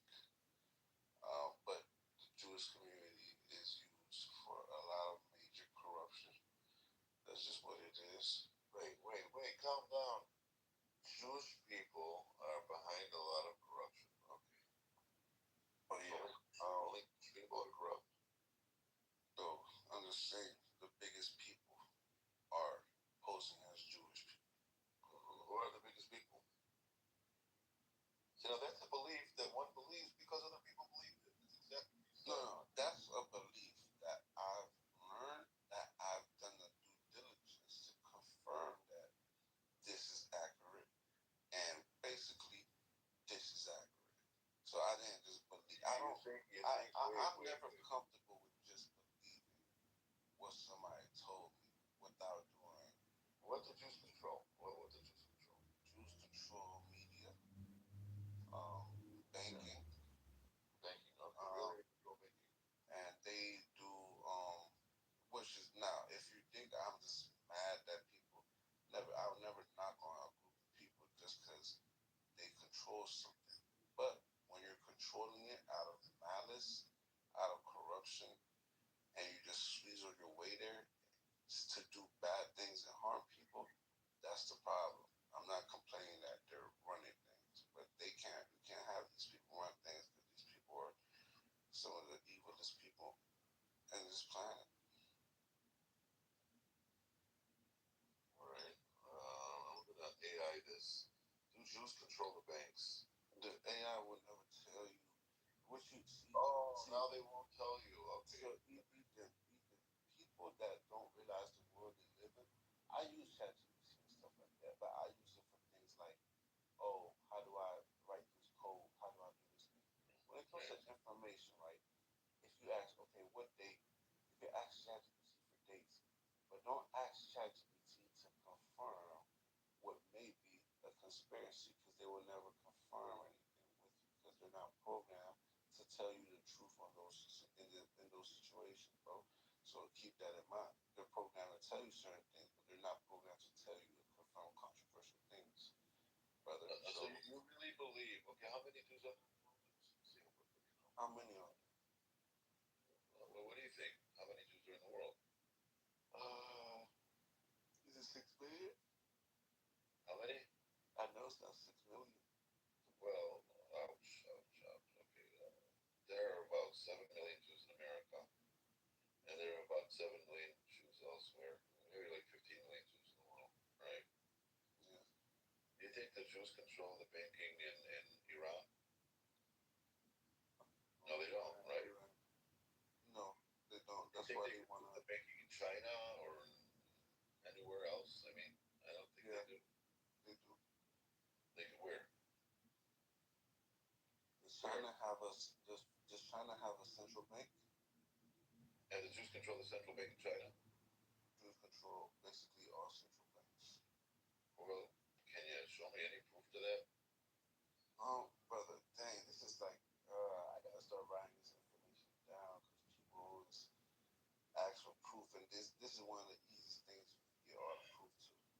But basically, the bankers that came here to pass the Federal Reserve Act in 1913 or around that time, 1912, they were Jewish people. Some of them had to associate with the Rothschilds family. So when people bring up the Rothschilds, right, people say, "Oh my God, like that's a real family." The Rothschild family controls the central bank in New York or wherever that is. So basically, what the Rothschilds did was team up with J.P. Morgan and other people, and they came over here trying to pass a Federal Reserve Act. Now the leaders here at the time didn't want that, right? So what happened was the very next year, the Titanic set sail. It was J.P. Morgan's Titanic, and J.P. Morgan didn't get on the Titanic last minute. He pulled out. Boom, the Titanic sinks, killing all the world leaders who were opposed to having a Federal Reserve. As you know, the Federal Reserve is not owned by the United States government. It's a private foreign entity. So those people die in the Titanic, right? The ship that's sunk, right? And then the very next year, the Federal Reserve Act is passed. Now that those people were murdered and out the way, and then the IRS is passed, and then World War I starts exactly a year after that. So who starts this war? The Rothschilds and stuff like that. So I mean, you might think it's a coincidence that all that happened within like 1 year. No, wait.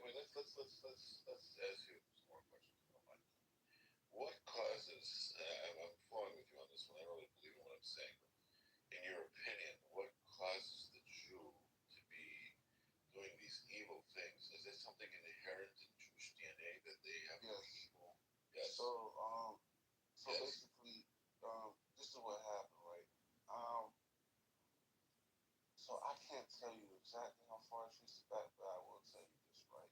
I guess. So I mean, I know there's this guy named Congressman. They probably will say that for him, but that is one of the biggest Jewish following cults, where he basically believes sinning was the way to get to God. Wait. Sinning is the way to get closer to God. That's what Sabbath said he believed. Oh, sabotage me. Okay, you're interesting. That's what he believed, and he, led all these people to, believe in what he believed in. Of course, they captured him, gave him an ultimatum to die or turn Islam. He chose to turn Islam. Now, what people don't understand is, right, if you capture me and tell me that I'm going to kill you or join my gang, when I join your gang, I'm still loyal to my gang. I'm just doing what I need to survive, which is posing as a member of your gang. So basically, he becomes Islam cool. A century later, Jacob Frank comes around. Yeah. Frank is shit like that. Yeah. And he's like the reincarnation of Jesse. And he's doing all this petty things. Okay, does that mean? I mean, you have Jacob Frank. This is where it's important. Now, what have we established?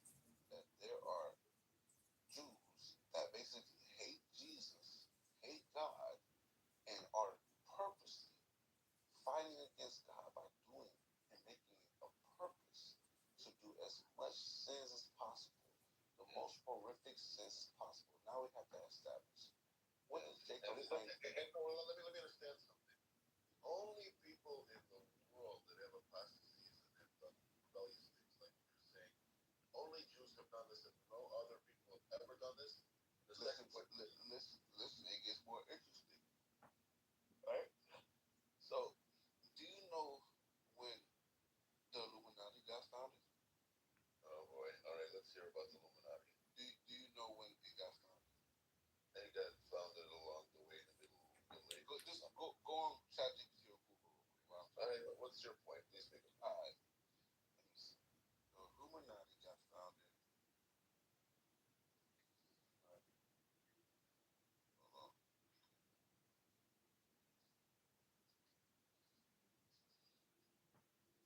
Okay, so the Illuminati, right, got founded in 1776, right? All right. In Germany, right? Jacob Frank goes to Germany in the 1770s. And basically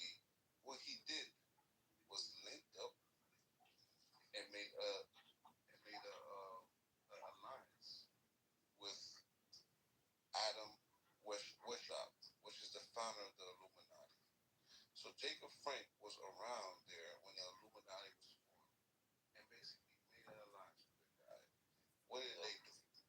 They decided they needed influential members so they could spread these beliefs, right? These wicked beliefs. So what did they do? They infiltrated Freemasonry. They infiltrated the Freemasons so they could recruit members secretly to their Illuminati. So basically, they were getting influential people to join the Illuminati and basically making them go down the line of the Illuminati. Now you have all these, and they're just building power. Now you have all these people posing as Christian leaders, Islamic leaders, and all types of leaders, but they're really Sadducees, Debbie Frankish people. And these people are so influential, right? That and they're spreading their influence around the world. That's why the Rothschilds sent when the Federal Reserve Act was getting passed, it was the Rothschilds that sent their people to the Americas to get in agriculture, and the banking system. So they sent the Rothschilds to do that, and that's where the connection is, bro. So basically, it's not everybody could have done this, but these people did it to a level where they got the influence and power, and that's what the world is right now. Let me ask you a question, right? You have three Abrahamic religions, right? Jews, Islam, and Christianity, right? Yeah. Right. And you pointed out that Christianity and Islam, okay, have like 50% of the world following, right? Would you say that's world domination? They're not Jews. Jews started this whole business. Jews have been around for a lot longer than both religions. But they don't dominate, they can barely dominate Israel. Okay. Why have we overlooked that there are other groups that have been successful, all right, in world domination? Okay. What about Chinese and the Indians? All have far successfully dominated more parts of the world than Jews have. The thing you're not understanding is the Jews control most of these places that you're talking about. Oh, Jews control China. They have a deep state. Well, then how come China is selling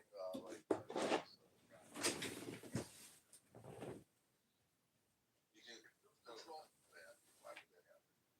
Because the Rothschilds,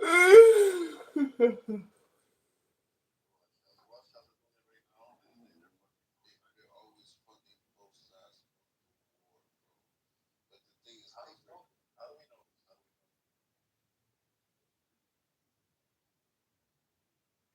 Matt, you there? It was a woman's name, and there's a few women. I should just.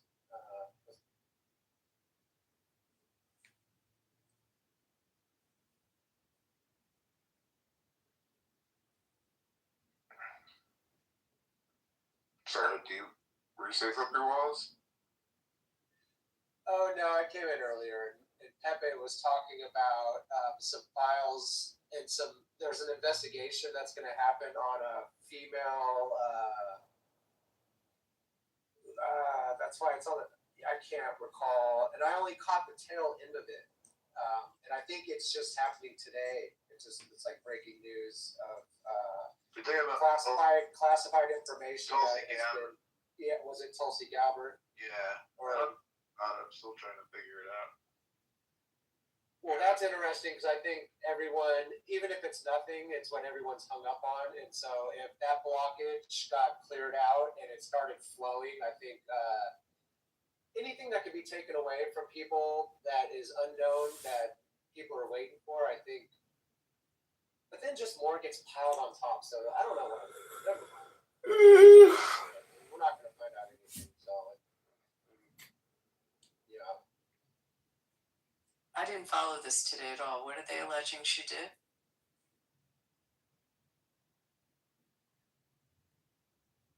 I'm still reading up on it, but all I know is her offices were raided.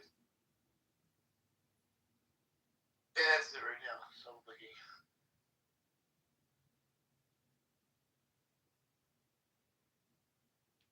Yeah, hello guys. Her office was raided by the CIA because they tried to say she had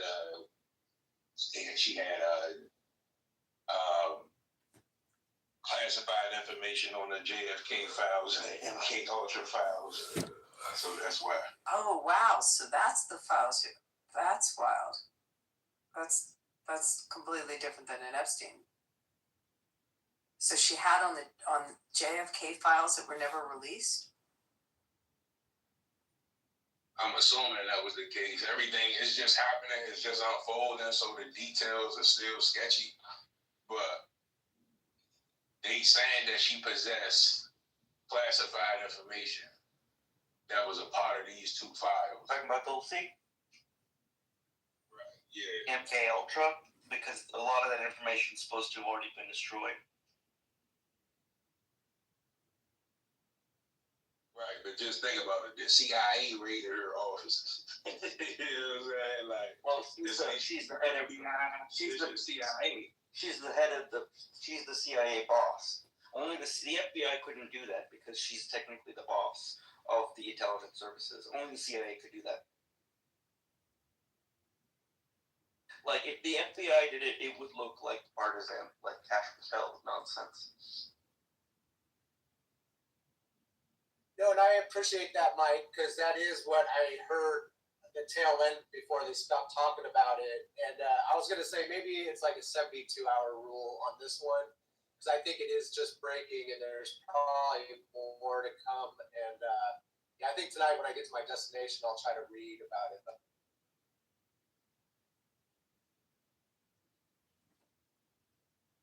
No problem. Okay, I'm looking at the list now of who went to China. So Jensen Huang from NVIDIA, Elon Musk, Tim Cook from Apple, Larry Fink from BlackRock, Steven Schwartzman from Blackstone, Tony from Boeing, Brian Sykes from Cargill, Gene Frazier from Citibank, Larry Culp from GE Aerospace, David Solomon, Goldman Sachs, Sanjay, I'm going to butcher this name, Mehrotra from Micron, and Christino Aman from Qualcomm. That's the list. No, and I'm glad you brought this back around. Go ahead. I thought they sanctioned Rubio and he's technically banned from China. I didn't read that part. There was a meme online about it where people on Twitter were saying, "Oh, they're giving Rubio a special Chinese fake name so that they don't have to prosecute him." He's very outspoken about the Uyghur issue. Him and Ted Cruz, which if you're thinking about their long-term future political prospects, that's what the Chinese Communist Party has against those two people because of their emphasis on the. Yeah. Both Ted Cruz and Rubio are, for some reason, very gung-ho about the Uyghur issue. So this is bad for these China trips and their future in politics. Very low social credit score, that's for sure. So looking at this list of all the CEOs that went, is he cool with Musk now? Like, I haven't followed that one. Like, This ruling he harkens back to the darkest days of the Jim Crow.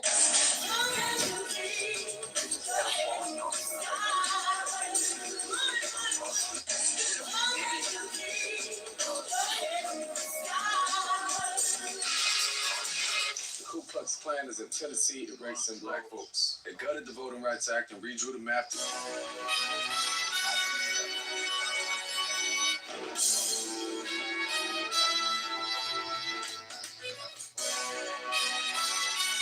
If your dad didn't teach you how to properly trade the market open, don't worry, I'm your daddy now. Now, the first thing that you need to understand is I'm a real Democrat, not a faggot like like you. Okay?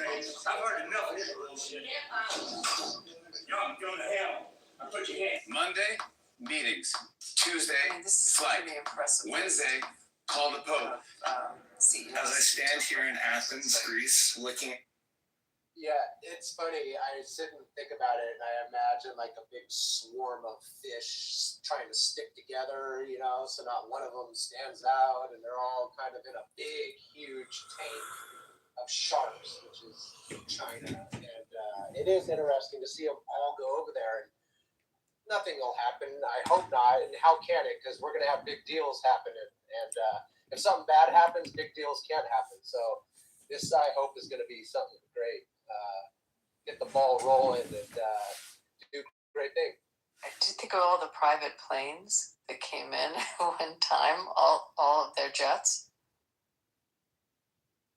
I mean, I doubt they all flew on Air Force One, although I could be wrong on that. Marshall, do you know? No, I'm not entirely sure, but I wouldn't be surprised if Musk and those guys took their own private planes out. Don't they have Air Force too? Vice President's plane? Or is Yeah, but these guys all have their own very big BBJs. I mean, I got to believe that that's a lot of corporate execs going. Yeah, they're not all cramming in one can. Are you kidding me? Yeah, I don't think. Yeah, another ChatGPT question. It's a long flight. They're not. They all need their own bedrooms. Let's ask ChatGPT. Well, and how many executives did you say, Abby? Because that'll kind of tell you. I mean, even if you had half the planes for them, which, you know, that's not even realistic. Let's see. 1, 2, 3, 4, 5, 6, 7, 8, 9, 10. Like 15, I read? 12, 15. And then all their staff.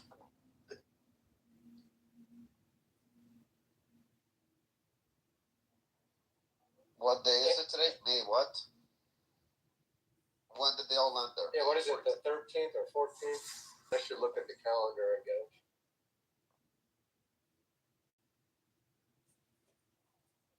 Did you say the Beast did go and all his equipment? Or is he traveling light? Well, I wonder if he'll use one. Is he going to use a Chinese electric car over there? I assume that the embassy has car. That's the other thing. You keep talking when we talk about the Beast going over to these places. I mean, the embassies themselves have cars that now whether they all have a place like China, you would think maybe they keep a bulletproof car there. This is interesting. ChatGPT's not giving an answer to this one. Dude, listen to how paranoid we sound. No, but like ChatGPT's being paranoid and answering this question. This is even more trippy. The main people who would try to target them would be Iranians who want revenge for Khomeini, and that would be the wild card whether China lets Iranians into their country. They generally don't. They would stand out, but. There's Larry.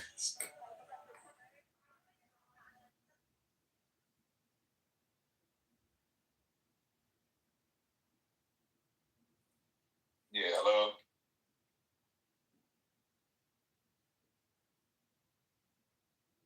Yeah, hear me. Yep. Okay, I got some more information on the Tulsi situation, right? It said there are recent claims that Tulsi Gabbard was reviewing and preparing to declassify files related to the assassination of John F. Kennedy, the CIA's Project MKUltra program, and possibly other historical intelligence records. A CIA whistleblower allegedly testified that CIA officials removed around 40 boxes, quote unquote, of these files from offices under Gabbard's authority before they could be released publicly. Supporters of Gabbard and other members of Congress, especially Anna Paulina Luna, are framing this as a possible obstruction of transparency or congressional oversight. Luna publicly threatened subpoenas if the documents were not returned. However, an important detail, Gabbard's office denied that the CIA, quote unquote, raided her office. Later clarification said documents may have transferred previously during an internal intelligence dispute, not in a dramatic same-day raid. Project MK Ultra has been associated with secret CIA experiments involving LSD, hypnosis, behavioral conditioning, and interrogation techniques during the Cold War. I think we pretty much know all that. The assassination of John F. Kennedy files are tied to decades of conspiracy theories about intelligence agencies, organized crime, Cuba, the Soviet Union, and possible cover-ups.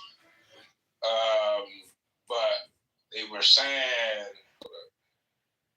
they said that the initial investigation started because a whistleblower complaint alleges Gabbard improperly withheld or restricted intelligence from Congress involving a sensitive foreign intelligence intercept connected to someone close to President Trump. Critics say that this may have violated oversight laws. Gabbard's office denies any wrongdoing. That's an article out of whistleblower.org.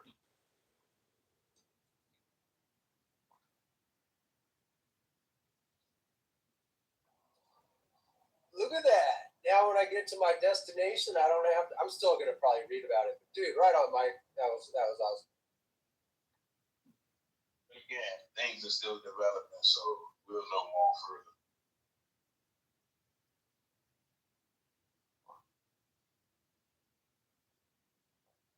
If I'm being honest, I haven't really been trusting the government like I have in the past lately. I don't know. It's certain things that have been seeming contrived to me. Like, it's certain events that back in the day when conspiracy theorists used to call them false flags, I used to just wave them off. But it's like, I don't know. I'm going to tell you what actually changed my whole perspective on the way government operates, the whole Charlie Kirk scenario. And to see him done like that, you know, it was just...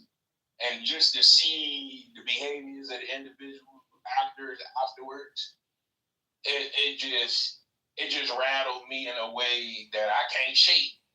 Like I'm not gonna lie, I kind of like living in bliss. I prefer it over the just the burdensome knowledge of wisdom.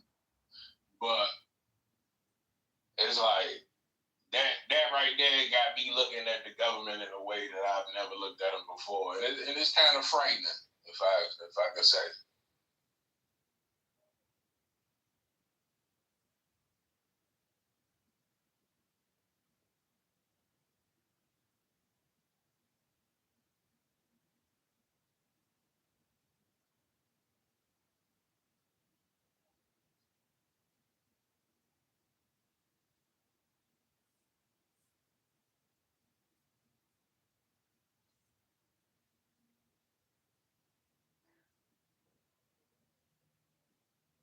Is Matt still here or is gone? Marshall, what do you think of the primary results from Tuesday? It's Joe? Oh, Joe's in the audience. I'm not sure which way they went. To be frank, I didn't watch it. I saw some stuff about it, but I don't really remember. Did bunches of Democrats win? Yeah, but not the super progressives didn't on the D side, and those primaries didn't win. So they got the same people. So we're gonna have to run against, in some of these places, we're gonna have to run against sane folks as the crazies. Essentially. That's gonna be hard.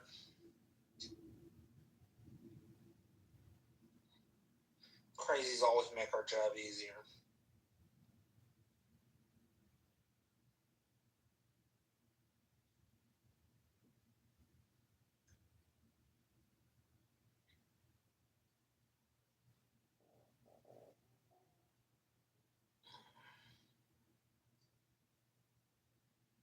There's a lot to talk about.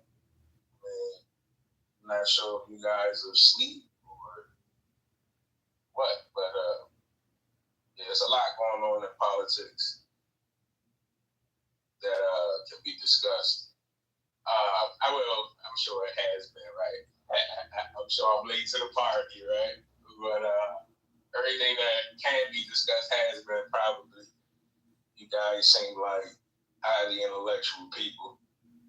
So let me ask you guys, what's your consensus on what I said earlier? We speak about government a lot, but do you guys believe that? Because I'm still on the fence. Be honest with you, but do you guys believe that our government's nature sometimes is to further certain agendas, maybe to create an event in order to foster that goal, or are the conspiracy theorists just blowing smoke up my ass? Please, just point me in the direction. Are you talking about like a wag the dog situation? Like a false flag. Wag the dog. Did you ever see that movie? Right, or I think of a reflection.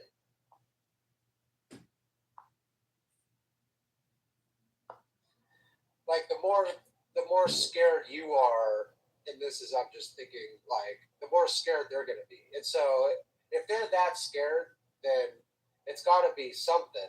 But like you said, you always took it as conspiracy theories. Why would you ever stop taking that? And it's funny, a lot of people are just being proven right, and all the crazy things are starting to like not be crazy. And so where does that kind of stop?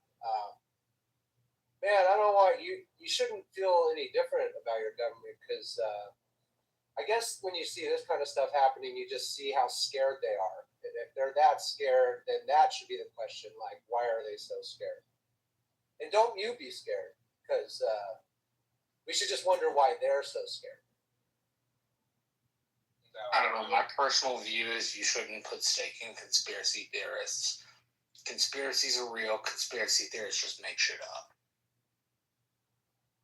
Well, that's why I was telling him just to keep his head where it was before and just keep them where they are. And it's kind of easy to do that until they're like no longer theories and they're just conspiracy.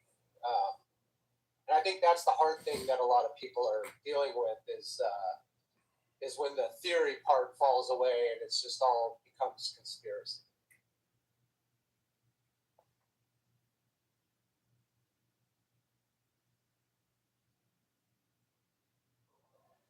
Man, you know what? California is going to be hot, and I'm not even following it. I've lived here my whole life, and I'm so tired of California and the system. And this is the one time I should probably be putting attention. And maybe that's what I'll read about when I get to my destination. But yeah, California, I think, is going to be hot this go round. I was like wondering for the people that have just thrown in the towel, like your governor's race could really go a different way, and LA mayor's race. I mean, here's hoping. Tom Steyer, I'm a fan of. No, I'm talking about. Is that the red coat? Yeah, I might have to vote for a red coat. I know. And then within LA, like, could it happen that Bass goes down? Like, do you think there's enough momentum in California? I mean, it's interesting. You better. Well, you don't vote in LA, right? Wallace, you're. No, I don't. I'm in Northern California. You're in Northern California. I mean, I don't see how not. But when you hear the nation talking about Gavin Newsom even being an option for president, just all my hope is gone. I just don't understand. And then all the information is going to come out in ads, and there's no way he could win because of what he's done. Even the last 10 years alone will just destroy him as a candidate running for president. No, I don't think any chance. So who would they pick next? Somebody even worse. So I'm not even really worried about that. Yeah, California governor, super interesting how it could just shift to red all of a sudden. And I think it kind of did the same thing under, Arnold Schwarzenegger. So, yeah, interesting times. And you know what? California is more red than you think. And I think we're going to start seeing that, now with things shifting literally and getting back to the way things should be. It'll be interesting to see, how California turns out. So wait, what's specifically wrong with Tom Steyer? Because I don't know that much about him, but I heard he's cool.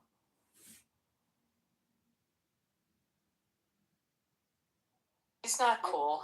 He's a progressive. He's not cool. He's like not, and he made an ass of himself when he was in that debate running for president. But isn't he at least pro-Israel compared to Trump? But that's not. He's a governor. Like it's not really the issue. The issue is more. Is he? I mean, from an ethnic standpoint, I mean, is he going to protect the people that are under attack right now in his state? But it's also, you have to look at, I mean, focus more on his fiscal stuff as a governor. I mean, he doesn't make foreign policy. So.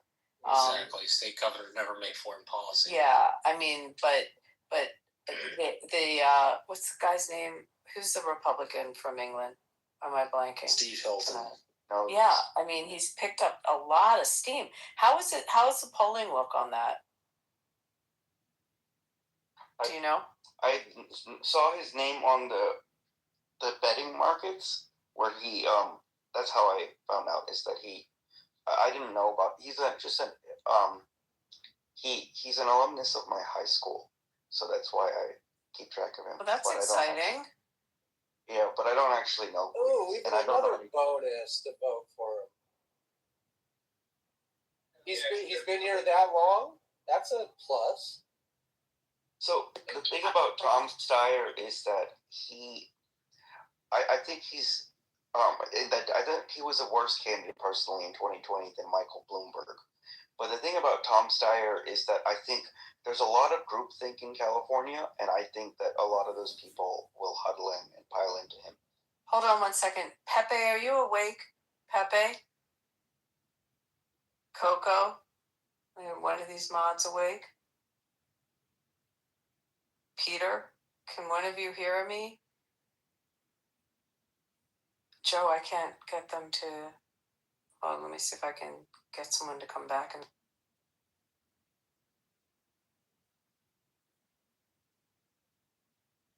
Let me ask you guys a question. You was finished, Ash. Are you still asking about the Tulsi stuff? I don't think we should talk about the Tulsi stuff. But that's No, I'm not. I wasn't even thinking about Tulsi. But now, I was actually speaking about California. Do you guys think certain places are even governable in reality, like realistically? Like, what do you mean? Like, could you administer a city government?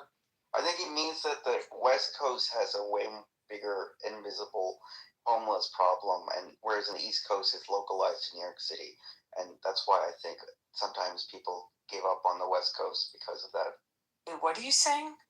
Well, governable, when you say governable, it has a specific connotation, which means like you can't govern a place locally, you can't govern a place countywide, you can't govern a place statewide. Did you mean that the government can't actually govern, or did you mean something different? Can't actually rule, control over the people. Can't actually will control over the people.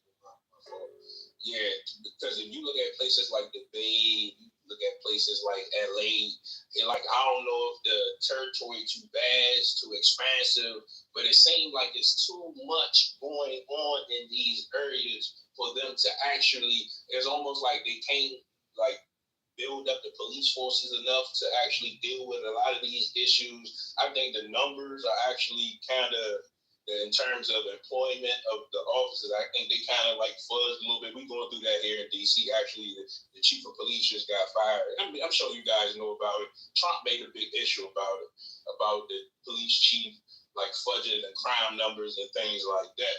So I'm saying, like, is these places even government? Do they have the manpower, police-wise, to deal with a lot of these issues? Do they have the like political power in terms of district attorneys and things like that? So that's all I was saying. I'm laying right here. No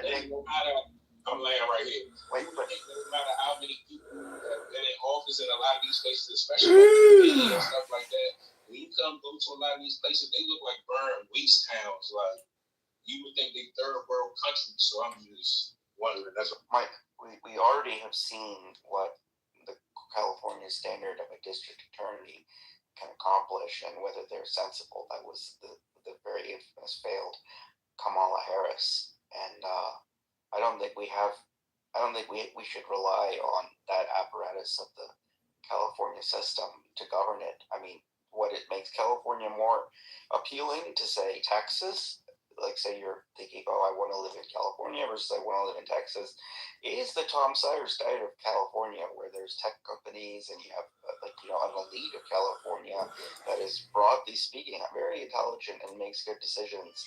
But we don't want to talk about the Kamala Harris side of California. Yeah, and that's what I was going to say is the sheriff and the DA, those two things people need to put more attention to, because if you get the wrong people in those positions and it starts going county by county with the same way of thinking about crime and how to deal with it, you can lay waste to large parts of the state. And Northern California has its red and blue problems with crime in some counties. It's all blue almost, but you'd be surprised. There's a lot of red in California and a lot of people who don't want to put up with any of this shit anymore. And so anybody who's progressive and even supports anything that has been going on, I think is going to have a hard time turning this ship around, because and that's why it's good. Like I said, it's going to be super interesting. I think it might turn red, and I wouldn't even have said that 2 weeks ago. And the more I'm hearing, and I need to read, it's going to get spicy here in California. I just can't live my life basically. Your vote could actually count, you think, Wallace? Yeah, and I'm an independent, so, but even Arnold Schwarzenegger, it no one would have thought, but I mean, just there's another, Hollywood person, it's almost like Trump, it's like weird. I'm not going to talk down about my fellow Californians, but man, the progressivism, what's that, idiocracy, like, more Brondo, like the retardation is just out of control, and we're almost to the point, I think, where people with half a brain are like, what have we been doing? We need to shift gears or start turning this ship around. And I don't know. I think any progressive who is running and would support Gavin Newsom and any of those agendas, and Bass and Oakland was horrible forever. San Francisco, unfortunately, is horrible. You go there, unfortunately, you got to get a ship map, which that is true. If you look it up, California does get it, San Francisco has ship maps that you upload every day, new ones, so you know where to be careful walking, and it's just embarrassing. And we were talking about China earlier, where it's interesting to see what California did when China came over here, and it is crazy how all these people. What the hell is it meant to be? Hola, Senor Homelander. Please, Captain Sombrero. Yes, but God, you're such a moron, Deep. What does he do? Show him. Yeah. Okay. Shit. Interesting times. Okay. China, I think they'll have some big deals out of Bro, you're gonna love this. all those people there actually brought that up earlier, It's coming, Senor Homelander. It's coming now. What the fuck? Anyone order extra milk and sour cream? All done?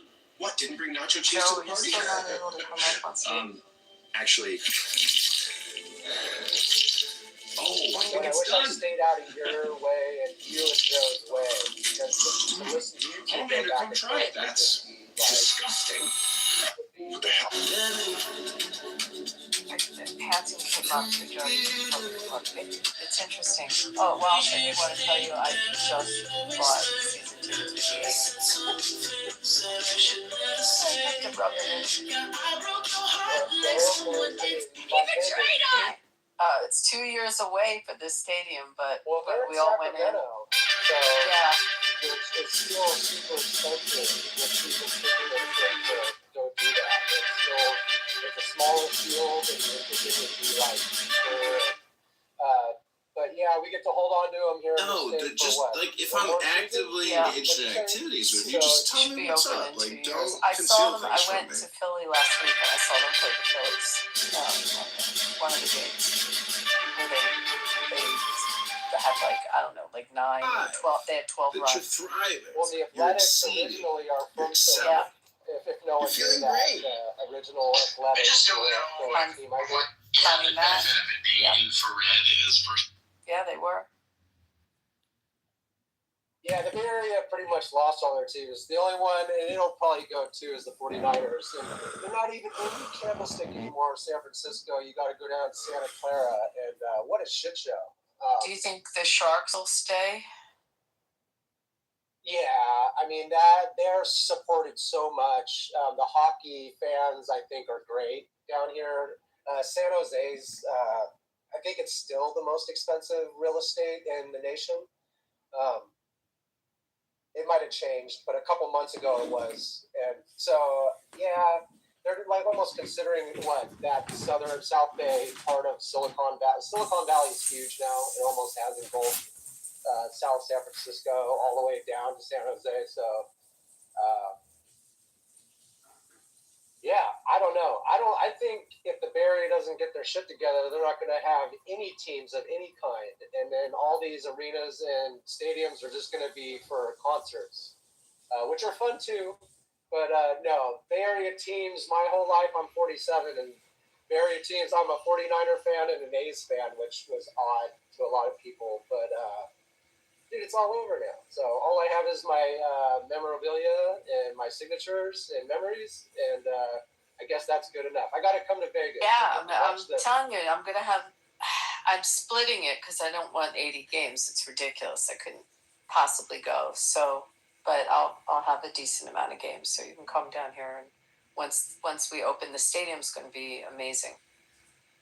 No, I got Black Hole family, and they're pretty pissed off, and they travel there a lot, and it's just a ruckus. I don't even go near the Black Hole. It is what it sounds. It's dangerous and stinky, and yeah, you're lucky to make it home if you hang out there. It's that bad? Yeah, in Oakland it was really bad. So I don't know if there's a Black Hole in Vegas where half of the people who show up to the Black Hole, like, half of them get arrested, and so the Black Hole gets smaller and smaller by the time the game's over because they just beat each other up and cause so much ruckus. Well, that's all the people wearing the paint and the horns. Yeah, and the but pirate. they can't afford the ticket. I mean, those Raiders tickets are expensive. I mean, wait, I say they can't afford it, but I take that back because even in the better seats, it's a lot of thugs. I mean, that have come in. It's a very interesting fan base, but I think the really rough crowd, the tickets, they can't get in the stadium.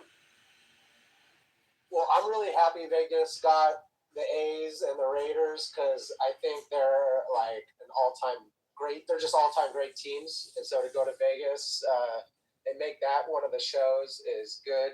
I was going to bring up the Warriors. The Warriors are just awesome and crazy, and the seasons they've had the last 5-6 years has just blown the city up, and their new stadium is just awesome. It's kind of weird where it's at, and you know, the driving and parking and all that, but it's totally on the water and beautiful. But Warriors, yeah, great team. We're supposed to get an expansion new team NBA here. I don't think we're going to take care of the Warriors away, but I think it's going to be a team birthed here. Are all the mods sleeping?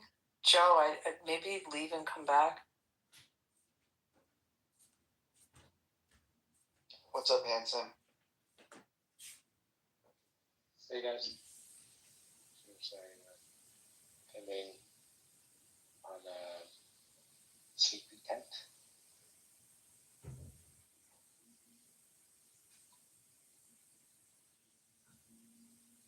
Oh, Joe says that Hanson was here before.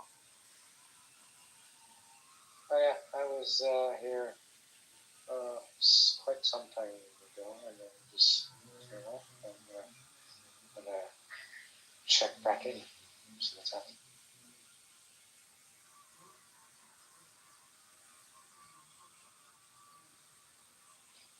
I can't say much that's interesting about Trump other than the dramatic news. Well, Trump is in China. What do you think about that? The delegation that visited. I think even Jensen Huang went, and he's Taiwanese. But there's a long documented kind of bridge between the U.S. and China via Jensen Huang. So that's kind of interesting. Yeah, Jensen wants to sell his product, right? And but there's a trepidation whether that will help our enemy. So whether there's some handicapped or staggered product, not selling them the most advanced chips, but selling them like 2 generations behind. Yeah, I just don't think 2 generations. I don't think it's. You're a little bit skeptical. Yeah, I don't think it's staggered enough. And so, but then interestingly, the Chinese were suspicious of the H20 as well, because the officials were thinking that they may have backdoors. Yeah, so those backdoors would be interesting. I know that there was a recent leak of Chinese data in Tianjin, their supercomputer leak. Yeah. Yeah, so that was.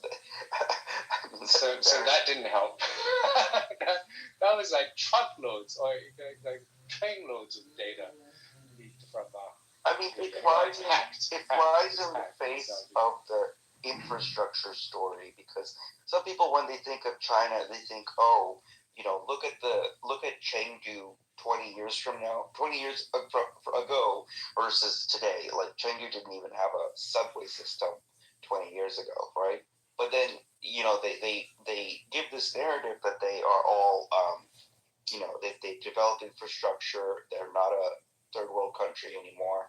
But then when it comes to these pressure points, this Tianjin thing still happened. But then it must be one of those cybersecurity things, because they were really mad about it. They wouldn't let Trump into the country. Yeah, I mean they were. I mean it's a hodgepodge of many things.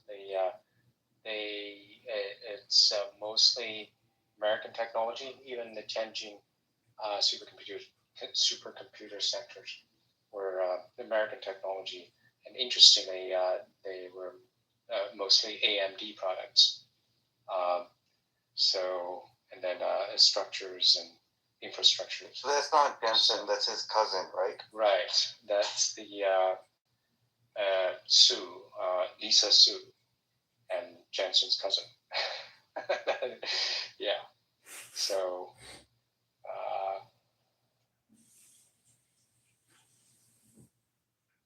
Yeah, I just saw the interview she gave when they were talking about open AI integration with AMD ecosystem, because I'm not so aware of the hardware side, but it was interesting that they were, because people think that it's all NVIDIA, but right. I mean, it's they have second main line, right? And then so.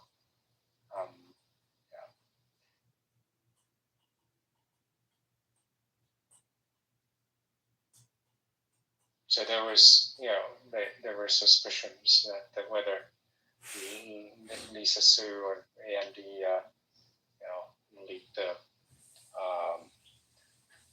key points or whatever. So, and so that's why the Chinese government hadn't approved, even though they hadn't approved the purchasing of H20. And so, Jensen wanted to sell his wares, but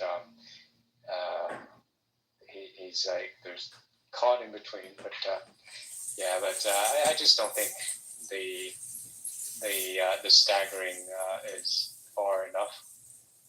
Because if you leave it up to the Chinese businesses, they're clamoring for the chips. This is a pretty dangerous visit. I mean, it looks like Xi is saying Taiwan is important, and this is the first time in my lifetime I've ever seen a naval war. Because we had the other branches of the armed forces work with Afghanistan and Iraq, but a naval war, with the Gulf of Hormuz, the Strait of Hormuz. This is where a possible Taiwan situation would occur, right? And it would be purely naval. So I don't know why she is playing with fire.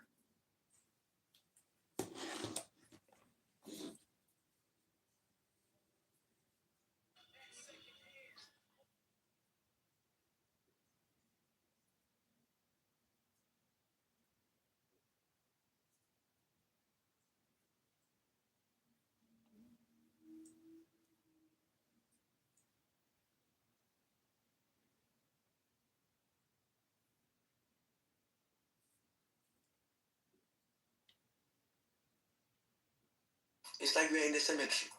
Look, I'm done. Studying science rigorously, and so they'll ask questions like, why doesn't it rain up in like Australia? But I agree.